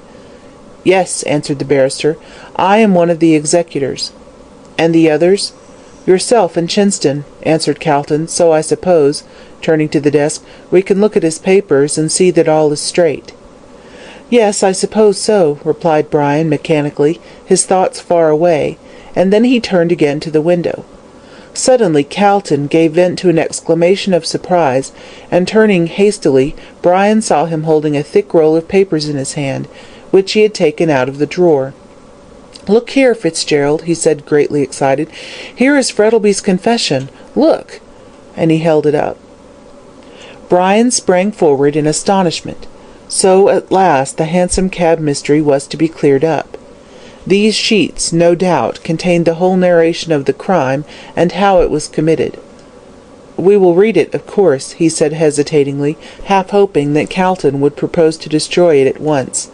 "Yes," answered Calton, "the three executors must read it, and then we will burn it."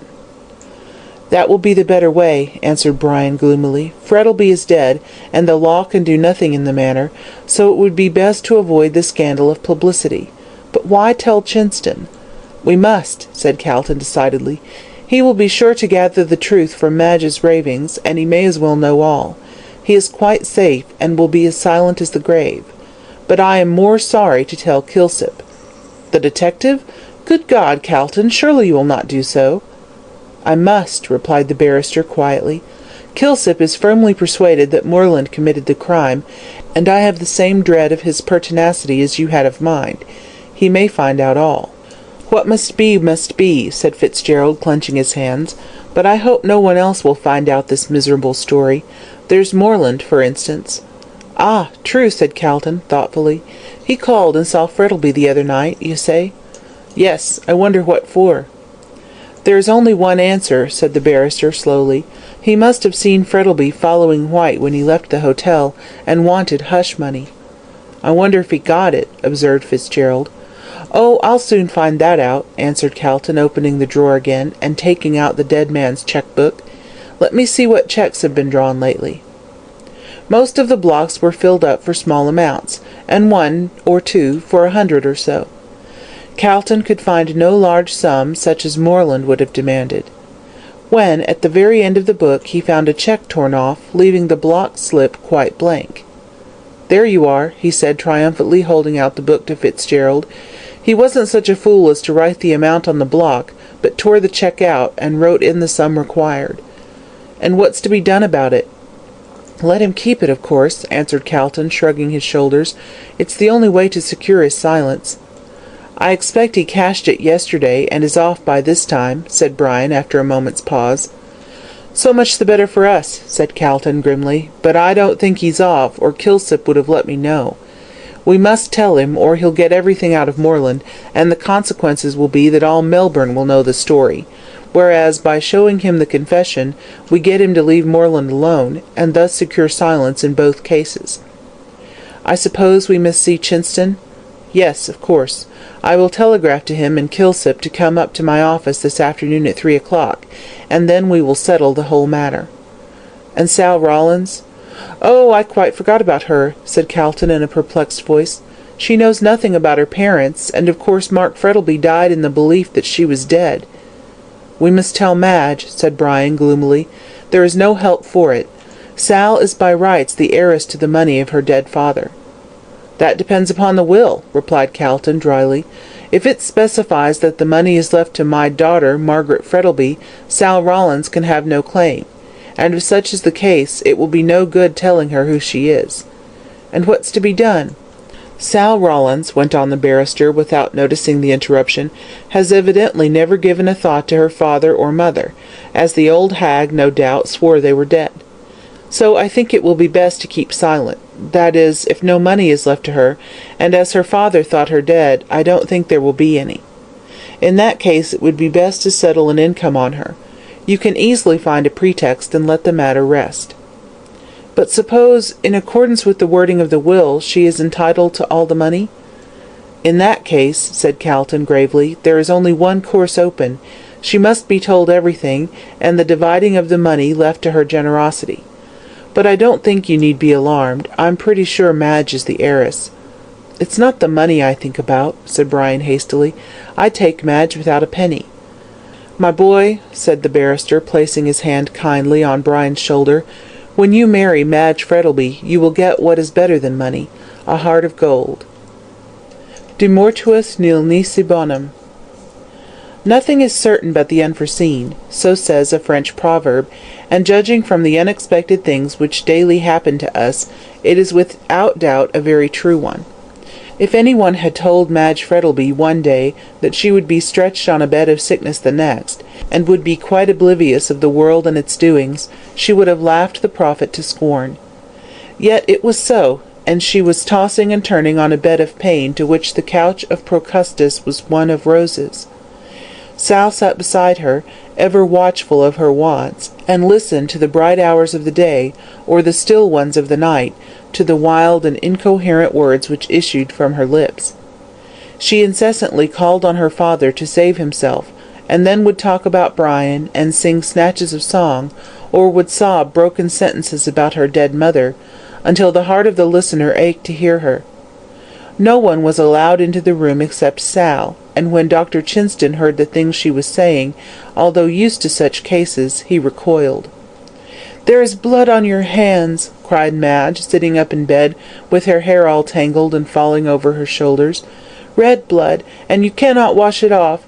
Oh, Cain, God save him! Brian, you are not guilty. My father killed him. God, God!" And she fell back on her disordered pillows, weeping bitterly. Dr. Chinston did not say anything, but shortly afterwards took his leave, after telling Sal on no account to let anyone see the patient. "'Tain't likely," said Sal in a disgusted tone, as she closed the door after him. "I'm not a viper to sting the bosom as fed me. from which it may be gathered that she was advancing rapidly in her education. Meanwhile, Dr. Chinston had received Calton's telegram, and was considerably astonished thereat. He was still more so when, on arriving at the office at the time appointed, he found Calton and Fitzgerald were not alone, but a third man whom he had never seen was with them. The latter Calton introduced to him as Mr. Kilsip, of the detective office, a fact which made the worthy doctor uneasy, as he could in no wise divine the meaning of it. However, he made no remark, but took the seat handed to him by Mr. Calton, and prepared to listen. Calton locked the door of the office, and then went back to his desk, having the other three seated before him in a kind of semicircle. "In the first place," said Calton to the doctor, "I have to inform you that you are one of the executors under the will of the late Mr. Frettlby, and that is why I asked you to come here today. The other executors are Mr. Fitzgerald and myself." "Oh, indeed," murmured the doctor politely. "And now," said Calton, looking at him, "do you remember the Hansom Cab murder, which caused such a sensation some months ago?" "Yes, I do," replied the doctor, rather astonished. "But what has that to do with the will?" "Nothing to do with the will," answered Calton gravely, "but the fact is, Mr. Frettlby was implicated in the affair." Dr. Chinston glanced inquiringly at Brian, but that gentleman shook his head. "It has nothing to do with my arrest," he said sadly. Madge's words, uttered in her delirium, flashed across the doctor's memory. "What do you mean?" he gasped, pushing back his chair. "How was he implicated?" "That I cannot tell you," answered Calton, "until I read his confession." "Ah!" said Kilsip, becoming very attentive. "Yes," said Calton, turning to Kilsip, "your hunt after Moreland is a wild goose chase, for the murderer of Oliver White is discovered." "Discovered?" cried Kilsip and the doctor in one breath. "Yes, and his name is Mark Frettlby." Kilsip shot a glance of disdain out of his bright black eyes, and gave a low laugh of disbelief, but the doctor pushed back his chair furiously, and arose to his feet. "This is monstrous!" he cried in a rage. "I won't sit still and hear this accusation against my dead friend." "Unfortunately, it is too true," said Brian sadly. "How dare you say so?" said Chinston, turning angrily on him. "And you going to marry his daughter?" "There is only one way to settle the question," said Calton coldly. "We must read his confession." "But why the detective?" asked the doctor ungraciously, as he took his seat. "Because I want him to hear for himself that Mr. Frettlby committed the crime, that he may keep silence." "Not till I've arrested him," said Kilsip determinedly. "But he's dead," said Brian. "I'm speaking of Roger Moreland," retorted Kilsip, "for he and no other murdered Oliver White." "That's a much more likely story," Chinston said. "I tell you," said Calton vehemently, "God knows I would like to preserve Mark Frettlby's good name, and it is with this object I have brought you all together. I will read the confession, and when you know the truth, I want you to keep silent about it, as Mark Frettlby is dead, and the publication of his crime can do no good to anyone." "I know," resumed Calton, addressing the detective, "that you are fully convinced in your own mind that you are right and I am wrong. But what if I tell you that Mark Frettlby died holding those very papers for the sake of which the crime was committed?" Kilsip's face lengthened considerably. "What were the papers?" "The marriage certificate of Mark Frettlby and Rosanna Moore, the woman who died in the back slum." Kilsip was not often astonished, but he was so now, and Dr. Chinston fell back in his chair, staring at the barrister in blank amazement. "And what's more," went on Calton triumphantly, "do you know that Moreland went to Frettlby 2 nights ago and obtained a certain sum for hush money?" "What?" cried Kilsip. "Yes, Moreland, in coming out of the hotel, evidently saw Frettlby, and threatened to expose him unless he paid for his silence." "Very strange," murmured Kilsip to himself, with a disappointed look on his face. "But why did Moreland keep still so long?" "I cannot tell you," replied Calton, "but no doubt the confession will explain all." "Then for heaven's sake read it," broke in Dr. Chinston impatiently. "I'm quite in the dark, and all your talk is Greek to me." "One moment," said Kilsip, dragging a bundle from under his chair and untying it. "If you are right, what about this?" And he held up a light coat, very much soiled and weather-worn. "Whose is that?" asked Calton, startled. "Not White's?" "Yes, White's," repeated Kilsip with great satisfaction. "I found it in the Fitzroy Gardens, near the gate that opens to George Street, East Melbourne. It was up in a fir tree." "Then Mr. Frettlby must have got out at Powlett Street and walked down George Street, and then through the Fitzroy Gardens into town," said Calton. Kilsip took no heed of the remark, but took a small bottle out of the pocket of the coat and held it up. "I also found this," he said. "Chloroform!" cried everyone, guessing at once that it was the missing bottle. "Exactly," said Kilsip, replacing it. "This is what the bottle which contained the poison used well, call him the murderer. The name of the chemist being on the label, I went to him and found out who bought it. Now, who do you think?" with a look of triumph. "Frettlby," said Calton decidedly. "No, Moreland," burst out Chinston, greatly excited. "Neither," retorted the detective calmly. "The man who purchased this was Oliver White himself." "Himself?" echoed Brian, now thoroughly surprised, as indeed were all the others. "Yes, I had no trouble in finding out that, thanks to the Poisons Act. As I knew no one would be so foolish as to carry chloroform about in his pocket for any length of time, I mentioned the day of the murder as the probable date it was bought. The chemist turned up in his book and found that White was the purchaser." "And what did he buy it for?" asked Chinston. "That's more than I can tell you," said Kilsip with a shrug of his shoulders. "It's down in the book as being bought for medicinal usage, which may mean anything." "The law requires a witness," observed Calton cautiously. "Who was the witness?" Again Kilsip smiled triumphantly. "I think I can guess," said Fitzgerald. "Moreland?" Kilsip nodded. "And I suppose," remarked Calton in a slightly sarcastic tone, "that is another of your proofs against Moreland. He knew that White had chloroform on him, therefore he followed him that night and murdered him?" "Well, It's a lot of nonsense," said the barrister impatiently. "There's nothing against Moreland to implicate him. If he killed White, what made him go and see Frettlby?" "But," said Kilsip, nodding sagely in his head, "if, as Moreland says, he had White's coat in his possession before the murder, how is it that I should discover it afterwards up a fir tree in the Fitzroy Gardens, with an empty chloroform bottle in the pocket?" "He may have been an accomplice," suggested Calton. "What's the good of all this conjecturing?" said Chinston impatiently, now thoroughly tired of the discussion. "Read the confession, and we will soon know the truth, without all this talk." Calton assented, and all having settled themselves to listen, he began to read what the dead man had written. The Confession. What I am now about to write is set forth by me so that the true circumstances connected with the Hansom Cab tragedy, which took place in Melbourne in 18 may be known. I owe a confession, particularly to Brian Fitzgerald, seeing that he was accused of the crime. Although I know he was rightfully acquitted of the charge, yet I wish him to know all about the case, though I am convinced, from his altered demeanour towards me, that he is better acquainted with it than he chooses to confess. In order to account for the murder of Oliver White, I must go back to the beginning of my life in this colony, and show how the series of events began which culminated in the committal of the crime. Should it be necessary to make this confession public, in the interest of justice, I can say nothing against such a course being taken, but I would be grateful if it could be suppressed, both on account of my good name and of my dear daughter Margaret, whose love and affection has so soothed and brightened my life. If, however, she should be informed of the contents of these pages, I ask her to deal leniently with the memory of one who was sorely tried and tempted. I came to the colony of Victoria, or rather, as it was called then, New South Wales, in the year 18. I had been in a merchant's office in London, but not finding much opportunity for advancement, I looked about to see if I could better myself.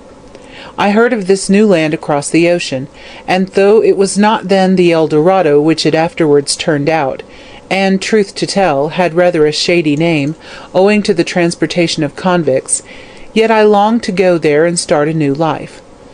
Unhappily, however, I had not the means, and saw nothing better before me than the dreary life of a London clerk, as it was impossible that I could save out of the small salary I got. Just at this time, an old maiden aunt of my mother's died, and left £100 to me. With this, I came out to Australia, determined to become a rich man. I stayed some time in Sydney, and then came over to Port Phillip, now so widely known as marvellous Melbourne, where I intended to pitch my tent.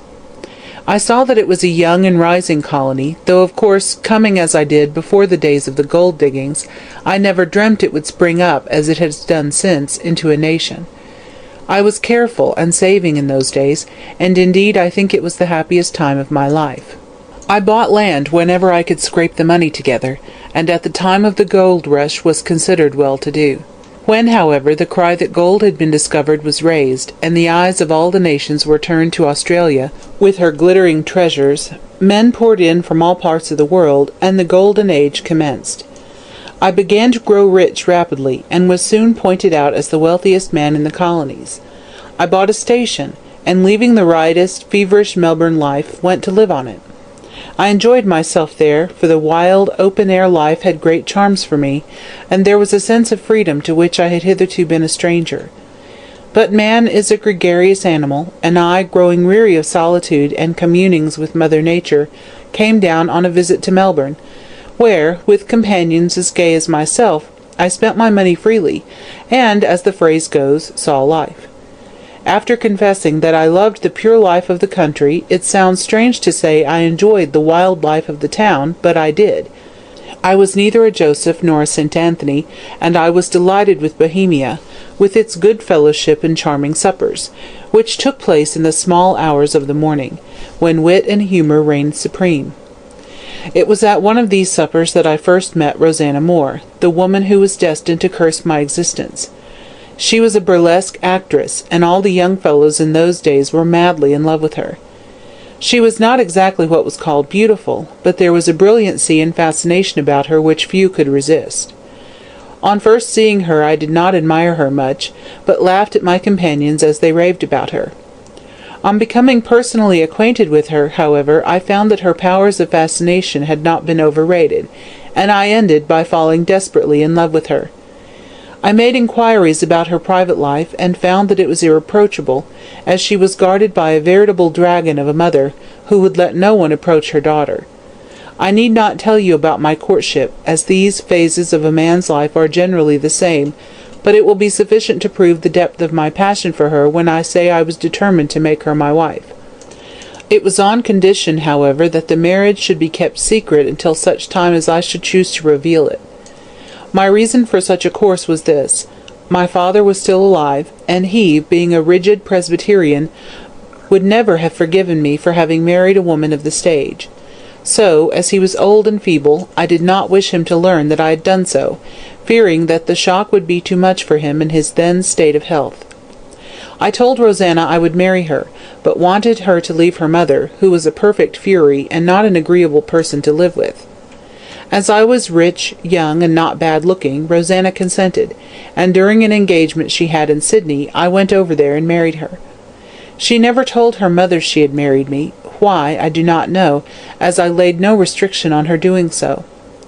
The mother made a great noise over the matter, but I gave Rosanna a large sum of money for her, and this the old harridan accepted, and left for New Zealand. Rosanna went with me to my station, where we lived as man and wife, though in Melbourne she was supposed to be my mistress. At last, feeling degraded in my own eyes at the way in which I was supposed to be living, I wanted to reveal our secret, but this Rosanna would not consent to.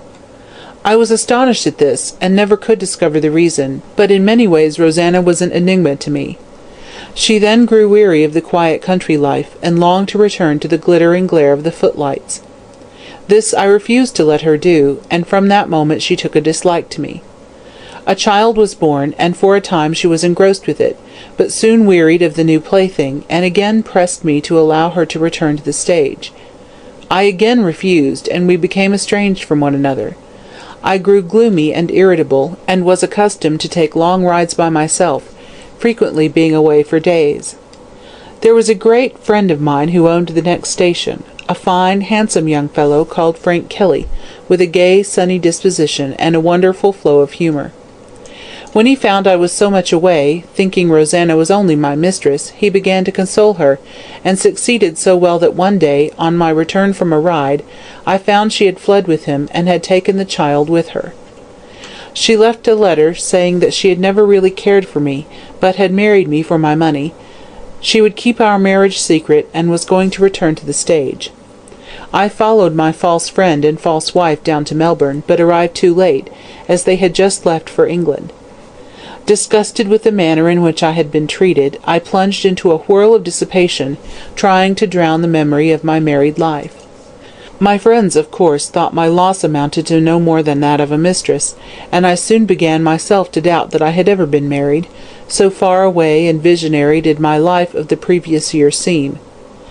I continued my fast life for about 6 months, when suddenly I was arrested upon the brink of destruction by an angel. I say this advisedly, for if ever there was an angel upon earth, it was she who afterwards became my wife. She was the daughter of a doctor, and it was her influence which drew me back from the dreary path of profligacy and dissipation which I was then leading. I paid her great attention, and we were, in fact, looked upon as good as engaged, but I knew that I was still linked to that accursed woman, and could not ask her to be my wife. At this second crisis of my life fate again intervened, for I received a letter from England, which informed me that Rosanna Moore had been run over in the streets of London, and had died in an hospital. The writer was a young doctor who had attended her, and I wrote home to him, begging him to send out a certificate of her death, so that I might be sure she was no more. He did so, and also enclosed an account of the accident, which had appeared in a newspaper. Then, indeed, I felt that I was free, and closing, as I thought, for ever the darkest page of my life's history, I began to look forward to the future. I married again, and my domestic life was a singularly happy one. As the colony grew greater, with every year I became even more wealthy than I had been, and was looked up to and respected by my fellow citizens. When my dear daughter Margaret was born, I felt that my cup of happiness was full, but suddenly I received a disagreeable reminder of the past. Rosanna's mother made her appearance one day, a disreputable-looking creature, smelling of gin, in whom I could not recognize the respectably dressed woman who used to accompany Rosanna to the theatre. She had spent long ago all the money I had given her, and had sunk lower and lower until she now lived in a slum off Little Bourke Street. I made inquiries after the child, and she told me it was dead. Rosanna had not taken it to England with her, but had left it in her mother's charge, and no doubt neglect and want of proper nourishment was the cause of its death. There now seemed to be no link to bind me to the past, with the exception of the old hag, who knew nothing about the marriage. I did not attempt to undeceive her, but agreed to allow her enough to live on if she promised never to trouble me again, and to keep quiet about everything which had reference to my connection with her daughter. She promised readily enough, and went back to her squalid dwelling in the slums, where, for all I know, she still lives, as money has been paid to her regularly every month by my solicitors. I heard nothing more about the matter, and now felt quite satisfied that I had heard the last of Rosanna. As years rolled on, things prospered with me, and so fortunate was I in all speculations that my luck became proverbial. Then, alas! When all things seemed to smile upon me, my wife died, and the world has never seemed the same to me since. But I had my dear daughter to console me, and in her love and affection I became reconciled to the loss of my wife. A young Irish gentleman, called Brian Fitzgerald, came out to Australia, and I soon saw that my daughter was in love with him, and that he reciprocated that affection, whereat I was glad, as I have always esteemed him highly. I looked forward to their marriage, when suddenly a series of events occurred which must be fresh in the memory of those who read these pages. Mr. Oliver White, a gentleman from London, called on me and startled me with the news that my first wife, Rosanna Moore, was still living, and that the story of her death had been an ingenious fabrication in order to deceive me. She had met with an accident, as stated in the newspaper, and had been taken to an hospital, where she recovered. The young doctor who had sent me the certificate of her death had fallen in love with her, and wanted to marry her, and had told me that she was dead in order that her past life might be obliterated. The doctor, however, died before the marriage, and Rosanna did not trouble herself about undeceiving me. She was then acting on the burlesque stage under the name of Musette, and seemed to have gained an unenviable notoriety by her extravagance and infamy. White met her in London, and she became his mistress. He seemed to have had a wonderful influence over her, for she told him all her past life, and about her marriage with me. Her popularity being on the wane in London, as she was now growing old, and had to make way for younger actresses, White proposed that they should proceed to the colonies and extort money from me, and he had come to me for that purpose. The villain told me all this in the coolest manner, and I, knowing he held the secret of my life, was unable to resent it. I refused to see Rosanna, but told White I would agree to his terms, which were, first, a large sum of money was to be paid to Rosanna, and secondly, that he should marry my daughter. I, at first, absolutely declined to sanction the latter proposal, but as he threatened to publish the story, and that meant the proclamation to the world of my daughter's illegitimacy, I at last agreed, and he began to pay his addresses to Madge. She, however, refused to marry him, and told me she was engaged to Fitzgerald, so after a severe struggle with myself, I told White that I would not allow him to marry Madge, but would give him whatever sum he liked to name. On the night he was murdered he came to see me, and showed me the certificate of marriage between myself and Rosanna Moore. He refused to take a sum of money, and said that unless I consented to his marriage with Madge, he would publish the whole affair. I implored him to give me time to think, so he said he would give me 2 days, but no more, and left the house, taking the marriage certificate with him. I was in despair, and saw that the only way to save myself was to obtain possession of the marriage certificate and deny everything. With this idea in mind, I followed him up to town, and saw him meet Moreland and drink with him. They went into the hotel in Russell Street, and when White came out, at 12:30, he was quite intoxicated. I saw him go along to the Scotch church, near the Bourke and Wills monument, and cling to the lamp-post at the corner. I thought I would then be able to get the certificate from him, as he was so drunk, when I saw a gentleman in a light coat, I did not know it was Fitzgerald, come up to him and hail a cab for him. I saw there was nothing more to be done at that time, so in despair went home and waited for the next day, in fear lest he should carry out his determination. Nothing, however, turned up, and I was beginning to think that White had abandoned his purpose, when I heard that he had been murdered in the Hansom Cab. I was in great fear lest the marriage certificate should be found on him, but nothing was said about it. This I could not understand at all. I knew he had it on him, and I could only conclude that the murderer, whoever he was, had taken it from the body, and would sooner or later come to me to extort money, knowing that I dare not denounce him. Fitzgerald was arrested, and afterwards acquitted, so I began to think that the certificate had been lost, and my troubles were at an end. However, I was always haunted by a dread that the sword was hanging over my head, and would fall sooner or later. I was right, for 2 nights ago Roger Moreland, who was an intimate friend of White's, called on me, and produced the marriage certificate, which he offered to sell me for £5,000. In horror I accused him of murdering White, which he denied at first, but afterwards acknowledged, stating that I dare not betray him for my own sake. I was nearly mad with the horror I was placed in, either to denounce my daughter as illegitimate or let a murderer escape the penalty of his crime. At last I agreed to keep silent, and handed him a cheque for £5,000, receiving in return the marriage certificate. I then made Moreland swear to leave the colony, which he readily agreed to do, saying Melbourne was dangerous. When he left I reflected upon the awfulness of my position, and had almost determined to commit suicide, but thank God I was saved from that crime.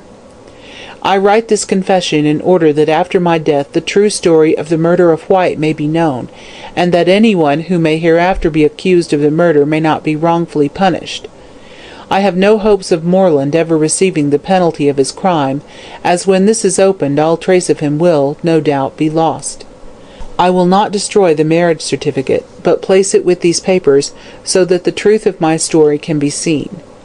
In conclusion, I would ask the forgiveness of my daughter Margaret for my sins, which have been visited on her, but she can see for herself that circumstances were too strong for me. May she forgive me, as I hope God in his infinite mercy will, and may she come sometimes and pray over my grave, nor think too hardly upon her dead father. The Hands of Justice. Calton's voice faltered a little when he read those last sad words, and he laid the manuscript down on the table, amid a dead silence, which was first broken by Brian. "Thank God," he said reverently, "thank God that he was innocent of the crime." "No," said Calton, a little cynically. "The riddle which has perplexed us so long is read, and the Sphinx is silent for evermore." "I knew he was incapable of such a thing," cried Chinston, whom emotion had hitherto kept silent. Meanwhile Kilsip listened to those eulogistic remarks on the dead man, and purred to himself, in a satisfied sort of way, like a cat who has caught a mouse. "You see, sir," he said, addressing the barrister, "I was right, after all." "Yes," answered Calton frankly, "I acknowledge my defeat, but now—" "I'm going to arrest Moreland right off," said Kilsip. There was a silence for a few moments, and then Calton spoke again. "I suppose it must be so. Poor girl, poor girl." "I'm very sorry for the young lady myself," said the detective in his soft, low voice, "but you see I cannot let a dangerous criminal escape for a mere matter of sentiment." "Of course not," said Fitzgerald sharply. "Moreland must be arrested right off." "But he will confess everything," said Calton angrily, "and then everyone will know about this first marriage." "Let them," retorted Brian bitterly. "As soon as she is well enough we will marry at once and leave Australia forever."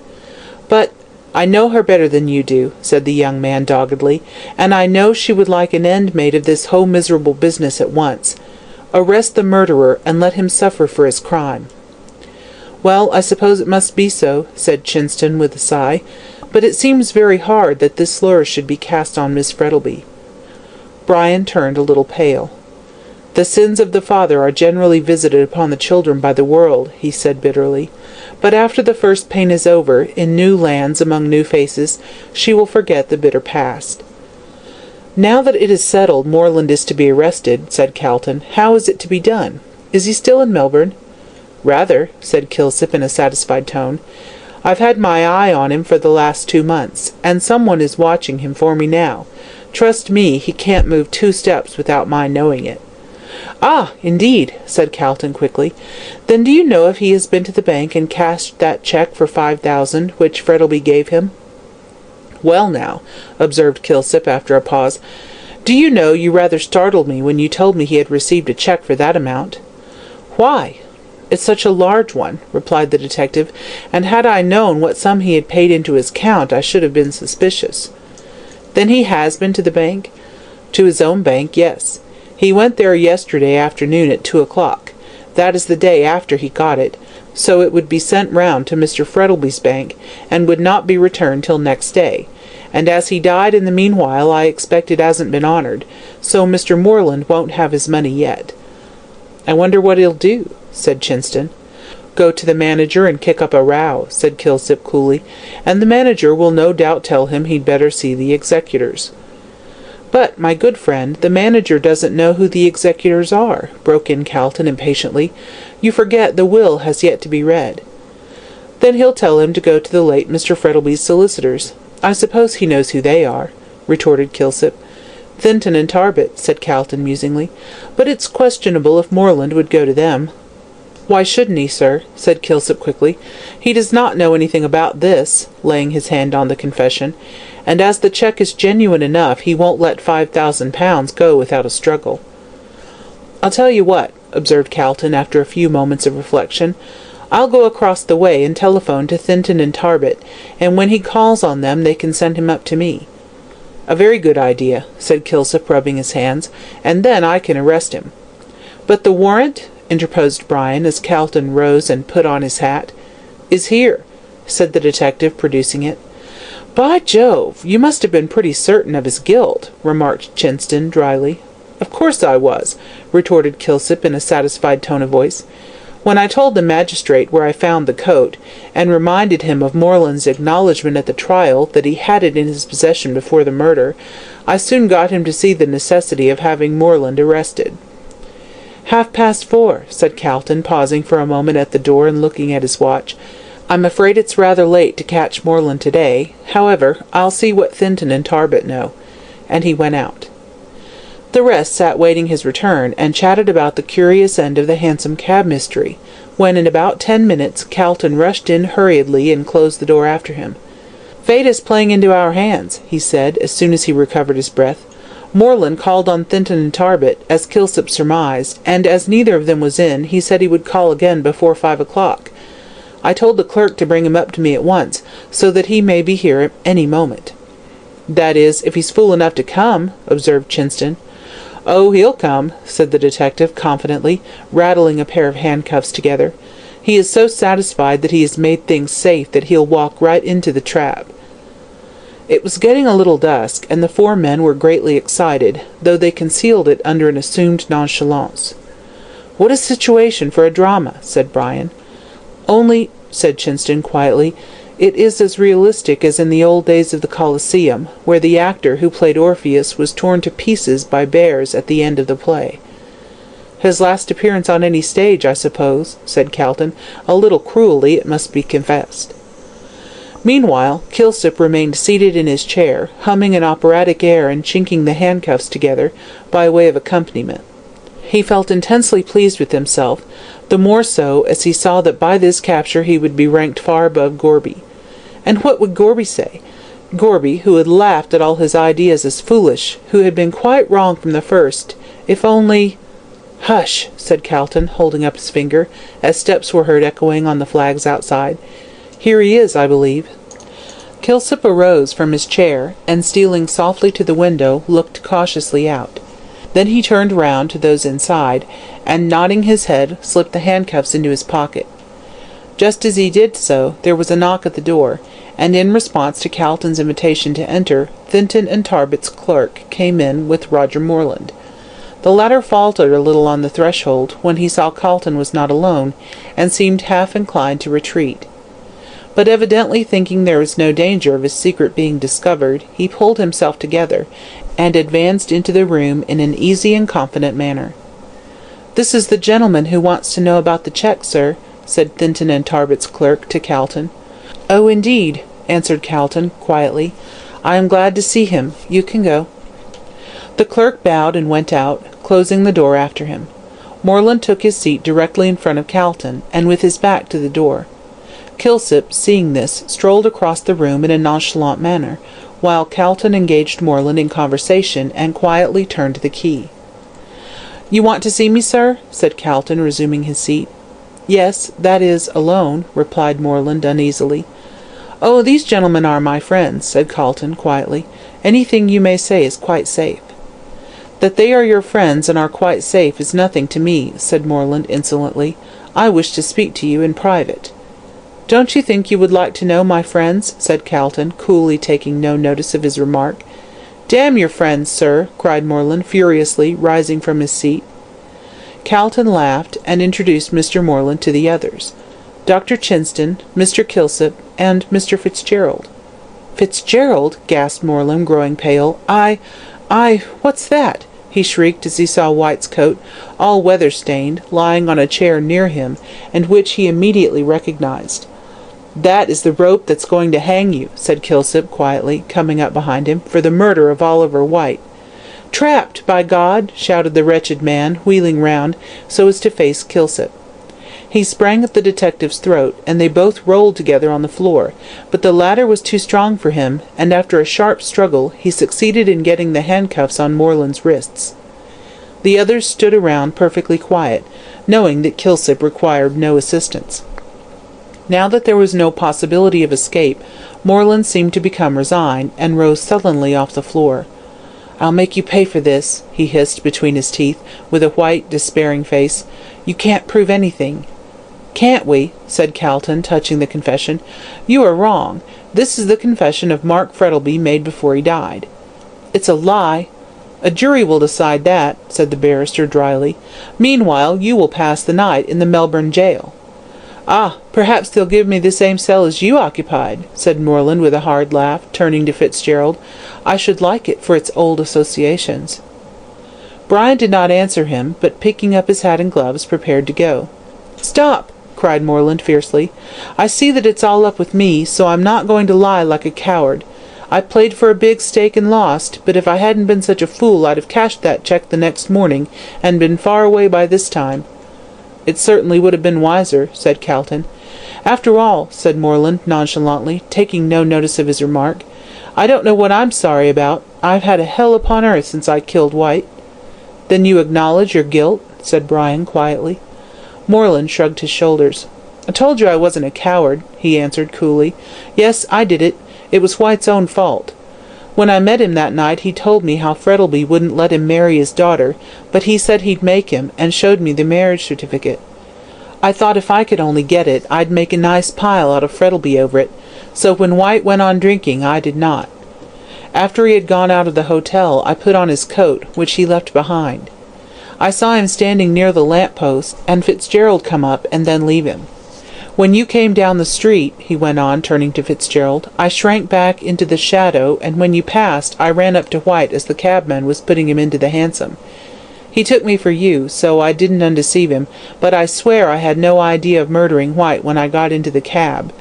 I tried to get the papers, but he wouldn't let me, and commenced to sing out. Then I thought of the chloroform in the pocket of his coat, which I was wearing. I pulled it out, and found that the cork was loose.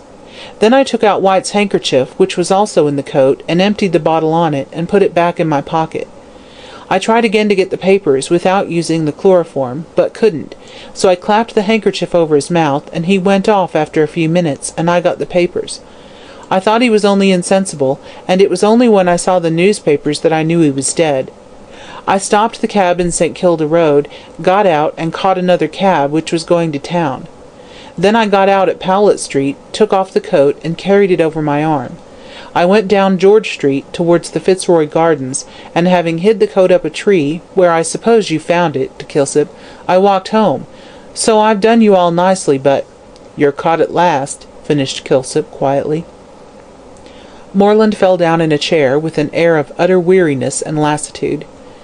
"No man can be stronger than destiny," he said dreamily. "I have lost and you have won, so life is a chessboard, after all, and we are the puppets of fate." He refused to utter another word, so, leaving Calton and Kilsip with him, Brian and the doctor went out and hailed a cab. It drove up to the entrance of the court, where Calton's office was, and then Moreland, walking as if in a dream, left the room, and got into the cab, followed by Kilsip. "Do you know," said Chinston thoughtfully, as they stood and watched the cab drive off, "do you know what the end of that man will be?" "It requires no prophet to foretell that," said Calton, dryly. "He will be hanged." "No, he won't," retorted the doctor. "He will commit suicide." The Love That Lives. There are certain periods in the life of man when fate seems to have done her worst, and any further misfortunes which may befall are accepted with philosophical resignation, begotten by the very severity of previous trials.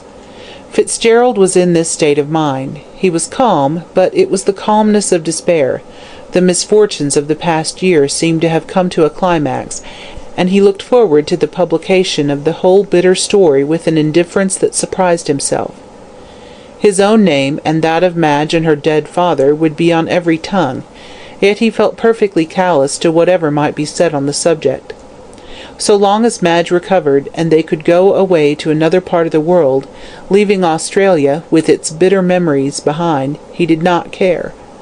Moreland would suffer the bitter penalty of his crime, and then nothing more would ever be heard of the matter. It would be better for the whole story to be told, and transitory pain endured, than to go on striving to hide the infamy and shame which might be discovered at any moment. Already the news was all over Melbourne that the murderer of Oliver White had been captured, and that his confession would bring to light certain startling facts concerning the late Mark Frettleby. Brian well knew that the world winked at secret vices so long as there was an attempt at concealment, though it was cruelly severe on those which were brought to light, and that many whose lives might be secretly far more culpable than poor Mark Frettleby's would be the first to slander the dead man. The public curiosity, however, was destined never to be gratified, for the next day it was known that Roger Moreland had hanged himself in his cell during the night, and had left no confession behind him. When Brian heard this, he breathed a heartfelt prayer of thanks for his deliverance, and went to see Calton, whom he found at his chambers, in deep conversation with Chinston and Kilsip. They all came to the conclusion that, as Morland was now dead, nothing could be gained by publishing the confession of Mark Frettlby, so agreed to burn it, and when Fitzgerald saw in the heap of blackened paper in the fireplace all that remained of the bitter story, he felt a weight lifted off his heart. The barrister, Chinston, and Kilsip all promised to keep silent, and they kept the promise nobly, for nothing was ever known of the circumstances which led to the death of Oliver White, and it was generally supposed that it must have been caused by some quarrel between the dead man and his friend Roger Morland.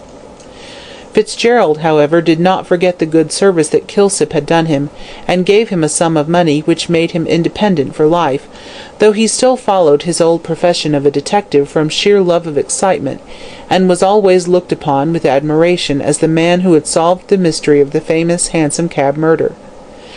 Brian, after several consultations with Calton, at last came to the conclusion that it would be useless to reveal to Sal Rawlins the fact that she was Mark Frettlby's daughter, as by the will the money was clearly left to Madge, and such a revelation could bring her no pecuniary benefit, while her bringing up unfitted her for the position. So a yearly income, more than sufficient for her wants, was settled upon her, and she was allowed to remain in ignorance of her parentage. The influence of Sal Rawlins's old life, however, was very strong on her, and she devoted herself to the task of saving her fallen sisters. Knowing, as she did, all the intricacies of the slums, she was enabled to do an immense amount of good, and many an unhappy woman was saved from the squalor and hardship of a gutter life by the kind hand of Sal Rawlins. Felix Rolleston became a member of Parliament, where his speeches, if not very deep, were at least amusing, and while in the House he always behaved like a gentleman, which could not be said of all his parliamentary colleagues. Madge slowly recovered from her illness, and as she had been explicitly named in the will as heiress to Mark Frettlby's great wealth, she placed the management of her estates in the hands of Mr. Calton, who, with Thinton and Tarbet, acted as her agents in Australia. On her recovery she learned the story of her father's early marriage, but both Calton and Fitzgerald were silent about the fact of Sal Rawlins being her half-sister, as such a relation could do no good, and would only create a scandal, as no explanation could be given except the true one. Shortly afterwards Madge married Fitzgerald, and both of them only too gladly left Australia, with all its sorrows and bitter memories. Standing with her husband on the deck of one of the P&O steamers as it ploughed the blue waters of Hobson's Bay into foam, they both watched Melbourne gradually fade from their view, under the glow of the sunset. They could see the two great domes of the Exhibition, and the Law Courts, and also Government House, with its tall tower rising from the midst of the green trees. In the background was a bright crimson sky, barred with masses of black clouds, and all over the great city hung a cloud of smoke like a pall.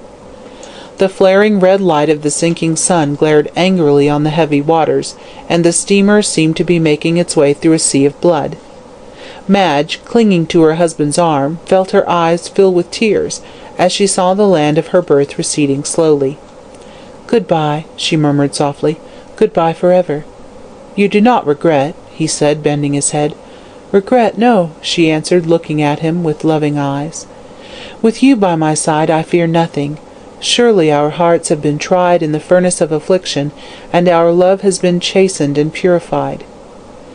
"We are sure of nothing in this world," replied Brian with a sigh, "but after all the sorrow and grief of the past, let us hope that the future will be peace." "Peace!" A white-winged seagull rose suddenly from the crimson waters, and circled rapidly in the air above them. "A happy omen," she said, looking up fondly to the grave face of her husband, "for your life and for mine."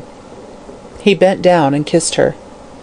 The great steamer moved slowly out to sea, and as they stood on the deck, hand clasped in hand, with a fresh salt breeze blowing keenly in their faces, it bore them away into the placid beauty of the coming night, towards the old world and the new life.